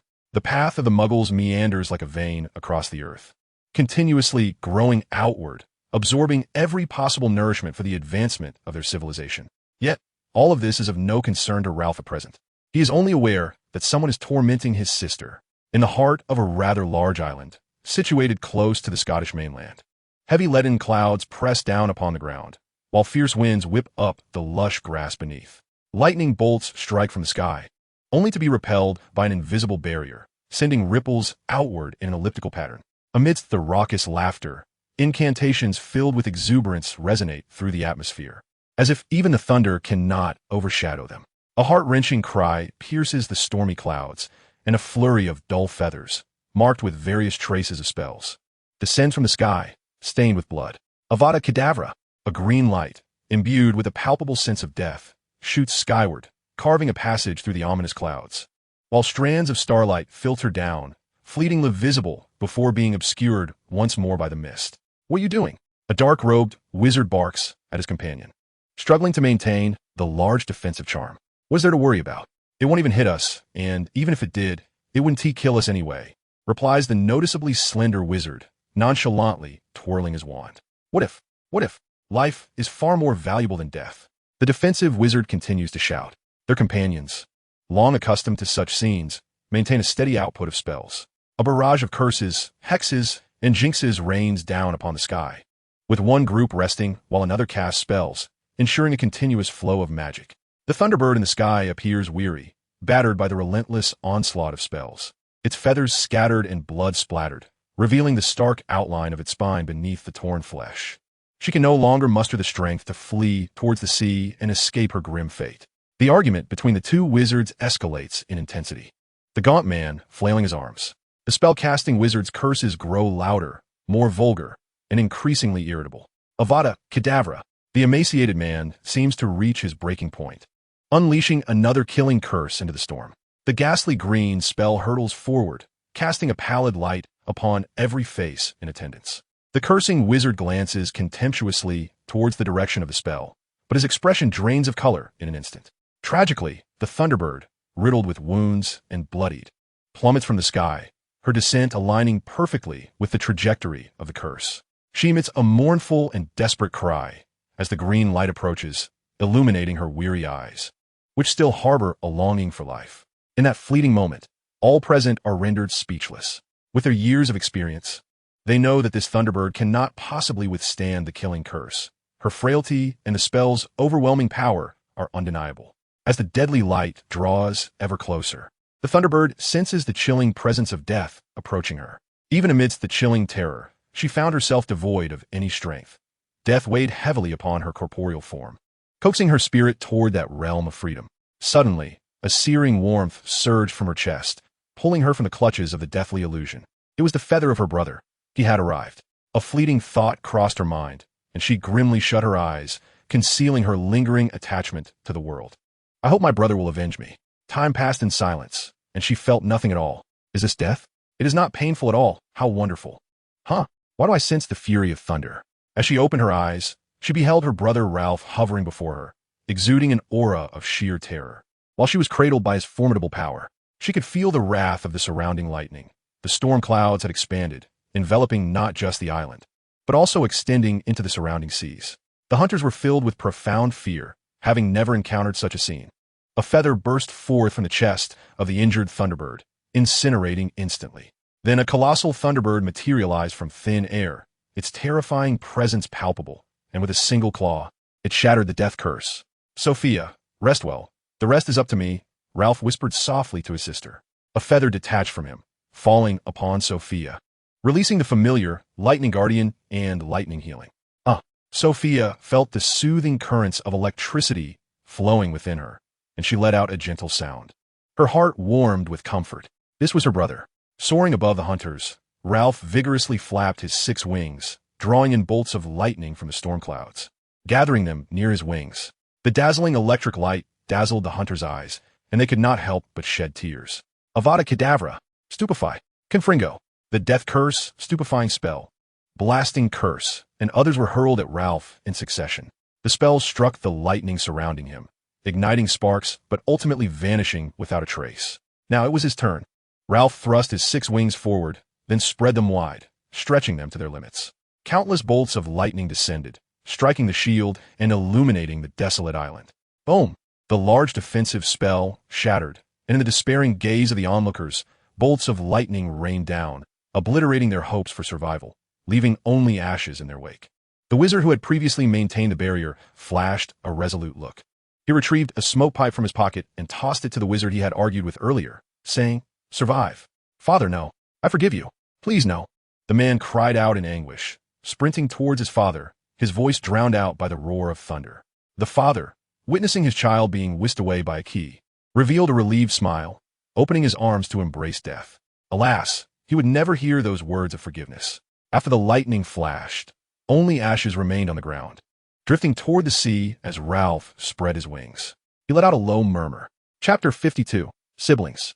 Returning to the sky, Ralph gently placed Sophia on a flat and pristine meadow. The moment they landed, Sophia rushed towards Ralph like a grounded chick, throwing herself into his embrace. Ralph gently flapped his wings, carefully pecking at her neck feathers with his beak. Thanks to the magic of healing, Sophia's wounds had mended, and her feathers had regrown. Feeling her brother's concern, Sophia could not restrain her tears, which flowed from the corners of her eyes, rolling down onto Ralph's feathers, vanishing as they fell. After a long while, she regained her composure. Ralph retrieved a small pile of electric white delicacies from his storage feathers and placed them before Sophia. "Eat this first. I will catch some fish," he said before soaring into the clouded sky. His keen gaze searched the ocean, his form obscured by the thunderclouds, his voice drowned by the rumbling thunder. He spotted a large fish surfacing quietly for air. With the silent spell and the illusion spell cast upon him, Ralph exerted himself, slightly retracting his wings and darting towards the surface like a released arrow. With a powerful flap, his sharp claws plunged into the water, sending up a spray of waves. The fish, unable to struggle, was stunned by a flash of lightning. From a high point on the island, Sophia observed Ralph's somewhat unrefined hunting technique, surmising that he was faring well. As she savored the white delicacies, feeling the healing power of the lightning coursing within her, Sophia comfortably squinted her eyes. Soon, Ralph returned, fluttering with the fish in his grasp. He dropped the fish onto the grass and sprinkled some spices he had procured from the centaurs, releasing a bolt of lightning upon it. The rich aroma quickly captured Sophia's attention, causing the white delicacy she had been holding to tumble from her beak. The siblings feasted heartily. Despite Ralph's significantly larger size, Sophia consumed far more than he did. After their meal, Ralph presented some fruits, small enough for them to eat in a single bite. Grapes, for instance, could be devoured in a single mouthful. Having eaten and drunk their fill, Sophia's body had nearly recovered. "What brings you here? Is there trouble in America?" Ralph inquired. "No, I was simply too entranced by the lightning while bathing and ended up here," Sophia replied, her fury evident. "I was only resting for a few days, and who would have thought those sorcerers would come looking for me? Have you already forgotten our mother's warning? When encountering humans, sorcerers or not, you must retreat. This is not your nesting ground," Ralph admonished. "It's not like it happened quickly. It's been over 10 years, Sophia murmured. "I refuse to believe no kin has warned you." Ralph shot her a disapproving glance. All right, do not be upset," Sophia said as she took small steps towards Ralph, playfully arranging his feathers with amusing twists and turns. "How is Aiden?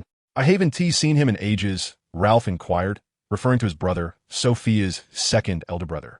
"He has gone to Africa, you know. If you fly south, you will encounter him." Sophia pointed in that direction, though she seemed somewhat apprehensive about Aiden.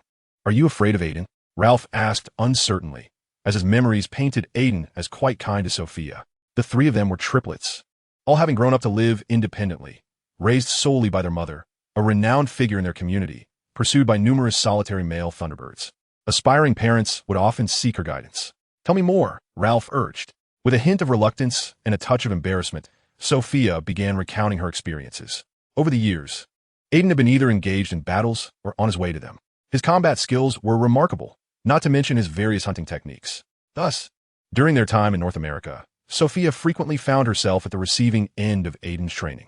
Unable to defend herself, she would seek solace from their elders, who merely responded with approval. Gradually, she developed a fear of Aiden.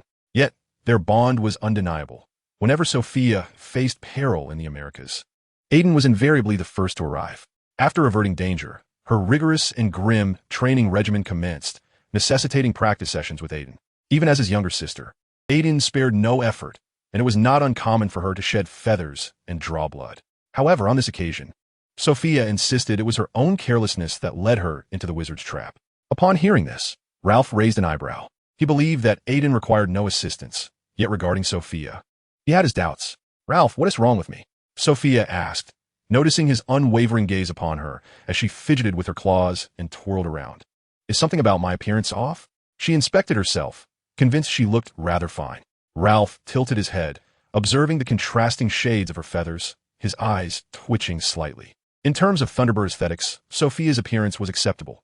Her feathers glistened beautifully, though her physique was somewhat robust, lacking the delicacy typically associated with a female. Reflecting on his own and Aiden's plumage, it was evident they had inherited their traits from their elusive father.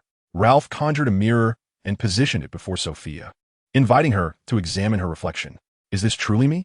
Sophia inquired curiously as she gazed into the mirror. As she scrutinized her features, she began to find flaws here and there. Then, she glanced at her brother. With his imposing stature, graceful musculature, and lustrous feathers, not to mention his striking eyes, beak, and talons, the more she looked, the more her self-esteem waned. "Brother, how do you usually care for your feathers?" Sophia asked with a charming smile. "This is magic. You need not ponder it, for you shall never master it," Ralph proclaimed. "How is that possible? I am exceptionally clever. I cannot possibly fail to learn," Sophia retorted immediately, her eyes darting mischievously. "Was your sudden appearance here not a magic in itself?" she inquired, seemingly proud of her own insight. Upon receiving Ralph's affirmation, she eagerly implored him to teach her the two spells.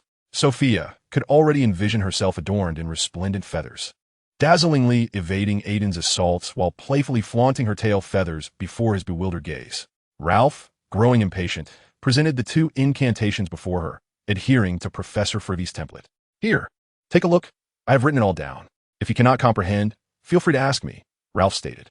Sophia gazed at the intricate symbols in the air, her eyes swirling in confusion. Yet her indomitable spirit would not allow her to surrender. Chapter 53. The Sage? Brother, is this truly something a bird can accomplish? Sophia queried with a sidelong glance at Ralph, her tone laced with skepticism. Suddenly, she felt a tingling energy coursing through each of her feathers. Gazing into the mirror, she wore a foolish grin, resembling a bumbling giant bird. Thanks to the magic, her newly sprouted feathers had matured to match the old ones, erasing the distinction between the two. Furthermore, their luster had improved. Each tiny shaft appeared as if coated in a layer of oil, rendering the feathers' colors more vibrant. Brother, what did you master the language of birds? Sophia asked, admiring her reflection. I learned it the year we were repaying our debts in the nurturing grounds, Ralph replied. Hearing this, Sophia felt a twinge of embarrassment, as their family had been unaware of this fact. Had it not been for Ralph encountering other Thunderbird couples there, they might have unwittingly become the first to evade payment in the nurturing grounds. Thank goodness for you, elder brother. Was it that couple who taught you? Sophia inquired. Is it something that requires teaching? Can't one simply understand it by observation? Ralph tilted his head, perplexed as he regarded his sister. Does your mind truly lack clarity? I wonder if the wizard's potion would be of any assistance. Ralph!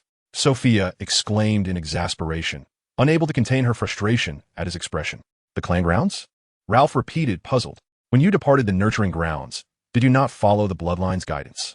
No, I did not, Ralph replied nonchalantly, leaving Sophia speechless at his candid admission. Are you truly a Thunderbird? Perhaps not. She recalled the moment Ralph fell from the sky, transformed into a human. Her ability to recite the language of birds had indeed been acquired in the clan grounds. However, it was not mandatory for every bird to learn it. After all, their innate magical abilities were sufficient for survival, even enabling them to dominate their realm. Brother, you may very well be the sage spoken of among our kind, Sophia finally remarked. A sage? One who can chant the language of birds without formal study? Ralph questioned. Indeed, it seems so. I have only heard them mention it briefly, and there was no further elaboration. Sophia displayed an expression characteristic of a student who is not paying attention in class. What purpose does the sage serve? Ralph inquired once more. Well, I don't know, Sophia replied, tilting her head in an attempt to extract knowledge from both sides of her brain. But to no avail. Ralph plucked a feather from his chest and began to chant in the language of birds before her. He placed the feather before Sophia and explained. I have engraved 2 spells upon it. However, only colorful feather will be of use to you. As long as you maintain a steady flow of magical energy, it will continuously cast this spell for you. Blink is a life-saving spell that will not activate on its own. It will only trigger in the presence of extreme malevolence, whisking you away. If there is not enough time to transport you, it will ignite spontaneously, bringing me here. If I am unable to defend against it, then we shall meet Merlin together. As Ralph elucidated, Sophia grasped the feather and placed it against her chest. A spark of electricity flickered as it resonated with her own feather.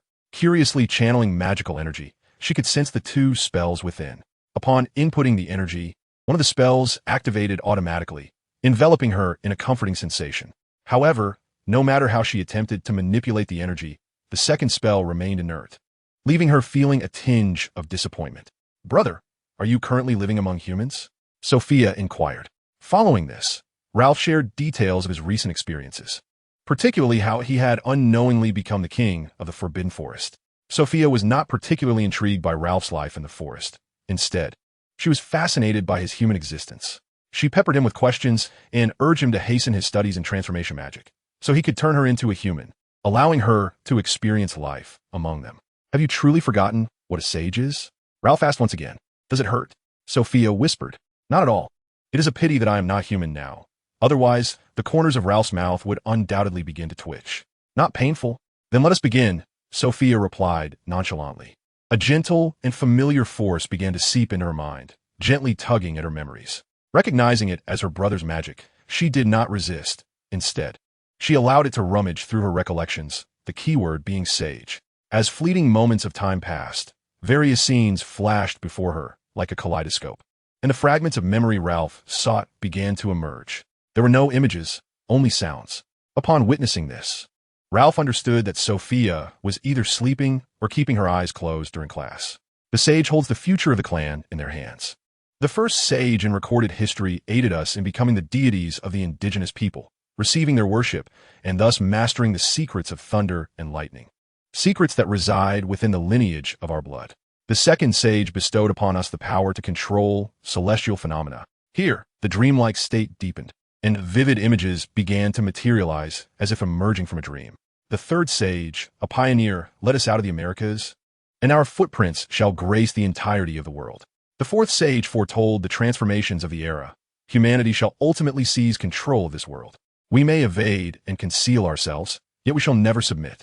She prophesied the emergence of the fifth and sixth sages, alongside the enigmatic seventh sage, whose celestial presence cannot be foretold upon this planet.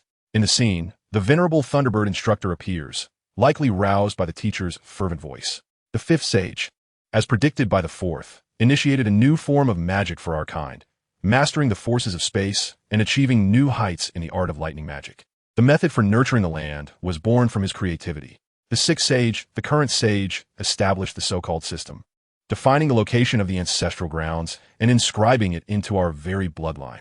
It was he who also pioneered compulsory education, ensuring that every newborn Thunderbird entering the ancestral lands must undergo schooling. Ralph sensed the lingering resentment of Sophia. The seventh sage has yet to appear. We remain unaware of the impact he will have upon us, but one thing is certain. Chapter 54, Kinship. The seventh signifies the land of endings, the ashes of rebirth.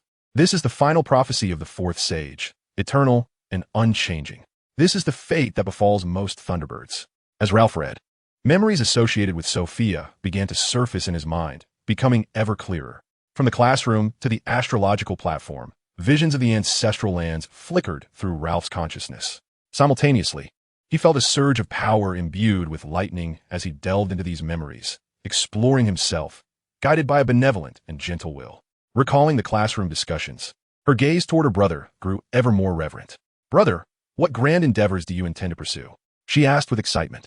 "How should I know? We're still at the very beginning," Ralph replied, adding, "It doesn't have to be me. There are others who can speak the language of birds." However, before Sophia could finish her thought, Ralph interrupted, asking, "Where do you plan to go now? To my place or—" "All right, but remember to heed my words. Understand?" Ralph cautioned. I know, brother. I'm not a child anymore," Sophia replied impatiently, her anticipation for Ralph's domain palpable, as if she could hardly wait to set forth. Yet, in Ralph's eyes, and even in Aiden's, she remained a child, innocent and carefree. "Well then, let us depart. Follow me." With that, Ralph exerted his claws, unfurling his wings and soaring into the sky. Sophia effortlessly followed, for with their keen eyesight, it was impossible for them to lose each other, not to mention the guidance of their feathers. The exchange of down feathers is a cherished custom among the Thunderbird clan. Before a newborn departs from its parents for the first time, it exchanges breast feathers with its family members. When one Thunderbird encounters another amidst a storm, if no conflict arises, they are likely to exchange breast feathers, thus forming a friendship.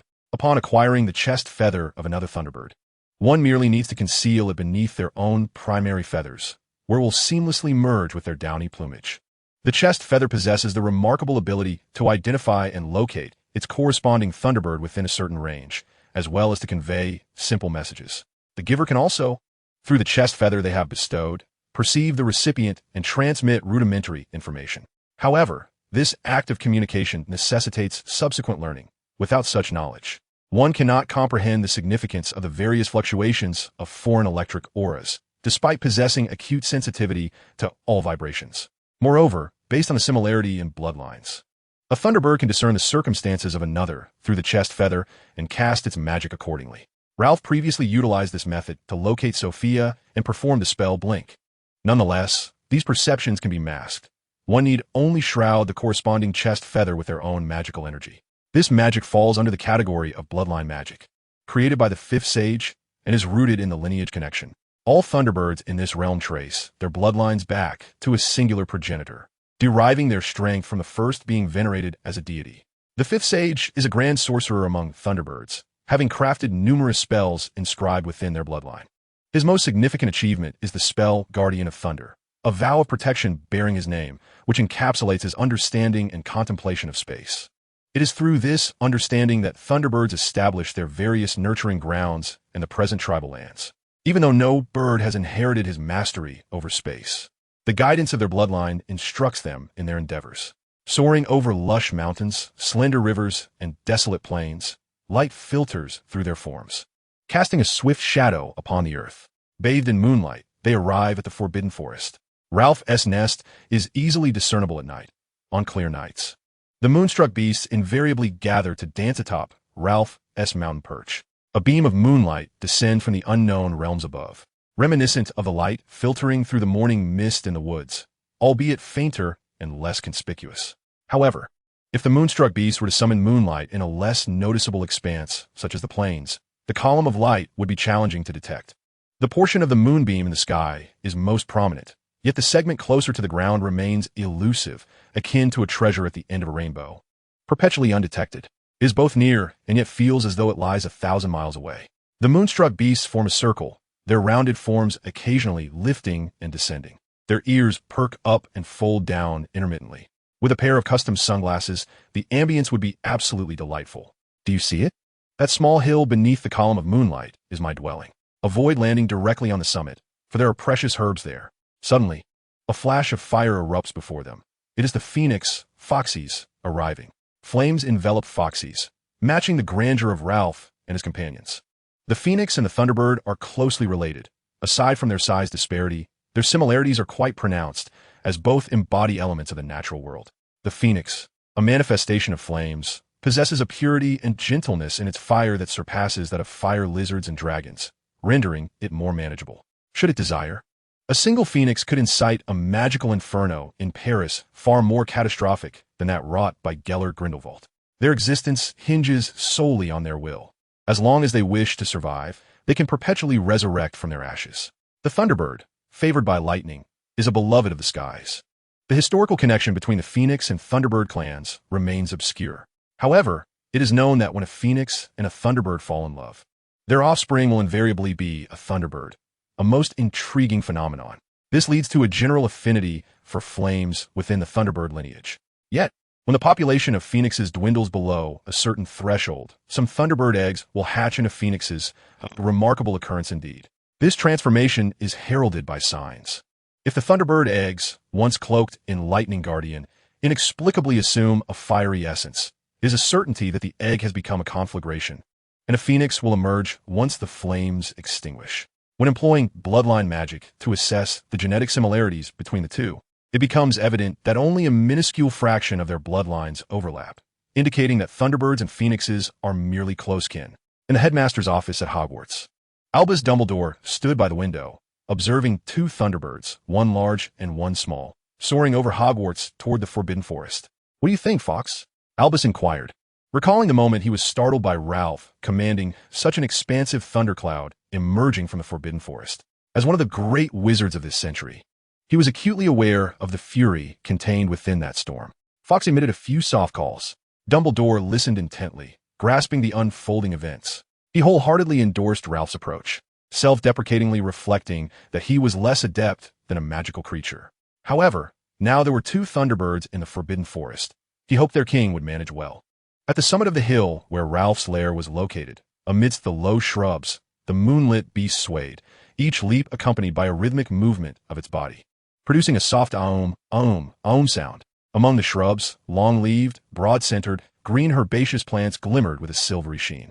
Upon crouching down for a closer look, one could see the moonlight from the surrounding environment being drawn in, swirling around the long leaves, mingling with the mist, gathering in the concave, triangular areas to form tiny droplets of water. Within the droplets, silver light danced, while the exterior remained smooth and round. This is the moondew grass. While it holds little intrinsic value, the moondew it produces is of the utmost preciousness. When it receives the first rays of sunlight at dawn, the moondew is absorbed, leading to the growth of floral buds. Under the sun's embrace, the buds gradually absorb sunlight and warmth, blooming at dusk on the night of the moon, releasing a radiant glow. Subsequently, small umbrellas will disperse from the center of the floral buds, serving as its seeds. The flowers wilt, and the grass withers away. Upon the discovery of this batch of moondew grass, the horsemen promptly dispatched their most skilled herbalists to cultivate the plants. They surrounded the area with light-absorbing shrubs to delay the absorption of moonlight by the moondew grass, and harvested the dew before the sun had risen each day. Despite the immense value of the moondew, its collection depended on the celestial conditions of the day. For instance, tonight's moon dew would be rendered unusable, as Ralph had departed the forbidden forest with a mass of thunderclouds obscuring the moon. Although the moon dew grass could still absorb the faint lunar essence from the atmosphere during a lunar obscuration, the resulting dew was tainted, serving only to quench thirst with no other beneficial properties. Only the moon dew produced under a clear night sky could truly be regarded as genuine moon dew. One of the effects of the moonlight attracted by the moon-stricken beast was to enhance the yield of moon dew. It is noteworthy that during overcast days, regardless of whether it was day or night, the moon dew grass would neither bloom nor accumulate moon dew. The surrounding light-absorbing shrubs, aptly named, absorb light and stored it within their bodies, ultimately infusing their fruits with this light to attract animals for consumption, thus aiding in dispersal.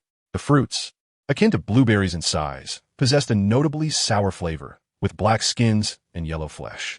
They entered the liver, spleen, and kidney meridians, providing benefits such as quenching thirst, replenishing kidney essence, and invigorating energy. With prolonged consumption, they could enhance one's control over magical powers and accelerate the rate of magical derivation. To improve the taste, the horsemen cultivated light-absorbing shrubs that bore a sweet and sour flavor, thereby amplifying their nourishing effects and making them more appealing to the younger members of their kin. They also established a corresponding plantation, strategically placed atop the mountain where Ralph's nest was relocated. Under Ralph's meticulous guidance, Sophia curbed her curiosity and merrily followed him into the nest. Ralph's dwelling was situated halfway up the mountain, deliberately constructed within to shield against wind and rain while ensuring privacy. Inside the cave, a nest fashioned from various vines and branches, adorned with feathers from numerous birds, appeared exceedingly comfortable and aesthetically pleasing. Sophia yearned to take a nap upon it. It is worth mentioning that when Ralph transformed into a human, he exhibited remarkable talent in weaving garments and constructing toys, earning admiration from Granny Bonnie and Madame Paidfu. Not far from the nest, a shimmering electric shield glimmered, filled with Ralph's feathers, ranging from those he had shed as a fledgling to those accumulated throughout his life. Like most avian species, thunderbirds undergo molting. In autumn, their original feathers fall away, gradually replaced by winter plumage, known as winter feathers. In spring, the winter feathers are likewise shed, giving way to summer plumage, referred to as summer feathers. In comparison, winter feathers are typically darker, while summer feathers are more vibrant. Winter feathers are thicker, whereas summer feathers are lighter and more delicate. Simultaneously, this shield also served as the armory of the Forbidden Forest, with each feather inscribed with distinct magical properties by Ralph. They were categorized and stacked according to the varying spells. The shield, formed by the spell of Thunder Protection, not only safeguarded the armory, but also absorbed electric energy from the surrounding environment to sustain the magic inscribed upon the feathers. Its proximity to the nest allowed for the absorption of stray electric energy emanating from Ralph himself. The cave walls were remarkably smooth, clearly the result of meticulous craftsmanship. Although the cave was not particularly spacious, it could comfortably accommodate a single bird. However, two would find it somewhat cramped. Under Sophia's watchful gaze, Ralph cast the silent expansion charm, a melodic version designed for avian communication. Subsequently, he performed the double replication spell, creating a slightly smaller replica of his bed for Sophia. With this size, you needn't share my bed, Ralph inquired. Who would want to sleep with you? Sophia retorted angrily, refusing to engage further. Yet her eyes remained fixed on her brother as she tirelessly cast various spells. Reflecting on the past, they recalled the heartwarming image of the three siblings nestled together beneath their mother's wings, a time characterized by unparalleled safety, contentment, and warmth. Having learned yet another spell from humanity, Sophia felt an increasing yearning to transform into a human and explore their society. Both siblings were eager to uncover the reasons behind Ralph's earlier departure. Upon arriving at the cave, they were greeted by the sight of two Thunderbirds, one large and one small. With their collective experience, they quickly discerned which of the smaller birds was the female. They exchanged glances, achieving the remarkable feat of simultaneous eye contact among the eight-eyed giant spiders, a mysterious smile blossoming within them. Growing up, are we off to find a girlfriend? They mused inwardly. However, Ralph swiftly shattered their unfounded fantasies. What brings you here? Perfect timing. Allow me to introduce you. This is Sophia, my sister, my own flesh and blood. Noticing their peculiar expressions, Ralph felt compelled to emphasize the relationship. In an instant, the light in their eyes dimmed, particularly for the werewolf-wizard couple. Chapter 56, An Unexpected Saturday Morning. Though the light had faded from their eyes, it did not impede their inquiries regarding Ralph's prior anger.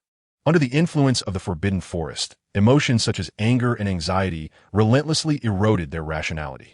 That night, the forest echoed with the eerie cries of various young creatures, causing panic among a few young wizards who had ventured into the woods, fearing they were haunted, much like the Shrieking Shack in Hogsmeade. This led to many upper-year wizards falling victim to dire consequences. Ralph briefly explained the situation. He had sensed danger to his sister through his chest feathers and had gone out to rescue her.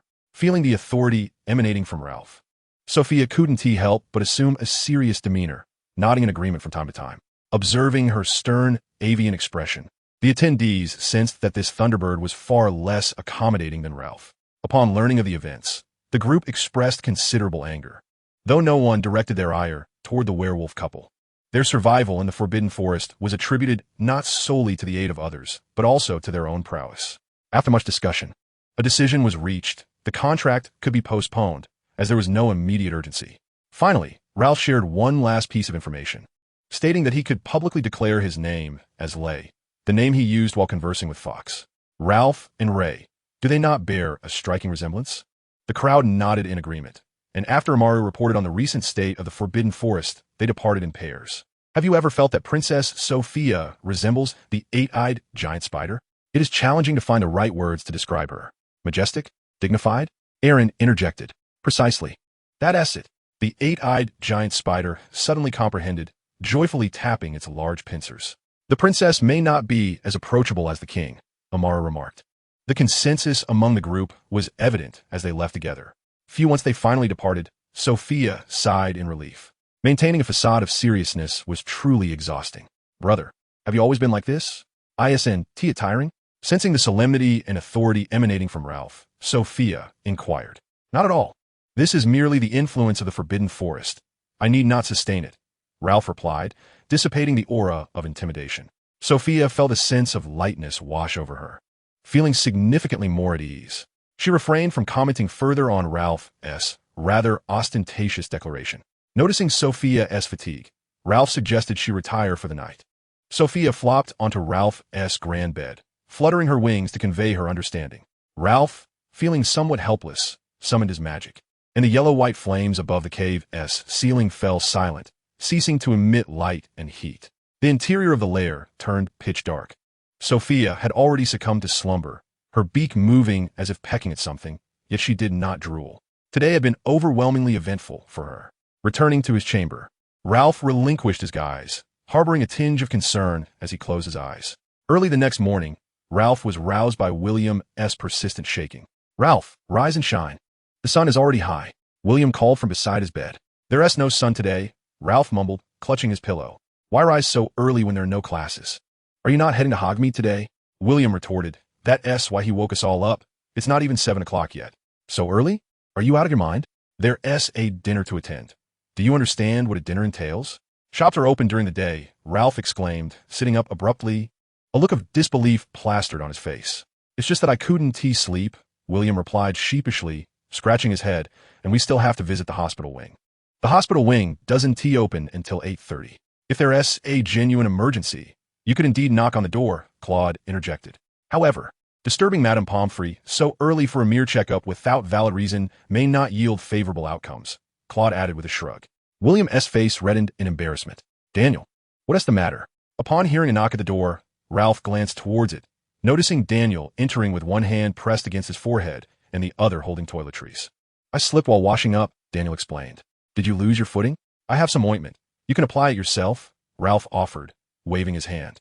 His trunk floated down from atop the bed, and he retrieved a few ointment packets, placing them on the table in the center. It was not a slip. Rather, Daniel explained that he had dozed off while attending to his hygiene and subsequently fell. Thank you, Ralph. Upon hearing this, both Ralph and Claude cast a glance at William, their expressions seemingly conveying a silent reproach for the predicament. William, however, wore a look of bewilderment, utterly unprepared for such an occurrence. For the first time, he felt discontent with the accommodations at Hogwarts. The dormitory lacked a washroom, necessitating trips to the communal restroom in the boys' dormitory for washing and relieving oneself. Showers, too, had to be taken in the boys' lavatory, proving exceedingly inconvenient. Ralph's roommates shared his sentiments, having transitioned from the Muggle world to Hogwarts. Adjusting to the hygiene and restroom conditions at Hogwarts posed a significant challenge for them, as home was undeniably more convenient. Even the Muggle primary school they attended offered better facilities than Hogwarts. Descending the stairs and finishing breakfast, the four strolled outside the castle. This morning, Hogwarts was remarkably tranquil, perhaps due to their early rise. The sky was overcast, with gray clouds swirling, their hues intermingling and suspended in the firmament, corroborating Ralph's earlier prediction. The grass was soft, and the leaves lush, constituting fine pasture, though regrettably, Hogwarts did not raise cattle or sheep. Ralph gazed at the surrounding lawn, reflecting on this. Suddenly, a thunderous roar shattered the silence. Ralph and his companions turned their attention toward the forbidden forest, where countless flashes of lightning illuminated the sky. The area where he cultivated his electric white blossoms had exploded. Chapter 57. If you have the guts, don't run. Expressions of astonishment and schadenfreude lingered on their faces for a moment before solidifying into shock. This was his garden. A feather silently drifted from him, transforming him back into Ralph, the human wizard. After infusing it with his memories, Ralph could interact and engage in jovial banter with his classmates, friends, and professors as usual. However, he remained a work in progress, with numerous magical patterns yet to be inscribed, such as the runic system for Lightning Guardian that absorbs electrical energy and converts it into magical power. Presently, Ralph could only rely on the magical energy stored within the feather to sustain his activities. Nonetheless, he estimated that it would suffice for a day's endeavors. During this time, the greatest consumption of magical energy stemmed from sustenance and thought, with the latter taking precedence. Interestingly, physical activity consumed the least. Upon arriving at the scene, Ralph observed Sophia struggling to control the surrounding lightning, desperately attempting to quell its fury. Shaking his head subtly, Ralph soared above Sophia, emitting a cry as twisting lines materialized from the void, descending onto the fractured stone below. Gradually, the stone began to restore itself, intricate patterns vanishing in the process, until the stone itself disappeared from sight. The flickering electricity in the vicinity was slowly absorbed. In the sky, a patch of inky black cloud appeared, and light rain began to fall around it. The white blossoms within had been charred by the electricity, and not a single root beneath showed signs of vitality. Fortunately, he had some backups. The flames upon the surrounding trees were extinguished by the rain, and the canopies of many trees had vanished, sent far from their original locations. What was once a room with a skylight now lay with its roof completely overturned. Ralph, filled with indignation, turned to see Sophia, curled up like a quail, alongside Amalu, whose fur had darkened from the shock and trembled uncontrollably. With a fierce glare directed at Sophia, Ralph first tended to Amalu, casting several Lightning Guardian spells upon him, while Amalu continued to shiver. Noticing the singed state of his fur, Ralph also cast a cleaning charm, though it seemed Amalu's coat lacked its previous luster. Thus, he followed it with a multicolored feather. Once restored, Amalu gazed up at Ralph with his bright, rounded black eyes, filled with gratitude. Earlier that day, Amalu had risen early, first sending the wicked old bird and the ball escape bird to inform the subjects within the territory about Princess Sophia. Afterward, he waited near the nest for Sophia to awaken, hoping to take her on a tour of Ralph's domain and leave a favorable impression. Initially, he had assumed Sophia to be a rather serious bird, but after a short while, her true nature revealed itself, much to Amalu's relief, as such a princess would be easier to manage. However, he had miscalculated. Had they not risen early, the apothecary would have been in operation, and Amalu would not be the only one injured. Fortunately, no other magical creatures were harmed, or else his reign would have been rendered futile. Ralph gestured for Amalu to depart. Soon, only Ralph and Sophia remained. This was Sophia's first encounter with her agitated older brother. Her neck shrank further, her legs trembled uncontrollably, and an overwhelming urge to spread her wings and flee surged within her, though she managed to suppress it. Sophia, should you dare to run, Ralph began, noticing her wings twitching, mistaking it for an attempt to escape. However, before he could finish his sentence, Sophia, seemingly responding to his sudden impulse, flapped her wings and took flight. Ralph's ear feathers stood erect, while the plumes around his beak and eyes bristled outward. Do you think you can escape? Ralph howled to the sky, his voice echoing even to Hogwarts. In a flash, he positioned himself directly before Sophia, who, startled, exploded into a flurry of feathers and changed direction in her flight. A massive storm brewed above the forbidden forest as the clouds bore the scars of their pursuit, revealing the azure sky beyond. Brilliant golden light cascaded through these rifts, casting shafts of golden radiance upon the shadowy world, piercing the depths of the forest. Splashing upon the lake, or standing tall across the meadows. Brother, I was wrong. Sophia squawked repeatedly in her flight, apologizing to Ralph, yet he paid her no heed. Intent on administering a lesson. Forced to flee, Sophia realized that should her brother catch her, a swift wing would urge her to run faster, causing her considerable pain. And each encounter grew more painful than the last. Meanwhile, Ralph's anger gradually subsided as he recognized the benefits that Aiden's training had conferred upon Sophia. His reaction speed may be unclear, but he is certainly resilient. It seems that Aiden has trained you quite well, Ralph praised mid-flight. Hey, brother, can we stop flying now? Sophia asked sweetly. Of course. Oh yes. Ralph's affirmation was abruptly interrupted by Sophia, who executed an aerial halt, nearly causing Ralph to collide with her. As he flew beside her, Ralph playfully nudged her with a wing. Why are you hitting me again? Sophia huffed. I had to even finish my sentence. Why stop so early? Ralph shot her a disapproving glance. Now, let me see your magical prowess. If it's commendable, I shall imbue that feather of yours with a storage function. If it falls short, prepare for a reprimand. Really? Brother, you must not go back on your word. Sophia's eyes sparkled with excitement. She had long desired a feather capable of storing items, and to her delight, her brother had mentioned it before she even asked. How wonderful! Sophia was quite confident in her magical abilities, for this was innate magic. Elated, she dove and soared through the air, responding to Ralph with utmost confidence. Yet, she perhaps forgot how familiar this scene was. She might have overlooked that she was brought by her second brother to undergo combat training. In her earlier days, she too had been brimming with enthusiasm. However, it could only be said that the heights of her pride were matched by the depths of her later misfortunes. Brother, let us begin, Sophia eagerly urged. No, we are not in the Forbidden Forest. Look at them. You will surely drive them to madness. Ralph gestured for Sophia to glance below, where magical creatures were gazing up at the sky, poised to flee. Let us head to Hogwarts and greet Fawkes first, Ralph declared, as he guided Sophia toward Hogwarts. Below, the magical creatures collectively exhaled in relief, dispersing to attend to their own affairs. Chapter 58, The Magical Assessment. What? The King of the Forbidden Forest wishes to borrow a clearing at Hogwarts to assess his sister's magical abilities? Dumbledore regarded Fawkes with a hint of disbelief.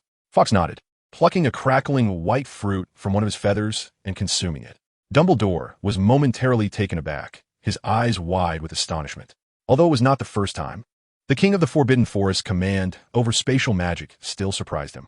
Moreover, he could not have anticipated that the regulated, undetectable extinction charm within the wizarding community had proliferated in another form within the realm of magical creatures. It was well known that phoenixes and thunderbirds are closely related. Thus, after Ralph settled in the Forbidden Forest, Fawkes frequently visited to check on his kin. During those visits, Fawkes learned the avian language of the Niffler space from Ralph. As an ancient phoenix, Fawkes naturally excelled in bird language, but like Sophia, he was unable to completely escape the influence of instinct in his incantations. Fortunately, after extensive use, Ralph simplified the incantation for Niffler space, enabling Fawkes to master it successfully. Recently, Fawkes entered into an agreement with Ralph, which has filled him with anticipation for the upcoming summer. Soon, the professors were summoned, and they chose the area between the Quidditch pitch and the Black Lake for their magical experiments. Fawkes let out a cry from the window, conveying the message. Dumbledore then directly transported everyone to the edge of Ralph's battlefield using apparition. 2 Thunderbirds, their 6 wings fluttering majestically, soared above them, casting enormous shadows, a truly breathtaking sight. Hagrid and Professor Keltburn were utterly captivated by the 2 Thunderbirds in the sky, blissfully unaware of the havoc they had wrought in the adjacent Forbidden Forest. Upon arriving at the venue, Ralph gestured for Sophia to attempt summoning lightning first. Sophia flapped her wings, stirring up fierce winds across the field, prompting Dumbledore to raise a protective barrier with his wand in front of the professors. It was a cloudy day, and the dark clouds began to converge around Sophia, while moisture gathered in the air. As Sophia's magic surged, a flickering blue thundercloud materialized above them. Ralph observed the thundercloud.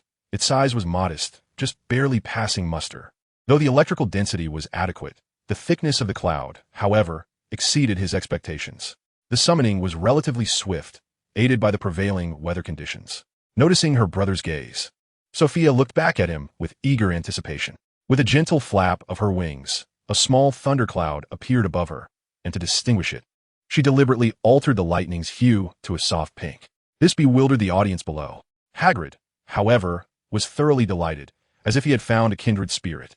The pink thundercloud dispersed into countless tiny wisps of cloud and sparks of electricity, greeting Ralph and Sophia before plunging into Sophia's cloud. In an instant, all of Sophia's thundercloud became tinged with pink. Like a sunset sky, no matter how hard Sophia tried, her thundercloud had completely transformed into pink. The control had swiftly shifted. Witnessing the rapid transition of the thundercloud from blue to pink, the professors could not help but marvel at the mastery of this magic by the king of the Forbidden Forest. It could be said that Ralph had transcended the confines of this spell, stepping into a realm beyond it. Summoning lightning resembled a painting, and Ralph was an outsider, able to enact the changes he desired. Ralph's strategy of leveraging the small to achieve the grand illuminated the eyes of Professors Flitwick and Gladiol. Simultaneously, Professor McGonagall was quite familiar with this concept, as it was frequently employed in transfiguration duels. By altering a minuscule portion of an enemy's transformed object, one could seize control of that object, utilizing a mere fraction of magical energy to gain dominion over something that required considerable power to transform. The king of the Forbidden Forest remarked that it was inadequate and unworthy. His sister felt disheartened. Dumbledore translated Fawkes's words for the professors. They subtly shook their heads. Believing Ralph to be overly harsh, even Professor McGonagall, known for her strictness, shared this sentiment. In contrast, Fawkes remained unfazed. In the enchanting realm of magical creatures, death is a commonplace occurrence. However, her comprehension of summoning lightning was profoundly lacking. Confronted by her brother's intrusion, she could only sense his presence without any capacity for counteraction.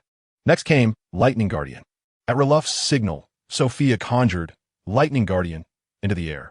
A spherical barrier, composed of flickering arcs of electricity, emerged, steadily absorbing the ambient electrical energy. In a short while, the barrier stabilized, which pleased Reluff, who nodded at Sophia, eliciting her joy as she performed a graceful flip in midair. Reluff approached the magical construct, grasping it with his claws. With half of his strength, he created a small breach, which was immediately mended. Observing this, Reluff estimated that with 70% of his strength, he could obliterate this magic outright. Satisfied, he withdrew from the lightning barrier. Seeing this, Sophia felt a wave of relief wash over her. With a gentle call, Reluff prompted Sophia to focus intently on her magic, preparing to channel her power at any moment. The king of the Forbidden Forest aimed to seize the surrounding electrical energy. Dumbledore remarked, "Ah, and the power within that aerial magic," Fawkes interjected, with Dumbledore adding further. Sophia's gaze fixated on her brother as he manifested a small lightning orb before him, this time a vibrant emerald green. With a powerful flap of his 6 wings, the orb shot forward, voraciously absorbing the surrounding electrical energy, growing larger and more radiant. As it approached Sophia, Fawkes steeled himself, ready to intervene should the need arise. Dumbledore, too, shared this vigilance, mindful of the safety of the faculty, for not all of them were adept at preserving their lives. Clearly, their concerns were unwarranted. Reluff's actions at Hogwarts perhaps bore deeper consideration, yet it was not overly complex. Radiating with dazzling brilliance, the green lightning orb sped towards Sophia's barrier, appearing to human eyes merely as a streak of light. With a resounding crash, the 2 lightning orbs collided. Like 2 magnetic spheres drawn to one another, they spiraled around each other, siphoning off each other's electrical energy. To the naked eye, the blue orb diminished in size and brightness, while the green orb swelled, its luminosity remaining gentle. This spectacle cast a green hue upon the gathered wizards, particularly affecting Dumbledore, whose white beard and hair turned a vibrant green. Before long, Sophia's magic shattered. Despite her strenuous efforts to maintain her power and continuously draw in external electrical energy, she found herself devoid of results, as though the surrounding energy had been entirely drained. Faced with yet another failure, she felt a shadow of discontent, despite Reluff's reassurances that she had performed admirably. The pink thunderclouds above, coupled with the emerald lightning orb, created an aura of enchantment, even within this magical world. With a mere thought, Reluff dissipated the thunderclouds and the lightning orb, releasing a tremendous surge of static electricity into the atmosphere. Traversing through the bodies of Ralph and Sophia was remarkably comfortable. However, the professors below were not quite as fortunate, with some male professors' hair standing on end. Nevertheless, this situation provided Professor Dumbledore with a newfound appreciation for Ralph's abilities.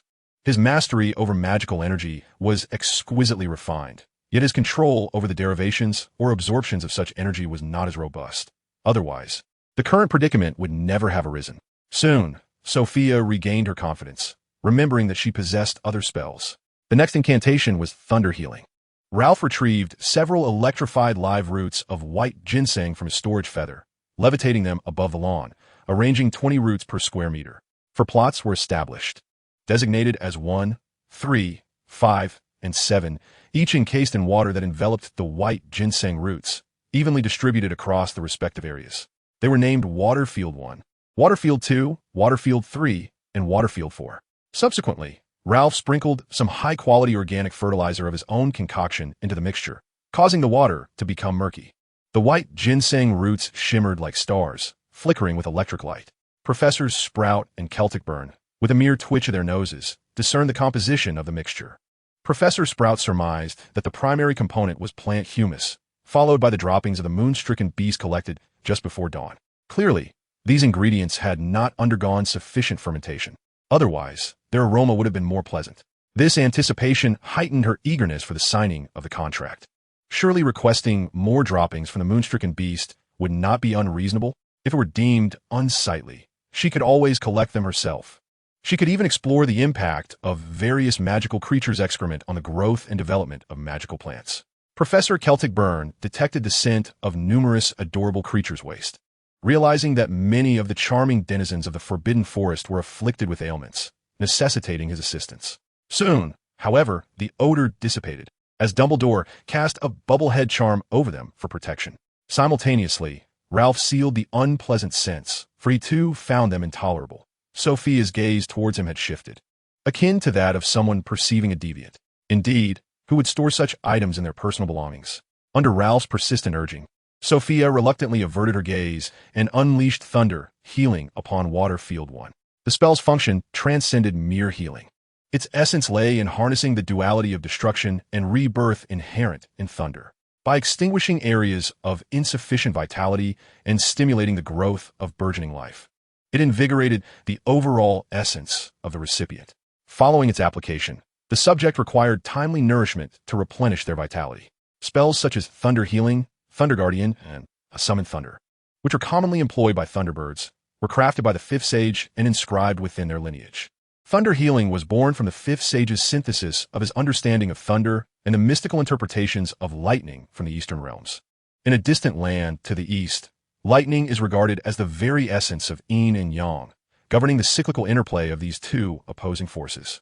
To them, yin symbolizes death while yang represents life. It bestows both demise and renewal, ensuring that aspects of existence destined to perish indeed do so, while those meant to thrive are granted the opportunity to flourish. Thus, the comprehension of this magic hinges upon the understanding of life and death. Only by relinquishing attachment to the dualities of existence can one transcend the boundaries of mortality. Soon, all 20 of the white fresh roots in the first Waterfield had sprouted successfully. At an opportune moment, Ralph called a halt to Sophia's efforts. Next came the 60 white fresh roots in the second Waterfield. Regrettably, Sophia fell just 4 short of achieving perfection. In the third Waterfield, with 100 white fresh roots, Sophia focused her concentration even more intently, resulting in 72 sprouts. In the fourth Waterfield, with 140 white fresh roots, Sophia took a brief respite before exerting herself once more, yielding 98 sprouts. At this point, fatigue overwhelmed her, and she collapsed onto the cloud bed Ralph had conjured. Panting for breath, allowing her a moment to recuperate, Ralph refrained from engaging her in conversation immediately. Instead, he tallied the number of sprouted white fresh roots, totaling 246, still a few short of compensating for the recent loss. Gathering the newly energized white fresh roots around him, Ralph cast a spell of lightning healing to sustain their vitality. Just as he prepared to stimulate the remaining roots, Sophia regained her composure. "Brother, why not give a try yourself?" she urged, her eyes glistening with curiosity about the gap between their abilities. "Very well, I shall indulge your request, dear sister," Ralph replied, eager to assist, as he still needed some to bridge the deficit. However, as he began to insert the roots, he realized that perhaps he had taken on too much. Yet time was of the essence, with a multitude of onlookers observing closely. 20 perfect, 60 perfect, 100, some pressure, yet still flawless. 140, immense pressure, and 1 root perished. Indeed, it was a complete loss, rendered lifeless as its vitality was siphoned by the other white fresh roots. Sophia's ear feathers drooped dismally, filled with disappointment. Unable to compete with her elder brothers in combat or magic, She now recognized herself as the least capable among the trio. However, a fleeting thought brightened her spirits. With such formidable elder brothers, who would dare to bully her? Her ear feathers perked up once again, prompting Ralph to consider whether his sister might be grappling with some emotional challenges. He resolved to consult Aiden on the matter at a later time. Meanwhile, Ralph found himself troubled by the overwhelming number of active, white, fresh roots. Fox, with years of experience, quickly discerned Ralph's distress. Remembering the deliciousness of the electrified, white, fresh roots, he leaned in to whisper a few words to Dumbledore. Noticing this exchange, Professor Sprout's heart leaped with excitement, sensing the potential for success. Chapter 59. The Electrified, White, Fresh Roots. Following negotiations with Fox, Ralph transferred the surplus of electrified, white, fresh roots to Hogwarts. Sophia played an exceedingly pivotal role, particularly when she realized that Hogwarts was devoid of even the most delectable fish. Her heart brimmed with profound compassion for Hogwarts, compelling her to incessantly persuade Ralph to bestow some delightful provisions upon the school. The burden of sustaining such a multitude of individuals and magical creatures within such a confined territory was indeed formidable, especially that diminutive, stout witch clad in a patched wizard's robe, whose radiant smile, upon witnessing the return of the white fish, was utterly heartwarming. This sight tugged at Sophia's heartstrings. Though she had never experienced the gnawing pangs of hunger, she surmised it must be an uncomfortable sensation. After bidding farewell to Ralph and the others, Professor Sprout joyfully enlisted a few colleagues to assist her in transporting the provisions to a greenhouse. She also reminded Hagrid to promptly retrieve the slate delivered by the centaurs. Meanwhile, Dumbledore regarded Fawkes with a grave expression, having sensed the way Sophia had looked at them as if they were destitute beggars on the street. He found this unsettling. Deeply so, Fawkes cast a sidelong glance at him, internally remarking, "I merely speak the truth." It seemed inevitable that the two would engage in a heated debate in the office. Upon returning to the Forbidden Forest, Ralph reiterated his instructions to Sophia to avoid damaging any of the magical barriers he had established. Sophia fervently nodded in agreement. Subsequently, he hastily crafted several slates to be placed in the white vegetable garden, inscribing the essential components of the spells, Lightning Healing and Lightning Guardian, with some portions written in Runic and others in Avian. Eventually, the moment Sophia dreaded most arrived, the daily practice of lightning summon, maintaining the parameters set by Ralph regarding range, thickness, and intensity of the lightning, enduring for a specified duration, followed by a practical examination every weekend. Daily rehearsals of Lightning Guardian ensued. As anticipated, he successfully absorbed the memories from that time, but the expenditure of magical energy was rather alarming, necessitating further analysis. At that moment, they stood on the southern lawn of Hogwarts, facing southward, with the Black Lake before them. Ralph and his companions had soared out from the eastern Forbidden Forest, traversing over Hogwarts Castle and above William and his group, ultimately reaching the expansive area between the southwestern Black Lake and the Quidditch pitch. During this period, and in the subsequent magical duel between Ralph and Sophia, both Ralph and Daniel exhibited expressions of surprise, fear, and exhilaration. Thus, the emergence and expression of emotions must also be a significantly energy-draining endeavor.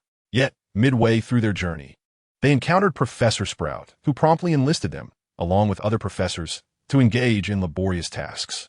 During their toil, Hagrid delivered the cultivation slates along with the detailed instructions penned by the centaurs. As Professor Sprout meticulously examined the manual, the other professors eagerly flocked to the slates, eager to uncover the secrets within. This left Ralph at a loss for words.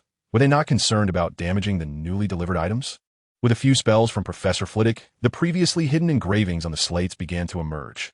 The quill on the parchment beside me fervently inscribes the intricate patterns upon its surface. Much like ancient scripts, these lines seem to represent an alternative magical language, perhaps concocted by the Thunderbirds themselves, speculated a professor nearby. Their voices resonated clearly, reaching the ears of Ralph and his companions. Ralph felt a peculiar sensation, akin to that of a merchant witnessing a customer scrutinizing the means to counterfeit a product he had just sold. "Stop looking.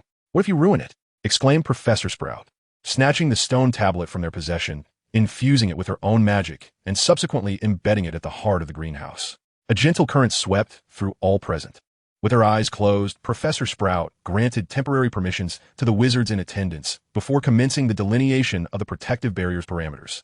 She seamlessly integrated the barrier with the walls of the greenhouse and activated the Lightning Guardian function, designed to absorb electrical energy and transmute it into magical power. Referred to as the electric magical power system. Once the power system was engaged, Professor Sprout could activate additional functionalities as required, such as regulating temperature and utilizing electrical energy to exterminate pest eggs. The emergence of the stone tablet ignited an exhilarating spark within Professor Sprout, as if she had rediscovered the joys of life. Once everything was in order, she eagerly ushered everyone out, resulting in Ralph and his trio scores being recorded by their own dean. Just as Professor Flitwick was conversing with Professor Grady, Mrs. Pomfrey approached from a distance, her gaze swiftly landing upon Ralph and his companions, eyebrows raised in surprise. She approached them, and amidst the chuckles of Professors Flitwick and Grady, escorted the four to the school hospital. Along the way, Ralph and his friends felt overwhelmed by Mrs. Pomfrey's commanding presence, behaving submissively as if caught misbehaving by their parents. However, Mrs. Pomfrey made no mention of their intentions. Observing the mud stains on the children, it was clear they had been enlisted by Professor Sprout for assistance. With a caring touch, she tidied them up. Through their accounts, Mrs. Pomfrey gleaned the recent events and the origin of the earlier explosion. What vexed her was that Albus had chosen to witness the spectacle without summoning her. Recalling the advice in Muggle medical texts that elderly individuals should limit their sugar intake, she resolved to implement this guidance. Mrs. Pomfrey had long wished to intervene with that old busybody. Upon returning to the hospital and conducting a physical examination, she promptly dismissed them, closing the door and affixing a notice before heading towards the greenhouse. Upon arriving at the newly opened greenhouse, she encountered Professor Slughorn, who was lingering by the entrance. "Good morning, Horace. Have the potion analyses for Claude and the others been completed? My physical checkup yielded no issues," Mrs. Pomfrey inquired. "Good morning, Poppy. The analyses are in, and it appears the concoction does indeed have a more pleasant aroma. It's quite astonishing how these individuals manage it," he replied, watching as Mrs. Pomfrey knocked on the door and entered alongside him. As she observed the shimmering white roots, glowing with electric sparks beneath the magical flames in the greenhouse, Madame Pomfrey reached out to gently touch the nearest specimen. "How troublesome. Bobby, Horace, what brings you here again? I am quite busy attending to so many little ones." Professor Sprout greeted them with a tone of mild reproach, yet her expression brightened as she took in the surrounding white roots. Chapter 60, Hogsmeade. Without hesitation, Madame Pomfrey articulated her request. She inquired whether these white roots could still be employed for wound healing, and how their efficacy compared with that of ordinary specimens. Professor Slughorn, following her lead, expressed his own desire to study these roots for potion-making once they matured. Professor Sprout readily acquiesced to Madame Pomfrey's request. As a distinguished herbologist, it was her duty to do so. In fact, she needed to investigate the ideal cultivation conditions and optimal pollination methods for the electrified roots. Should the survival rate of these roots prove satisfactory upon maturation, or if she successfully mastered the cultivation technique, she could offer them on a long-term basis. Conversely, if that was not feasible, she hoped Professor Slughorn would negotiate with the centaurs to obtain the necessary materials. Professor Slughorn exhaled in relief, recognizing this as an affirmation. It was certainly more convenient to rely on familiar faces than to seek assistance from outsiders. They planned to visit Hogsmeade Village after their afternoon break. Under the midday sun, the castle bustled with activity. Students in their third year and above, armed with their guardians' permissions, passed through the stone pillars adorned with the winged boar statue, all under the watchful gaze of Filch as they made their way to Hogsmeade. They were set to enjoy a splendid weekend in the village. Inside Madame Pudafoot's tea shop, the air was thick with an intoxicating aroma that even Ralphie found overwhelming. The soft, colorful lights against the dim backdrop lent an enchanting quality to the surroundings. Unbeknownst to them, yet another tender kiss was exchanged, its gentle touch imbued with the sweetness of youthful shyness, the delightful flavors lingering in the mouth, evoking a sense of nostalgia. The taste of love. However, Madame Pudafoot's was far more than a mere venue for young lovers. The Wizards of Britain generally adhered to an unspoken rule of avoiding Hogsmeade's commercial street during the weekends of the academic term. During ordinary times, the curtains at Madame Pudafoot's would be drawn back, allowing bright sunlight to flood the space, rendering it both luminous and spacious. Moreover, the selection of goods would be abundant, albeit at steeper prices. Should a diplomatic delegation from a foreign magical community pay a visit, Madame Pudafoot's would serve as their host. Meanwhile, the three broomsticks provided accommodations as well, similar to the Leaky Cauldron. However, it remained off-limits to the young witches and wizards of Hogwarts. If Diagon Alley represents the commercial heart of the British wizarding world, then Hogsmeade Village stands as its cultural epicenter. Madame Pudafoot's tea shop remains a beloved destination for couples, the Three Broomsticks and serves as an exemplary venue for nurturing camaraderie among friends. Here, one can sip on delightful beverages, savor delectable snacks, and engage in uninhibited conversations with companions. Due to its affordable prices, it has become the favored locale for gatherings of the Hogwarts faculty, often featuring private rooms. Such assemblies are met with universal approval, as they align with Professor McGonagall's wishes. It is widely acknowledged that having surplus funds for banquets is a commendable feat, reflecting Professor McGonagall's adept leadership. Zonko's Joke Shop is often regarded as a cherished establishment among Gryffindors who possess a penchant for mischief. However, this assertion is somewhat misguided. While Zonko's may not be the most popular shop overall, it certainly ranks high among the young male clientele. Few boys can resist the allure of its whimsical magical products. Yet, regrettably, Ralph is one of the exceptions, which left Zonko quite disheartened for a considerable time. The shop's offerings are entertaining, albeit not particularly harmful, yet they can easily disrupt students' normal classes. Consequently, the hospital wing frequently receives students injured by joke products, and Madame Pomfrey tends to them with remarkable efficiency, exhibiting minimal concern for those who have been affected. Typically, after being treated for injuries related to joke products, Madame Pomfrey promptly sends the students back to class. Honeyduke's Sweet Shop undoubtedly attracts the highest foot traffic among the young witches and wizards of Hogsmeade. Few can resist the allure of its peculiar yet delicious confections. At present, the Flume couple is busily attending to the young wizards, calculating totals and providing change. Unfortunately, Ralph is unable to assist. A Slytherin upperclassman remarks that he has purchased a rather excessive amount of sweets. Indeed, having Ralph here would expedite matters, another upperclassman agrees. It remains uncertain whether the 4 Gryffindors have managed to send him out. One can only hope. Many young wizards are engaged in conversation while waiting in line, lamenting the insufficient staff in the shop. When Buchanan or Ralph are present, they can lend a hand, but not now. Nevertheless, the Flume couple remains unperturbed, given their age. Urgency is not a pressing concern. Meanwhile, the young wizards grow increasingly anxious, fidgeting in the queue. At this moment, Ralph has ascended to the 3rd floor, locating the hunchbacked, one-eyed witch statue. Following the instructions on his note, Ralph taps the statue with his wand and utters the incantation to part it. To their astonishment, the statue's hunchback opens, revealing an entrance that leads to a stone slide. They had assumed the secret passage lay beneath the statue, only to discover it concealed within. Sliding down the stone chute leads them into a narrow, low earthen passage. As the 4 traverse the tunnel, Ralph's bluebell flame hovers above them, providing warmth and illumination. After a short while, they notice the passage begins to incline upward. Shortly thereafter, they arrive at a stone staircase. Exchanging glances, they continue their ascent.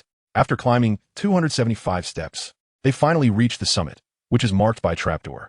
As for why there are precisely 275 steps, one would need to inquire with Claude, as he was the one who counted them. Pushing open the trapdoor, Ralph found himself in the cellar of the Duke of Honey. The trapdoor appeared dusty and indistinguishable from the surrounding floor.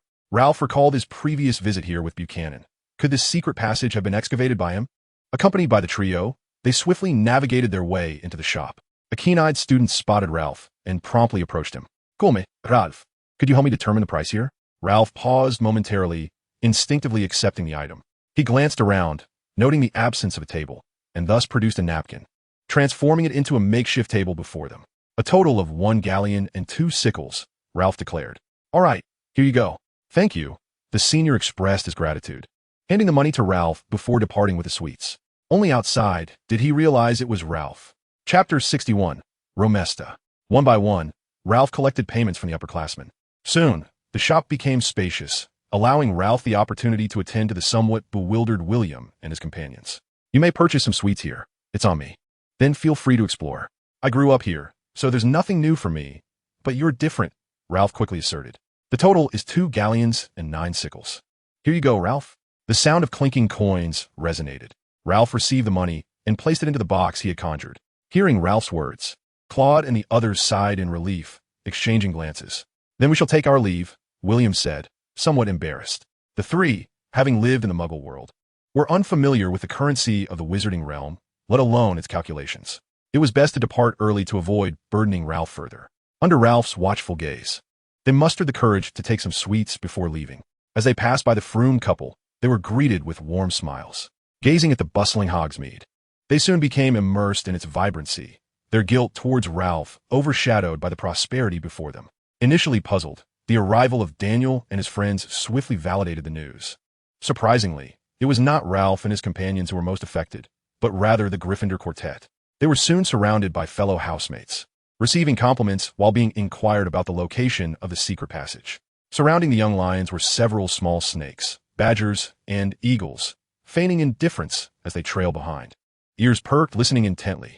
No matter how the marauding quartet protested, no one believed Ralph and his friends had ventured here on their own, especially when Peter remarked, "We're not familiar. Our only interaction has been their visit to the hospital wing, where they even apologized to us." Before he could finish, those nearby exchanged knowing looks. Not familiar? They came to visit you in the hospital wing. How could that not be familiar? They mused. The latecomer Peter looked to James and the others with a pleading expression. Lu Ping and James exchanged a glance, then cast their eyes upon the somewhat excited Sirius, shaking their heads in exasperation. Ultimately, they were compelled to divulge several secret passages leading to the outskirts of Hogsmeade, as well as internal routes within the school, in order to disperse the crowd. Meanwhile, the flow of people on Ralph's side showed no signs of diminishing. Rather, it appeared to be increasing. This left the three of them feeling quite beleaguered. In contrast, the area where Crode and his companions were situated had become noticeably quieter, although they occasionally encountered familiar upperclassmen. After exchanging pleasantries and offering a few directions, everyone returned to their own pursuits. Upon exiting Honeydukes, they found the owl post office directly across the street. Crode immediately spotted the walls adorned with owls, and a spark of interest ignited within him as he beckoned his companions to approach. They ventured inside, but it wasn't long before Crode emerged with a look of disappointment. He had hoped to purchase an owl, but alas, this was merely a post office, and the owls were not for sale. They only provided a purchasing service. Crode yearned for an owl of his own choosing, rather than a mere acquisition. One might wonder why, in Britain, every wizarding household does not have at least one owl, rendering the post office seemingly redundant. However, when the number of letters to be sent exceeds the owls at one's disposal, the owl post office comes into play. Furthermore, it accepts correspondence that spans across countries and even oceans. Subsequently, they followed the crowd to the Three Broomsticks, located a short distance to the right of the owl post office. The journey was indeed worth it, considering the experience awaiting them within the tavern. The ambience of the Three Broomsticks bore some resemblance to the Leaky Cauldron, yet this establishment felt more like a haven for whispered conversations. Although the curtains were drawn, gaps allowed slivers of sunlight to filter through. Magical flames flickered, delineating various areas, casting moving shadows across the surroundings. The interplay of light and shadow obscured the patrons at nearby tables, while the gentle murmur of conversation enveloped the space. William and his companions found an available table and ordered 4 mugs of butterbeer along with some snacks for Madame Romusta. Oh, pardon, I should say Miss Romusta. The Three Broomsticks was originally run by the Romusta couple, but following the tragic demise of Mr. Romusta during a dark wizard capture operation, the tavern was taken over by Madame Romusta. With support from the Ministry of Magic, assistance from her Auror colleagues, and the kindness of neighboring patrons, Madame Romusta managed to sustain the tavern alongside her daughter. Over time, the establishment has gradually been entrusted to her daughter, with Madame Romusta now offering only occasional help. Notably, Miss Romusta is in her early 20s and shares a childhood bond with Buchanan, often playfully teased by the elders of their community. Despite her gentle demeanor and striking appearance when acting as the proprietress, she is, without a doubt, a staunch Gryffindor. Ralph's fondest yet most fearful memories from childhood are of her, without exception. It was precisely because of her that Ralph often found himself the subject of affectionate head pats from the elders around him. Even Buchanan couldn't resist the temptation. After savoring a delightful beverage from the magical realm, Daniel and his companions exchanged glances, relishing the unique flavor, both pleasing and peculiar, a stark departure from their usual tastes. With a spirit of critique, they each refilled their cups, indulging in the familiar pastries, finally grasping why Ralph's confections were so delectable. It turned out they were a gift from the proprietor. Once they finished, they contemplated their departure, feeling a certain unease at the absence of one among them. Just as they were about to leave, Miss Romusta approached, presenting each of them with a cup of butterbeer, the kind served in bottles with straws. Supporting her chin with one hand, sunlight danced across her profile, illuminating her fair complexion, her fingers gracefully in motion, creating an exquisite tableau. William and his companions, awash in astonishment, hurriedly exited the Three Broomsticks. Observing their flustered demeanor, Miss Romusta was reminded of the past Buchanan and the recent Ralph, finding it all quite amusing. She erupted in laughter, the sunlight seeming to shimmer in response, stirring the hearts of many wizards present.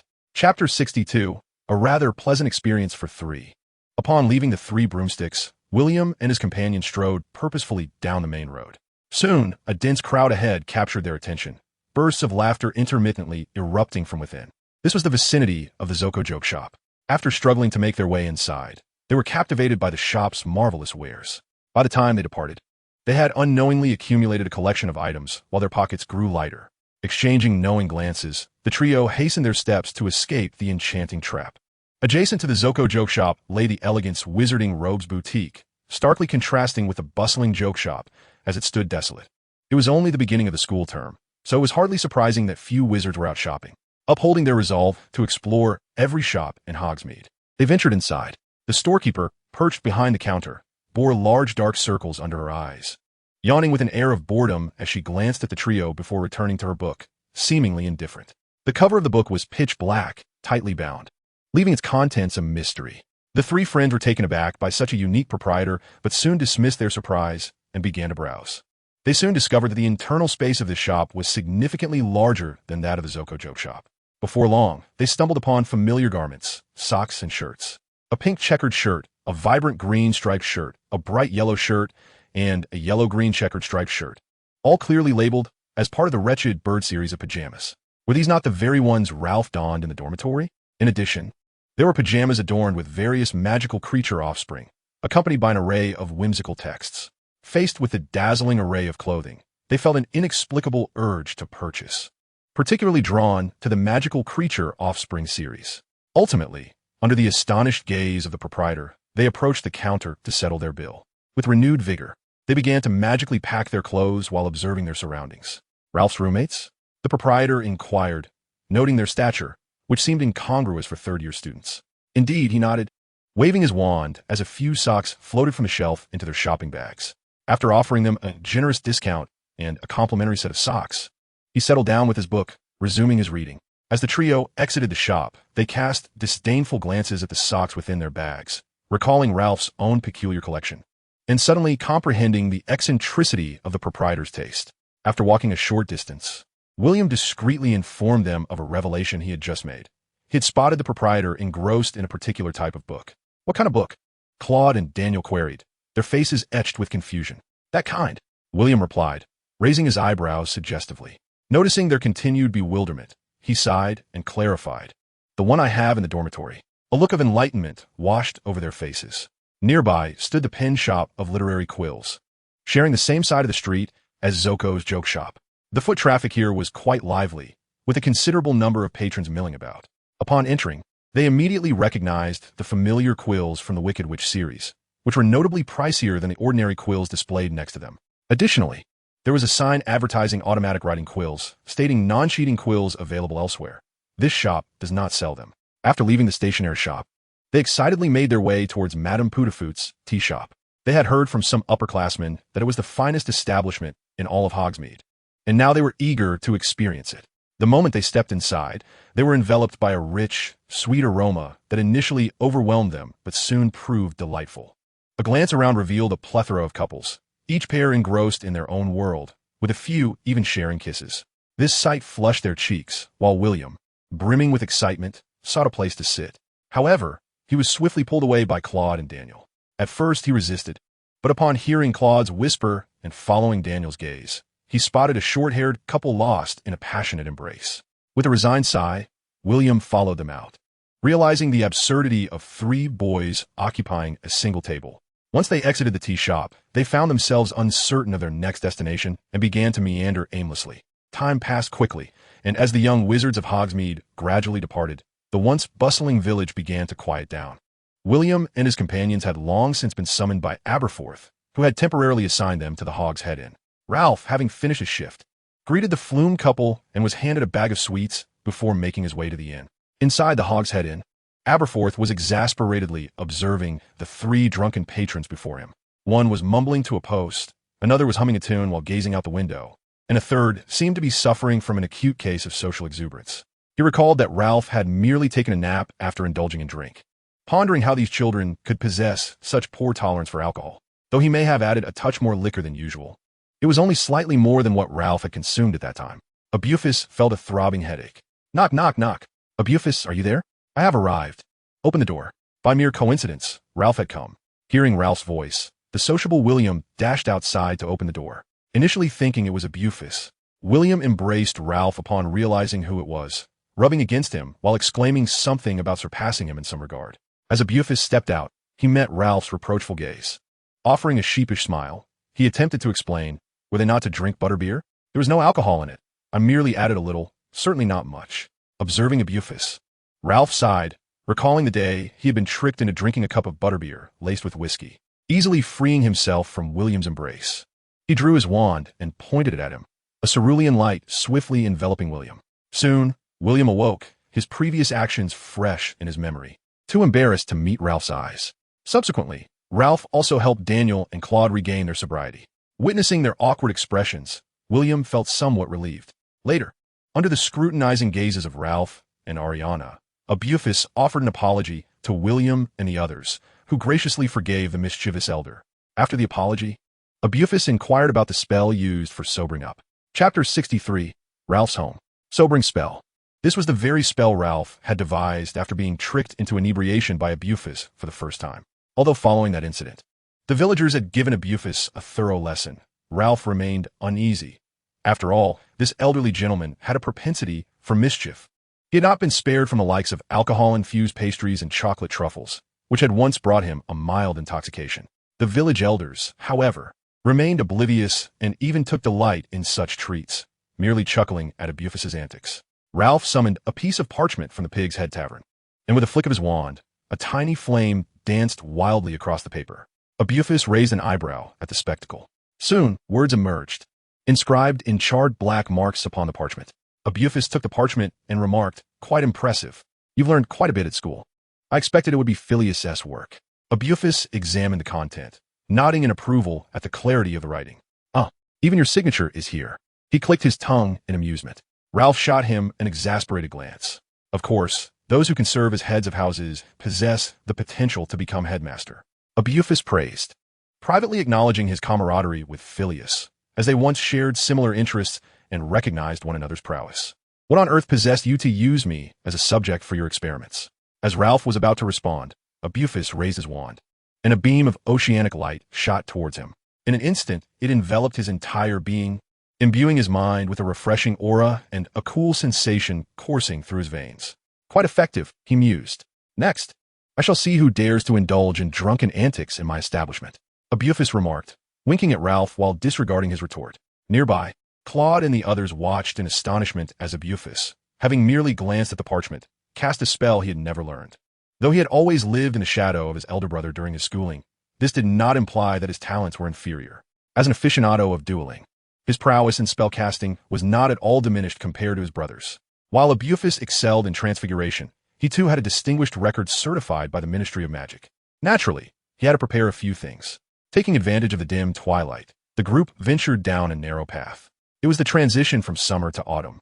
With a slight chill in the air, being above the snow line, the untended path was still blanketed with a thin layer of snow. The four of them trod upon the powdery snow, making their way towards the distance while engaging in conversation about their recent experiences, particularly the incident at the Three Broomsticks. After listening, Ralph calmly inquired, "She did not say anything to you, did she?" "Miss Romstaw stated that if we did not respond, she would strike you," Daniel whispered, casting a furtive glance at Ralph, who was suppressing a smile. "It's nothing. She has always been this way.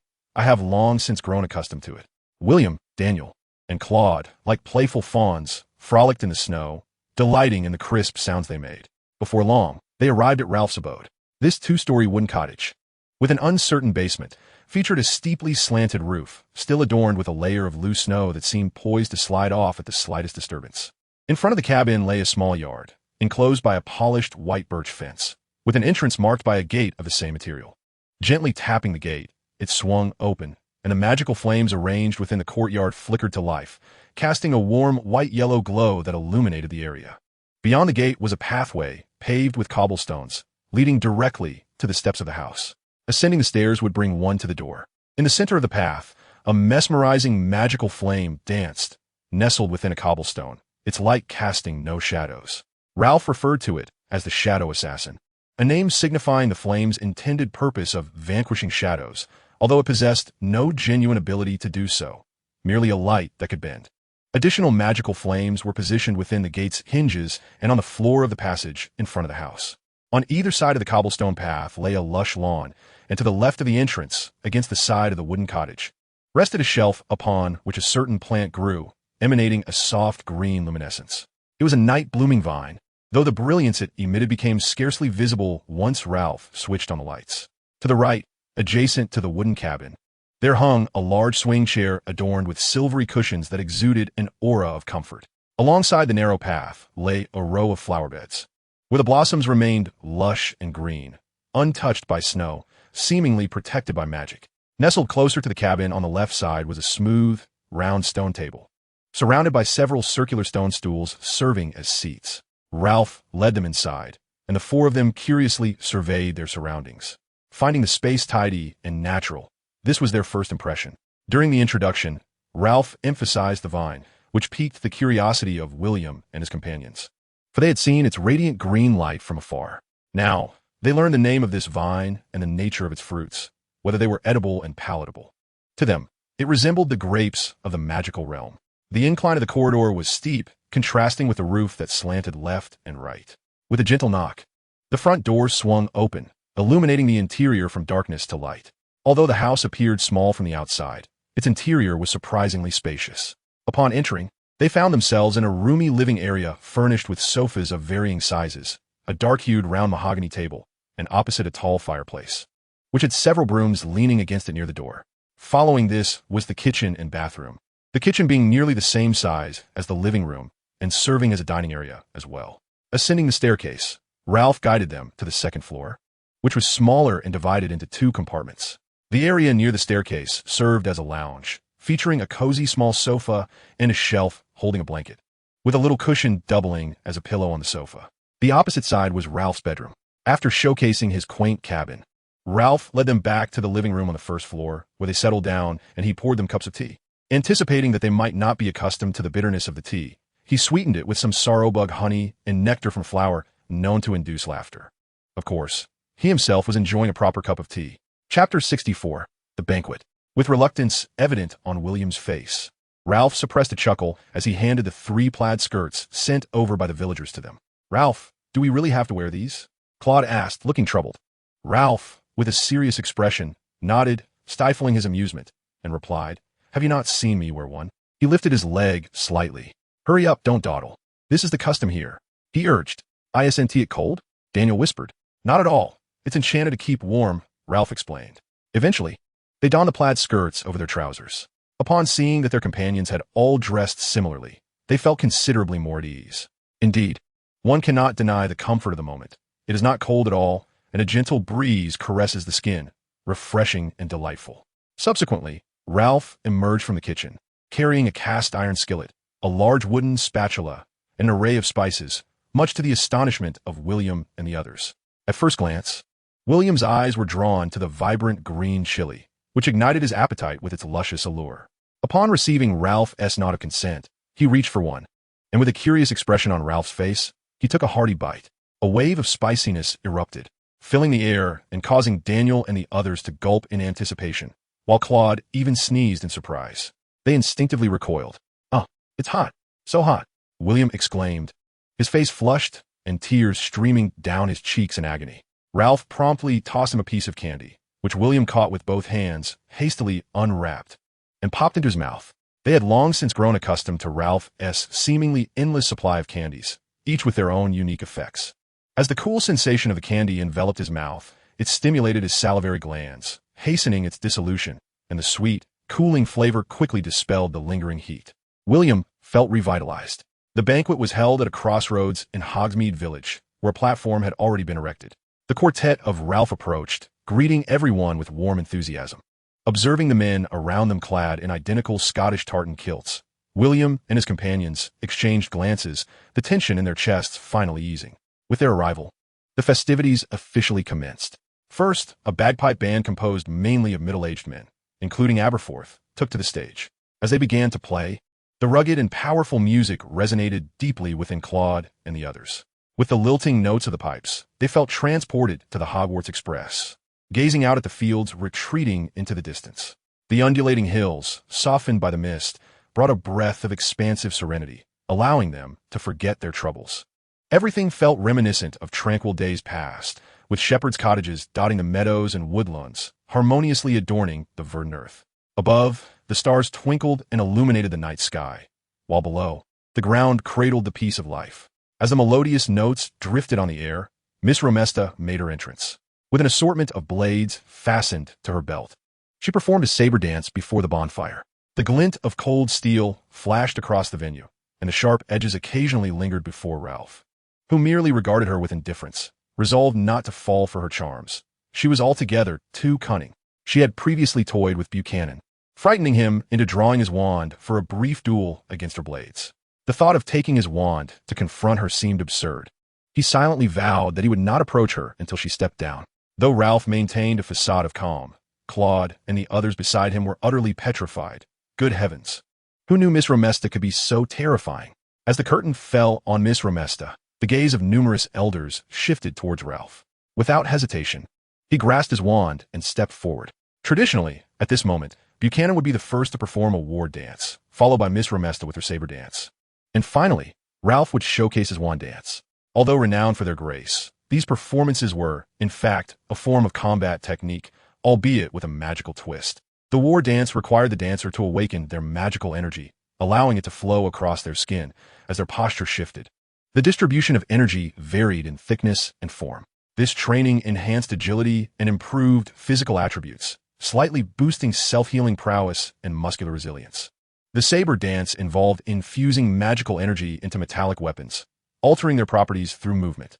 Both of these styles were developed by Scottish wizards to prevent the loss of their wands and maintain combat capability, necessitating rigorous practice. Finally, there was Ralph's wand dance, where he infused his wand with magic, causing it to emit a phosphorescent glow, leaving trails of light in the air with each graceful motion. This dance, which should ideally begin in childhood, cultivated better wand usage habits, allowing young wizards to cast spells with minimal effort through fluid gestures. Continuous practice could also lead to the development of unique wand techniques, with many masters in this discipline hailing from Scotland. As Ralph concluded his performance, the elders nodded in approval, acknowledging his growth and improvement. The banquet officially commenced. Enchanted bagpipes and other instruments had matured and learned to play independently. Their master had already retreated to the beverage table to indulge in some refreshments. Ralph made his way to the makeshift stove constructed by the villagers, retrieving some ingredients from the communal supply, thus embarking on his culinary journey. This time, Ralph demonstrated to Daniel and the others how magic could be seamlessly woven into every aspect of life. With one hand, he waved his wand to ignite a flame, while the other summoned a sphere of clear water, cleansing both the iron pot and the ingredients. With a sizzle, crushed chili was added to the bubbling hot oil, releasing a rich, spicy aroma. Various marvelous spices were tossed into the pot, drawing the occasional glance from the men nearby, who were sipping their drinks. Claude sneezed several times. Diced boar meat was poured into the hot pot, causing oil to splatter and filling the air with a savory scent. After satisfying their hunger and thirst, the much-anticipated activity commenced. The strength competition was not a mere muggle contest of brute force. Rather, it was a battle of magical prowess.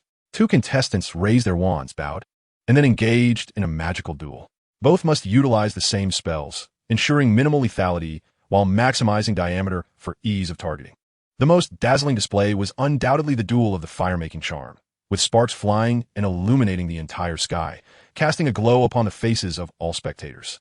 Accompanied by the sound of thunderous applause, the atmosphere was filled with excitement. It is noteworthy that no one is permitted to stand behind the competitors, and there should be no structures in their rear. After all, should one side falter, their agility allows them to evade, but those behind them may not be as fortunate. Chapter 65, The Beloved Giants Club. After a series of exhilarating magical confrontations, Claude and his companions were filled with fervor, their spirits soaring. Subsequently, a more formidable contest ensued, the Giants Club throwing competition. The implements were crafted from magical timber selected by mountain giants, supplemented with their beards, and categorized into 7 distinct grades. They had undergone thorough cleansing, ensuring an absence of any unpleasant odors. Furthermore, these clubs were cherished by Scottish wizards, serving both in close combat and at a distance, albeit with a certain clumsiness and potential embarrassment. Nevertheless, this did not diminish their affection for these clubs during social gatherings.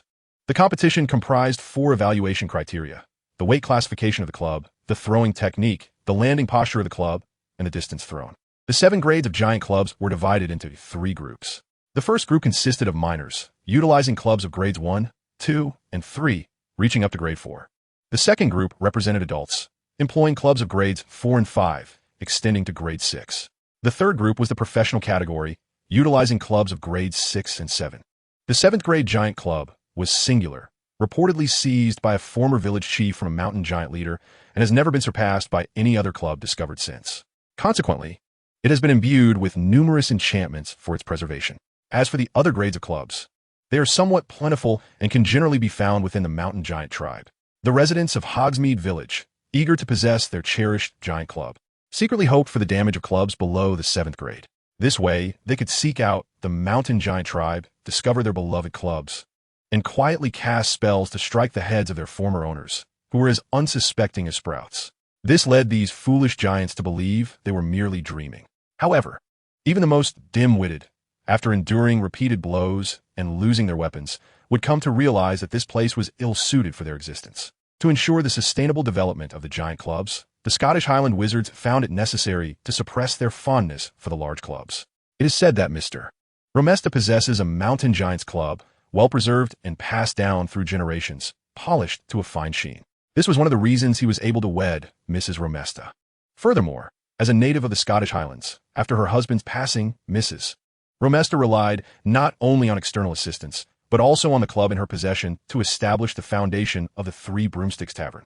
The greedy nobles never anticipated that this solitary mother and daughter were not lambs to the slaughter, but rather wolves of the prairie.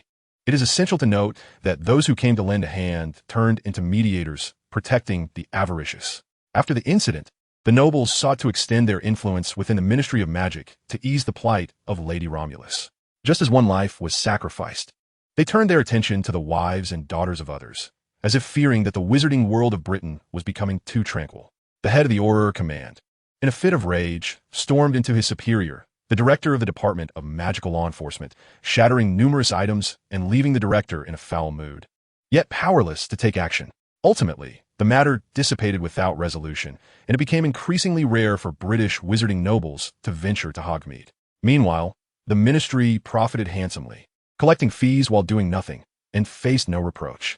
However, the minister's spirits were far from buoyant.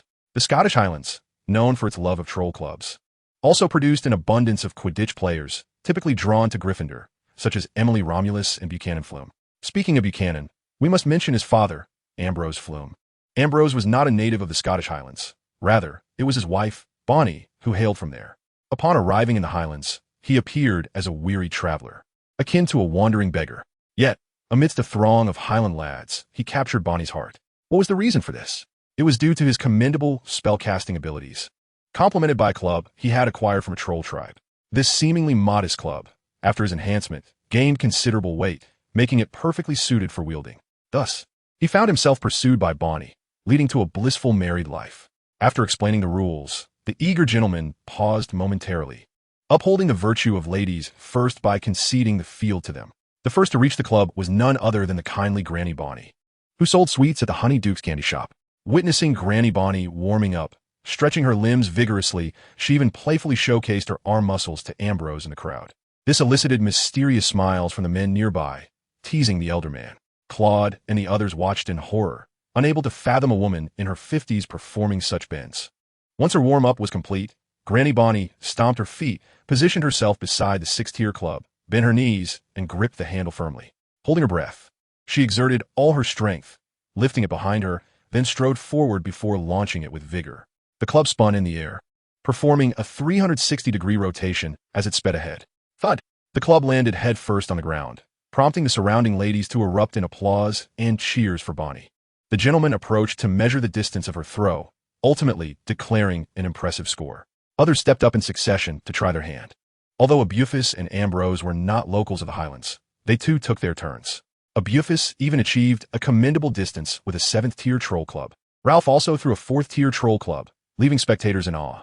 Meanwhile, as William and the others were attempting their throws, Abufus and a few older gentlemen quietly withdrew. Near the Three Broomsticks Inn, a group of wizards clad in dark robes gathered, whispering amongst themselves. They cautiously approached the entrance of the tavern, where an enchantment had been cast upon the door. Any attempt at violent entry would trigger an alarm and create a localized area of disillusionment, along with the projection of a troll-sized club. As long as one was not struck in the head by the club, the consequences were tolerable. However, the club contained a spell that would permanently imbue its victim with the distinctive stench of a mountain troll, leading to severe psychological issues for previous intruders. Chapter 66. The Tragic Assailants. Having learned from the lessons of their predecessors, they meticulously cast examination spells and employed various tools to decipher the enchantment. Their objective was to seize the most cherished possession of Madame Romesta, her late husband's ancestral troll club, as they exerted their utmost efforts to breach the defenses. Disagreements occasionally erupted into disputes, which would have undoubtedly pleased Professor Flitwick were he present. They harbored no fears of attracting the attention of the villagers. Well aware that a banquet was underway on the other side of Hogsmeade, the sounds of laughter and joy wafted through the air, and as long as they spoke with caution, they believed they would remain undetected. The merriment they shared now would be met with equal sorrow later, they mused. One of the robed wizards, listening to the distant revelry, remarked coldly, "How joyous they sound." Meanwhile, Albus and his companions lurked in the shadows, sipping their drinks and observing the group, appearing entirely unperturbed, even finding amusement in their antics. "At last it is breached. I knew I was correct," declared one dark-robed figure. Indeed, you are impressive," another replied dismissively. "Huh, Lord Voldemort shall surely reward me for this," the first wizard boasted. The others, waiting in the shadows, began to feel drowsy, stifling yawns. Yes, I shall strike them hard with my club," Albus said with a sinister smile, his tone cruel. "Just enough to incapacitate. Don't kill them, or it will be difficult to explain to Buchanan," Ambrosius cautioned. The moon hung ever rounder in the sky, its silvery light dancing upon their faces, enhancing the smiles that grew increasingly wicked. The dark-robed wizard sent forth a vanguard, who, despite his reluctance, was pushed into the fray. Once he was inside, Albus and his companions emerged from the shadows. Gentlemen, well done." Albus' voice rang out, clear and mocking. "Thank you for the compliment." They began to respond, but quickly turned to see Albus and his party strolling toward them, as if on a leisurely outing. "Run," cried the lead wizard. But the incantation was swifter. A spell grazed his cheek. Boom! The door of the three broomsticks exploded, a small area of disillusionment enveloping the vicinity. The lead wizard spun around with his wand raised, but nothing transpired, his expression darkening to the point of near despair. "Prepare for battle," he bellowed softly, an unsettling dread permeating his heart, as if he had overlooked something vital. Yet, there was no time for contemplation. Escape was of paramount importance. A wooden club hurtled towards him. A profound sense of terror engulfed the group of wizards, awakening memories of fear dominated by foul odors. They did not fear injury or capture. The former could be easily mended with magic, while the latter was mitigated by their confidence in the power behind them to extricate them from peril. Certainly, it was not akin to being personally escorted to the Ministry of Magic by Albus Dumbledore, like Fenrir Greyback had. Thud, thud, thud, as excruciating pain radiated through their bodies. They howled in agony. However, as they opened their mouths, an overwhelming stench, reminiscent of a bucket of unsanitary, fermented socks, surged into their mouths. Their eyes rolled back, and they succumbed to unconsciousness. Abeforth approached, disdainfully waving away the fetid air surrounding the corpses, extracting his wooden club from their lifeless forms. He moved to the side of the black-robed wizards, who lay motionless and devoid of odor, and in the shadows struck them on the head. Stars filled their vision as an acrid stench invaded their minds, as if they had been tossed into a refuse bin and they drifted into a comfortable slumber. Abeforth discarded them into a heap, crossed his arms over his chest, and stood before the entrance. Within the bar, a wizard was grumbling, for he too was enveloped in the sour stench. Who would have guessed that Mrs. Romesta had cast a spell on the ogre's club? Did you know? That old woman. He struggled to lift the massive club, pouting his lips in an attempt to block the stench with his mouth, expressing his dissatisfaction. Yet upon glancing up, he was met with the sight of Abeforth and his companions, standing in a line with their arms crossed, as if they were missing only sunglasses. His legs buckled, and with practiced ease, his eyes rolled back as he naturally toppled over. With his eyes tightly shut, he listened to the approaching footsteps and various taunts, suppressing his reactions. Bang! What a lack of chivalry, employing a club instead of the stupefying charm. Amidst the intense pain, he finally lost consciousness. This group was exceedingly inept, truly. Abeforth, shouldering the bloodied club, remarked disdainfully they're still far too gentlemanly. Indeed, Ambrose added, having just released an owl, they gathered the old men together, activating the magical lighting system of the 3 broomsticks, illuminating the entire space. Ah, indeed very gentlemanly. The others nodded in agreement. Shortly thereafter, Buchanan arrived with his teammates, having operated over. Upon seeing the heap of stinking black-robed wizards, their faces contorted in disgust. Dad, could you please refrain from this?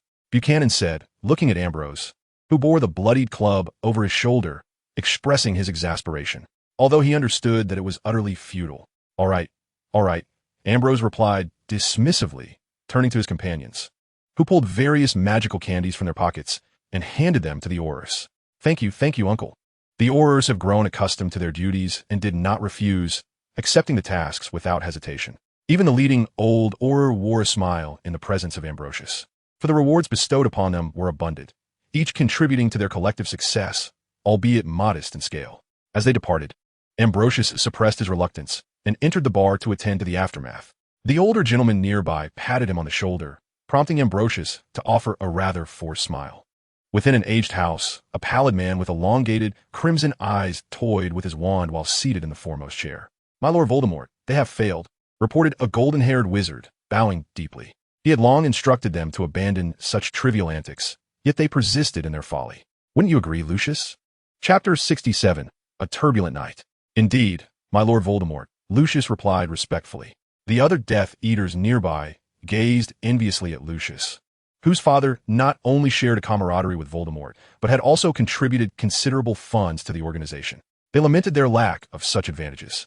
Voldemort's gaze drifted westward, towards Hogwarts, his expression a tapestry of complexity, mingled with uncertainty, apprehension, and nostalgia. Recently, he sensed a streak of ill fortune.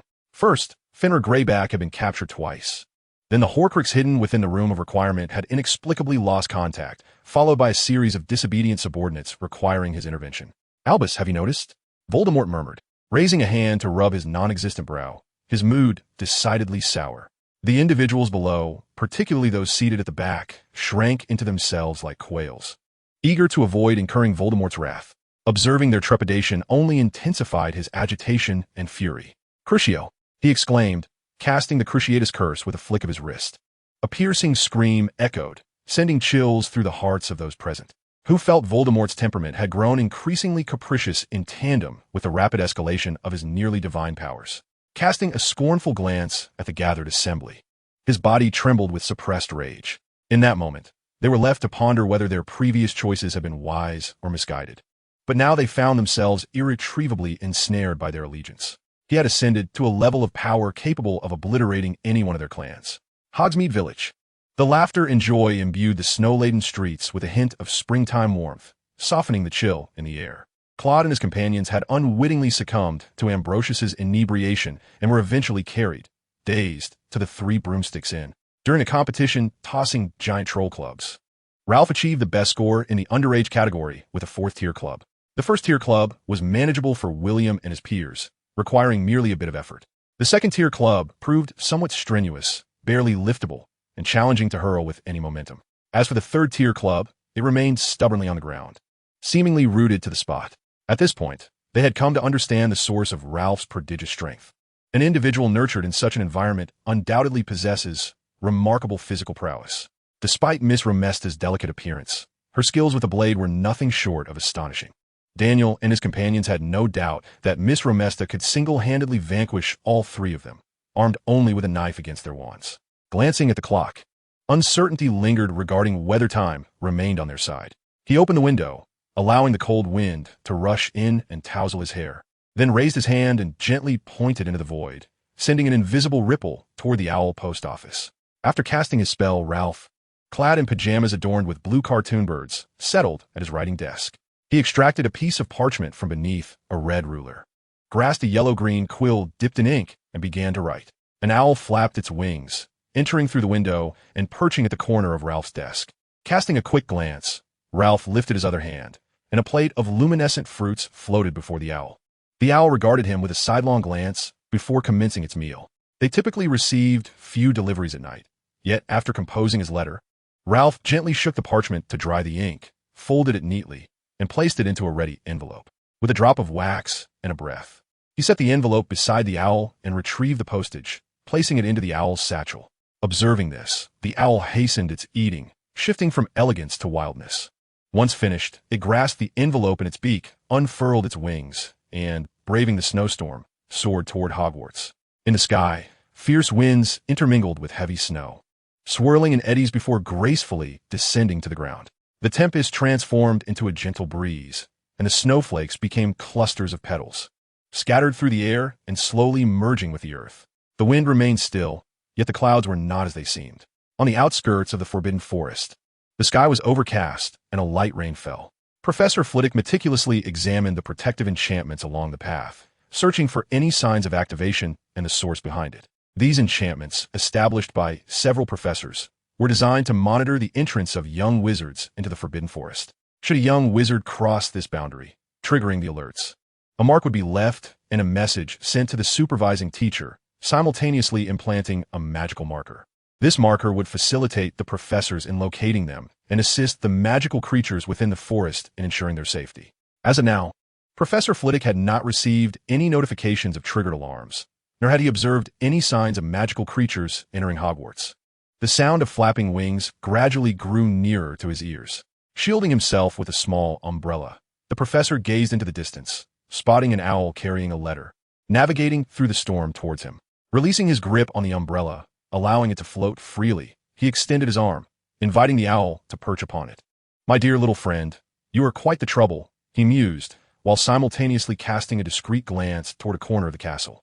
He discovered that the postage had already been paid, and with a gentle wave of his hand, he sent the owl on its way. As he opened the letter, the tip of the professor's wand glimmered faintly, illuminating the parchment as he read, a smile spreading across his face. Such obedient and talented students were indeed rare.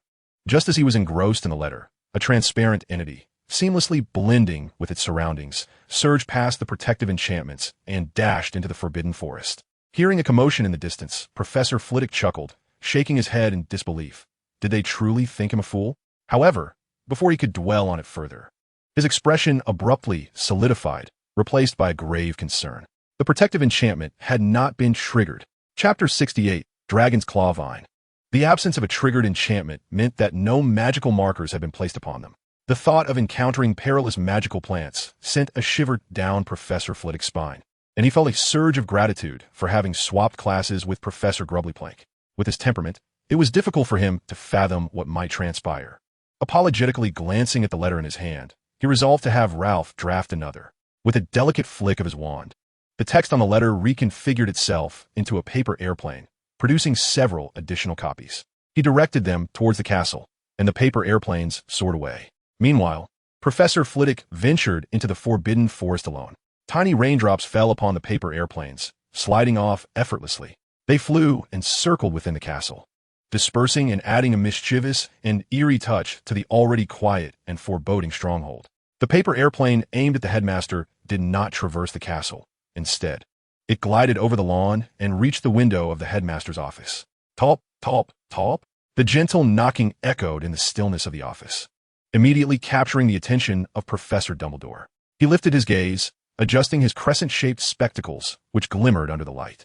A hint of confusion flickered in his cerulean eyes as he turned towards the window. With his exceptional vision, he quickly discerned that it was a paper airplane. He couldn't help but chuckle, thinking some mischievous little rascal was attempting to engage him in shenanigans at this late hour.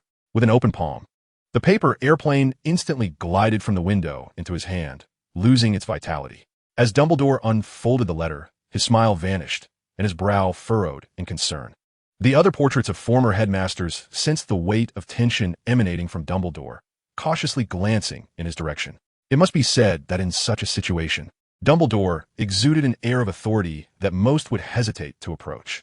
Fawkes, sensing the unease, opened his bleary eyes and let out a soft, disgruntled trill. Still caught in slumber.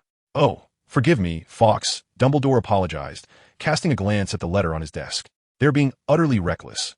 How dare they bring such things to school?" Dumbledore sighed, rubbing his temples, feeling a headache brewing. The invisibility cloak, the very object of their past obsessions, the fabled Deathly Hallow. Regrettably, in this present day, the once cherished friends find themselves separated by vast distances, with only the sky above them as a shared presence. Dumbledore gazed lonely into the horizon, then turned his attention to Fawkes, who was staring vacantly. He smiled faintly, steeling himself for the important tasks that awaited him that evening. At the boundary of the Forbidden Forest, the professors who could attend had gathered, all eyes on Dumbledore. The situation was clear to all. I will seek assistance from the centaurs, while you will diligently search for their whereabouts. We may call upon magical creatures. The acromantula is trustworthy. Thus, let us commence our journey. The group nodded in agreement and ventured into the Forbidden Forest. Dumbledore then used apparition to arrive at the centaur tribe, where the leader, Amanda, awaited him at the entrance with a host of robust centaurs, seemingly well prepared. Albus, tonight the dark stars are emerging. We must hasten our pace, or the outcome may not bode well, Amanda said to Dumbledore. He instinctively looked skyward, noting the heavy clouds, his lips twitching as he observed the centaurs, their expressions remaining unchanged. Indeed, I require your assistance. Dumbledore recounted the events leading to their current predicament, and Amanda's demeanor grew increasingly grave. The magical flora within the Forbidden Forest had become exponentially more potent than before, and the location of the ancient venomous tentacula had always been a forbidden zone for them. One could only hope that the young wizards would not venture there, although he feared the likelihood was quite high. I have dispatched someone to the acromantula. They will act swiftly. Let's set forth, for I harbor a foreboding sense of unease. Albus, I may need to rely on you shortly, Amanda said solemnly, leading him towards the domain of the venomous tentacula. Naturally, it is my duty, Dumbledore replied, gripping his wand tightly and casting a series of enhancement spells upon himself to match their pace. Meanwhile, the four hidden beneath the invisibility cloak were cautiously navigating the vine-laden ground, seeking any gaps. Unfortunately, they had inadvertently entered one of the most perilous areas of the Forbidden Forest, the realm of the venomous tentacula. However, fortune was on their side, as they witnessed a common bird ensnared by the tentacles, rapidly corroded and absorbed, instilling a sense of dread within them. Thanks to Professor Sprout's teachings, they remembered not to touch any plant in the wild, no matter how curious they might be.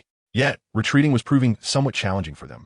The venomous tentacula had been slowly shifting its tendrils to ensure contact with any creature that dared to enter its domain. Not far from James and his companions stood a colossal ancient tree, its vitality indeterminate due to its immense stature. Under the cloak of night, they observed black tendrils dangling from the branches, swaying like enormous serpents in the breeze. The timid Peter even experienced hallucinations, convinced that they were snakes occasionally flicking their tongues, causing him to nervously glance in that direction. James and the others attempted to save themselves, for instance, by casting the incendio spell to summon flames to sear the tendrils. Regrettably, the flames proved utterly futile, as they did not evoke the same fear in the devil's vine. It became apparent that this peculiar plant possessed a remarkable ability to sense fluctuations in temperature. It consistently discerned the flame's location and ensnared them with tendrils coated in a thick, acidic liquid, extinguishing the fire. The water-making charm was also ineffective. The water conjured by magic merely attracted these tendrils. Offensive spells were rendered useless, for when any tendril sustained damage, the adjacent ones would swiftly converge upon the injured area. Fortunately, their experimental site was situated at a considerable distance. After numerous failed attempts, they were astonished to discover that James's invisible cloak could indeed conceal them from the dragon's claw vine. With no other options, they resorted to hiding beneath the cloak, navigating through the myriad tendrils in search of a safe foothold while continually moving outward. Meanwhile, the eight-eyed giant spider had already been set in motion. Sophia, residing in Raph's lair, began to assume her responsibilities as a princess, delegating tasks accordingly. The birds of the Forbidden Forest also sprang into action. At one location, Professor Flitwick was diligently searching alongside the Hall couple, the werewolf duo, with Gok trailing behind them. They engaged in earnest searching while indulging in light conversation. Chapter 69. James S. Past James. Our academy has a new freshman this year named Daniel Hall, who exhibits a commendable talent in potions. I presume he bears no relation to you? Professor Flitwick half-jokingly inquired upon overhearing James boast about his previous potion brewing experiences. Daniel Hall, you say? James murmured, while Erin, seated beside him, regarded him with curiosity. Though they had grown up together, she seldom heard him or his teachers speak of his parents. James's history was rather extraordinary. It was through his teacher that he was transformed into a werewolf. Interestingly, James found it hard to fathom that the kindly, eccentric old man next door was, in fact, a wizard. In his advanced years, he had ventured into the Muggle world to evade a long-standing adversary, an aging werewolf wizard of similar age. As a wizard, His physical form could not withstand the ravages of time as a werewolf's could. He was already in decline, merely descending into the twilight of his years. Their enmity had been sown long before Dumbledore and Grindelwald had even met. Even after the final curtain fell on their own conflict, the animosity continued to fester. This time, the victim was an ordinary wizard, not yet 11 years of age. Alas, the whims of fate were fickle, and the blame lay squarely upon him. The old werewolf, having discerned the old man's whereabouts, knew he could not kill him, so he observed from the shadows. Subsequently, he stumbled upon James, a child favored by the eccentric old man. Thus, the werewolf wizard James came into existence. That day, James recalled how his teacher appeared even more aged, his trembling hand brushing against his face, a smile gracing his lips, yet tears of guilt flowed unceasingly. In his youth, he departed from his parents, following his teacher, and began to wander through the realm of wizards. There was still much waiting to be done. He began to pay attention to his daily routine, meticulously arranging a strict schedule for himself. Noticing the peculiar old man's actions, the old werewolf, in a moment of whimsy, found a young wizard among the countless wandering children, one endowed with magical talent, and turned him into a werewolf. He intended to mentor this child, imparting all his knowledge and wisdom, much like the strange old man, wishing for Eileen to carry forth his thoughts. Simultaneously, there lingered their long-standing grievances. Thus commenced a new chapter in young James's life, one that, aside from his studies, included a competition. The animosity between the two elderly figures seemed to diminish, no longer resulting in immediate confrontations upon their meetings. Yet, everyone was aware that it was merely a facade, for how could grievances, aged by time, possibly wane? They only grew richer, intoxicatingly so, like a fine wine that leaves one inebriated with a single sip. When James turned 15, the peculiar old man finally departed. Before him and Eileen, he laughed joyfully, for the old werewolf had met death before him. He recalled vividly how the old werewolf had summoned him in his final moments, imploring him in a beseeching tone to watch over Eileen, ensuring she would not be bullied. He had promised, watching as the old werewolf gazed at Eileen, a gentle smile gracing his face, before closing his eyes, a single tear of unprecedented tenderness cascading down his weathered cheek. The strange old man looked up, sighing, seemingly catching a glimpse of his future self. Observing the two children by his side, he lamented their plight. Since then, he had devoted considerable concern to the education of the two children, perusing the textbooks compiled by the old werewolf, along with the annotations. He could not help but reflect on how his once cold heart had begun to thaw. Initially, due to his revisions of the textbooks, the two young wizards struggled to grasp the material. However, over time, the three of them became accustomed to this new method of instruction. He was delighted to discover that the two young wizards exhibited a commendable talent for curses, a field in which he excelled. At last, there was an area where he could outshine the old werewolf. In terms of guidance, he treated both young wizards equally, even extending a little more care towards Eileen, the disciple of his old rival. He made it clear that this was certainly not due to her being a girl. It was about psychology, you see. This insight was gleaned from his experiences in the Muggle world, where one learns to prioritize a child's mental well-being. With Eileen, whose master had departed not long ago, he recognized her need for additional support. Thus, Eileen gradually integrated into this peculiar family, consisting of a cantankerous old man and his two werewolf children. Initially, the two children were at odds, but slowly, they began to converse. The grievances of the previous generation should not be imposed upon them, since the old werewolf's departure. The strange old man had come to appreciate this truth. During lessons, he subtly probed into their relationship, only to discover, to his surprise, that their bond seemed stronger than he had anticipated. He was unaware of how the old werewolf had educated Eileen, nor did he wish to know, at least not at present. Sooner or later, the old werewolf would reveal it to him personally. With the legacy of knowledge bequeathed by the old werewolf, the strange old man found himself increasingly occupied. He discovered that the old fellow had taken to studying wolf poison in his final years, and had even succeeded in inventing a spell to separate it. At last, he understood why this man had departed so early. He must have been reluctant to use Eileen as a test subject, leaving himself as the only option. Reflecting on his past, the eccentric old man felt he had no significant regrets left. Observing the two children before him, now grown, he realized he had imparted all he needed to teach, sufficient for them to navigate the magical realm. In a final gesture, he held each of their heads in his hands and smilingly warned them not to enter his laboratory until they reached 20. The children, tears streaming down their faces, nodded repeatedly, suppressing their sobs. Ultimately, That aged hand lost its strength. Time passed, and they settled into the magical community. They opened a shop in the alley of Upside Down, specializing in curses, and continued on their magical journey. After their master's passing, James frequently visited the Muggle world to check on his parents. The three of them once had a place of their own. He gazed at the sky, watching the clouds drift by. "Mom, there's someone over there." A childish voice echoed within the house as the woman followed the direction of her child's pointing finger. "Is that James?" Her voice trembled as she nudged the smiling man beside her. "It looks very much like him," he exclaimed, eyes wide with astonishment. They hurried outside, but by the time they arrived, there was nothing to be seen.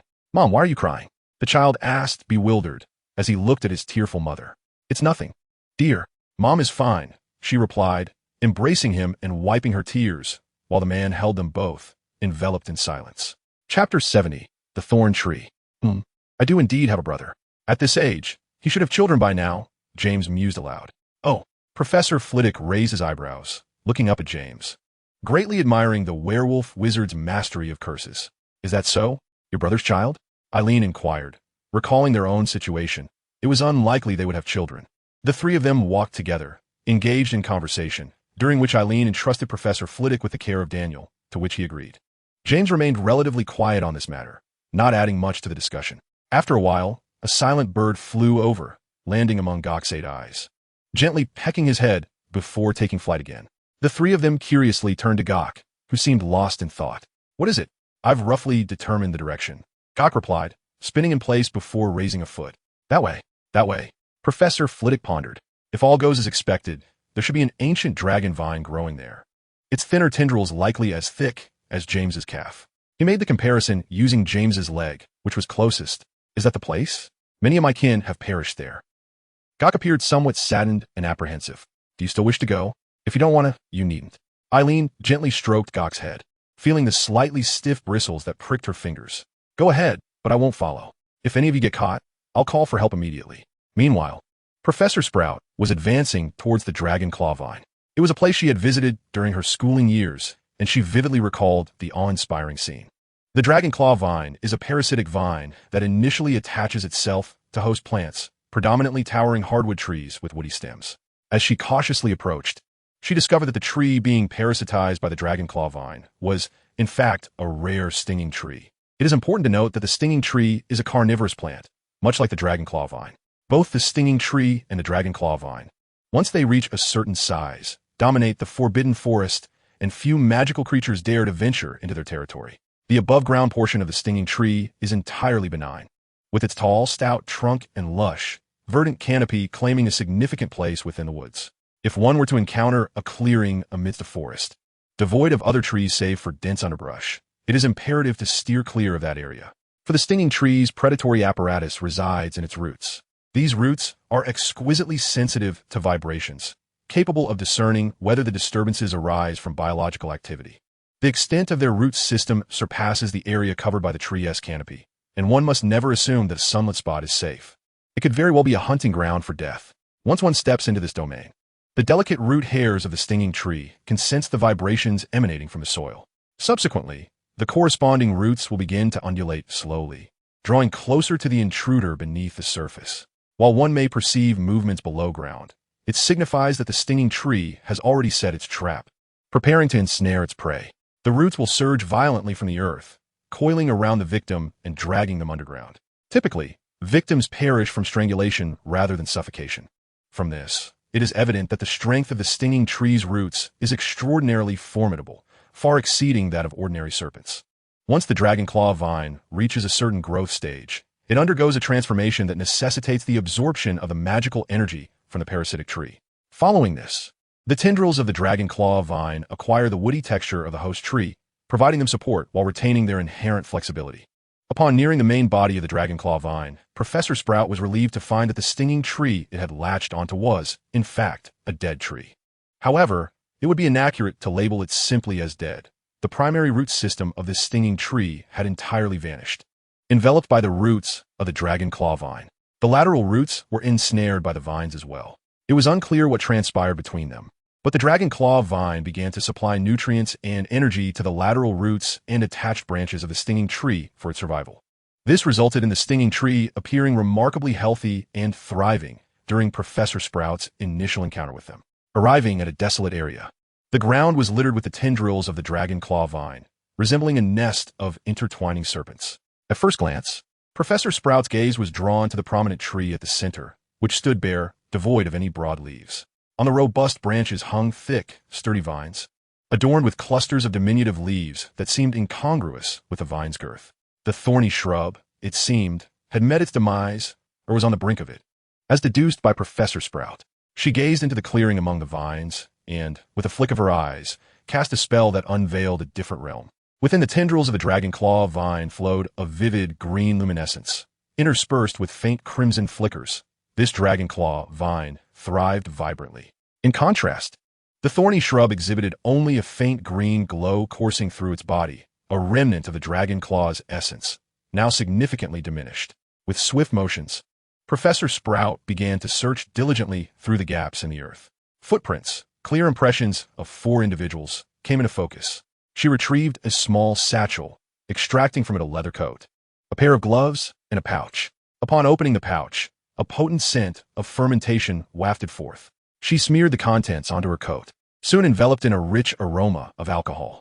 After tidying her right hand, she grasped her wand and ventured inward, carefully maneuvering around the vines. Upon encountering some peculiarities, she reached out to touch them, lifting the vines for a closer inspection. Following the trail of footprints, Professor Sprout wandered deeper, noticing that the young ones displayed a measure of prudence, consciously avoiding the center. Alas, James, could that be Professor Sprout? A small figure, scanning the surroundings, spotted their point of origin. A plump silhouette ambled towards them, leisurely navigating through the vines. Indeed, it was the professor. Sirius felt a surge of exhilaration, eager to depart from the current location. Professor, we are over here," James called out, waving an arm towards her. Upon seeing this, Professor Sprout promptly approached. Remus watched in astonishment as the professor stepped directly onto the vines. Was she truly that bold? "Children, you need only stay close. I will guide you out. Follow me," Professor Sprout instructed as she joined them, exuding an intoxicating scent of alcohol. She moved ahead, using her hands to clear the path of vines for the group, leaving Remus and the others profoundly touched. "Professor, have you doused yourself in alcohol? Do dragon claw vinis induce inebriation?" Chapter 71, The Professor and the Team. "No, it is called dragon claw vine. What I applied is fermented dragon dung, quite fragrant, ISNT it." The 4 exchanged puzzled glances, uncertain of how to respond. Their smiles stiff yet polite. "You truly do not know how to savor life. When you reach my age, you shall understand. Know that your headmaster enjoys this aroma as well," Professor Sprout remarked, shaking her head at their expressions. Yet, her recollection of Minerva's reaction at that time was somewhat hazy. The 4 pondered, could it be that with age, one acquires an array of peculiar tastes? To their astonishment, it turned out that their own dean harbored a fondness for the peculiarities of nature. In a moment, they found themselves filled with both apprehension and anticipation regarding their future. The dragon's claw vine possesses the remarkable ability to sense temperature and scent, typically relying on these 2 factors to identify its prey. Professor Sprout commenced an enlightening discourse on the dragon's claw vine, which exhibits sensory capabilities akin to those of serpents. However, one must not underestimate its tactile perception, for such folly could lead to dire consequences. As Professor Sprout elucidated further, they were captivated by the wonders of the natural world. The dragon's claw vine can discern between prey and the remnants of consumed waste through the nuances of scent and temperature. Upon learning that the towering tree at the center was a thorny mulberry, Limus and his companions were filled with trepidation. Fortunately, it had entered a state of semi-vegetative lifelessness. Had it still been alive, they surmised that their arrival would have led them to an untimely encounter with Merlin. It must be noted that aerial units are of paramount importance.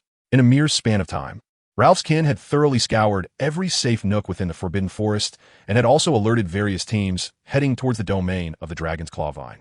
Centaur Amanda and Headmaster Dumbledore led a coalition of young centaurs and the formidable 8-eyed giant spiders. The leader of the spiders, Field, engaged in conversation with the centaur and the wizard.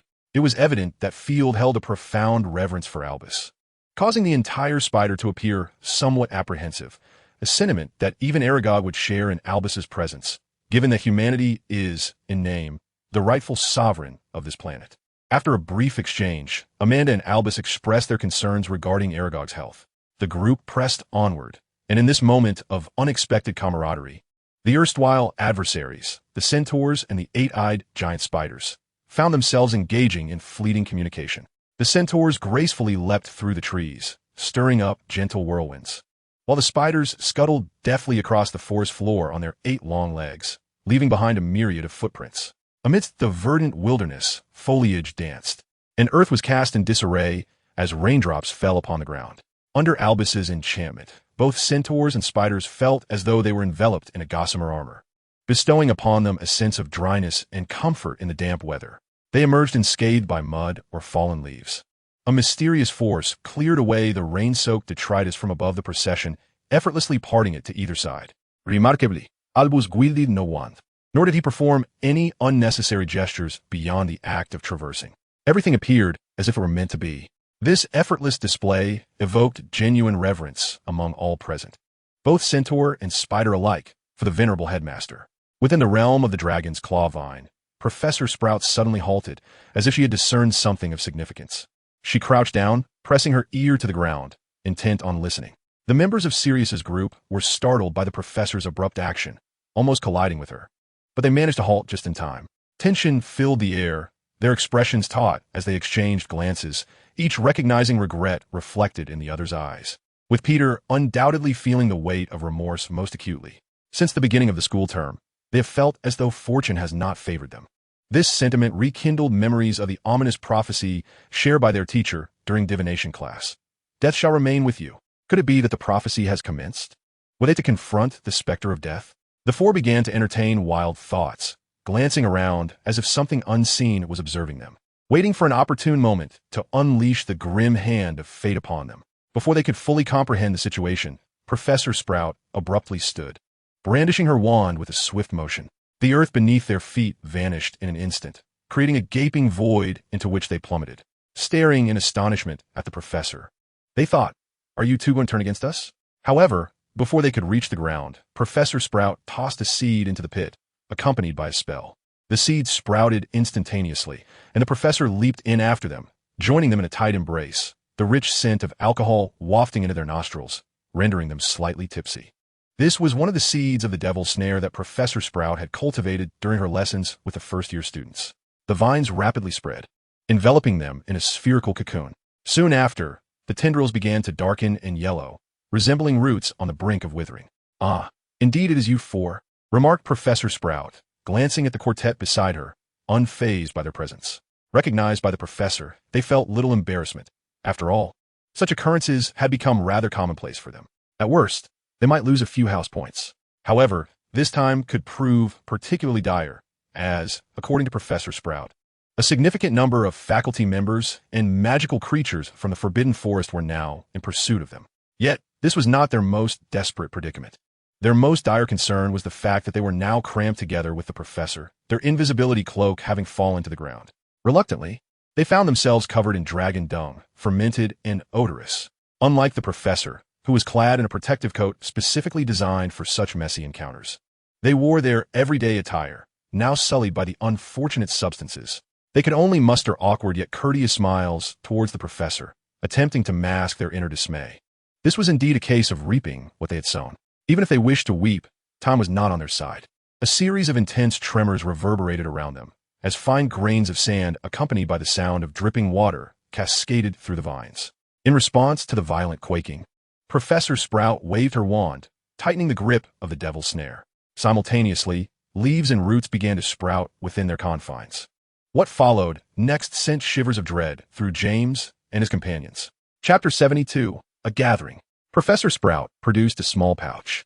As they opened the small bag, Peter and his companions were immediately enveloped by a scent far more potent than that of the professor, a rich aroma of fermented dragon dung.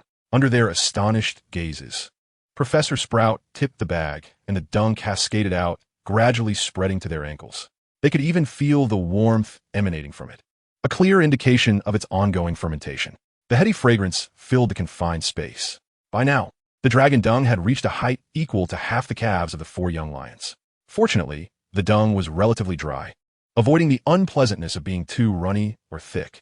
Sirius and the others had completely surrendered to despair, unable to conceive of anything more dire than their current predicament. Observing Professor Sprout, she appeared unfazed, even taking the time to produce a seed. Perhaps due to the dimness, Remus and the others discerned a flicker of movement within the seed. The professor planted the seed atop the dung, and with a flourish of her clean and tidy wand, an invisible magic infused the seed. It swiftly burgeoned, sprouting leaves, releasing buds, and blooming, all within the gaze of the onlookers. The flower emitted a gentle white light, illuminating the cramped space and reflecting the astonishment and envy upon the faces of the four. Soon, they sensed the air around them becoming refreshed, and upon observing the verdant leaves and roots thriving within, they suddenly understood. Yet, the tremors from the outside world persisted, causing the white light to flicker. This filled Peter and his friends with trepidation, fearing that the entire devil's snare would be uprooted, leaving them to swirl about in chaos, a thought that was utterly terrifying. Before long, they began to experience the same fortune as Professor Sprout, but without any hindrance, they swiftly extricated themselves with a few deft movements. Gazing towards the forbidden forest, the devil's snare had gone completely berserk, its tendrils crackling through the air, releasing a viscous acidic fluid that whipped about with a sound like thunder. Much of the acid splattered around, hissing as it corroded the plants and nutrient-rich soil, but fortunately, gentle rain was falling to dilute the acid. Professor Flitwick was waving his wand before them, conjuring a protective arc to shield them from the corrosive liquid, though it did not impede the rain's descent. The three men and one spider looked on at the frenzied devil's snare, feeling a sense of dismay and concern, believing that the chances for the four who had ventured were grim. "Albus, we must go," Professor Flitwick exclaimed, leading the charge forward. However, before he could take more than a few steps, he found himself astonished as Gok flung him onto his back, riding the eight-eyed giant spider towards the commotion. The werewolf couple was similarly tossed aboard, perplexed by Gok's sudden frenzy. Meanwhile, other professors searching for direction in the forbidden forest caught sight of the firelight and hurried towards it. "Clatter, clatter, Field, I'm coming," Gok exclaimed as he leapt from the trees to land beside Field, joyfully announcing his arrival. You did well," Field remarked, observing the three weary individuals who had barely managed to sit up on Gok's back, offering a reluctant compliment.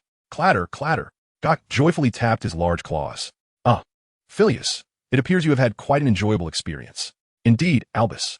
I believe you should partake in it as well. It suits you perfectly. Is that so? Perhaps I shall give it a try when time permits." Upon hearing this, Dumbledore raised an eyebrow, seemingly considering the notion. Professor Flitwick shot him a glance, occasionally. Albus could indeed be rather exasperating. "So, have those four little rascals been located?" he inquired. "I sense Pomona's magic. They are with her. I am currently determining their precise location to avoid any harm," Dumbledore replied, his brow furrowed. Soon, Professor McGonagall and others arrived in succession. After a brief inquiry, upon observing Dumbledore's indecision, McGonagall felt a wave of irritation and waved her hand dismissively. Within the realm of the devil's snare, or outside of it, humanoid warriors composed of earth and stone emerged, wielding sharp double-edged swords, striking at the devil's snare. With a series of swift motions, dozens of tendrils were severed, writhing helplessly upon the ground. However, in their place, an even greater number of tendrils surged forward, shattering the stone warriors.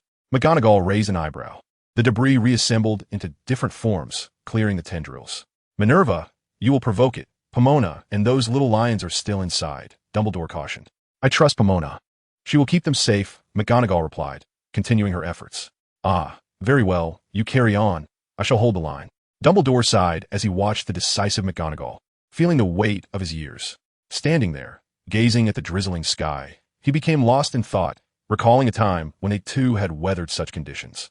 Amanda and Field exchanged glances, deliberating before deciding to launch an attack. This area was a lost part of the Forbidden Forest, quite expansive, reclaiming it would benefit everyone. They could not continually rely on outsiders for assistance. The centaurs, from their backs and the quivers at their sides, retrieved arrows as thick as a man's arm, knocking them with fluid grace. Watching the eight-eyed giant spider continuously expelling venom, Professor Scrayhon felt his eyes redden, his heart bleeding. How many potions ingredients could be procured from such a bounty for the student's studies? Professors Flitwick and Greydire also eagerly found a place nearby, casting spells at the devil's snare. Various enchanting incantations erupted from their hands. Some struck the tendrils, causing them to bloom into vibrant, multicolored flowers, making the entire vine quiver. Observing this, Professor Greydire cast his own spell, transforming the originally colorful flowers into a dazzling array of black blooms. He shot a challenging glance at Professor Flitwick. Do you truly think I am merely a figurehead among so many professors? Flitwick mused, rolling his eyes, though his actions involuntarily quickened. Chapter 73. The Vegetarian Giant Spider. After exchanging words with Amanda, the werewolf couple joined the fray, drawing everyone's attention to their side. As they raised their wands, a jet-black mist, tinged with silver, seeped forth from the tips, accompanied by an ominous background score, the haunting howls of wolves resonating within. The two individuals flushed crimson, yet the night, shrouded in rain, obscured their vision. They were no strangers to such occurrences, having endured many in their past.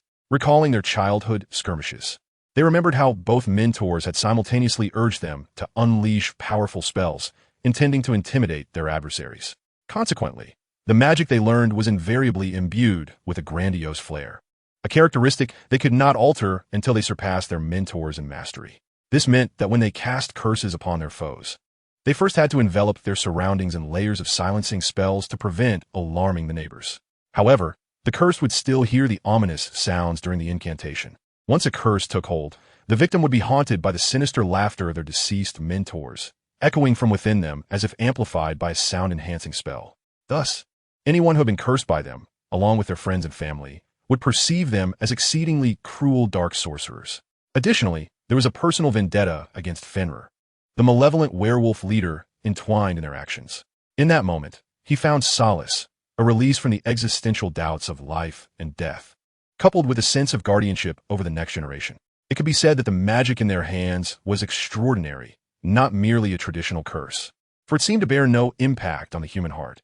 Rather, the consequences were shouldered by certain individuals or entities.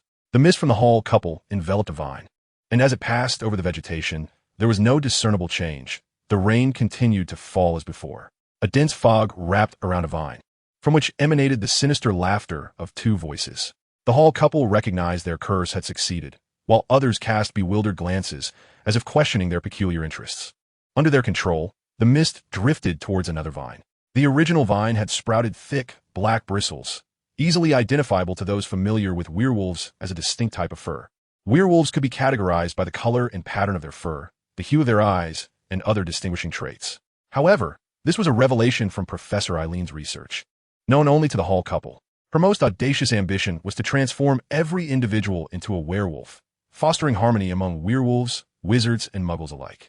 Yet, she failed to consider the agony endured by countless muggles who would perish in the transformation process. Meanwhile, Field orchestrated operations amidst the eight-eyed giant spider, occasionally glancing at Professor Scrayhon, who appeared to be idling. Resolute, he approached, greeting, "Hello, Professor." Startled by the scuttling sound, Professor Scrayhon turned, only to encounter the imposing figure of an eight-eyed giant spider, presumably their leader. "Greetings, sir," he greeted uncertainly. "Professor, I am Field. I see you seem quite eager for our venom, though I am unsure of what exactly you require." Field, unconcerned with human formalities, spoke directly. However, before he could finish, he was interrupted by Professor Slughorn. "Yes, do you have any requests? According to our contract, I am obliged to concoct potions for you. Although we have not officially signed, we can certainly proceed with the transaction." Slughorn exclaimed, already envisioning the wealthy patrons imploring him to brew potions on their behalf. As a professor who had tirelessly labored on the front lines, particularly in a hands-on course, he understood the significance of funding all too well. Previously, he would approach others under the guise of potion brewing, subtly soliciting additional funding for his classes. Only when a child from one of their close families enrolled would they consider augmenting the potion course budget. Of course, the basic operations of the course were still assured, but the allure of grand ambitions was ever present. Upon hearing Professor Slughorn's words, Field found himself momentarily at a loss, while Slughorn, undeterred, assumed he was deep in contemplation. In the past, such situations would require them to sever the fangs, extract the venom glands, and await the fangs to regenerate. Now, however, they could seek the aid of centaurs to help remove the stones or consume certain potions to dissolve them. Typically, centaurs would opt to extract the stones since these venomous stones also served as excellent antidote ingredients for them. Field pondered for a moment before articulating his request. Reduce the number of eggs laid by the female spiders and enhance the intelligence of the offspring within the eggs. As he spoke, Professor Slughorn produced a piece of parchment and began recording, clearly an experienced hand. "Let us adopt a vegetarian diet," Field stated earnestly. As the prospective leader, he had come to realize that a significant factor hindering their community's development was food.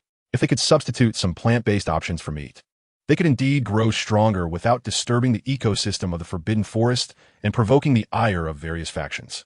In winter, they would hibernate, so food shortages would not be a concern. At this request, Professor Slughorn stumbled momentarily, lifting his gaze to Field. "Are you certain, Mr. Field?" "Yes. Is there a problem?" "Professor?" Field inquired, slightly puzzled. No, it's just that some of the herbs may be difficult to procure within the wizarding world, and the potions will require experimentation. Are they found in the Forbidden Forest?" Field asked. "Then it's no issue. Just let me know what herbs you need, and I shall send someone to gather them. As for the experiments, I can provide you with a few young spiders. If they perish, it matters not," Field replied, unabashedly revealing the cruelty inherent in his nature. Professor Slughorn was momentarily taken aback, but then joyfully acquiesced. Chapter 74. The rescue concludes. As they engage in the practice of their learned skills, Sophia was drawn by the commotion nearby and soared out from Ralph's lair, ascending into the clouds. She reveled in the refreshing embrace of the moist vapor, feeling an exquisite sense of comfort as her gaze pierced through the mist to discern the ground below. The Thunderbird is one of the rare avian species that thrives in humid environments, and their extraordinary lineage ensures that they can see clearly through the fog while flying. Observing the magnificent magical spectacle unfolding beneath her, Sophia's eyes sparkled with delight as she glided to the center, alighting upon the gnarled trunk of an ancient tree, testing its strength to support her weight. At that moment, the main forces had carved out a fan-shaped area within the grasp of the dragon's claw vine and were steadily advancing. The centaurs moved with a serene gait, loosing arrows as they progressed, while the eight-eyed giant spiders lingered behind. Just as everyone entered the designated zone, the ground began to tremble violently, rising and falling, causing several centaurs to stumble. Through the fissures in the earth, roots could be seen thrashing wildly beneath the surface, sparking panic in their eyes. Suddenly, the roots surged upward, violently tossing several centaurs and giant spiders into the air, only for them to crash back to the ground with a heavy thud. In that critical moment, Albus knelt on one knee, embedding his ancient wand into the earth. A golden red light radiated outward from him like a beacon. He lifted his head, his sharp gaze focused on the center, as gusts of wind swirled around him, tousling his beard and billowing his white hair. The onlookers were astonished by this formidable Albus. Professor McGonagall's eyes brimmed with nostalgia as she envisioned the spirited Albus of yore, vibrant and full of life. As the golden red light flickered, a wave of warmth washed over the crowd, dispelling the dampness that clung to them. The thrashing roots in the air stiffened, turning to ash that scattered gracefully downwards. Drawing forth his wand, Albus rose to his feet and waved his hand behind him, instantly healing the injured centaurs and eight-eyed spiders. "You may proceed. I shall hold the line," he declared with a smile, instilling an unprecedented sense of safety and confidence in their hearts. "Continue the assault," Professor McGonagall commanded, orchestrating the battlefield with precision. In her eyes, this bore no difference to a Quidditch match, save for the stakes of life and death. But could they truly be defeated? The pride of wizards lay embedded deep within their very essence. Phileas, retreat. Professor Flitwick swiftly withdrew as the roots in his vicinity began to thrash violently, accompanied by remnants of the vine. Once the chaos subsided, he pressed forward once more, as she observed the commanding and decisive Professor McGonagall orchestrating the battlefield. Sophia felt a pang of envy. She couldn't help but immerse herself in the scene, the sparks of energy coursing through her body, capturing the attention of Albus and the others. "What is that?" Albus inquired, turning to Amanda. "Sophia, the princess." "It is she," Amanda replied, equally astonished by Sophia's presence. "Princess, be cautious." His eyes narrowed as he noticed a thick vine, laden with corrosive sap, lashing toward Sophia. Had Professor Sprout been present, she would have immediately recognized the main vine of the dragon vine. When the sound of a sudden rush startled Sophia, it was already too late. With a resounding crack, Sophia was flung far away, crashing to the ground. Surely she must be fine?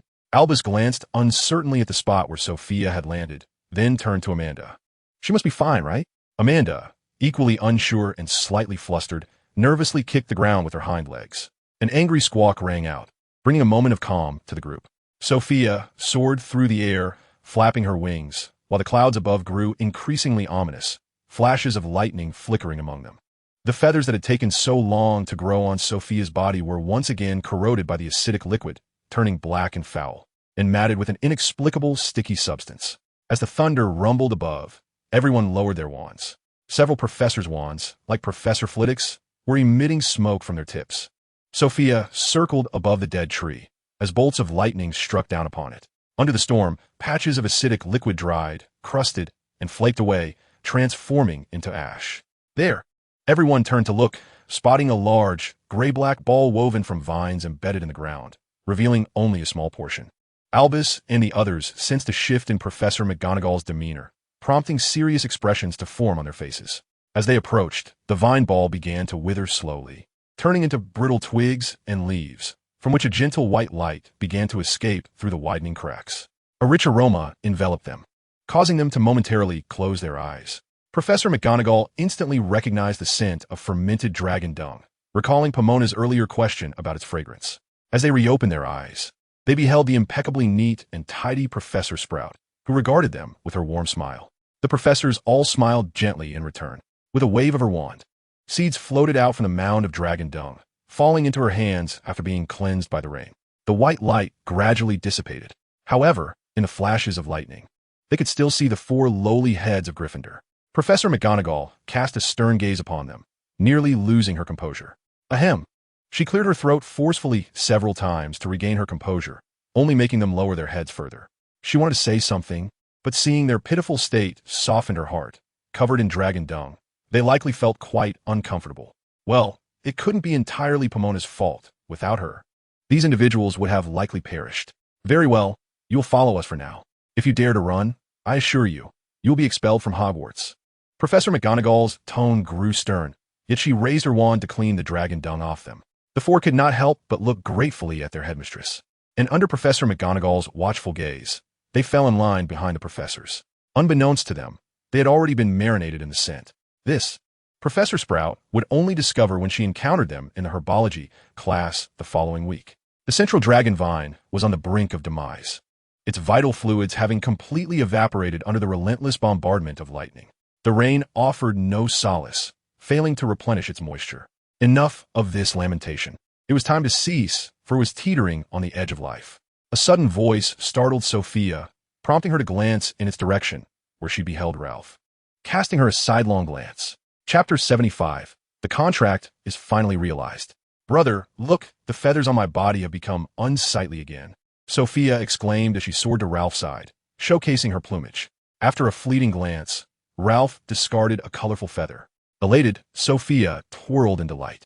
Subsequently, Ralph ascended above the dragon vine, effortlessly seizing control over the tempestuous thunderclouds. He had been summoned by the will of the forbidden forest. While enveloped in slumber, a dense fog had enveloped him, drawing him into a dream that mirrored their assault on the dragon vine. In this dream, a nebulous consciousness emerged, imploring him to save both the dragon vine and the ailing thorn bush. Their ages were indeterminate, with some ancient thorn bushes boasting histories of over 3 millennia, while the dragon vine had existed since the inception of Hogwarts. The assembled onlookers noted Ralph soaring above. The rain in this region ceased, only to be replaced by a gentle drizzle imbued with electric sparks. As the dragon vine sensed the charged raindrops, it recoiled momentarily before stretching its remaining tendrils with all its might. The rain seeped into the earth, saturating the desiccated black roots, which began to awaken with renewed vitality. Albus extended his hand, attuning himself to the delicate balance of life and death within the raindrops. As an elder, he found it difficult to fathom why a young Thunderbird possessed such profound insights into existence's duality. Observing Ralph's aerial dance, Albus perceived his exhaustion. This endeavor appeared far more arduous than the last. Was it bloodline? Albus lowered his gaze to his palm. The deceased were claimed by death, while the living were blessed by life. Was this the essence of existence? Ralph descended, weariness evident in his demeanor. The dragon vine extended a clean, unblemished tendril for Ralph to alight upon. Both wizards and magical creatures alike were taken aback by this display.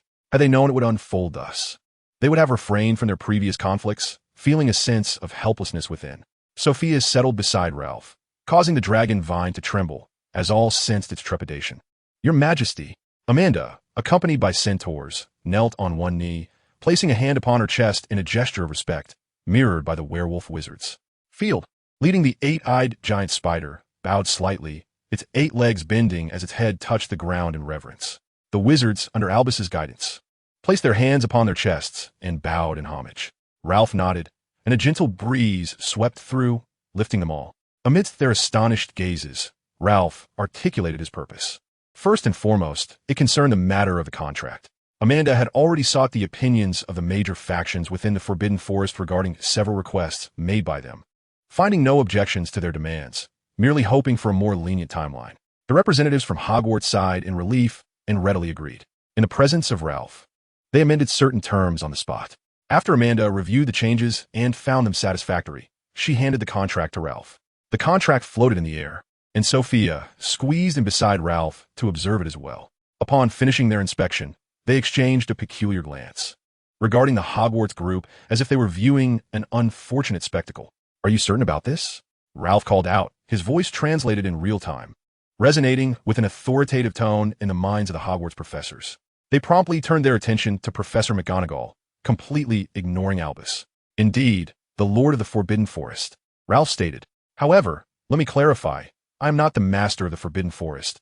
I am merely their king." He then presented the contract to Professor McGonagall.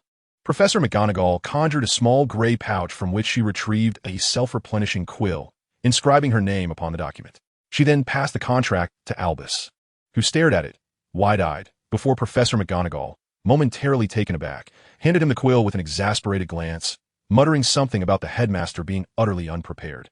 As Albus inscribed his name, a palpable sense of historical weight emanated from him, reminiscent of the stature of the former headmaster, Armando.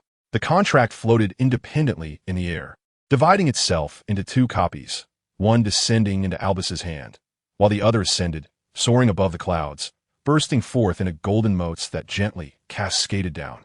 The onlookers reached out to touch the shimmering particles, but they passed through their fingers, instead merging into the bodies of the creatures within the Forbidden Forest.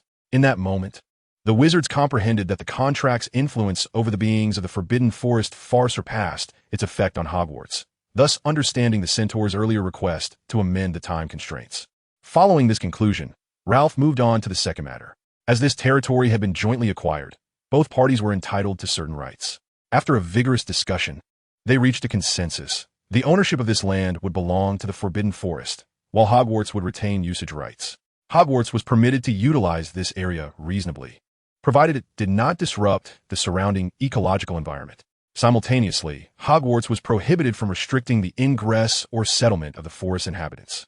The professors from Hogwarts readily consented, recognizing that this posed no detriment to them.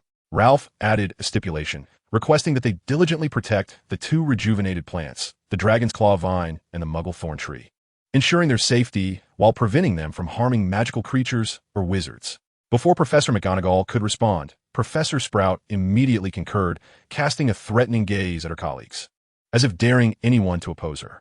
Naturally, her fellow professors had no intention of contradicting Professor Sprout. These plants are indeed her lifeblood. Moreover, it is akin to bestowing the dragon vine and the thorns of the thorn bush upon Hogwarts. Although ancient trees that predate the school are common in the Forbidden Forest, none belong to Hogwarts. Once the task was accomplished, everyone departed in their own directions, save for Professor Sprout, who remained behind, her heart brimming with joy as she assessed the condition of the two plants. She was confident that within a month, she could restore the thorn bush to its verdant crown, casting a refreshing shade over the area. However, she pondered how to convey to the plant which beings it could attack and which it could not. On their way back, Albus inquired with Professor McGonagall about her small bag. Chapter 76, The Eight-Eyed Giant Spider on Campus. Albus found this little bag somewhat familiar, as if it were a shopping bag from Honeydukes. Professor McGonagall promptly elucidated the origins of these bags. This particular bag was a recent gift from Professor Sprout, and she had only just decided what to put inside it last night, never anticipating that she would need it so soon. The bags were all gifts from Fawkes, crafted from tender branches and fresh leaves, as well as beans, delicacies that Fawkes relished. It was fortuitously a bag left over from Albus's sweets. Upon hearing this, Albus felt as if his heart had been struck heavily, leaving him in a daze and even somewhat irate. Time sped forward swiftly. Hogwarts and the Forbidden Forest underwent numerous changes, most astonishingly for the young wizards.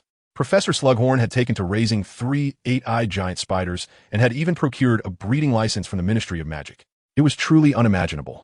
Initially, they were no larger than the professor's palm, but under his care, they quickly grew to a size comparable to Hagrid's hand.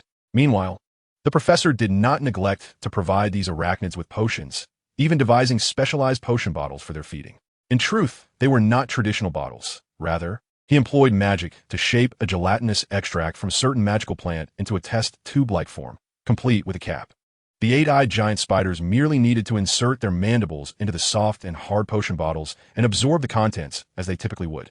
However, he soon encountered another dilemma, compelling him to seek assistance from Ralph and his companions, who then became his little aides.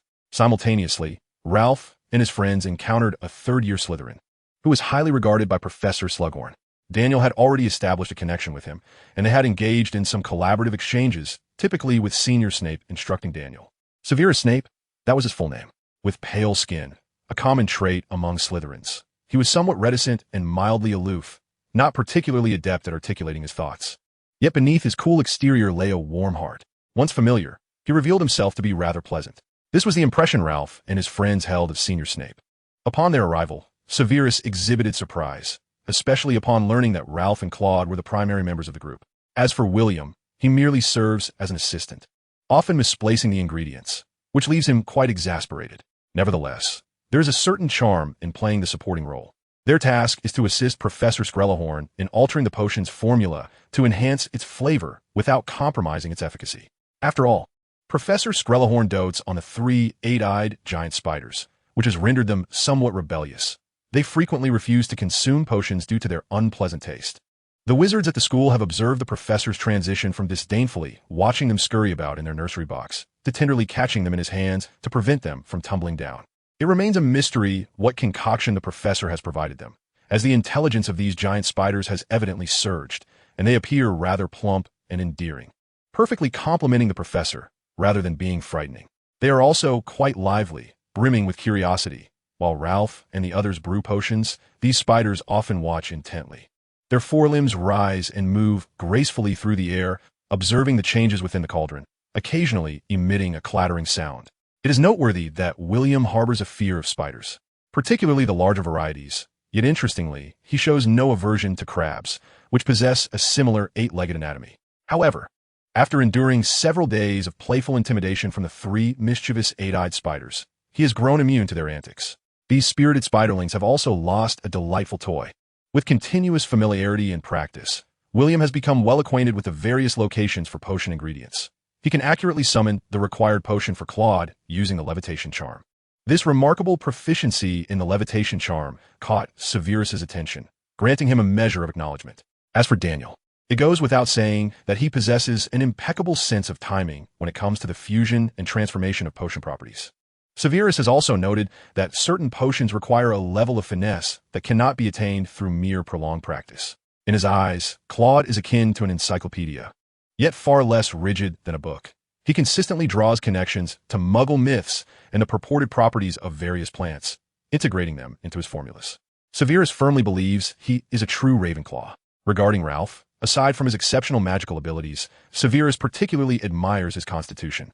He samples even the most delectable potion ingredients and does not shy away from trying peculiar items, all without any adverse effects. He even suspects that common poisons may have little effect on Ralph. Collaborating with them has indeed been a splendid experience, allowing him to glean numerous magical techniques that are often absent from textbooks. From Claude, he has learned about the bizarre properties of certain ingredients, particularly regarding their flavors. He has made a point to remember many potion components that taste utterly dreadful, some of which were suggested by Ralph. He has recorded the insights on potion transformations acquired from Daniel, and learned from William that perseverance is the key to success. Ultimately, perhaps the greatest treasure he has gained is friendship, or rather, a genuine camaraderie that differs from the friendships he has formed within Slytherin. They are indeed quite commendable. It would be even better if they kept a greater distance from James and his entourage. How could they possibly be associating with them? Is it possible that James and his companions, resembling winter sparrows, clandestinely escorted them to Hogsmeade? It truly is perplexing that Professor McGonagall has not imposed any discipline, as the situation is so evident. I shall inquire with Lily later. She should possess some insight, I imagine. Severus, it is time to attend to the potion ingredients. Daniel murmured softly in his ear. He still felt a bit awkward referring to him by name. Had it not been for Severus's insistence, he might have continued calling him Senior. Oh, my apologies, Daniel. Right away. Severus wiped the smile from his face and promptly began handling the ingredients, while Daniel attentively observed his technique. Once the ingredients were prepared, he meticulously monitored the changes within the cauldron. Upon Daniel's command, he added the ingredients. As the flames gradually cooled to a moderate temperature, the potion was complete. The 3 acromantulas nearby were eagerly clacking their large pincers, their 8 stout legs thumping against the ground. Ralph and his companions hastily bottled the potion and tossed it to the creatures, each receiving a vial, which they eagerly inserted into their mouths to begin consuming. Ralph and the others gathered the remaining potions and tidied up. Chapter 77. The Greenhouse Area of the Forbidden Forest. After receiving confirmation from the 3 acromantulas, Ralph and his companions exited the office. Ralph stretched and bid farewell to Severus as they made their way to the dormitory. Since the Dragon's Clawvine region was entrusted to Hogwarts, Professor Sprout had relocated many plants from the greenhouse to that area, which has since acquired the name of the Greenhouse Area of the Forbidden Forest.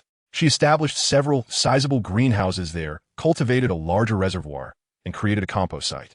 Shortly thereafter, she took over Ralph's vegetable garden from Umbridge and inquired whether it could be relocated. Upon receiving an affirmative response, she enlisted Hagrid along with several upper-year Hufflepuffs to assist in the garden's relocation.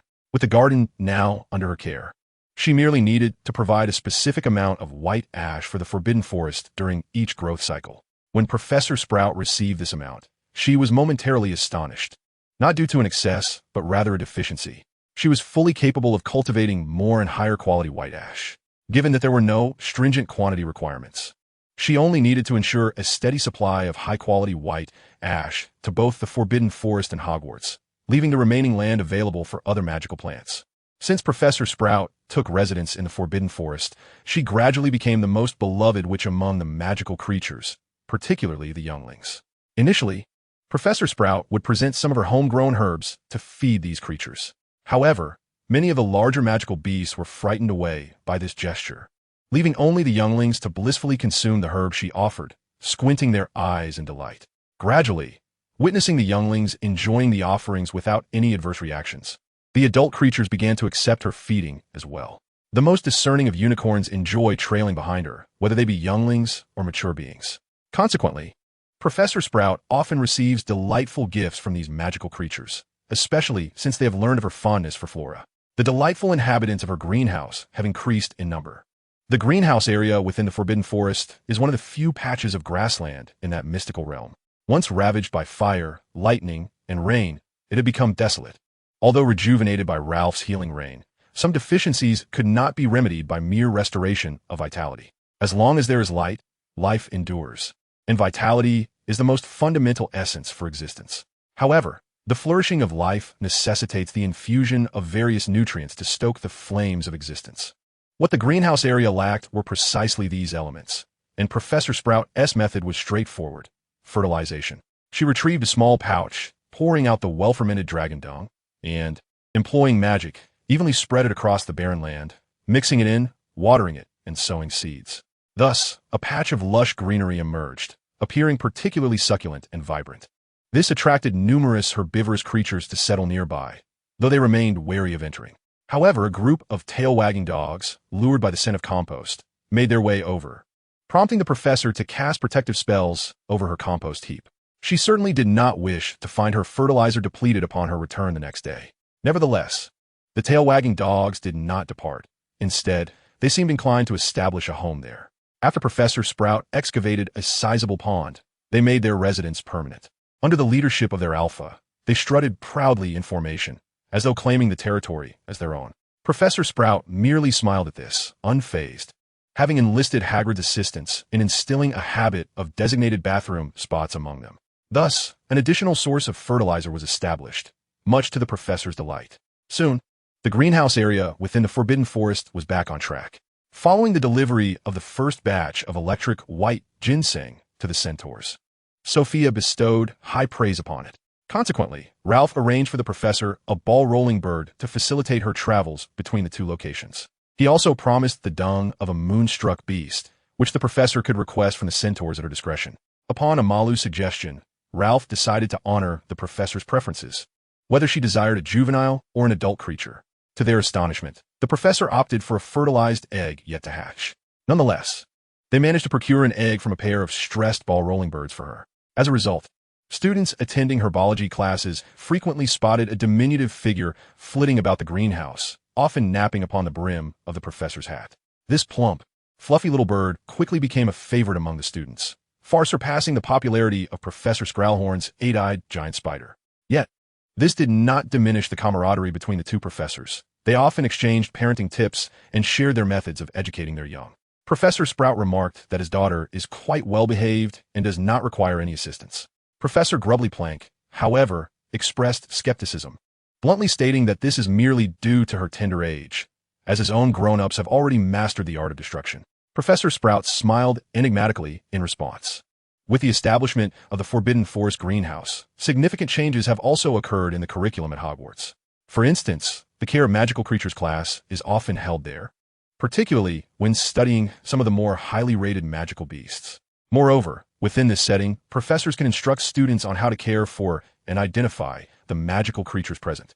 Hagrid frequently takes on the role of a teaching assistant, following the responsibility of caring for the magical creatures of the Forbidden Forest. Professor Kettleburn and Hagrid often convene to discuss the plight of the solitary Erumpent residing there. This is the last Erumpent in Britain, a gift from Newt to his alma mater. They are intent on finding a companion for the creature, even if it is reluctant, so that it may produce a litter of offspring.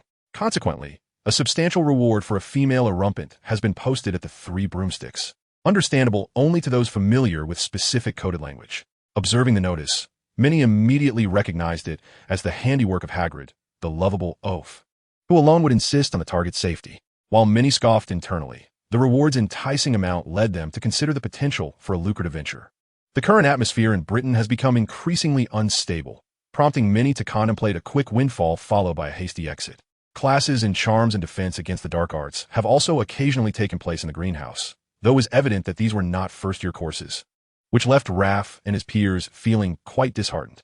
During one evening's feast, everyone noticed a rather unsightly bag hanging from Dumbledore, who, with a smile, strolled between the dining tables. When someone remarked upon the bag, he would cheerfully explain that it was a gift from Fawkes, boasting ample space within.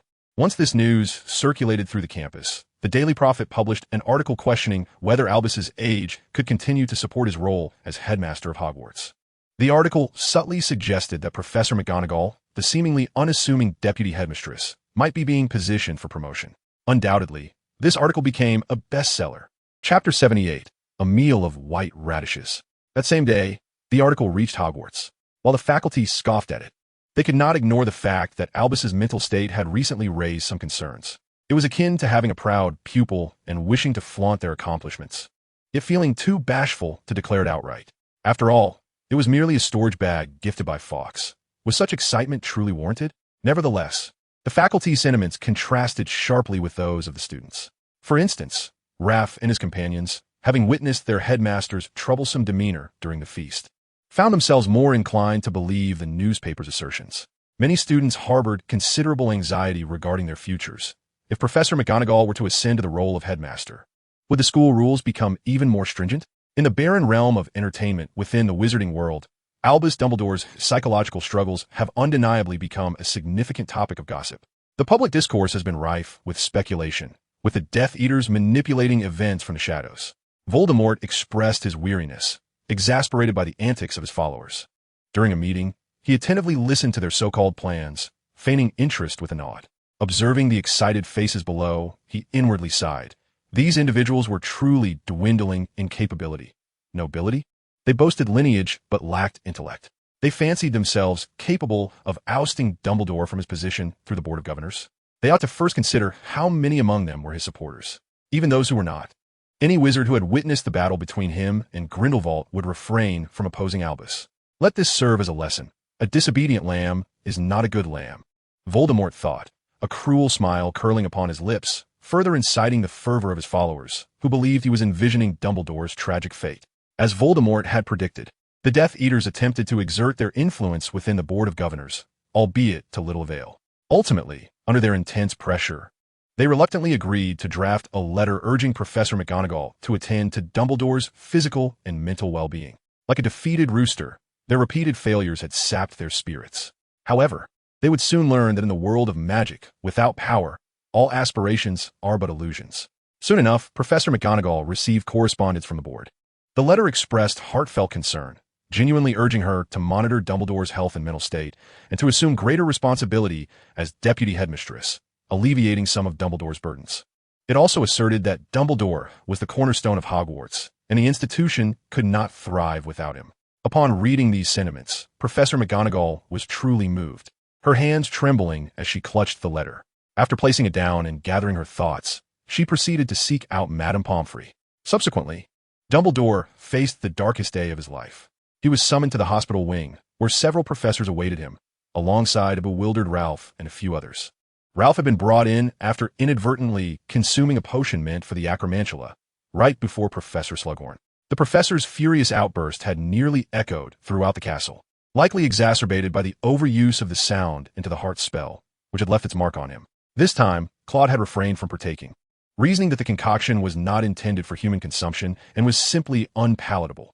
Thus, they gathered in the hospital wing, where Severus was equally perplexed, unaware of Ralph's peculiar mishap. It was no surprise, ever since Professor Slughorn had commenced the new potion class for first years. He had repeatedly stressed the importance of not altering potion recipes without permission and avoiding the use of untested potions. In the hospital wing, Madame Pomfrey had already briefed the others on the potential ailments that could arise from excessive sugar intake in the elderly. Fearing that she could not convince Dumbledore alone, she had summoned everyone to offer their support. This led to Hagrid weeping even more loudly upon seeing Dumbledore enter, clutching a pink silk handkerchief, no larger than his palm, to his nose. After hearing Madame Pomfrey's introduction, this half-giant naively believed that Dumbledore was nearing the end. Although he could not comprehend the words, he understood terms like brain, heart, and blood vessels. All the professors cast worried glances towards Dumbledore, with Professor McGonagall's gaze particularly sincere. "What has happened, Hagrid? Why are you crying?" Dumbledore's voice softened considerably as he raised a hand and moved his leg, unaware of any issues. Upon hearing his voice, Hagrid could no longer contain himself and began to sob uncontrollably, his sorrow pervading the hospital wing. The perceptive Professor Flitwick silently approached Hagrid and patted his thigh in a gesture of comfort. Upon understanding the situation, Dumbledore shook his head vigorously, asserting his good health, even offering to undergo a magical examination. However, Madame Pomfrey stated that Albus's magic was too potent, making it difficult to ascertain specific results, and that his mastery of magic could easily alter outcomes in a single day. Thus began a one-against-many debate. Despite his advanced age, Albus was fierce, his demeanor akin to a lion in its twilight. Even with an ominous premonition in his heart, Headmaster Dumbledore continued to argue passionately, tears streaming down his face as he lamented their neglect of his solitary heart. 100 candies a day. That's my bottom line. Dumbledore's eyes widened, sparkling with intensity as he gazed at everyone. No, 100. Albus, do you truly believe you can live for another 100 years? Madame Pomfrey erupted, shouting at Dumbledore, her maternal instincts as a healer commanding such authority that even the weeping Hagrid was momentarily silenced. Ralph and the others trembled nearby, feeling the sheer terror of the moment. What about 50? Dumbledore's voice diminished slightly, daunted by Madame Pomfrey's ferocity. 50? Her tone softened somewhat. Eventually, a somewhat dejected Albus emerged amidst the crowd, with Madame Pomfrey and Professor McGonagall accompanying him to the headmaster's office while also collecting his candies. It was not until Professor Slughorn spotted the potions in the office that he remembered he had yet to undergo a health examination. In a rush, he hurried with Ralph to the second-floor hospital wing, leaving William and the others astounded.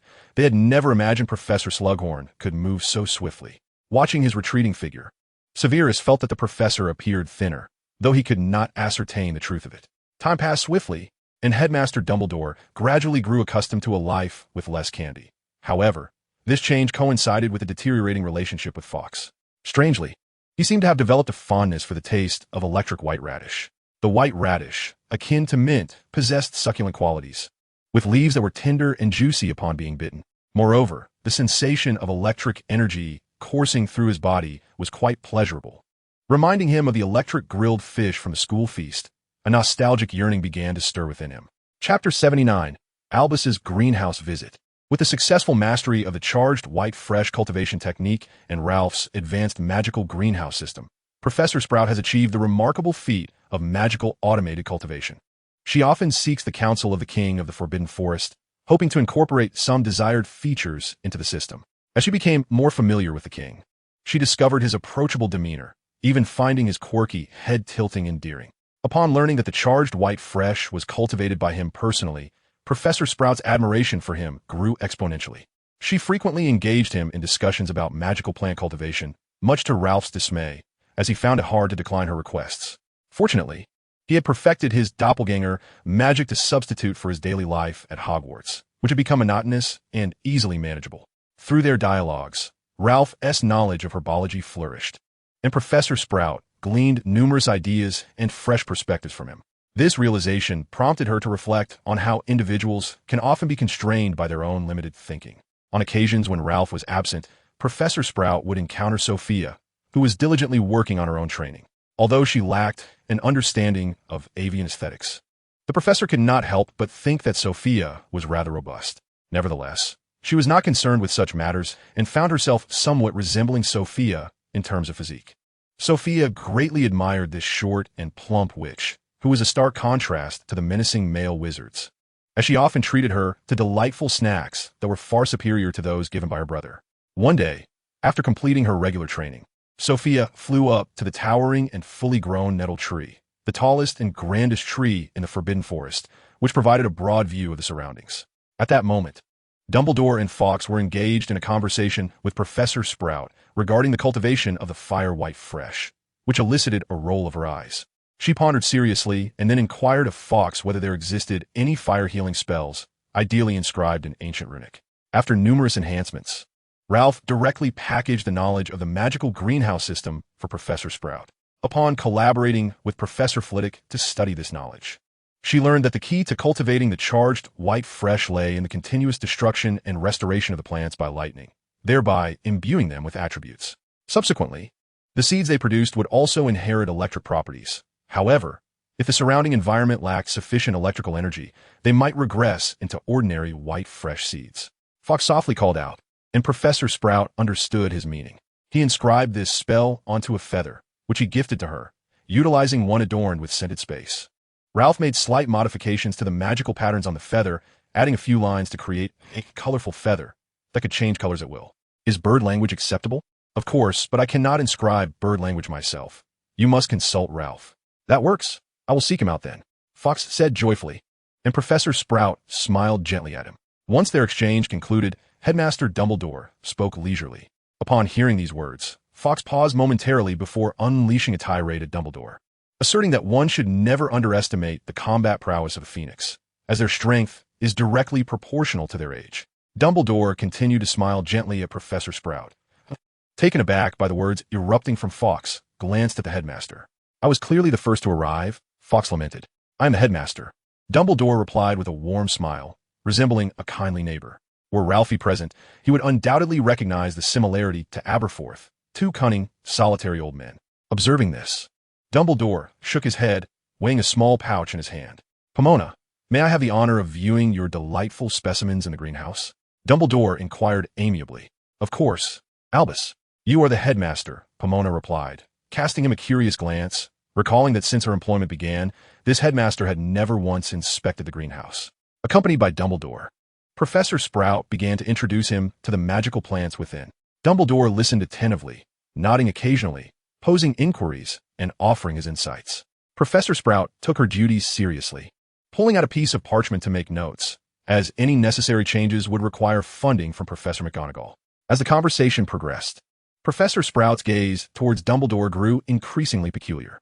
Why do you ask about the edibility, taste, and flavor of every plant? She questioned. Is this one edible? Dumbledore inquired, grasping a blackish-blue fruit the size of a blueberry, seemingly unfazed by Sprout's expression. It is. Sprout managed to suppress the twitching of her lips, taking a deep breath before elaborating. This is the fruit of the newly cultivated luminescent vine by the centaurs, boasting a sweet-sour taste, nourishing magical properties, and stabilizing magic. However, excessive consumption over time can lead to magical inertia. The young centaurs are generally permitted to consume it in abundance only during archery and survival classes, while at other times it is merely a snack. Hence, consuming this requires a suitable amount of exercise, Sprout explained. Yet, as she mentioned the sweet-sour aspect, Dumbledore plucked one and popped it into his mouth. Her lips twitched. She wondered when this particular patch had last been fertilized, hoping the fruit had not been tainted by any fertilizer. This effect is quite commendable. We could cultivate more to provide our young wizards with some as a post-meal fruit, Dumbledore remarked, raising an eyebrow. Indeed, this is worth considering. However, The funding for herbology classes is already insufficient for greenhouse construction. If planted outdoors, I would struggle to care for it alone and would require additional help, Professor Sprout concurred. Though she lamented the financial constraints, it would be unthinkable to send Hogwarts students to dig and haul stones, despite many students likely being eager to assist. When the topic of finances arose, Dumbledore, too, felt a sense of exasperation. However, as the headmaster, he could not reveal his concerns, and with a benevolent expression, he assured, "There will be a solution, Pomona." Chapter 80, The Financial Dilemma. Professor Sprout nodded, casting a joyful glance at Dumbledore, who exuded confidence. She trusted that Albus would find a way. His promises had always been fulfilled. Subsequently, Dumbledore engaged Professor Sprout in a discussion about the magical greenhouse system, displaying immense interest. Seizing the opportunity, Professor Sprout sought his assistance in resolving certain issues that had been troubling both her and Professor Flitwick, some of which even Ralph, the creator, only partially understood. Upon leaving, Dumbledore filled his bag with fruit. "Albus, are you certain you are not here merely for the food?" Professor Sprout inquired with a bemused smile. "Of course not. I am merely brainstorming solutions for you," Dumbledore replied, pondering briefly before suggesting the sale of byproducts from the magical plants within the greenhouse. He shared his general idea with Professor Sprout, only to be met with an eye roll. "As long as Professor McGonagall consents, I have no objections. I just hope this will not tarnish the school's reputation," she remarked. Dumbledore smiled, but remained silent as he waved goodbye, gesturing to Sophia before using apparition to depart. Once the elderly man with white hair and a long beard had left, Sophia swooped down, playfully running to Professor Sprout's side. "Pomona, are you going to cultivate the fire-infused white radish?" Sophia asked, tilting her head in curiosity. "Indeed. Would you like some? Once cultivated, there will surely be a portion for you," Professor Sprout replied, gently stroking the feathers on Sophia's back with a warm smile. Sophia beamed with joy, and as thoughts of the fire-infused white radish filled her mind, she recalled an encounter her brother once had with a pregnant dragon, during which he helped care for its offspring. She excitedly recounted the tale to Professor Sprout, expressing her doubts, which prompted hearty laughter from the professor. The mating and laying of eggs in fire dragons occur over a span of 6 months, depending on the species. Thunderbirds and fire dragons are not related. Thus, a Thunderbird's aesthetic sensibilities would not favor a fire dragon. Professor Sprout endeavored to explain this to Sophia in terms she could grasp, though Sophia remained somewhat bewildered. As the conversation continued, Professor Sprout found the story peculiar, as if it echoed something she had heard before. However, she dismissed the thought and continued her teaching. It was not until dinner, upon seeing Professor Flitwick, that she recalled Ralph's previous encounter with him. What a curious child he was. "Enough of that. Here comes Minerva," she said. Professor McGonagall took a seat beside Professor Sprout and began discussing the issue of fruit supply. She inquired whether, with sufficient greenhouse space, it would be feasible to ensure that young wizards had enough food for 3 meals a week. Here, a meal referred to a single dish of fruit, approximately 20 pieces, to be consumed entirely by each person with no takeout permitted. In recent years, I have amassed a considerable sum for Hogwarts to be utilized in times of need. Shortly, I shall allocate some funds for the construction of additional greenhouses, Professor McGonagall remarked thoughtfully. Professor Sprout, upon hearing this, was filled with joy. "Minerva, could you possibly allocate a portion of that funding for me to establish a potion-making workshop? It is quite inconvenient to brew potions in my office. I have heard that Muggles have dedicated laboratories for such specialized fields. Should we not consider creating one as well?" Professor Slughorn interjected, his curiosity piqued by hearsay he had gathered from Crowd. "Horace, the purpose of the greenhouses is to foster the development of our young wizards. You will need to wait until we have sufficient funding," McGonagall replied. Despite Slughorn's seniority, she could not afford to indulge in favoritism regarding finances, though she was well aware of the potential benefits of doing so. This is quite unjust, Minerva. Am I not assisting in creating customized potions for the Forbidden Forest to trade potion materials? This could save Hogwarts a significant amount of money," Slughorn argued, indulging in a morsel of candied jackfruit. "Perhaps we could allocate next year's potion course funding to construct the workshop?" McGonagall suggested. "No, that would not suffice. Some materials still need to be purchased." Slughorn quickly dismissed the idea, letting out a sigh of frustration. "Horace, it will happen in due time. Rest assured, Hogwarts will continue to thrive." McGonagall consoled him upon witnessing his disheartened demeanor. He sighed, looking into McGonagall's resolute eyes. "I trust you, Minerva, just as I trust Albus." Hearing the first part of his statement brought McGonagall joy. The latter made her smile warmly at Slughorn as she began her meal. Professor Kettleburn, sitting nearby, felt indifferent. He could now freely enter the Forbidden Forest, rendering the need for a breeding ground insignificant. Professor Flitwick, on the other hand, envisioned the establishment of a dueling club near the Forbidden Forest, although it remained merely an idea. Hogwarts, despite appearing to lack nothing, faced its own deficiencies. Many necessities were gradually filled by the professors from their own pockets. For instance, Professor Sprout's greenhouse was the culmination of efforts from several generations of herbology instructors. And not all magical plants within belonged solely to Hogwarts. Some rare magical plants, typically taken by the retiring herbology professors, would not be left behind. Generally, after their passing, they would entrust their care to the next generation, unless, like Professor Sprout, they remained single and chose to bequeath them to Hogwarts. The materials for the potion class were quite limited. Despite Professor Slughorn's calm demeanor during Ralph and his peers' recent formula modifications, he was internally anxious. He wished for his students to engage in more experimentation during class, gaining deeper insights and knowledge. Professor Slughorn, while personally funding the procurement of various materials, had to enlist the assistance of Hagrid and Professor Kettleburn to search for rare herbs in the Forbidden Forest. Additionally, Professor Sprout cultivated a plethora of common herbs in her greenhouse as ingredients for potions. The potions class remained the most financially demanding course at Hogwarts, without a rival. It had been ages since Hogwarts offered an alchemy course, and there were no related professors available. As he dined, Professor Slughorn recalled the 3 little spiders in his office, who had caused yet another mess and were now confined. "Minerva, may I sell some acromantula venom?" he suddenly inquired, struck by inspiration. "Absolutely not, Horace.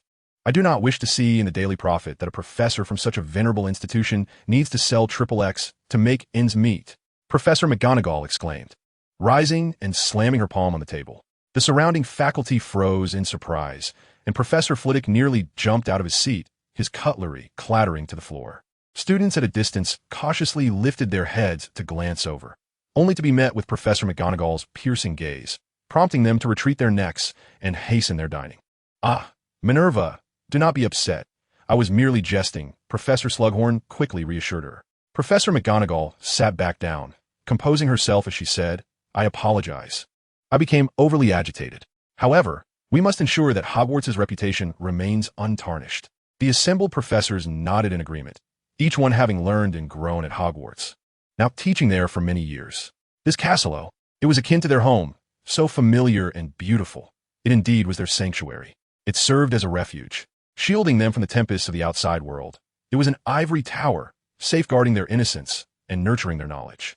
The young witches and wizards present were equally bewildered.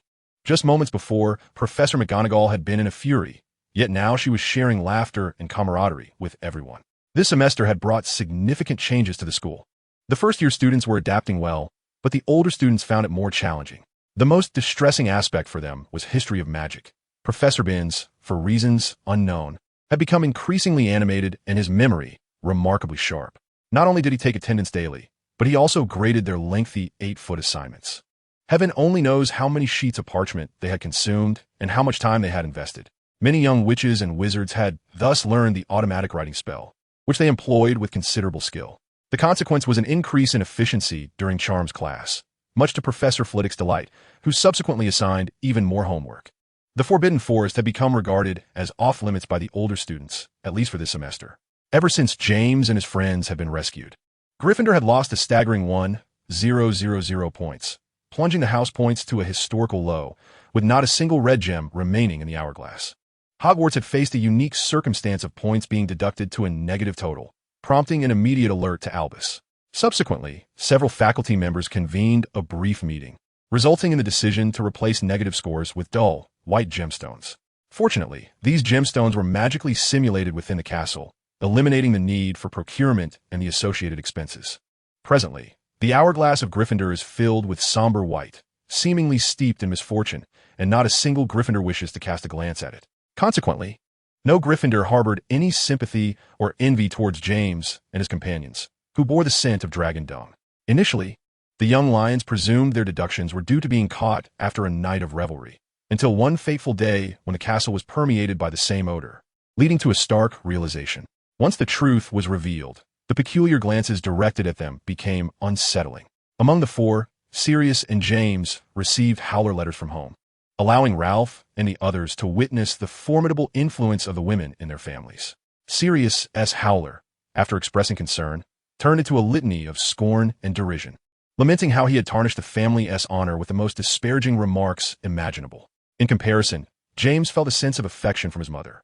Unaccustomed to such indignity, Sirius disregarded the surroundings and the ears of those present, engaging in a heated argument with the letter. The young wizards, partaking in breakfast, found themselves enlightened by the spectacle.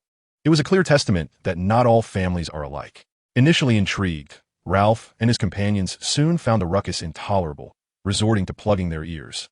At the opposite Slytherin table, Severus, resting his chin on one hand, observed the scene with great interest, a smile gracing his lips, seemingly unfazed by the clamor. Nearby, several Slytherin witches gazed at him with a certain infatuation, for at that moment, Snape embodied the essence of a jaded, tragic prince. Noticing Ralph and his friends watching him with covered ears and pained expressions, Severus formed the words, "Plug your ears."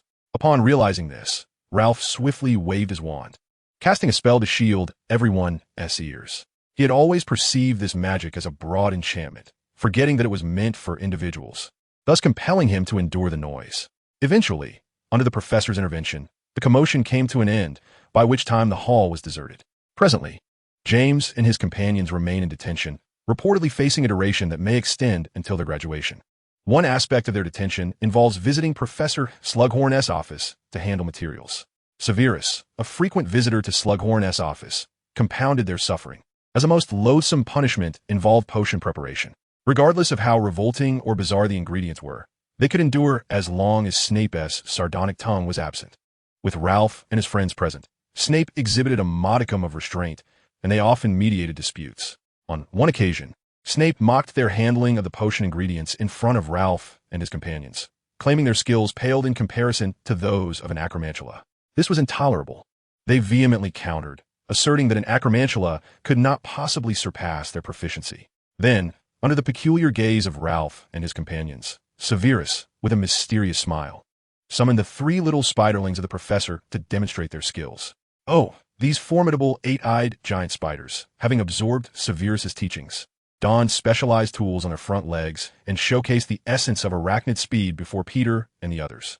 With swift, precise movements, they processed a potion ingredient with remarkable efficiency, leaving no waste behind. Lupin and his companions watched the actions of the 8-eyed giant spiders in silence. Sirius clenched his fists, yet his resolve dissipated into a sense of helplessness. Ultimately, they resumed their tasks with a numbed expression, as if they were mere automatons. Severus, visibly pleased, generously rewarded each giant spider with 2 fruit-flavored potions, all tailored to their individual preferences. They clacked their large pincers joyfully in response. Severus, fondly stroking their rotund abdomens, had never found them so endearing. This was also the first time Ralph and the others witnessed such a jubilant side of Severus. The atmosphere of joy enhanced the flavor of the potion, prompting Ralph to remark on its improved taste. Daniel and the others nodded vigorously, eagerly preparing to feed the impatient 8-eyed giants at their feet. Their actions startled Sirius and his companions. Remus furrowed his brow, glancing at the 8-eyed spiders and then at Ralph, uncertainly inquiring, "Can humans truly consume this?" "Of course, it is for human consumption," Severus replied disdainfully, lifting his chin with an air of superiority as he explained. "With your monstrous intellect, how could you possibly comprehend the wonders of potions?" As he spoke, Sirius and James's faces flushed with indignation, gripping their tools tightly, wishing to retaliate. Lupin and Peter each grasped one of their arms to restrain them. This potion was a variant of the dual-purpose concoction developed by Professor Slughorn, designed for both 8-eyed giant spiders and wizards. The absorption efficiency of the spiders surpassed that of wizards, although if Ralph were to partake, his absorption efficiency would still be slightly higher. Claude and his companions had also consumed it, but their absorption rates paled in comparison to those of the 3 8-eyed giants. According to Professor Slughorn's research, he theorized that this might relate to the subject's physical constitution. Naturally, clarity is paramount when it comes to potion testing. Professor Slughorn derived a feasible potion formula based on theoretical knowledge. After concocting the potion according to the formula, he employed various tools and magic to analyze its effects, adjusting ingredients as necessary. Once the primary formula was established, he would test the potion on toads to assess its toxicity. Based on the toads' varying reactions, he would modify the dosage or flavor or alter the treatment of certain ingredients.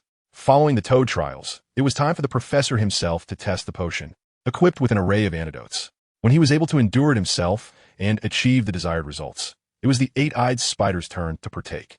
Though somewhat reluctant, they ultimately drank it down. After this, it was the students' turn, and their participation could not be voluntary.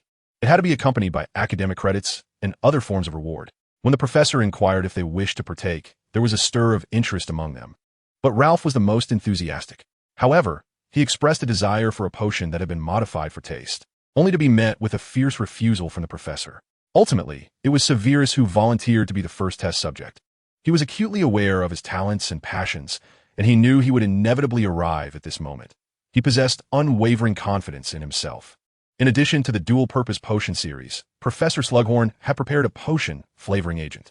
This was also what Ralph and his peers were working on, as Professor Slughorn had mentioned that once the formula for the flavoring agent was discovered, it would entirely belong to them and Hogwarts. He himself no longer sought recognition in this regard. This revelation thrilled the group and significantly fueled their enthusiasm, particularly Severus. Consequently, they formed a research team, with Professor Slughorn as their mentor, a concept derived from the encyclopedias that Claude had consulted. Gaining everyone's approval, Professor Slughorn wished fervently that Claude were a Slytherin. The purpose of the flavoring agent was as its name suggested.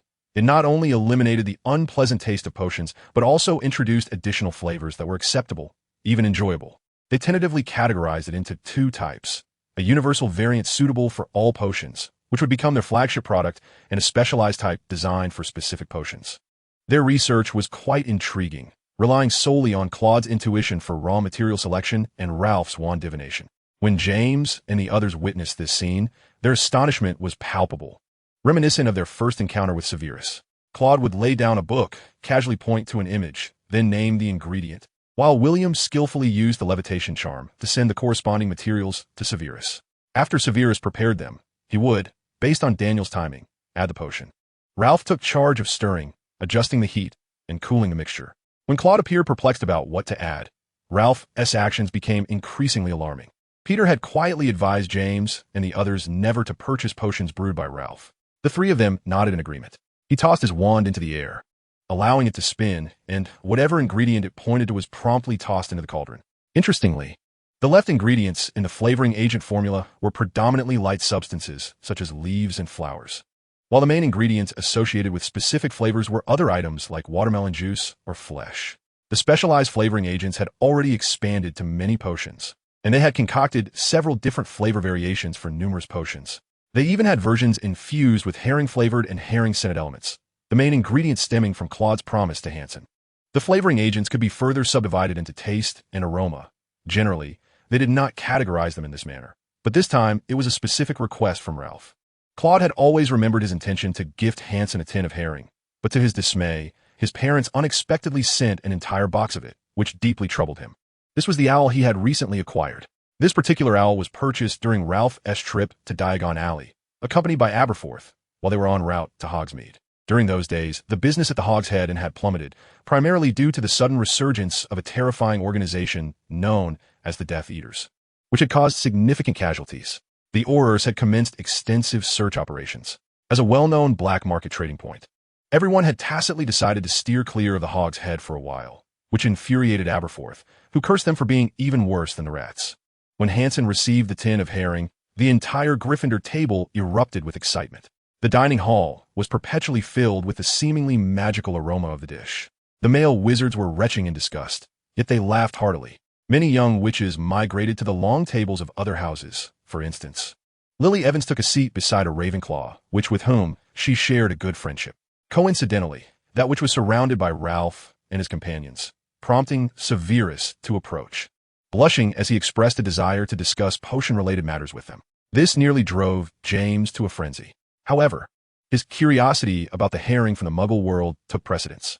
When Ralph intended to concoct an enhancer for the flavor and scent of the herring, Daniel and the others firmly opposed it, leaving only William to side with Ralph. Nevertheless, they proceeded with the endeavor, reasoning that it was essential to accommodate the preferences of a minority and that one should not discriminate against others simply because their tastes differ. After agreeing to produce the enhancer, Severus paid particular attention to the scent of the herring, hoping to discover a potion that would prolong and enhance its aroma. As anticipated, They indeed found a solution. Guided by their wands, they ventured into a greenhouse used for fermenting dragon dung. It was uncertain whether Severus had forgotten to contain the odor of the dragon dung, resulting in the aroma of fermenting dragon dung wafting throughout the castle. Those who witnessed the unfolding events, especially the young Gryffindors, quickly discerned the source of the scent emanating from James and his friends. Chapter 83. Extract of fermented dragon dung. After relocating the dragon dung to their office, the group found themselves at a loss, with 3 acromantulas keeping their distance. 2 of the giant spiders clung to the walls while one hung from the ceiling, all 24 eyes openly expressing their disdain. It was as if they were warning, "Should you dare add that, we shall never drink the potion again." Ralph and the others were hesitant to incorporate it. They themselves were too afraid to test it. Although some potion ingredients were also quite repugnant, at least they were not as bad as this. Ultimately, it was Severus who proposed a solution, being the most knowledgeable among them regarding potion-making techniques. He had read in various texts that certain special substances required liquid immersion to extract their unique properties. Perhaps dragon dung could be treated in a similar manner? After Ralph and the others proposed their idea, the group immediately acquiesced. However, the only liquids available to them were water and alcohol. The others were either insufficient in quantity or entirely unusable. Each of them took a generous cup of water and alcohol, conjured by magic. Severus divided some dragon dung between the 2 cups, stirring it for a while. After allowing it to settle, they observed the supernatant. The water remained clear, transparent, and colorless, showing no discernible change. In contrast, the alcohol, initially a clear and colorless liquid, transformed into a translucent mixture tinged with yellow and red. Subsequently, with a flick of his wand, Severus extracted the liquid from the cups, leaving the dragon dung behind. Upon witnessing Severus's extraction, Ralph gently tapped it with his wand, invoking the drying charm, resulting in a gel-like substance. William leaned in to sniff it, declaring it odorless. In the ensuing experiments, the dragon dung extract proved to serve their purposes perfectly. It enhanced the duration of scents and the difficulty of their cleansing, while also enriching flavors. Akin to the depth of coffee, they dubbed it a thickening agent, for it rendered the potion viscous upon addition. Professor Slughorn, amidst his busy schedule, learned of their discovery and felt a swell of excitement and pride, frequently sharing the news with his colleagues. Simultaneously, Professor Flitwick expressed his joy, particularly as 3 of the discoverers hail from Ravenclaw. Professor Sprout shared their pride but harbored concerns, fearing an impending price increase for dragon dung. Following Professor McGonagall's vehement rejection of the sale of acromantula venom, Professor Slughorn began contemplating how to swiftly convert the resources of the Forbidden Forest into assets for Hogwarts without compromising its reputation, perhaps even enhancing it. The notion of benefiting the community was his only thought. How might potions be made accessible to ordinary, even impoverished wizarding families? To them, the very term had become an unattainable dream. Sipping butterbeer, Professor Slughorn's thoughts wandered. He preferred the honey mead aged in oak barrels. A sudden inspiration struck him, and he sat up, gazing at the butterbeer in his hand. Since the term potion was beyond their reach, why not consider an alternative? He mused, realizing he had unwittingly become the very person he had once despised. Adjusting his attire, he settled at his desk, and by the warm glow of the lamp in the night, he began drafting a plan. He intended to simplify certain potions, diminishing some functions, transforming them into magical beverages. A concoction that could cater to diverse palates while providing a subtle enhancement to physical well-being and stabilizing magical energies over prolonged use. The professor even bestowed upon it an ambitious name, Alloved, meaning beloved by all. In his vision, Alloved would boast a myriad of scents, appealing to everyone's preferences. Simultaneously, prior to consumption, one should infuse a modicum of magical energy or flourish a wand to complete the final step of potion preparation. Indeed, in the absence of this infusion, the potion remains incomplete, devoid of flavor and efficacy. Only upon the infusion of magical energy does it transform, adapting its flavor in accordance with the will embodied within the magic, thereby becoming a true potion. As for children, although their parents may assist, it does not necessarily mean the concoction will align with the child's preferences. However, this is rather simple, for once a young wizard inadvertently taps into their magical potential, they instinctively begin to emanate magic into their surroundings. Therefore, capturing this essence of magic suffices. Moondew possesses the profound ability to enhance one's sensitivity to magic. Fortunately, the Moondew grass in the Forbidden Forest thrives remarkably well, allowing for the procurement of high-quality Moondew, which can then be utilized in the creation of the final product. continuously regenerated through a first-level simulant. Moreover, it serves as an excellent method of authentication. During the analysis of components, the ingredients derived from the potion produced by the simulant will mirror the constituents of the simulant itself. The simulants are classified into 3 levels, with the distinctions between them being somewhat nebulous. Only a master of potions can discern which level is appropriate for use. The costs of raw materials and the time required for brewing escalate exponentially between the first, second, and third levels.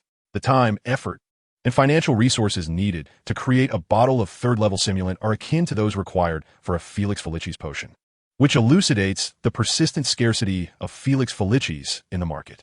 Professor Sclaghorn is confidently convinced that the Ollie-4 generation can undoubtedly enhance production using a first-level simulant. During this period, any student who performs commendably in potion classes will receive an undiluted magical beverage, the Ollie-4 generation, as a gift from Professor Sclaghorn. This potion is particularly adored by young witches. Although its scent is variable, once infused with their own magic and consumed, its fragrance will emanate from within them. Furthermore, the aroma triggered by the magical infusion varies according to the individual, the moment, and their emotional state, thus greatly satisfying the whims of the young witches. Owing to its enigmatic fragrance, the Ollie-4 generation enjoys considerable popularity among wizards as well, with some even offering a reward of 100 galleons on the school bulletin board for the complete range of Ollie-4 flavors. However, to facilitate the fragrance's emanation from the body, Professor Sclaghorn has incorporated a component known as airship lily, utilizing its upward properties to counterbalance the thickening agent's downward tendencies. Additionally, the inclusion of white ash exploits peppermint's dispersive qualities to allow the scent to permeate the surface of the skin. Chapter 84. The completion of the baptism. Following a significant breakthrough in potion flavor enhancers, Ralph and his potion team have found a measure of relief. Throughout their research, they discovered that the concept of a universal flavor enhancer is a fallacy. Potions encompass not only those beneficial to humans, but also those that may be detrimental.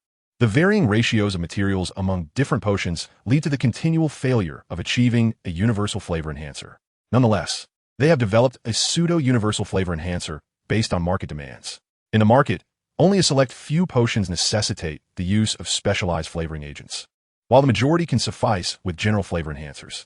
However, the general variant possesses a drawback. It diminishes the potency of the potion, with the degree of reduction varying across different concoctions. Consequently, Professor Slughorn specifically cautions that if the potion's efficacy declines by 10%, a specialized flavor enhancer must be employed. The extent of the reduction is entrusted to Professor Slughorn for assessment.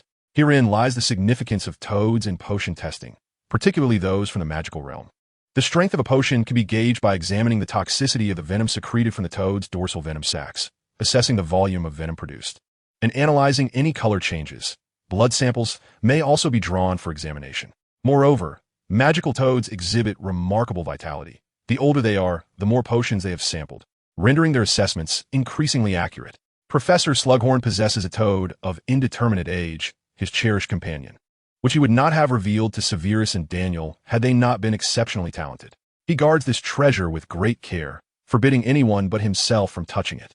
Many upperclassmen find themselves conscripted into labor during their leisure time, yet they do so with enthusiasm. Ralph and his peers from lower grades have also been summoned to sift through Dragon Dome, though Professor Sprout, being considerate, has granted them some reprieve due to their other commitments. This has led him to receive a rather irate letter, specifically addressing his interactions with others. While others could only endure the incessant buzzing noise, equally unbearable, the greenhouse area of the Forbidden Forest has gradually become bustling during its development phase. Numerous young wizards encounter a plethora of magical creatures here, even the most sacred unicorns.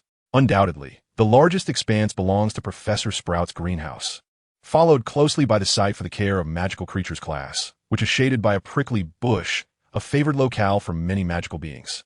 Throughout this period, Ralph frequently engages in discussions with other factions within the Forbidden Forest regarding the arrangements for Hogwarts' baptismal ceremony. He can be described as being occupied with classes and experiments during the day, and engaging in lively discussions by night. The overwhelming majority of the members, with the exception of the Acromantula, are opposed to Hogwarts conducting the baptism within the Forbidden Forest and do not endorse Ralph's magical endeavors for them. Ultimately, Ralph crafted a dedicated baptismal stone tablet for Hogwarts, comprising 9 pieces, each inscribed with corresponding spells, designed to be buried in a 3x3 grid formation. The central piece features a feather-shaped indentation, serving as the key to unlock the baptism. The key itself is a specially crafted feather made from one of Ralph's own chest plumes, adorned with inscriptions from Thunderguard that absorb the surrounding magical energy or electrical power, along with the most crucial line constituting thunder healing. Soon, the stone tablet, accompanied by usage instructions penned by the centaurs, was delivered to the headmaster's office by Hagrid. Having just dealt with the aftermath of the greenhouse expansion, Professor McGonagall was summoned to the headmaster's office by Dumbledore. The two expressed their dissatisfaction with the Forbidden Forest stipulations, although they were not surprised. The pressing issue was the location for the arrangement. It was imperative that it be situated within the castle, as placing it outside would render it vulnerable to theft. Holding Ralph's feather, Dumbledore scrutinized it, finding it surprisingly pleasant to the touch. With a flick of his wand, a fragment of Hogwarts essence infused the feather, rendering it increasingly inconspicuous. This was a requirement from the Forbidden Forest, which also contributed a portion of its own essence. This collaboration symbolized that during the baptism, both the Forbidden Forest and Hogwarts would bestow their dual blessings upon the participants. According to a prior agreement, the two essences subtly altered Ralph's magic, resulting in a charging duration for the feather key that extended for an entire year. Ultimately, Professor McGonagall resolved to designate the baptism site within the Room of Requirement, while requesting Dumbledore to grant her certain permissions to tidy up the room. Dumbledore acquiesced, recognizing that it served as the magical heart of Hogwarts, where the magical energy emanating from the young wizards and the energy absorbed from the natural world converged. Initially, it housed only a Ravenclaw magical research chamber, which was also the core of the castle's magic. Over time, as young wizards inadvertently passed through, their thoughts sparked the creation of wondrous chambers, all of which were birthed from magical energy, save for external objects.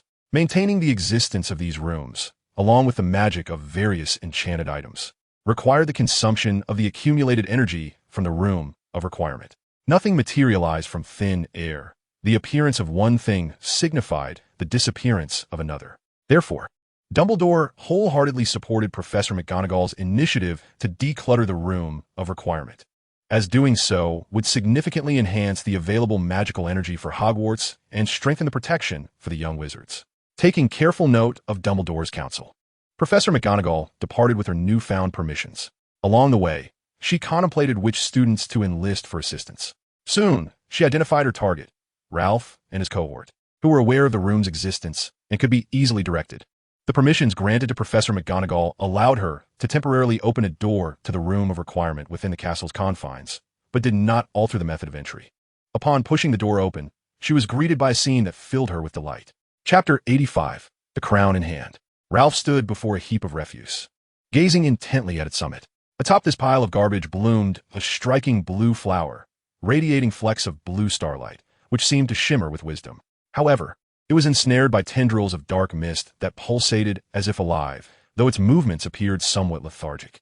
The blue starlight flickered in and out within the black fog, resisting the encroachment of darkness. Sunlight streamed through the window, dispersing the shadows within the dormitory, prompting Ralph to awaken, sitting up and observing the view outside. After a prolonged moment, he regained his composure, murmuring another dream. In the morning, after several individuals completed their transfiguration class, Professor McGonagall summoned them. She requested their assistance in tidying up the Room of Requirement, to which the four readily agreed, scheduling the task for the upcoming weekend. Through her explanation, they understood the reason for her request. The first room she intended to clean was the very one that Ralph and his companions had previously entered, now cluttered with an array of debris. Ralph gradually pieced together the threads of his dream. The flower was a treasure, its exact nature unknown, while the dark mist surrounding it embodied the malevolent aura encountered in his previous dream. In the afternoon, Ralph ventured alone into the room brimming with rubbish. As familiarity among the four grew, they no longer felt compelled to remain in constant company. Daniel had been called away by Severus for assistance. Claude immersed himself in the library, accompanied by several young ladies, and William, unable to resist the pleas of Billy, was drawn into an early Quidditch practice. Typically, Ralph sought out Professor Gladriel or Professor Flitwick to hone his combat skills. Yet today, he resolved to explore the outside world. Of course, the four would still gather for meals, wander the castle grounds, and occasionally visit Hagrid, the gentle giant, or hope for a chance to accompany Professor Sprout to the greenhouse. Eager to glimpse the Forbidden Forest greenhouse area, as Ralph surveyed the towering piles of refuse, he casually levitated his wand, as if an invisible table were supporting it. The position of that flower, he articulated, expressing his quest. The wand did not provide the usual clear direction. Instead, it began to spin incessantly, as if disturbed by some unseen force, prompting Ralph to recall the dark essence. He extended his hand, a flicker of vibrant electricity igniting in his palm, the same spark that resonated with his soul. Under his will, the electric energy surged into the wand, generating a myriad of arcs across its surface. The wand's rotation gradually slowed, its swaying becoming more defined, until it pointed resolutely towards Ralph's left front. Despite the tip's slight tremor, it no longer hindered the outcome. With the wand leading the way, Ralph followed cautiously, navigating through the gaps between various magical artifacts. Weaving in and out, sensing the magical essence of these objects, he noted that some had regained a measure of power, albeit little. Upon reaching his destination, he found a mountain of refuse reminiscent of his dream. However, unlike the previous vision, the mountain bore neither a blue flower nor a shroud of black mist. Instead, it was crowned by an ancient diadem, time having left its indelible mark upon it. At first glance, the diadem appeared rusted, its metal marred by dark brown scars, and the once lustrous gems now clouded and murky. As he pointed at the diadem, it swayed left and right but failed to lift. Observing this, Ralph narrowed his eyes and retrieved a small pouch from his wizarding robes, a gift from Abeforth. Ralph immediately recognized the shopping bag from the Honeyduke's candy shop, inscribed with the enchantment, scented space in the language of birds, crafted by FKS. A golden red claw mark adorned the bottom right corner. How could a Bufus possess such a thing? Was it a gift from FKS? Opening the bag, Ralph retrieved a pair of dragonhide gloves and donned them. He then attempted to cast Summon Flight on the crown, but alas, it merely quivered in his direction before ceasing movement. Undeterred, Ralph invoked the water creation spell, directing a slender stream of water to weave through the debris, advancing upwards like an eager climber. Whoosh whoosh. The sound of something slicing through the air reached his ears, prompting Ralph to conjure a barrier before him. Bang, bang, bang. Several magically animated objects struck the shield with considerable force, some losing their momentum and tumbling to the ground, while others continued their assault on the magical barrier. Under Ralph's spell, they were swiftly ensnared and brought to rest on the floor. However, the previously vigorous water stream had dissipated. No matter, Ralph first cast a protective incantation, then reinitiated the water creation spell.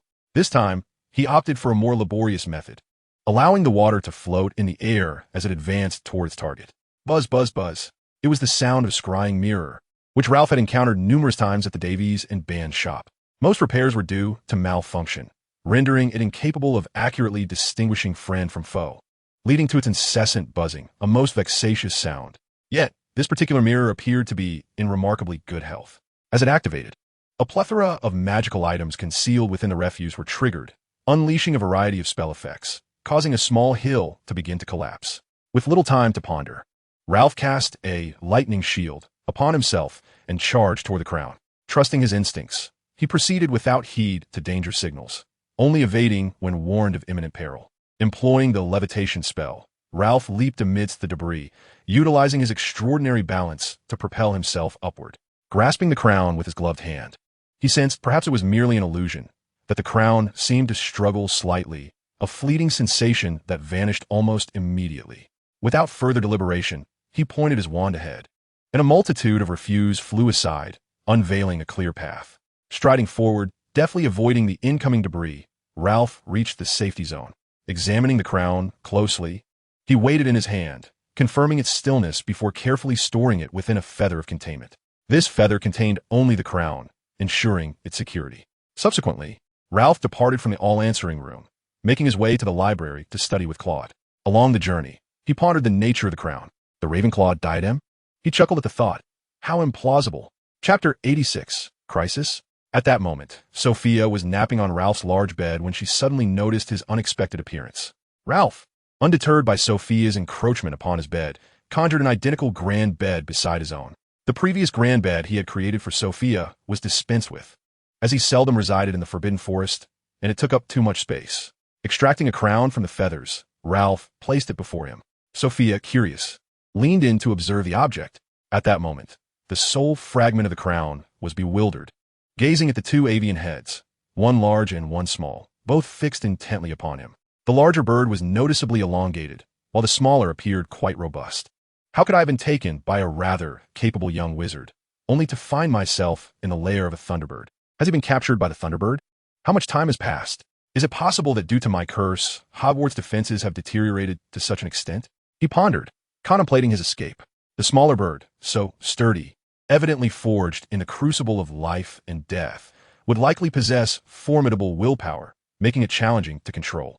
The larger bird, with its elongated form and resplendent plumage, bore the hallmarks of being pampered, likely possessing a frail will.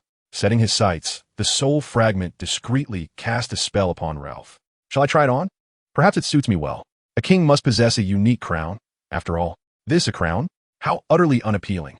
Various thoughts clashed within Ralph's mind, yet ultimately, driven by curiosity, he donned the crown. Sophia watched with intrigue, bemused by her brother's choice to adorn himself with such an unattractive object. With a sudden thud, Ralph closed his eyes and toppled forward, his beak embedding itself deep into the earth, rendering him utterly still. A piercing cry echoed throughout the forbidden forest, prompting Fawkes in the headmaster's office to lift his head towards the forest, then glance at the table where Albus was enjoying a jam-covered electric white fruit. The forest soon erupted in chaos. The first to arrive was Amalu, who immediately spotted Sophia struggling to snatch the crown from Ralph's head. Bolts of lightning relentlessly struck Ralph's head, leaving Amalu momentarily stunned. Quickly regaining his composure, he realized his king was in peril, although he was unaware of why the consciousness of the forbidden forest remained unresponsive. He promptly summoned several soundless birds to relay the news to the various factions within the forest. However, as they wailed, nearby birds seized them by their beaks, their eyes glinting with menace. A flash of fire heralded Fawkes' arrival. "Fawkes, please, you must see what has happened to my brother. He cannot be awakened." Sophia pleaded with a quavering voice, tears streaming from her eyes and falling to the ground, yet she continued her relentless assault of lightning upon Ralph. A testament to her profound affection for her brother. Fawkes hurriedly flew to the front, gazing at Ralph's head, which was incessantly struck by lightning and flickering with electric sparks. Feeling a twitch in the corner of his eye. Approaching, he immediately noticed the small crown atop Ralph's head, exclaiming, "This is a grave situation." As Fawkes recounted the events, Albus's expression gradually turned serious. The portraits of former headmasters on the wall became animated, exchanging conjectures about the cause. They refrained from interrupting Albus's contemplation, for he was the headmaster, just as they once were. Calmly, Albus utilized his authority to gather all the professors in the Great Hall, while also assembling the students who were wandering the castle at night. The students and the professors, clad in their nightwear, exchanged glances, the young wizards hastily lowering their heads. Certainly not because they spotted Professor McGonagall donning pajamas adorned with adorable cats. This time, Albus did not overlook Madame Pomfrey. They exchanged a glance, concealing their astonishment, and, as usual, directed a stern gaze toward the group of young wizards. Under the imposing presence of the two witches, the young wizards huddled together, awaiting their instructions. As they watched the two depart, Albus sincerely hoped they would not encounter any magical creatures, thinking, if they do not hold back. "What is it, Albus?"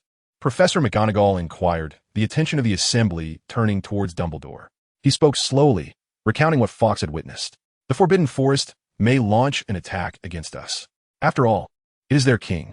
Albus wearily articulated his suspicions and the rationale behind summoning everyone. Although Hogwarts's ward against apparition encompassed the Forbidden Forest, it offered no defense against the unique magical talents of the Snidget. Albus had witnessed the Forest King develop this ability, and should a conflict arise, they would likely be caught unprepared. It was not that he could not defeat them. Rather, he bore the weight of too many responsibilities, as every wizard within this castle depended upon his protection. "Albus, what about us?" Professors Slughorn and Sprout looked at Dumbledore with concern, for they had their beloved pets to consider. "Rest assured, they are not involved," Dumbledore reassured them, before leading everyone out of the castle. "Unforgivable. This is absolutely unforgivable. Those wretched wizards," Amanda exclaimed after observing Ralph's condition, vigorously flicking her tail and stomping her feet in frustration. But Field stammered, only to be interrupted by Amanda. "Are you going to betray the Forbidden Forest?" "No. We shall remain forever loyal to the Forbidden Forest, loyal to our king," Field declared resolutely, at that moment setting aside some of his sentiments. They were magical creatures and could only stand with the Forbidden Forest. As declarations of allegiance from the forest's creatures echoed, the pressure shifted to the werewolf couple, who exchanged a resigned glance. "We are loyal to the Forbidden Forest, loyal to our king. In the end, we are no longer human. The couple gazed at each other, both seeing relief and apology reflected in their eyes. Chapter 87. The Siege Approaches. Under the guidance of the centaurs, the assembly arrived at the boundary of the forbidden forest at Hogwarts. The sky loomed dark and heavy, swirling with a multitude of birds, while trees were adorned with avian congregations, all shrouded in silence, gazing intently ahead. The centaurs and unicorns stood in harmonious disarray, flanked by the eight-eyed spiders, some of which bore birds upon their heads. A pair of wizards stood at the juncture between the centaurs and the spiders, conspicuously accompanied by an eight-eyed spider and a centaur.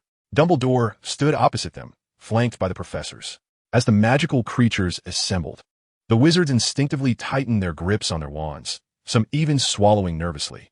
Albus, Professor McGonagall, cast a worried glance at Dumbledore. He raised his hand in a gesture of caution, signaling them to remain still.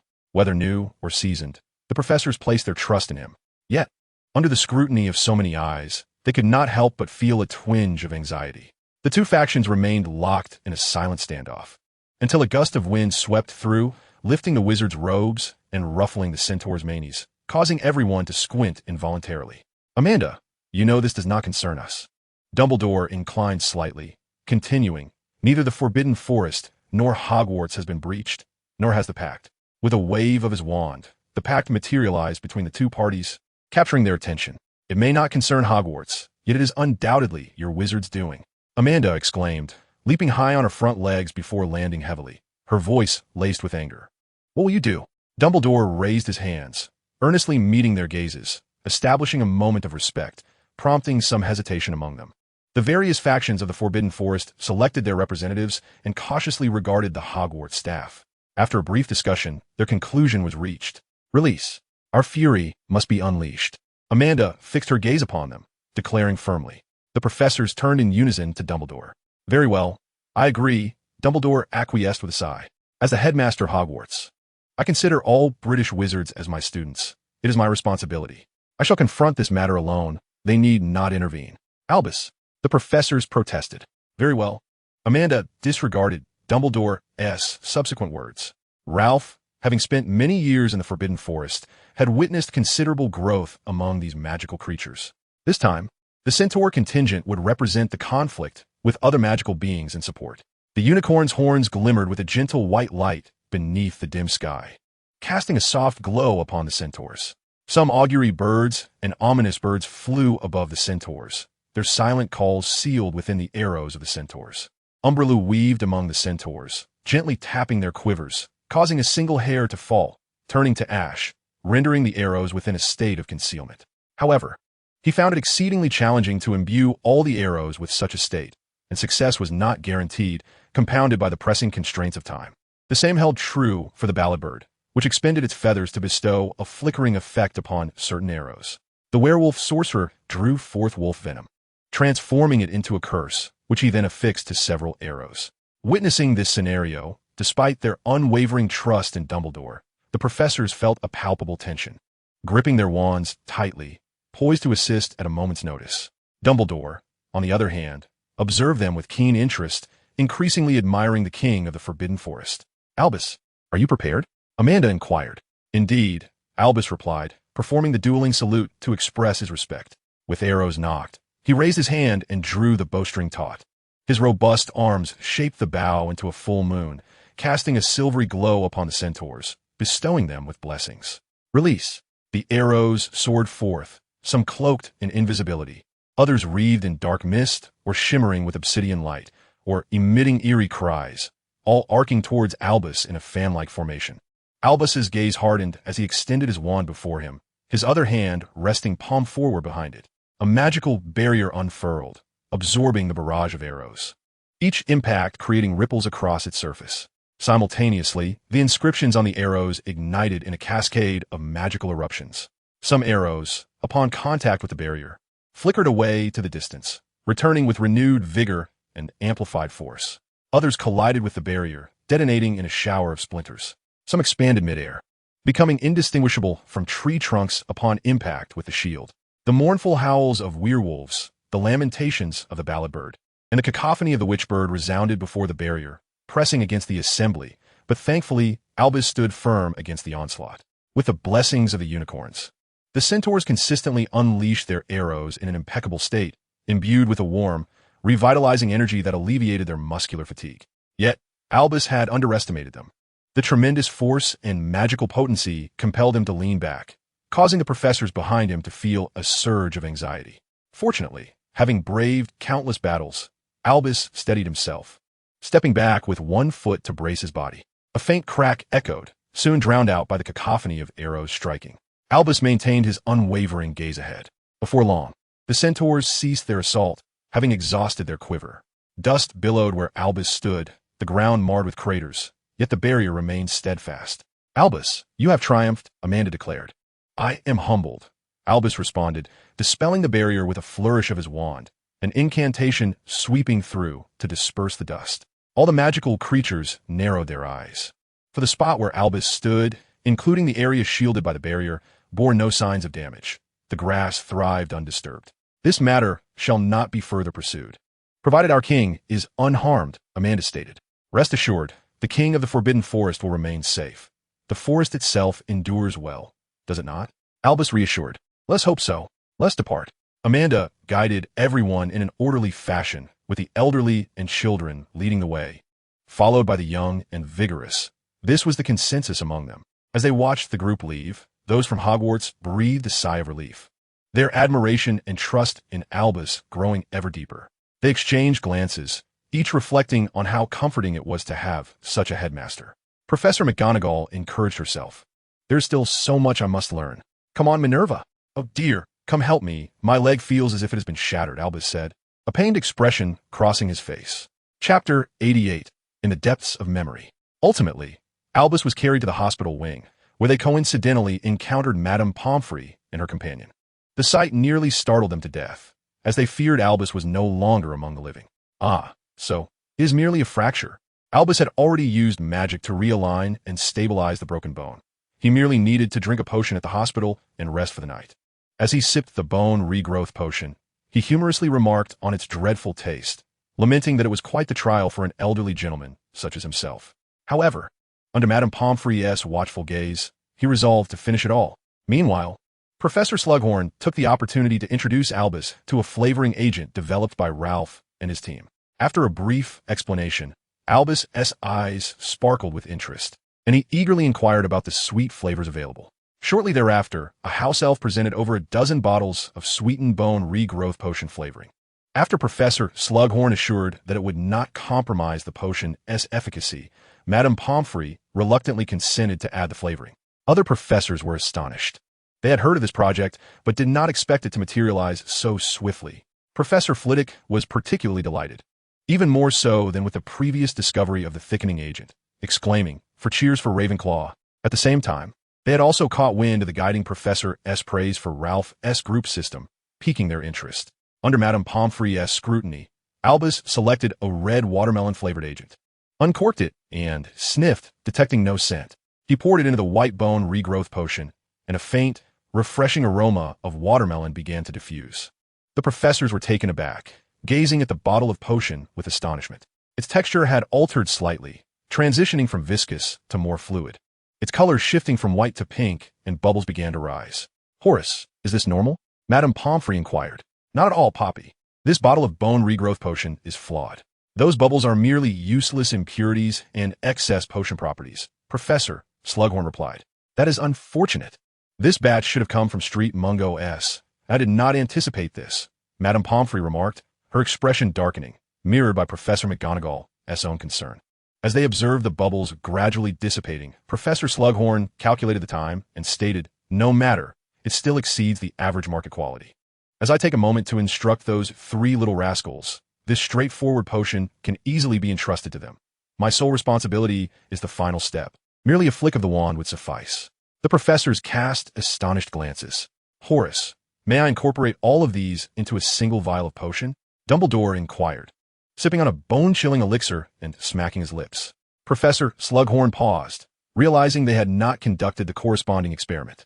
"I apologize, Albus, we did not consider this aspect. However, I believe it is not permissible," Professor Slughorn remarked, noting that while adding specialized ingredients might alter the potion's efficacy, it would not have other significant effects.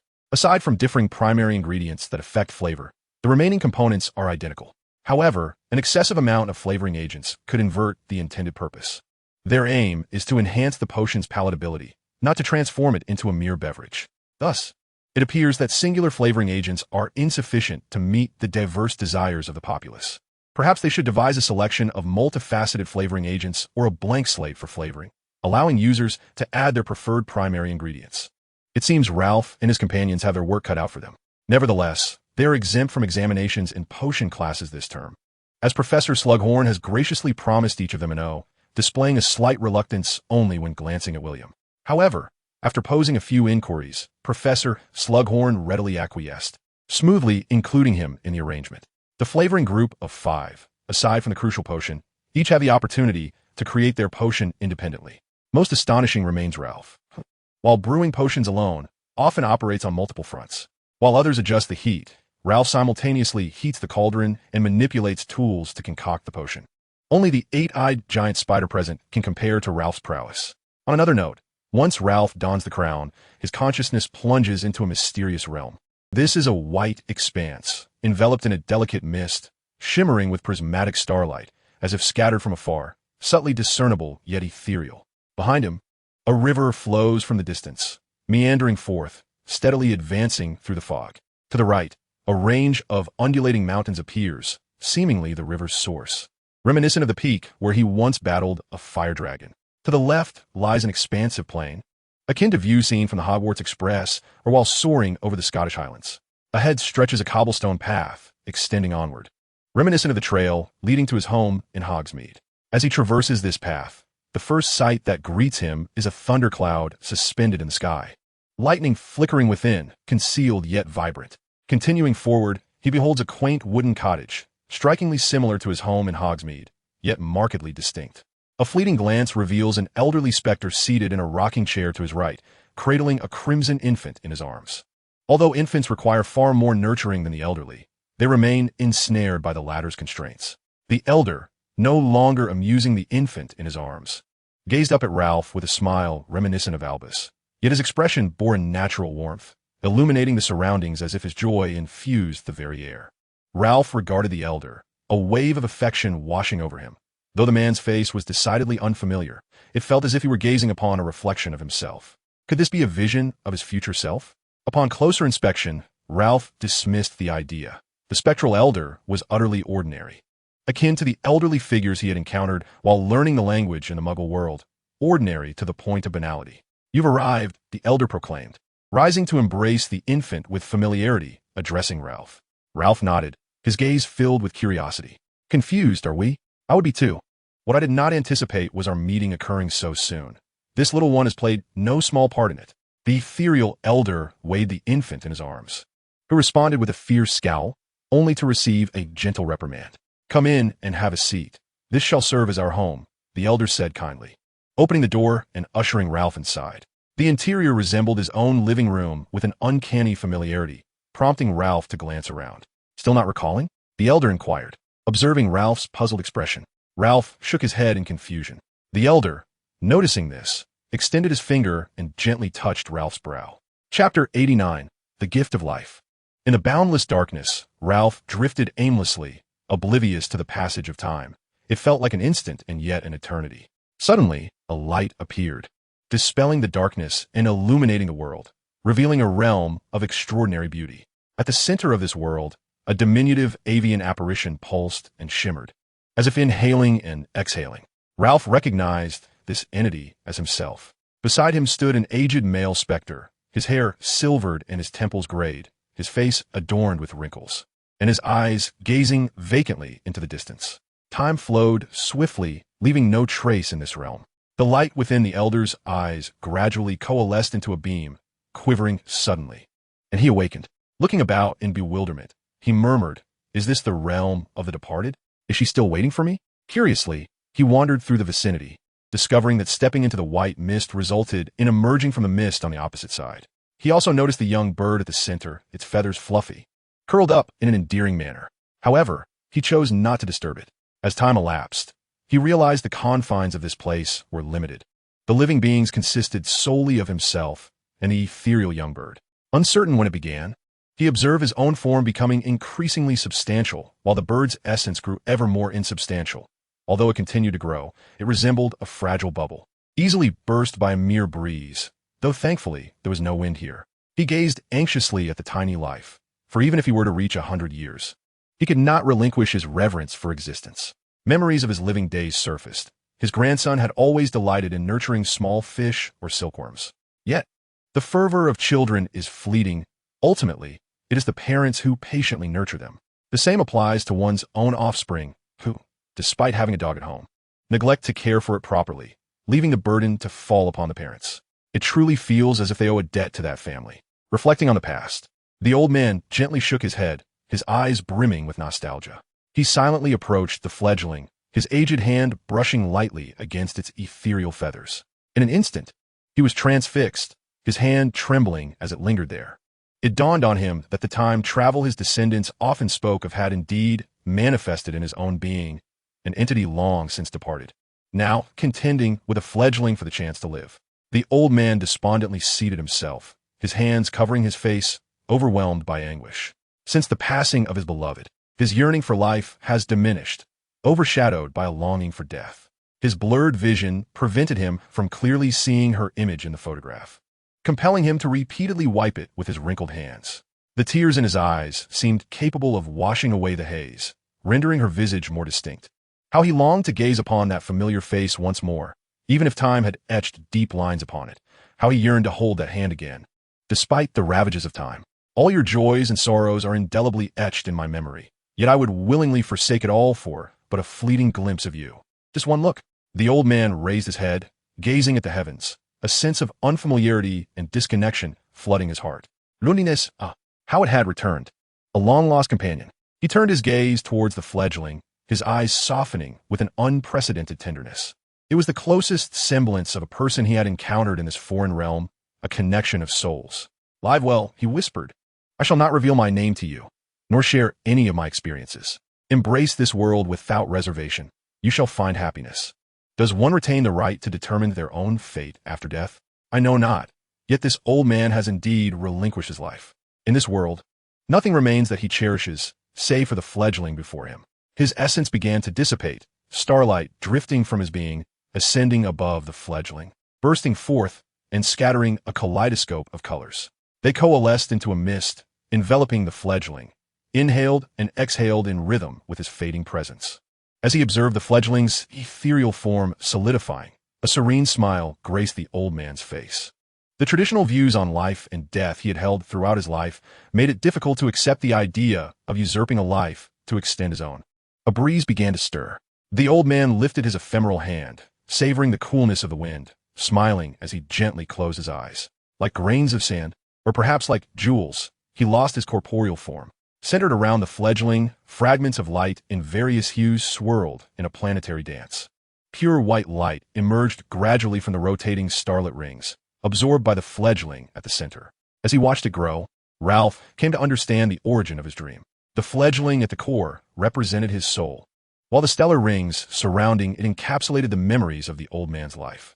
Within those memories lay fragments of information about this world, albeit incomplete. As the old man relinquished his life, fragments of his essence manifested within the celestial wheel. These essences appeared to resonate with the cosmos, retrieving information conveyed by the universe based on the remnants of his memories. As their interactions intensified, the information within the old man's recollections would be overshadowed by the truths of the world. In essence, dream divination would evolve into genuine prophecy, rather than being derived from ambiguous memories. Are you still alive? The old man chuckled merrily, shaking his head. I cannot say. I can only tell you that I am temporarily unable to venture into the realm of the deceased. I am quite astonished that I can still awaken. It is indeed more comfortable this way. It seems my influence on you is still quite profound. Remember, you are a bird, not a human. Why do I feel as though you are insulting me? Ha ha ha. My apologies, but it is the truth. Their dialogue continued, predominantly the old man comforting Ralph, urging him not to doubt his own existence because of him. Observing Ralph's emotions gradually easing, the old man sighed inwardly. Some seeds, once sown, are not easily forgotten. Fortunately, Ralph was not human and his thoughts were not as intricate. Would those who have truly faced death wish to live again? The old man certainly would not. for this world held none of the deep affections he once cherished. Do you have any lingering attachments? Ralph inquired. Lingering attachments? What else could there be? He pondered, a spark of light flashing within his heart. It was the nation that birthed and nurtured him. I wish to know if her people are happy and healthy, if her footsteps have traversed the stars and seas, and whether she has welcomed countless individuals who have dedicated their lives to her flourishing. Is it the East? I will go and see for you, Ralph offered. No, that will not be necessary. What I wish to know is about my homeland, the land that gave me life. My life has been quite ordinary, unremarkable. The old man remarked, gazing at Ralph. The only commendable aspect may be that I have returned life to you. Remember, it has always belonged to you, not as my gift. Chapter 90. The Reaper Within the Soul. Ralph and the old man conversed extensively. Yet the old man remained reluctant to disclose his name and experiences. As he had previously stated, he would strive to minimize his influence on Ralph. Once a thing is named, it becomes etched in memory, drawing thoughts towards the realm of existence. This engenders all related experiences, inscribing its beginning and end in history with time as the pen and each individual's memory as the ink. Moreover, Ralph could not locate the magnificent celestial wheel composed of memory fragments that represented the old man's recollections within this space. The old man candidly expressed that even if Ralph were to find the celestial wheel, he could not directly observe the memories within, as they did not belong to this world nor to him. The exclusion of those memories from Ralph's soul indicated that fragments of another's memories were impurities to an individual's essence. Ralph, filled with helplessness, inquired about the malevolent infant cradled in the old man's arms. The elder elucidated that this was Voldemort, a dark sorcerer who, in his quest for eternal existence, had divided a fragment of his soul. As long as this portion of his essence remained intact, he could linger in this world, even if his corporeal form was lost, awaiting a chance for revival. The elder cast a significant glance at Ralph and remarked that a similar approach might be applicable to them as well. Ralph's eyes brimmed with disdain as he gazed at the infant, a mixture of revulsion and pity flooding his heart. In the lineage of blood, the integrity of the soul is of paramount importance, serving as the bedrock of survival. The Thunderbird and the Phoenix are closely related. The Phoenix can be reborn from flames, and the Thunderbird can reconstruct its form amidst thunderstorms. Should the soul be incomplete, the reformed body would inevitably bear flaws, leading to immense suffering. What do you know, you beast? Provoked by Ralph's disdainful gaze, the infant erupted in a tirade, claiming he had conquered death and attained immortality, demanding to be released forthwith. This declaration not only drew Ralph's contempt, but also elicited a resigned sigh from the elder, who gently flicked the wrinkled forehead of the infant. The infant winced in pain, glaring at the elder with a fierce expression, vowing to make them pay. He had attempted to resist before, even uttering words, yet it had proven futile. Conquer death? The elder chuckled softly at the infant, shaking his head gently as he spoke. You are but a pitiful creature, far from conquering death. You have been cast away by it, forever deprived of the right to die. Death is the greatest gift to life. The elder intoned this statement almost as a hymn, engaging in a debate with the infant while simultaneously imparting wisdom to Ralph regarding the significance of death. The infant scoffed, dismissing the elder's perspective with an arrogant smile, retorting, "You're no less a pitiful creature, lingering within another's realm of souls. Indeed, I have returned life to him, eagerly anticipating death. For one who has toiled throughout life, death represents a restful reprieve." As the elder, burdened with age and certain fixations, and the infant continued their contention, frustration culminated in the elder striking the infant's head, rendering the world silent. After all, this was not a genuine infant. The infant writhed violently, mouth opening and closing incessantly, but soon his eyes widened in shock, for he found himself unable to speak. What is this? Ralph gazed quizzically at the infant in the elder's embrace. At that moment, both Ralph and the infant became serious, realizing that magic could indeed be wielded in this realm. Ralph voiced his confusion. Of course you can. This is your realm of souls. My presence may be attributed to the stellar wheel. Much like the wheel, I serve as a guardian of your essence, the elder elucidated. However, do not attempt this lightly, as it demands the expenditure of soul energy, and you are still too youthful to control it. Upon hearing this, Ralph felt a twinge of discontent. Yet he pondered what could be done. Suddenly, he recalled the electric spark he had acquired, uncertain whether it could manifest in this realm.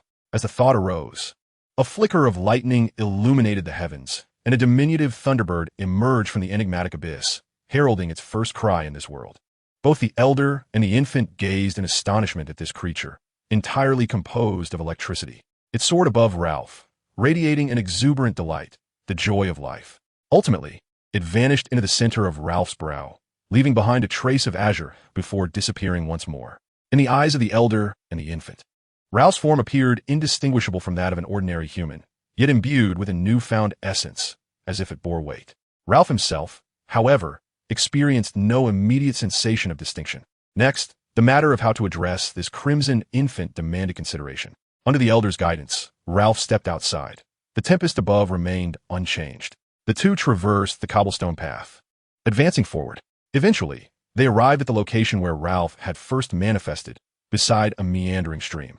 "Stand behind me. I shall introduce you to an old friend." The elder smiled, addressing Ralph. Following his instruction, Ralph observed as the elder approached the riverbank, where a bridge extended from beneath his feet, reaching towards the opposite shore. As they reached the center of the bridge, it had already spanned across to the other side. There, a figure cloaked in black robes, wielding a long scythe, stood gazing at Ralph and the elder. Upon seeing this silhouette, Ralph felt an unexpected sense of familiarity, while the infant in the elder's arms writhed in a frenzy, desperate to escape, for it recognized the presence of death. "He has been waiting for me here," the elder remarked. "Are you going to hand him over to death?" Ralph inquired curiously, unperturbed by the figure, for death merely guides souls destined for demise, and he still thrived in life. "Inquire if he wishes for it," the elder suggested, stepping forward to pat Death on the shoulder, indicating the infant in his arms. Death turned his gaze towards the infant with a clear expression of disdain, shaking his head. The infant froze, acutely sensing the aversion of Death. If he desired to meet his end, he must seek the path himself. "When can you take me away?" the elder asked. "Not yet," Death rasped, his words incomprehensible to Ralph, spoken in a tongue unknown to him. The elder gestured helplessly to Ralph. Death then noticed Ralph, and a flicker of life sparked in his hollow eyes. Chapter 91. The Annihilation of Soul Fragments.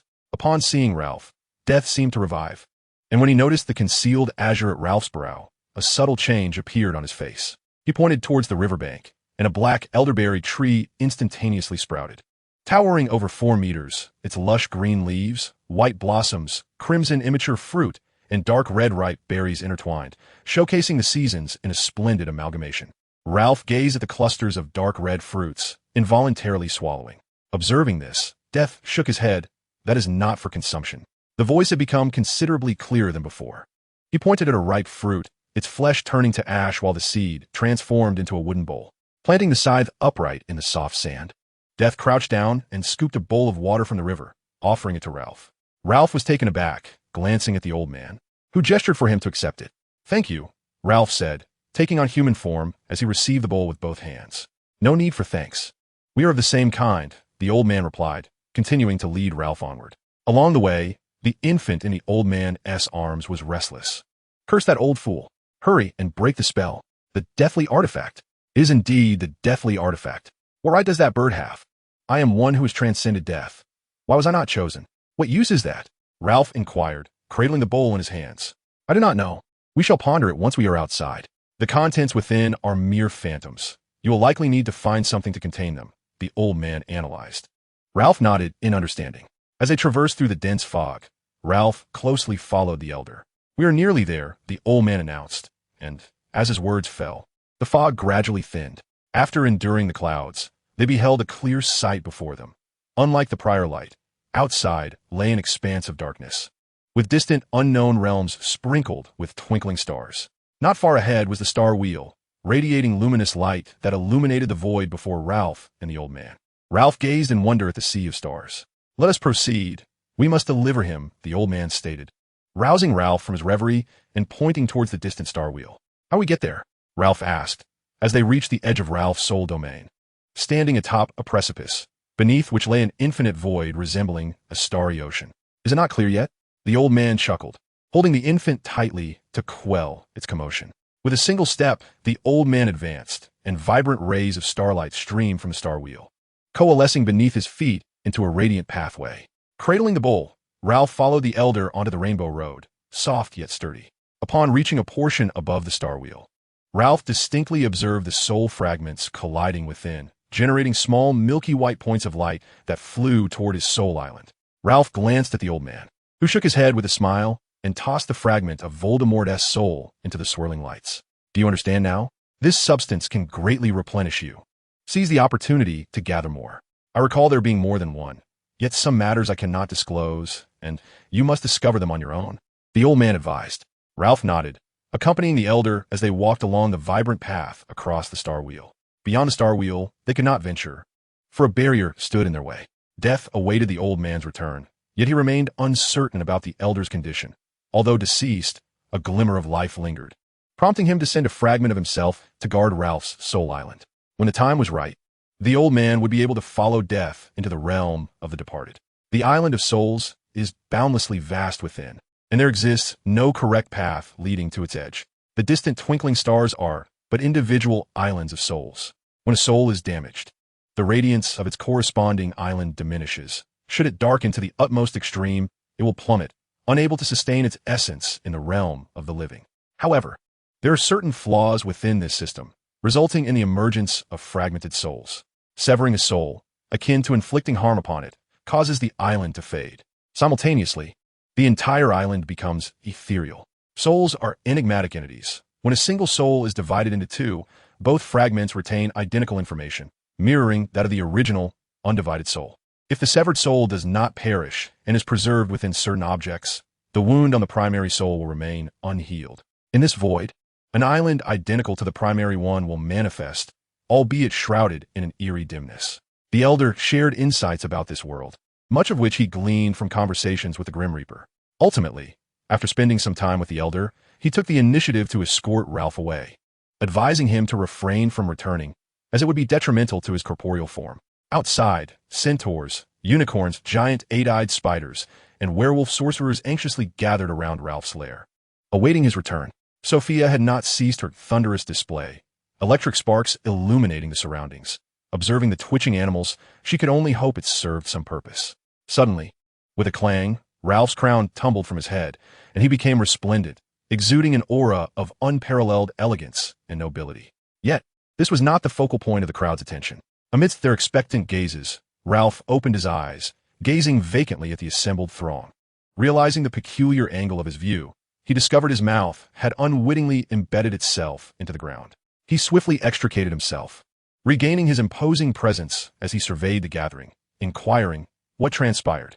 A chorus of cheers erupted, reverberating throughout the forbidden forest. After a considerable time, Ralph learned of the events that unfolded during his unconsciousness. He disclosed the architect of his troubles, a dark sorcerer known as Voldemort. However, he had successfully thwarted his nefarious schemes and acquired a trophy, the radiant crown that lay upon the ground.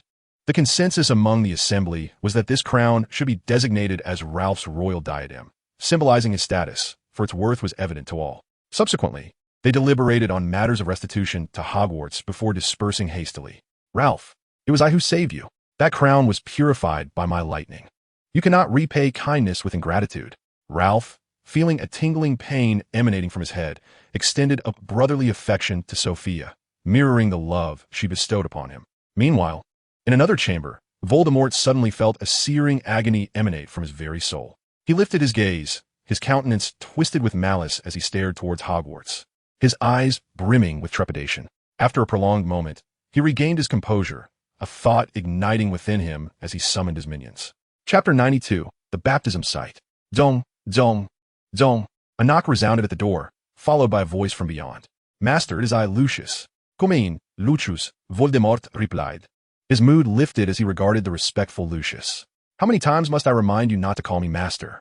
Abraxas has done much for us, and you are his son. No, a master is always a master. Your grand ideals and oceanic magic are the everlasting pursuits of our hearts. Voldemort chuckled softly, shaking his head as he affectionately stroked the golden hair of Lucius, who knelt before him. Let us go outside and await their arrival, Voldemort said gently. Yes, master. Lucius followed him with utmost respect. The long table in the hall was filled with individuals, and Voldemort surveyed them, his voice dripping with irresistible allure as he articulated his vision, igniting a fervor within the assembly. Ultimately, a resolution was passed. I wish for you to temporarily set aside your hatred. Our goal is Hogwarts. He placed a reassuring hand on the shoulder of a gloomy young man, his voice imbued with encouragement and charm. I will, my lord, the man replied with fervor his enthusiasm palpable. Voldemort's satisfaction grew, his smile becoming increasingly radiant and benevolent. Since that day, the Forbidden Forest had delivered an abundance of supplies to Hogwarts. Various herbs delighted Professor Sprout and Slughorn for quite some time. Enchanted creatures provided feathers, fur, shed antlers, and eggshells, along with a trove of wand wood, which brought immense joy to Professor McGonagall. Concurrently, Ralph and his companions resumed their busy lives, assisting Professor McGonagall in tidying the room of requirement while also researching new magical enhancers. Fortunately, the cleanup of the room of requirement occurred on weekends, and Professor McGonagall was considerate not to monopolize their time. However, during their initial foray into the room, the group nearly lost their sanity. Professor McGonagall hastily summoned several other professors for assistance, even calling upon Albus. The space was a veritable sea of clutter, containing an assortment of items.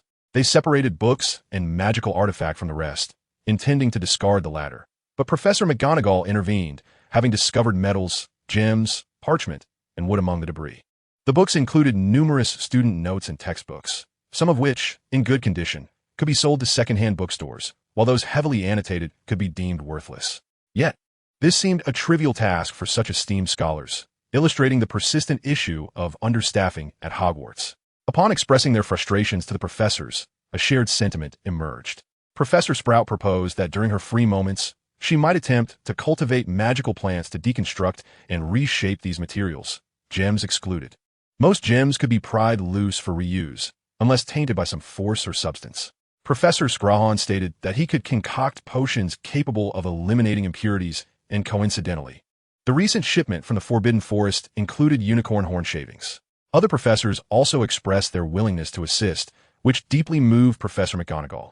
With the professor's involvement, the room was thoroughly cleaned in just 2 weekends, rendering Ralph and his companions mere decorations in the process. Observing the unique methods employed by each professor, Ralph and his friend were left in awe. However, William, Daniel, and Claude noticed that Ralph had been acting strangely lately, a sentiment echoed by Professors Flitwick and Grady, who knew Ralph well. Upon completion of the cleaning, the group gazed upon the spacious room, a sense of pride swelling within them as they exchanged glances, each recognizing the profound sense of accomplishment reflected in the other's eyes. Their gratitude extended to the shipment of storage feathers from the Forbidden Forest, rumored to have been crafted overnight by the king of the Forbidden Forest using feathers from various birds. Albus received an exquisite Eastern-style feather fan, each plume inscribed with storage magic, and seemingly possessing additional extraordinary properties. However, the specifics remained known only to Albus himself. It was said that after receiving the fan, Albus had a disagreement with Fawkes, the reasons for which were unclear, though it appeared Fawkes felt slighted. Professor Sprout was well aware of the situation, as Fawkes frequently visited her to procure herbs without compensation. The root of the issue lay in Albus's newfound attachment to the fan, which he kept close at all times, often forgetting the storage pouch Fawkes had gifted him in a drawer, much to Fawkes' chagrin. In simpler terms, he was envious. Once the cleaning was complete, the group took a moment to rest and enjoy some refreshments, with Ralph and his companions somewhat shyly nibbling on snacks and sipping drinks among the professors. Professor McGonagall exchanged a glance with Professor Flitwick, who understood her cue. With a smile, Professor Flitwick announced, "Ravenclaw earns 50 points. This is your reward for not coming in vain these past few days." Professor McGonagall graciously added 50 points, sharing a light-hearted moment. The other professors offered warm smiles as well. Ever since the unfortunate events that befell the quartet of marauders this semester, Professor McGonagall had ceased to harbor any aspirations regarding the House Cup. Currently, Gryffindor's score remained in the negative. After bidding farewell to the professors, Ralph and his companions exited the room. Next, utilizing her authority, Professor McGonagall transformed the room into a circular shape. "Let us begin, Minerva. I can hardly contain my excitement," Professor Grady remarked to Professor McGonagall. With a smile, Professor McGonagall retrieved 9 stone tablets from the key feather and placed them in the center of the room. Indeed, the key feather was also inscribed with the sniffing space enchantment, which left Albus and the others equally astonished upon discovery. Following the foolproof instructions from the manual, McGonagall cast a spell with her wand that struck the central tablet. Arcs of electricity surged between the tablets, propelling them to 8 distinct positions within the room before vanishing from sight. The central stone slab transformed into a stony dais, nearly the height of Professor Flitwick. Its top surface inclined and marked with indentations suitable for resting feathers. Onlookers surrounded it, as Professor Flivy cast a series of detection spells. Guided by the principles outlined in the manual to ascertain its functionality, time passed swiftly, and soon it would be 8 o'clock in the evening. Chapter 93. A drink from the professor? A knock echoed through the air. Commune, Professor Flivy called, his voice sharp and thin. Ralph entered this time alone. As only he could be, they conversed extensively, discussing topics from studies to life and social interactions, before finally broaching the main subject. Ralph, you seem rather burdened of late. Do you require my assistance? Professor Flivy inquired. Professor, I feel as though my existence has been traded for another's vitality. He approaches death, yet has bestowed upon me the essence of life. I believe I must carry forth his spirit and truly experience this world, Ralph confessed, his tone heavy with emotion. Upon hearing this, Professor Flivy fell silent for a moment. Indeed, you must carry forth his spirit. However, it should not manifest in the manner you currently embody. His gift of life to you signifies his desire for you to live freely in this world, rather than transforming this gift into shackles that bind you. Professor Flivy gazed earnestly into Ralph's eyes, which reflected only weighty sorrow. Ralph himself was uncertain about his feelings. During his time as a Thunderbird, he had not been deeply affected by this situation, viewing the elderly man merely with gratitude, as one would a relative. Yet, after becoming a wizard, his thoughts began to swirl, rendering him more sentimental. It seemed to validate the elder's assertion that Ralph had been profoundly influenced by him. Could it truly be so?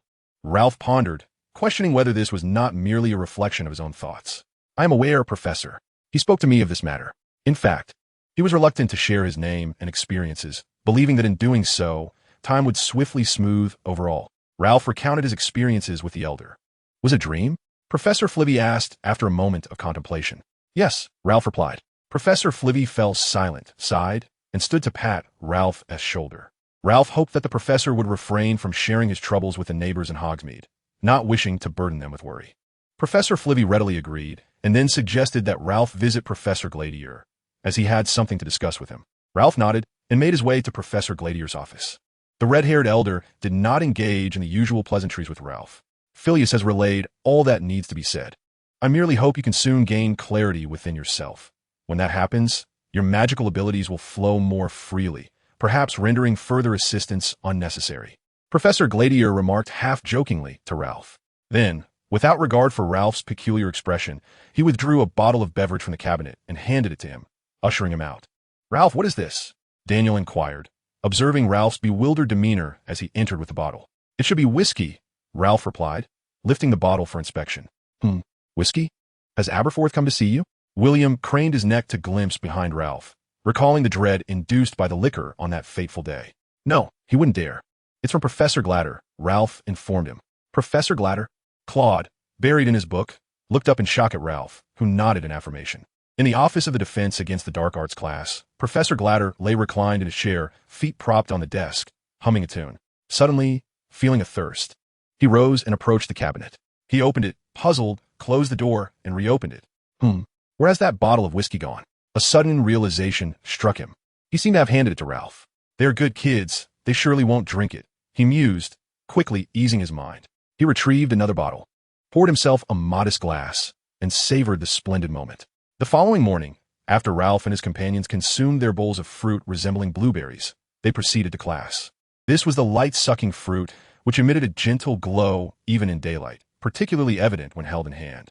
Undoubtedly, Professor Sprout had cultivated a plethora of light-sucking shrubs in the expanded greenhouse, successfully navigating their first blooming period under her care. It was Monday, and the morning-held potions class. Professor Flitwick awaited their arrival with anticipation. No longer newcomers, the students had grown comfortable, and Professor Flitwick felt assured that their interactions would flourish. As the students gradually became familiar with one another, young witches and wizards began to approach the podium with questions. Much to the professor's delight, even if most were his own. While explaining spells, Professor Flitwick suddenly detected the scent of alcohol and turned his gaze to the entrance. Ralph and his friends had arrived. Conflicted yet relieved, he maintained his composure and continued his lecture. After learning that the drink was provided by Professor Glatter, the students, combined with the professor's conversation with Ralph, unanimously concluded that the professor hoped Ralph could use the whiskey to alleviate his emotions and gain a deeper understanding of himself. Consequently, Ralph poured some out. However, he knew he could not finish it alone and called upon his roommate. Claude, troubled by the blank formula for a potion enhancer, thought a small drink might spark some inspiration. In recent days, Ralph had not been himself, and his divination had been off, leaving the pressure squarely on him. Daniel had been drawn into drinking with them under the pretense of practicing his tolerance, courtesy of William. This led to the lingering scent of alcohol on them that morning, while they chose to remain silent about the events of the previous night. Fortunately, the door was casually closed and locked by Ralph. Otherwise, they would have faced social embarrassment. Ralph once again led the charge, adding 5 points to Ravenclaw. Noticing Ralph's commendable state, Professor Flitwick nodded slightly, yet felt compelled to remind him not to become enraptured by an illusory world. The bell rang, signaling the end of class. Professor Flitwick summoned Ralph and his companions, while Rock reluctantly departed with his roommates. During lunch, Hufflepuff was never absent. They were advised to drink less, to refrain from indulging in fantasies, and to bravely confront reality. What could Ralph and his friends do but sit up straight, wear solemn expressions, and nod repeatedly to signify their understanding? Eventually, it was Professor Flitwick who decided to pause. Feeling a touch parched, he took a sip of butterbeer. In the interim, Ralph and his companions quickly asserted that the beverage was a gift from Professor Grubbly-Plank, meant to lighten Ralph's spirits. Ralph concurred, finding it quite beneficial. Puffed. Professor Flitwick could not contain himself, and the liquid erupted from his mouth. Fortunately, his reflexes were swift. With a flick of his wand, he vanquished the airborne liquid. William narrowly escaped the mishap. Chapter 94, Adjustments. Subsequently, Professor Flitwick sought out Professor Grubbly-Plank. Upon learning of the situation, Professor Grubbly-Plank fell silent, having believed they were good children who would abstain from drinking. He shared his thoughts with Professor Flitwick, who explained the reasons behind Ralph and his friend's indulgence. The two, one tall and the other short, locked eyes in mutual understanding. I thought I had discerned your sentiments. We believed we had grasped your thoughts. Ultimately, it was Professor Flitwick who could no longer endure the silence, as it was only natural for one to feel discomfort while gazing upward. It is noteworthy that our esteemed headmaster Dumbledore received the very first howler in history, the specifics of which remain unclear. Only a buzzing sound could be heard. The letter was dispatched by Aberforth, who felt that Ralph's predicament stemmed from his own incompetence. Although Professor Flitwick did not divulge the matter to Ralph's neighbors, he did inform the professors of other subjects, hoping they would remain vigilant. Aberforth, for reasons unknown, relayed the information to his brother. Within the headmaster's office, the portrait of the headmaster and Fawkes covered their ears, observing Aberforth, who was laughing heartily beneath the howler. Their eyes filled with intrigue. Aberforth was indeed joyful, for he had found something to care for. Perhaps this would liberate him from the burdens of past transgressions. He gazed out the window, lost in thought, unaware that the howler had ceased. And what of himself? The one who once haunted his dreams was far away, yet within reach. Aberforth could face the world with composure, but dared not confront him. It was he who had imprisoned him in that tower, the very tower that bore the ideals of their youth. Gazing at his palm, Albus seemed to still perceive the remnants of a bygone wound, blood flowing freely, unable to quell the joyful smiles of two young men. Did he, like himself, bear the marks of time, his hair, now, a silvery hue? Albus, a voice echoed in his ears, almost like a phantom. In the distance, atop a towering spire, an elderly man sat, his hair tousled by the biting wind, gazing into the horizon, his lips moving silently as the wind carried his words away. Perhaps the wine was not potent enough, or the portion too meager. Nonetheless, Claude failed to concoct a complete formula, only stumbling upon a few dubious ingredients. Surprisingly, the divination remained imprecise. The concocted recipes were always ambiguous, failing to meet their expectations.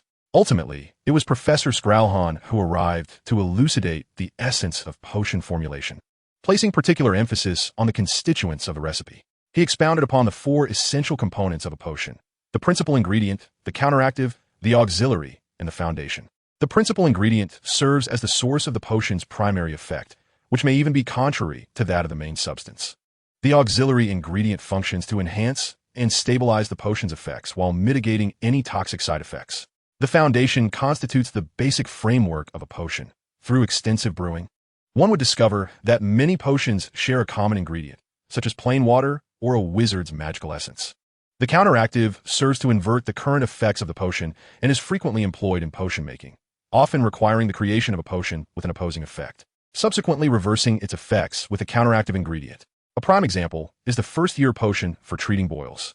Neglecting to properly include porcupine quills would result in a concoction that induces boils instead. Upon grasping these concepts, the group appeared enlightened. In their previous exploration of potion flavor enhancers, they had approached it from the perspective of taste, first identifying the principal ingredient before seeking supplementary substances. Now, however, they had not even identified the principal ingredient, yet aspired to swiftly devise a complete potion formula, an evidently unreasonable approach, even for the realm of magic. But now, a new question arose. What was the principal ingredient? Air? At a loss, they reluctantly set aside their blank flavor enhancer research and shifted their focus to developing multi-flavor enhancers.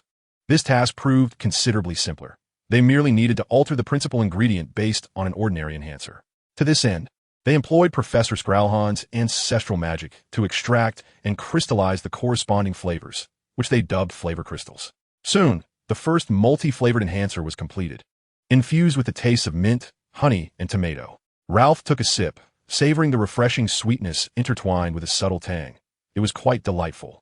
Even the eight-eyed giant spiders approved, albeit lamenting the absence of pineapple. They had been spoiled by Professor Scrowlhawn, developing a taste for the flavors of pineapple and honey. Subsequently, several individuals crafted various flavor enhancers according to their preferences. Some were passable, some delightful, while others induced grimaces with just a sip. Soon, they encountered a dilemma. The amalgamation of flavors, while initially explosive on the palate, became cloying with prolonged consumption, diminishing their desire to indulge further. They set out in search of a remedy. Eventually, they stumbled upon a tome entitled Plants and Time on Professor Scrowlhawn's bookshelf, which expounded upon the temporal significance of plant parts within the realm of potion making. For instance, the tree rings of a plant reveal that the outermost layer is the newest, while the innermost is the oldest. Incorporating powdered outer layers into potions could accelerate the effects of those that act slowly, while leaving those with normal efficacy unaffected. Conversely, using powdered inner layers would delay the onset of the potion's effects. The author noted a crucial condition. The plant must be of considerable age. Otherwise, its impact would be negligible. Upon discovering this book, they were elated, with Severus eager to absorb its contents and commit them to memory. Recognizing potion making as a neglected yet valuable field, utilizing Ralph's wand for divination, and accompanied by Hagrid, they soon located a suitable tree in the Forbidden Forest, conveniently near their location. After gifting Hagrid a bottle of pineapple flavor enhancer, they departed. Back in their office, they engaged in fervent discussion, ultimately deciding to categorize the enhancer's flavor into 3 tiers: top note, middle note, and base note. As for the specific flavors to be paired with each note, they resolved to let the wand or a blindfolded Claude determine the combinations. Chapter 95, Flavor Crystals. After several experiments, they established a foundational structure. The top note emphasized clarity, the middle note embraced richness, and the base note returned to a refreshing simplicity. However, a transitional element was necessary between the top and middle notes, as well as between the middle and base notes, which was swiftly resolved by adding an additional dose of a time-enhancing agent. The top note, inspired by budding shoots, embodied an upward vitality. The middle note, utilizing thickeners, imparted substantial depth to the flavor, and the base note, accompanied by flowers on the verge of falling, captured the essence of returning to the earth. The initial shoots, thriving on land and reaching for the heavens, embodied the invigorating essence of Earth's rising energy. The pronounced flavors nourished the palate without overwhelming it, gracefully transitioning to the richness of the middle note. The flowers, poised between earth and sky, drew upon the purity of celestial air and the earth's muddied essence, harmonizing the flavors and dispelling any cloying sensations. Enhancer number 7, top note ingredients, grapefruit and cucumber. Middle note ingredients, mulberry, orange, and carrot. Base note ingredients, cucumber and lemon. Their creation soon captured Professor Scrowlhawn's attention. Sipping their revitalizing tonic, he found it exceedingly delightful, albeit lacking in pineapple and honey. The professor considered integrating this concept into his magical beverages, envisioning a range of consistently flavored potions that would undoubtedly garner widespread admiration. Gradually, he began to take an interest in the diversity of his own products, unable to resist the sight of Ralph and his companions as their cabinet filled with samples. Hagrid felt his solitary supply was woefully inadequate. Since receiving the bottle of pineapple flavor essence, his life had undergone a remarkable transformation. Initially, he had approached the essence with a sense of curiosity, adding a mere drop to his tea, and soon the air was infused with a delightful aroma of pineapple. Gently lifting the cup, he took a cautious sip, and his rugged features softened, his large eyes narrowing in delight. As a half-giant, Hagrid's palate favored robust flavors, typically indulging in hearty meats. It was not that he shunned subtle tastes, but rather that his tongue struggled to perceive them. However, the essence allowed him to experience these flavors vividly, painting his world in vibrant hues. It was the first time he had savored the essence of pineapple so distinctly. From that moment on, his culinary adventures flourished uncontrollably. Consuming pineapple-flavored dog food daily, Fong could hardly keep up. Consequently, Hufflepuff students frequently stumbled upon Fong being pampered by house elves in the kitchen. Soon, as various pineapple-flavored dishes emerged, the quantity of the essence in Hagrid's possession dwindled. Dear Ralph, I hope this message finds you well. I apologize for intruding upon your busy schedule. I would like to inquire if there are any more of the flavor crystals in the small bottles. I desire some. Upon reading Hagrid's letter, Ralph and his companions exchanged raised eyebrows. They had only considered the essence as a primary flavor enhancer rather than for seasoning. They shared a glance and promptly informed Professor Slughorn. They were well aware of the professor's bustling agenda this term, as he intended to launch a series of potion products under the Hogwarts name to bolster the school's finances, particularly for the potions class. Professor Slughorn, taken aback by Hagrid's request, realized that these were merely remnants of academic research from his family, unexpectedly finding a practical application for them. With a bit of newfound free time, Professor Slughorn promptly took charge of the project, swiftly extracting an array of single-flavor essences. Hagrid, in turn, joyfully received a multitude of fruit and vegetable essences, his broad face glowing with happiness as he scratched his head, a bashful smile adorning his features. As the development of the flavor enhancer reached a bottleneck, Ralph and his friends also found themselves with some leisure, tasked only with occasionally divining new flavor varieties for the multi-flavor enhancer. Finally, Ralph had the opportunity to explore the gift bestowed upon him by the Grim Reaper on Soul Island. Within the realm of souls, it remained a tangible entity. Yet upon its emergence, it transformed into a mere shadow. Moreover, a mysterious connection existed between Ralph and this entity. As Ralph summoned it from reality, he instinctively understood that it required a vessel capable of containing it, which could take any form. However, once he assumed human form, a torrent of peculiar thoughts flooded his mind. Regret, guilt, and unease plagued my mind, resulting in days characterized by red, swollen eyes, and a parched tongue, rendering me quite uncomfortable. I found solace in consuming 3 peppermint candies daily. During that period, the Forbidden Forest was shrouded in a somber atmosphere, as if it were persistently drizzling with dreary rain. The oblivious young wizards, in their late realization, were reluctant to venture into the Forbidden Forest, their earlier joy replaced by a burgeoning weariness of the mundane world. However, this sentiment was swiftly overshadowed by other emotions, save for those few young wizards already burdened with negative feelings. The professors at Hogwarts urgently engaged in discussions with some of the students, administering potent potions or referring them to Headmaster Dumbledore. After years of his tenure, the faculty had witnessed his remarkable ability to console and persuade. Concurrently, they uncovered a seemingly trivial yet significant issue. The psychological struggles of Slytherin and Ravenclaw students were particularly pronounced.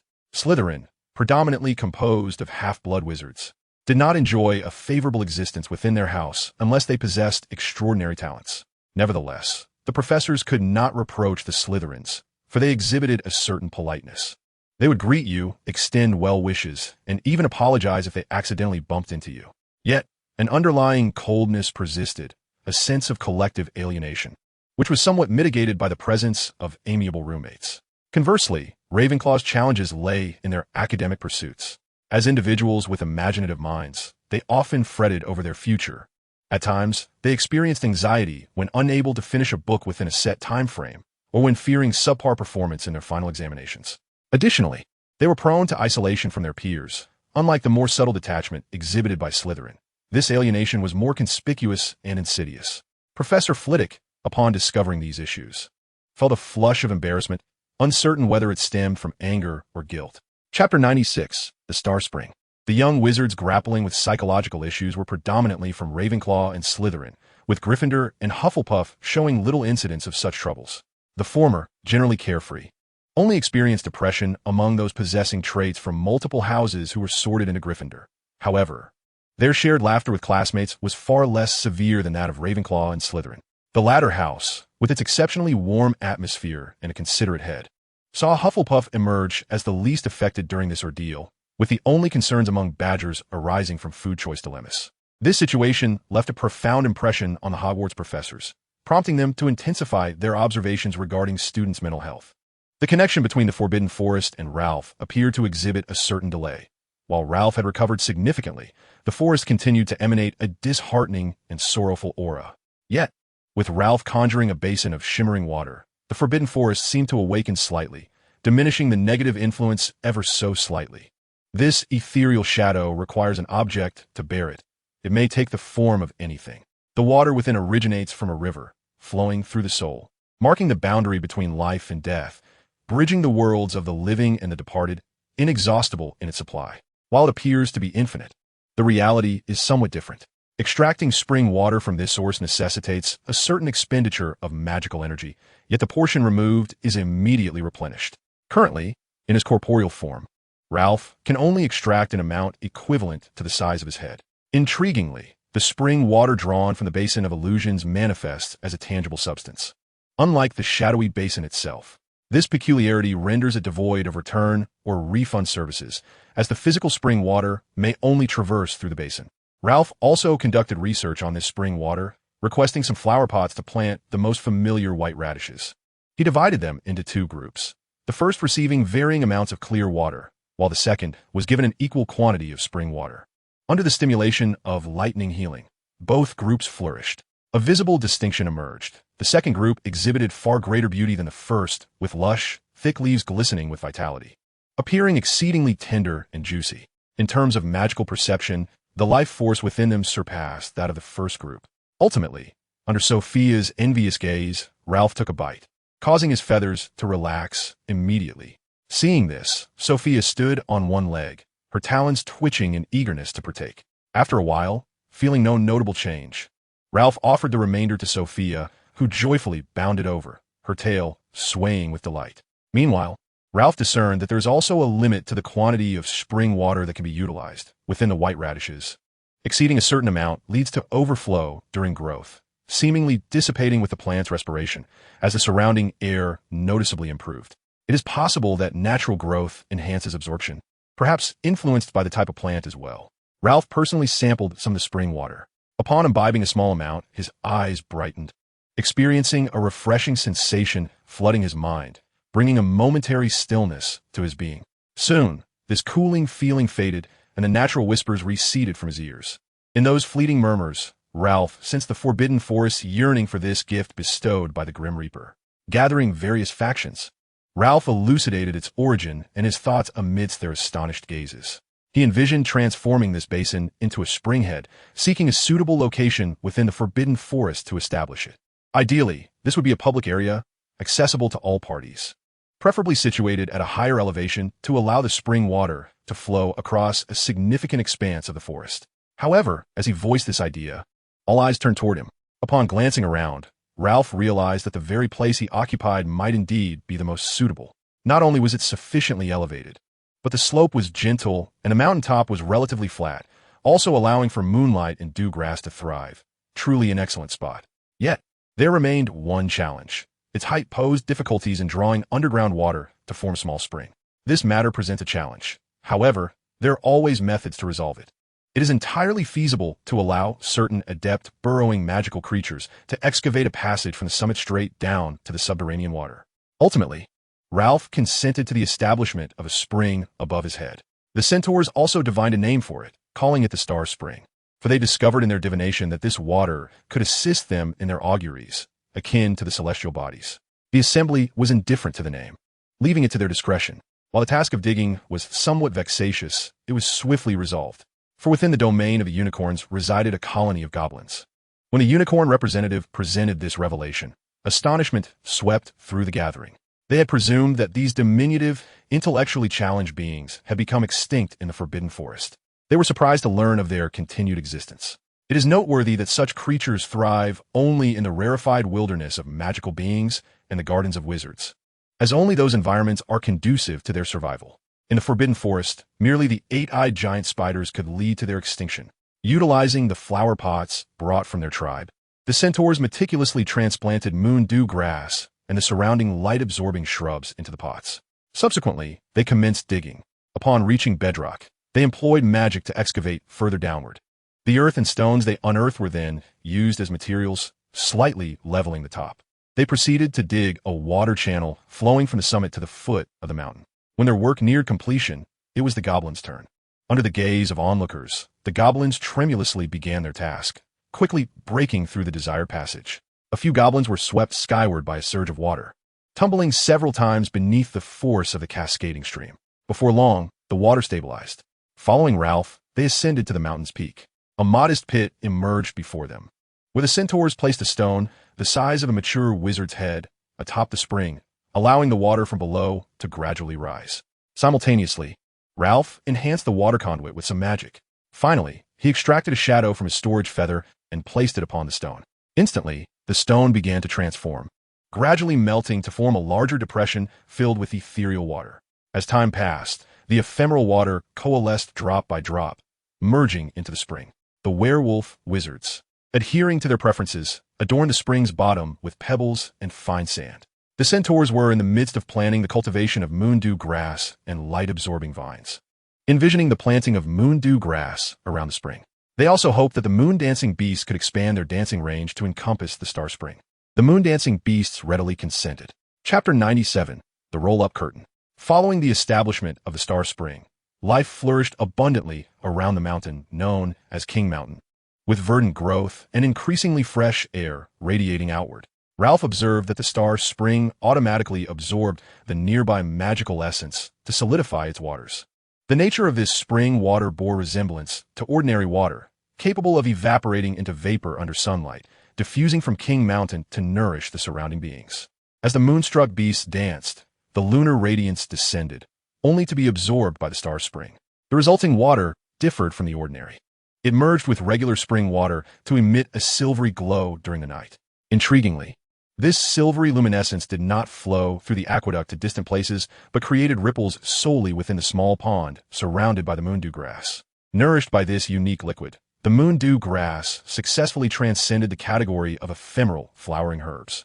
It began to resist blooming spontaneously, ceasing to absorb all the moon dew within its leaf spoons. Simultaneously, the leaves near the pond elongated towards its edge, developing tiny holes at the base of the leaf spoons, allowing the accumulating moon dew to drip slowly into the spring water, enhancing its silvery hue. The light-absorbing shrubs deepened in color, shifting from emerald green to a darker shade akin to ink. As the moon dew grass ceased to bloom due to sunlight, the light-absorbing shrubs gradually opened their canopies, permitting sunlight to cascade upon them. The fruits of the light-absorbing shrubs became increasingly delectable, with their luminescence growing ever more unpretentious, and they even ceased to produce seeds. Meanwhile, a cascade of vines hung down from the entrance of Ralph's nest, shielding him from the elements. The wondrous creatures of the Forbidden Forest increasingly gathered around King Mountain. The trees atop King Mountain had been claimed by birds, while the ground became a frequent resting place for smaller to medium-sized beings, such as the moonstruck beasts and unicorns. One day, an astonishing event unfolded that left Ralph bewildered.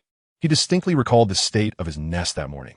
It certainly was not as tidy as it appeared now. After all, his sleeping posture was rather unrefined, with his tongue often protruding and drool escaping. Upon realizing this, Ralph relinquished his opulent bird's nest entirely to Sophia, resolving to craft a new one for himself. They explored the nest, but found nothing unusual. Just as they pondered this, Ralph sensed the movement of the vines at the entrance. "Come out.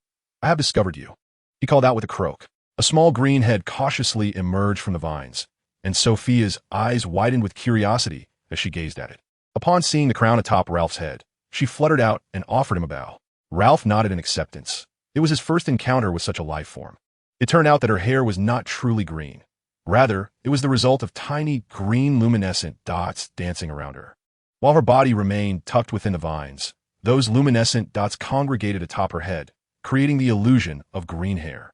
She was diminutive, approximately the size of Ralph's beak, with wings measuring less than a quarter of her height. The wings, like her body, bore a certain transparency, albeit with a slightly higher degree of translucence. She embodied a perfect human form, her teeth not sharp like those of magical creatures, but rather gentle. And while her body was somewhat transparent, its internal structure remained obscured. Sensing the ebb and flow of magical energy around her, she existed in a state that required the consumption of some magical essence. Meanwhile, her magical permeability was remarkably high, allowing her to freely absorb the magic from the air. Perhaps her only limitation lay in her size, or other factors. In conversing with her, Ralph discovered that she seemed to possess an innate understanding of a universal language, as though it were inscribed within her very being. She communicated merely by uttering sounds like ya or ah. Yet Ralph could clearly discern the intentions behind her expressions. Initially, Ralph suspected that he might have subconsciously activated magic, prompting him to have Sophia tested as well. Indeed, his sister also comprehended her utterances. Observing his sister, Ralph recalled the intense training session from a morning. He realized, to his astonishment, that Sophia had shown significant cognitive growth in the realm of magic. This was likely a result of the star's spring water, which could enhance wisdom, albeit to a limited degree. Ralph had come to understand Sophia quite well. Judging by her performance, it appeared that she merely integrated the techniques she had learned from him, without making substantial innovations. Returning to the sprite, Ralph learned through inquiry that she had been birthed from the vine that grew before the cave entrance. The main root of this vine was deeply embedded in the star spring, absorbing a considerable amount of the essence of souls and the influence of moonlight, which facilitated the sprite's creation. Her classification seemed to belong to a realm of non-existence, akin to a wraith. Beings with insufficient magical energy could not perceive her presence. Under the hopeful gaze of the sprite, Ralph glanced at his cave and then at the vine at the entrance. He conferred upon her the title Curtain. Subsequently, he summoned the centaurs, requesting that Curtain showcase her abilities before them and temporarily heed their guidance. He entrusted the study of Curtain's characteristics to the centaurs. From Curtain's demeanor towards the centaurs, it was evident that she held a fondness for these nature-loving beings. Upon gathering basic information, the centaurs promptly invited the eldest female centaur from their tribe, who was also deeply connected to nature. Proficient in potions and divination, she served as a mentor to the younglings of the tribe. Thanks to Ralph's arrival, her life had been extended considerably. This is the vitality gifted by nature, she believed, and she intended to impart all her knowledge to the younger generation within her limited time. Despite having lived nearly a century and witnessed the succession of 3 generations of centaur leaders, she remained astonished by the emergence of a life like Curtain. Upon seeing the elder centaur, Curtain expressed a hint of displeasure, circling around her while the green light from her form sprinkled down, merging with the elder's being. The elder centaur felt a wave of comfort. She gently shook her head, extending her aged hand, upon which Curtain delicately settled, somewhat fatigued. Death is also a part of nature. Do not grieve, for this is our destiny, the elder spoke in an exceedingly gentle tone. Curtain gazed at her with wide, blinking eyes. My queen, she requires guidance. I wish to remain nearby to teach her. May I? The old horseman bowed to Ralph and spoke. Naturally, Ralph consented, and under Amanda's heartfelt persuasion, he reluctantly agreed to the request for the little colt to attend classes here. The old horseman observed the two bickering and gently shook his head, casting a glance at the azure sky, muttering a perplexing phrase. Life is so weighty yet so ephemeral. Wan Yin, with wide-open eyes, looked at the old horseman. Chapter 98, The Leader. With the horseman's research, Zhuan Yin's characteristics and abilities gradually became clear. She could, to a certain extent, control the growth of her own plants. The green orbs that surrounded her emanated from the main plant, embodying pure vitality, capable of enhancing the vitality of targets and evolving their environment. The former required an active consumption of these green orbs, while the latter was passively consumed. The green orbs were not generated by Wan Yin herself, but were a sustenance of vitality provided by her main plant, a surplus of life in the process of growth. When Wan Yin manifested, these orbs swirled around her, spontaneously breaking down into smaller particles, dissipating into the world, while simultaneously purifying the environment. Her magic was largely related to nature, encompassing spells for healing wounds and promoting plant growth. Regrettably, she was acutely reliant on magical energy. If the surrounding magical concentration was exceedingly low, her form would grow increasingly transparent until she completely vanished into the ether. Concealing herself within the maternal plant could only delay her demise, and even slumbering within it could not halt the inevitable. Fortunately, the Forbidden Forest boasted one of the highest magical concentrations in the British magical realm, not to mention the presence of a star spring. While examining the plants, the horseman also discovered that certain moon dew grasses and light-absorbing shrubs near the star spring exhibited signs of nurturing small sprites. The moon dew grass showed particularly pronounced changes, with the small pores at the base of its leaves entirely closed, as it began to absorb all the moon dew without flowering. Observing the flow of magical energy around, One could discern that the magical plants nurturing small sprites absorbed an even greater amount of magic. The magical situation at Wangshan resembled a spring overflowing with water, while the plants appeared as distinct whirlpools upon the flowing surface. Upon learning of this, Wan Yin was exceedingly joyful. She finally had companions. Within the Forbidden Forest, the only creatures of similar size and with wings were the fox spirits and fairies. The former were covered in dense black fur, often sporting 4 hands and feet, and Wan Yin found it difficult to appreciate their beauty. Their wings shimmered like those of beetles, which was their sole allure, while their mouths bore 2 rows of sharp, poisonous teeth. The fairies, on the other hand, were excessively vain, fond of adornment, and possessed beautiful wings. Although they conformed to Juan Yin's aesthetic ideals, she struggled to communicate with them. Their conversations dripped with jealousy, envy, and pride, making it impossible for Wan Yin to integrate. Moreover, she was astonished, born of nature like herself. Why did they exhibit such traits, as if their splendid exteriors concealed all the world's vices? This left her in a state of profound confusion for quite some time. The old man did not intervene. He simply attended to his classes, as usual. Beneath the facade of normalcy, Basham remained observant of her surroundings. Professor Sprout, drawing from her extensive teaching experience, had also communicated with Basham, believing that the young girl in question required guidance. Basham shook her head in response to Professor Sprout, asserting that the girl would emerge as a leader, a chieftain of her kin, needing to confront the harsh realities of nature, unlike the human world. The old man inquired of Professor Sprout whether Hogwarts had genuinely nurtured any leaders, any luminaries of the wizarding realm. Professor Sprout opened her mouth, poised to respond, yet found herself at a loss for words. Indeed, such individuals are not products of formal education. They rely on their own resolve. The school serves merely as an in along their life's journey, where they acquire fundamental knowledge. The trials and tribulations encountered on their path are the sustenance for their inner growth. A leader is not merely one who manages a clan or a community, but rather a prophet who guides a people toward prosperity. They seem to possess a vision of the future while remaining firmly grounded in the present. Was Dumbledore such a figure? Undoubtedly. Yet, that was a version of him from the past, a time when he had little left to lose. Now, he stands to lose much more, and yet, paradoxically, far less, burdened by the weight of his responsibilities. One could argue that with him, the wizarding community of Britain enjoyed a semblance of stability, and that other wizarding communities held a certain reverence for it.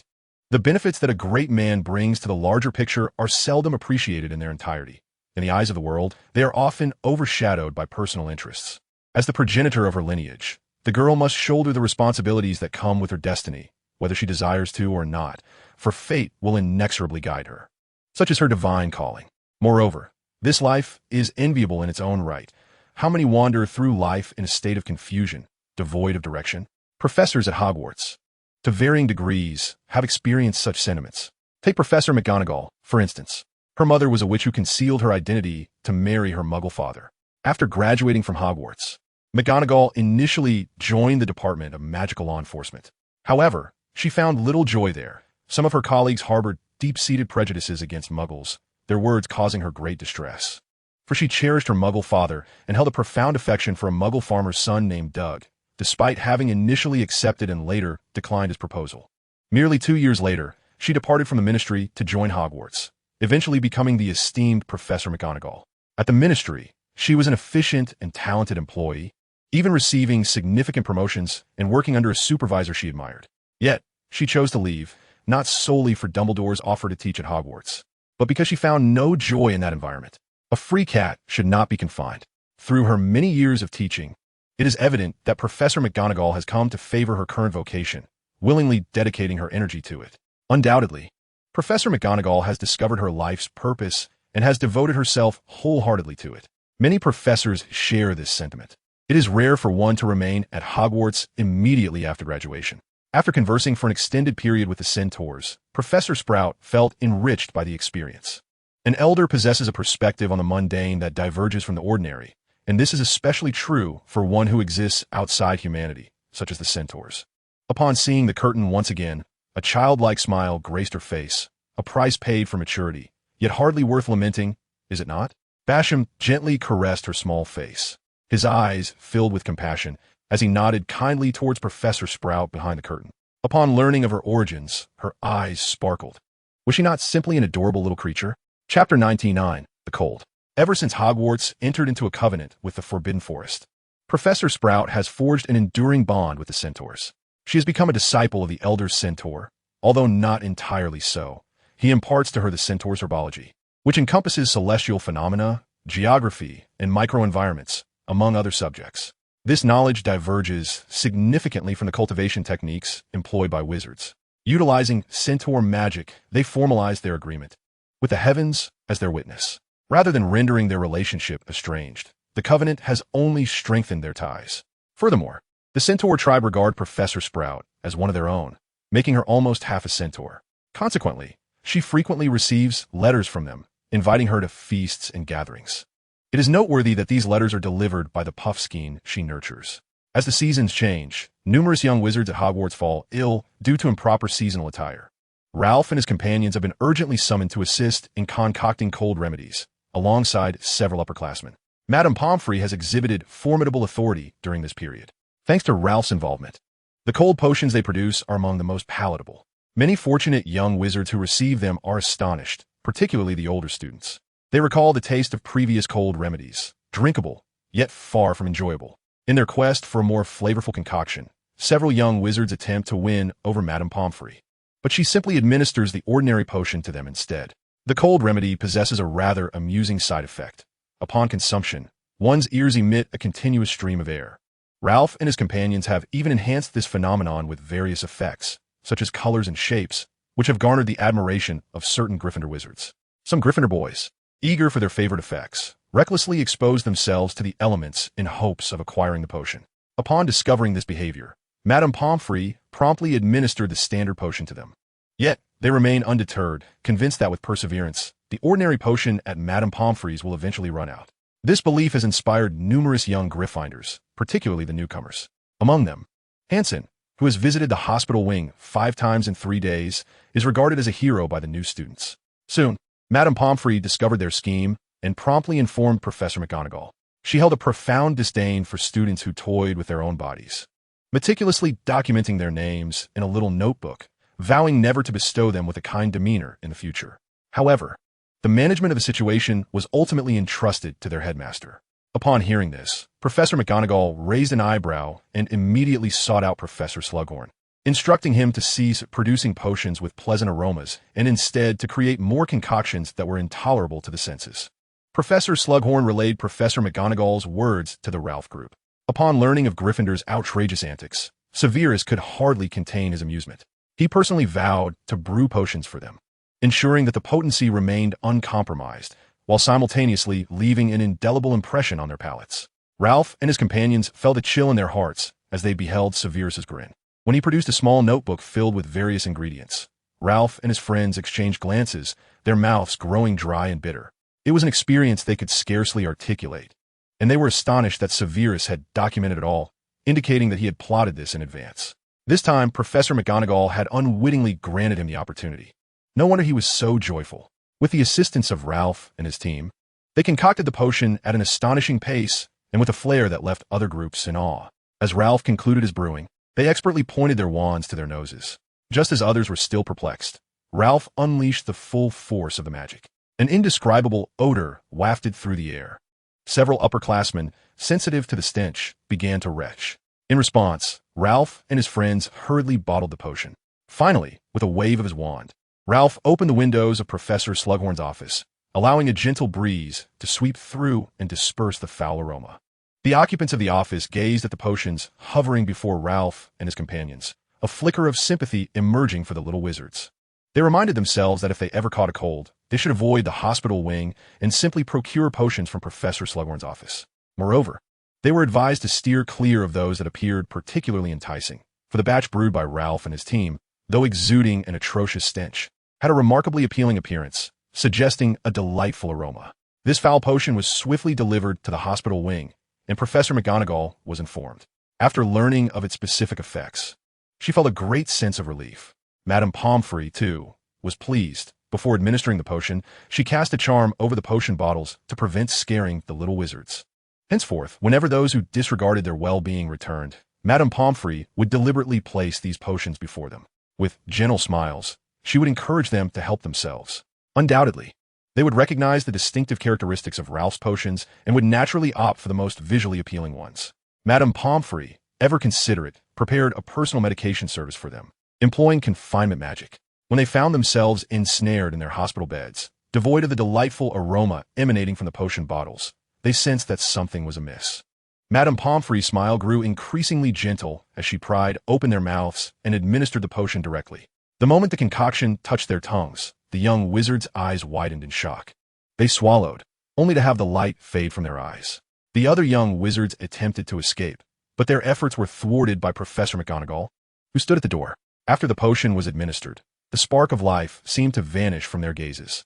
Observing their condition, Professor McGonagall could not help but feel a twinge of concern, casting a worried glance at Madame Pomfrey.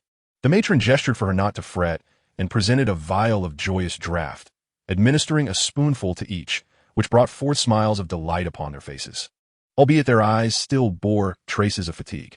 Professor McGonagall pondered that the potion's flavor might be overwhelming and warranted a pause, yet Madame Pomfrey remained unperturbed, believing that the efficacy of the potion was what truly mattered. As several Gryffindor students exited the hospital wing, they exchanged glances and resolved that they could not endure this ordeal alone. Thus, buoyed by the effects of the joyous draught, they donned expressions of joyful mirth. Chapter 100, The Fire Dragon. Although the taste became increasingly unbearable, its remarkable effects were undeniable. This was a remedy concocted by Ralph and his peers to mitigate the psychological toll on the users. Consequently, Gryffindor students continued their antics, with each group emerging from the hospital wing, inspiring more of their housemates to venture forth. However, the latter batches lacked the joyous draught to enjoy, and their potions were not as distasteful as those experienced by the initial trial participants. Yet, their mentality remained unchanged, having reveled in the experience. They believed that their peers should partake in the same joy, for they were all of one house, destined to share both fortunes and trials. Such occurrences were not unfamiliar to Madame Pomfrey. Yet for the sake of their academic pursuits, she felt compelled to inform Professor McGonagall. The professor, burdened by a headache, lamented that Gryffindor had been particularly unruly this term. There were the incidents involving the four Marauders' rooftop escapade, the mass truancy in History of Magic, the misadventure of the four Marauders in the Forbidden Forest, and now this collective cold affliction. These rascals must surely crave more chaos, Professor McGonagall muttered, rubbing her temples. Her thoughts tinged with exasperation. Nevertheless, the situation required attention, as she understood the Gryffindor mindset all too well. However, matters soon settled, with only those genuinely afflicted by illness remaining in the hospital wing. It was unclear what method Professor McGonagall employed, but the results were immediate and effective. The number of Gryffindors suffering from colds diminished, leaving the hospital wing notably vacant. Ralph and his companions found themselves with ample free time, tasked only with occasionally concocting a satisfactory batch of every flavor beans. Although Ralph was a creature of magical nature, his knowledge paled in comparison to that of Hagrid. Moreover, Hagrid spoke eloquently, sharing his slight awkwardness when discussing matters pertaining to Sophia, though he soon grew accustomed to it. Hagrid captivated his audience with tales of magnificent magical creatures, particularly appealing to the boys like William. This towering figure consistently unveiled the grace of these extraordinary beings from various perspectives. When the conversation turned to dragons, Hagrid could articulate with great precision the distinctions and characteristics of different dragon species, revealing their unique splendor. Ralph occasionally nodded in agreement, embodying the form of a dragon himself, wholeheartedly endorsing Hagrid's aesthetic appreciation for these majestic creatures, almost as if it were a dragon's own admiration for its kin. The most striking feature of the Norwegian ridgeback lies in its dorsal ridge, a prominent black crest that extends from its back down to its tail. This anatomical marvel renders their back the most fortified region, while their tail serves as the strongest weapon in physical confrontations. Rarely do they resort to using their tails unless in battle or against foes, as they primarily employ their claws, venomous fangs, and fiery breath when hunting. The robust ridge and powerful tail are crucial for a male dragon to attract the attention of a female. It is often said that scars enhance a man's allure. However, in the realm of dragons, the presence of scars on a male ridgeback can hinder his chances of winning over a female, potentially leading to rejection. Should a ridgeback's ridge or tail bear scars that fail to heal, he may forfeit the opportunity to procreate unless his ridge and tail are exceptionally strong, surpassing those of his peers. Consequently, during battles for mating rights, male dragons focus their attacks on each other's ridges and tails while simultaneously safeguarding their own. The Australian opali, on the other hand, is undoubtedly the most aesthetically pleasing of all dragons, adorned with shimmering, pearlescent scales that reflect a kaleidoscope of colors in the sunlight, creating a breathtaking spectacle. The opali epitomizes beauty amongst dragons, its eyes twinkling with vibrant hues and its flames radiating a striking crimson. Gentle in nature, the opali is the most docile of dragons, rarely displaying aggression toward humans, even when they encroach upon its territory. Nonetheless, like any dragon, they can become perilous if famished and deprived of easier prey. Thus, it is wise to maintain a respectful distance from all dragons. Their preferred delicacy is sheep. It has been said that if one offers a sheep to an opali, it might permit you to stroke its scales or even give you a scale in return. Hearing this, William's eyes gleamed with excitement as he looked at Hagrid. Yet, Hagrid swiftly dispelled his notion, reminding him that any dragon possesses acute awareness during feeding. Even the most gentle opali will perceive an interruption as a challenge for its meal, and one may find themselves on the receiving end of its wrath. All carnivorous or omnivorous magical creatures exhibit certain characteristics. Therefore, when observing a ferocious beast feeding in the wild, it is imperative to depart with utmost caution and refrain from provoking it. The pearl-like, white scales and vividly colorful eyes of the Australian protein-eye dragons are among the essential criteria for competing for mating rights. Their scales and eyes serve as the most apparent indicators of their magical potency, which correlates positively with age. Consequently, the Australian protein-eye dragon possesses a remarkable phenomenon that distinguishes it from other fire dragons. During the breeding season, older male dragons do not expel younger males from their territory.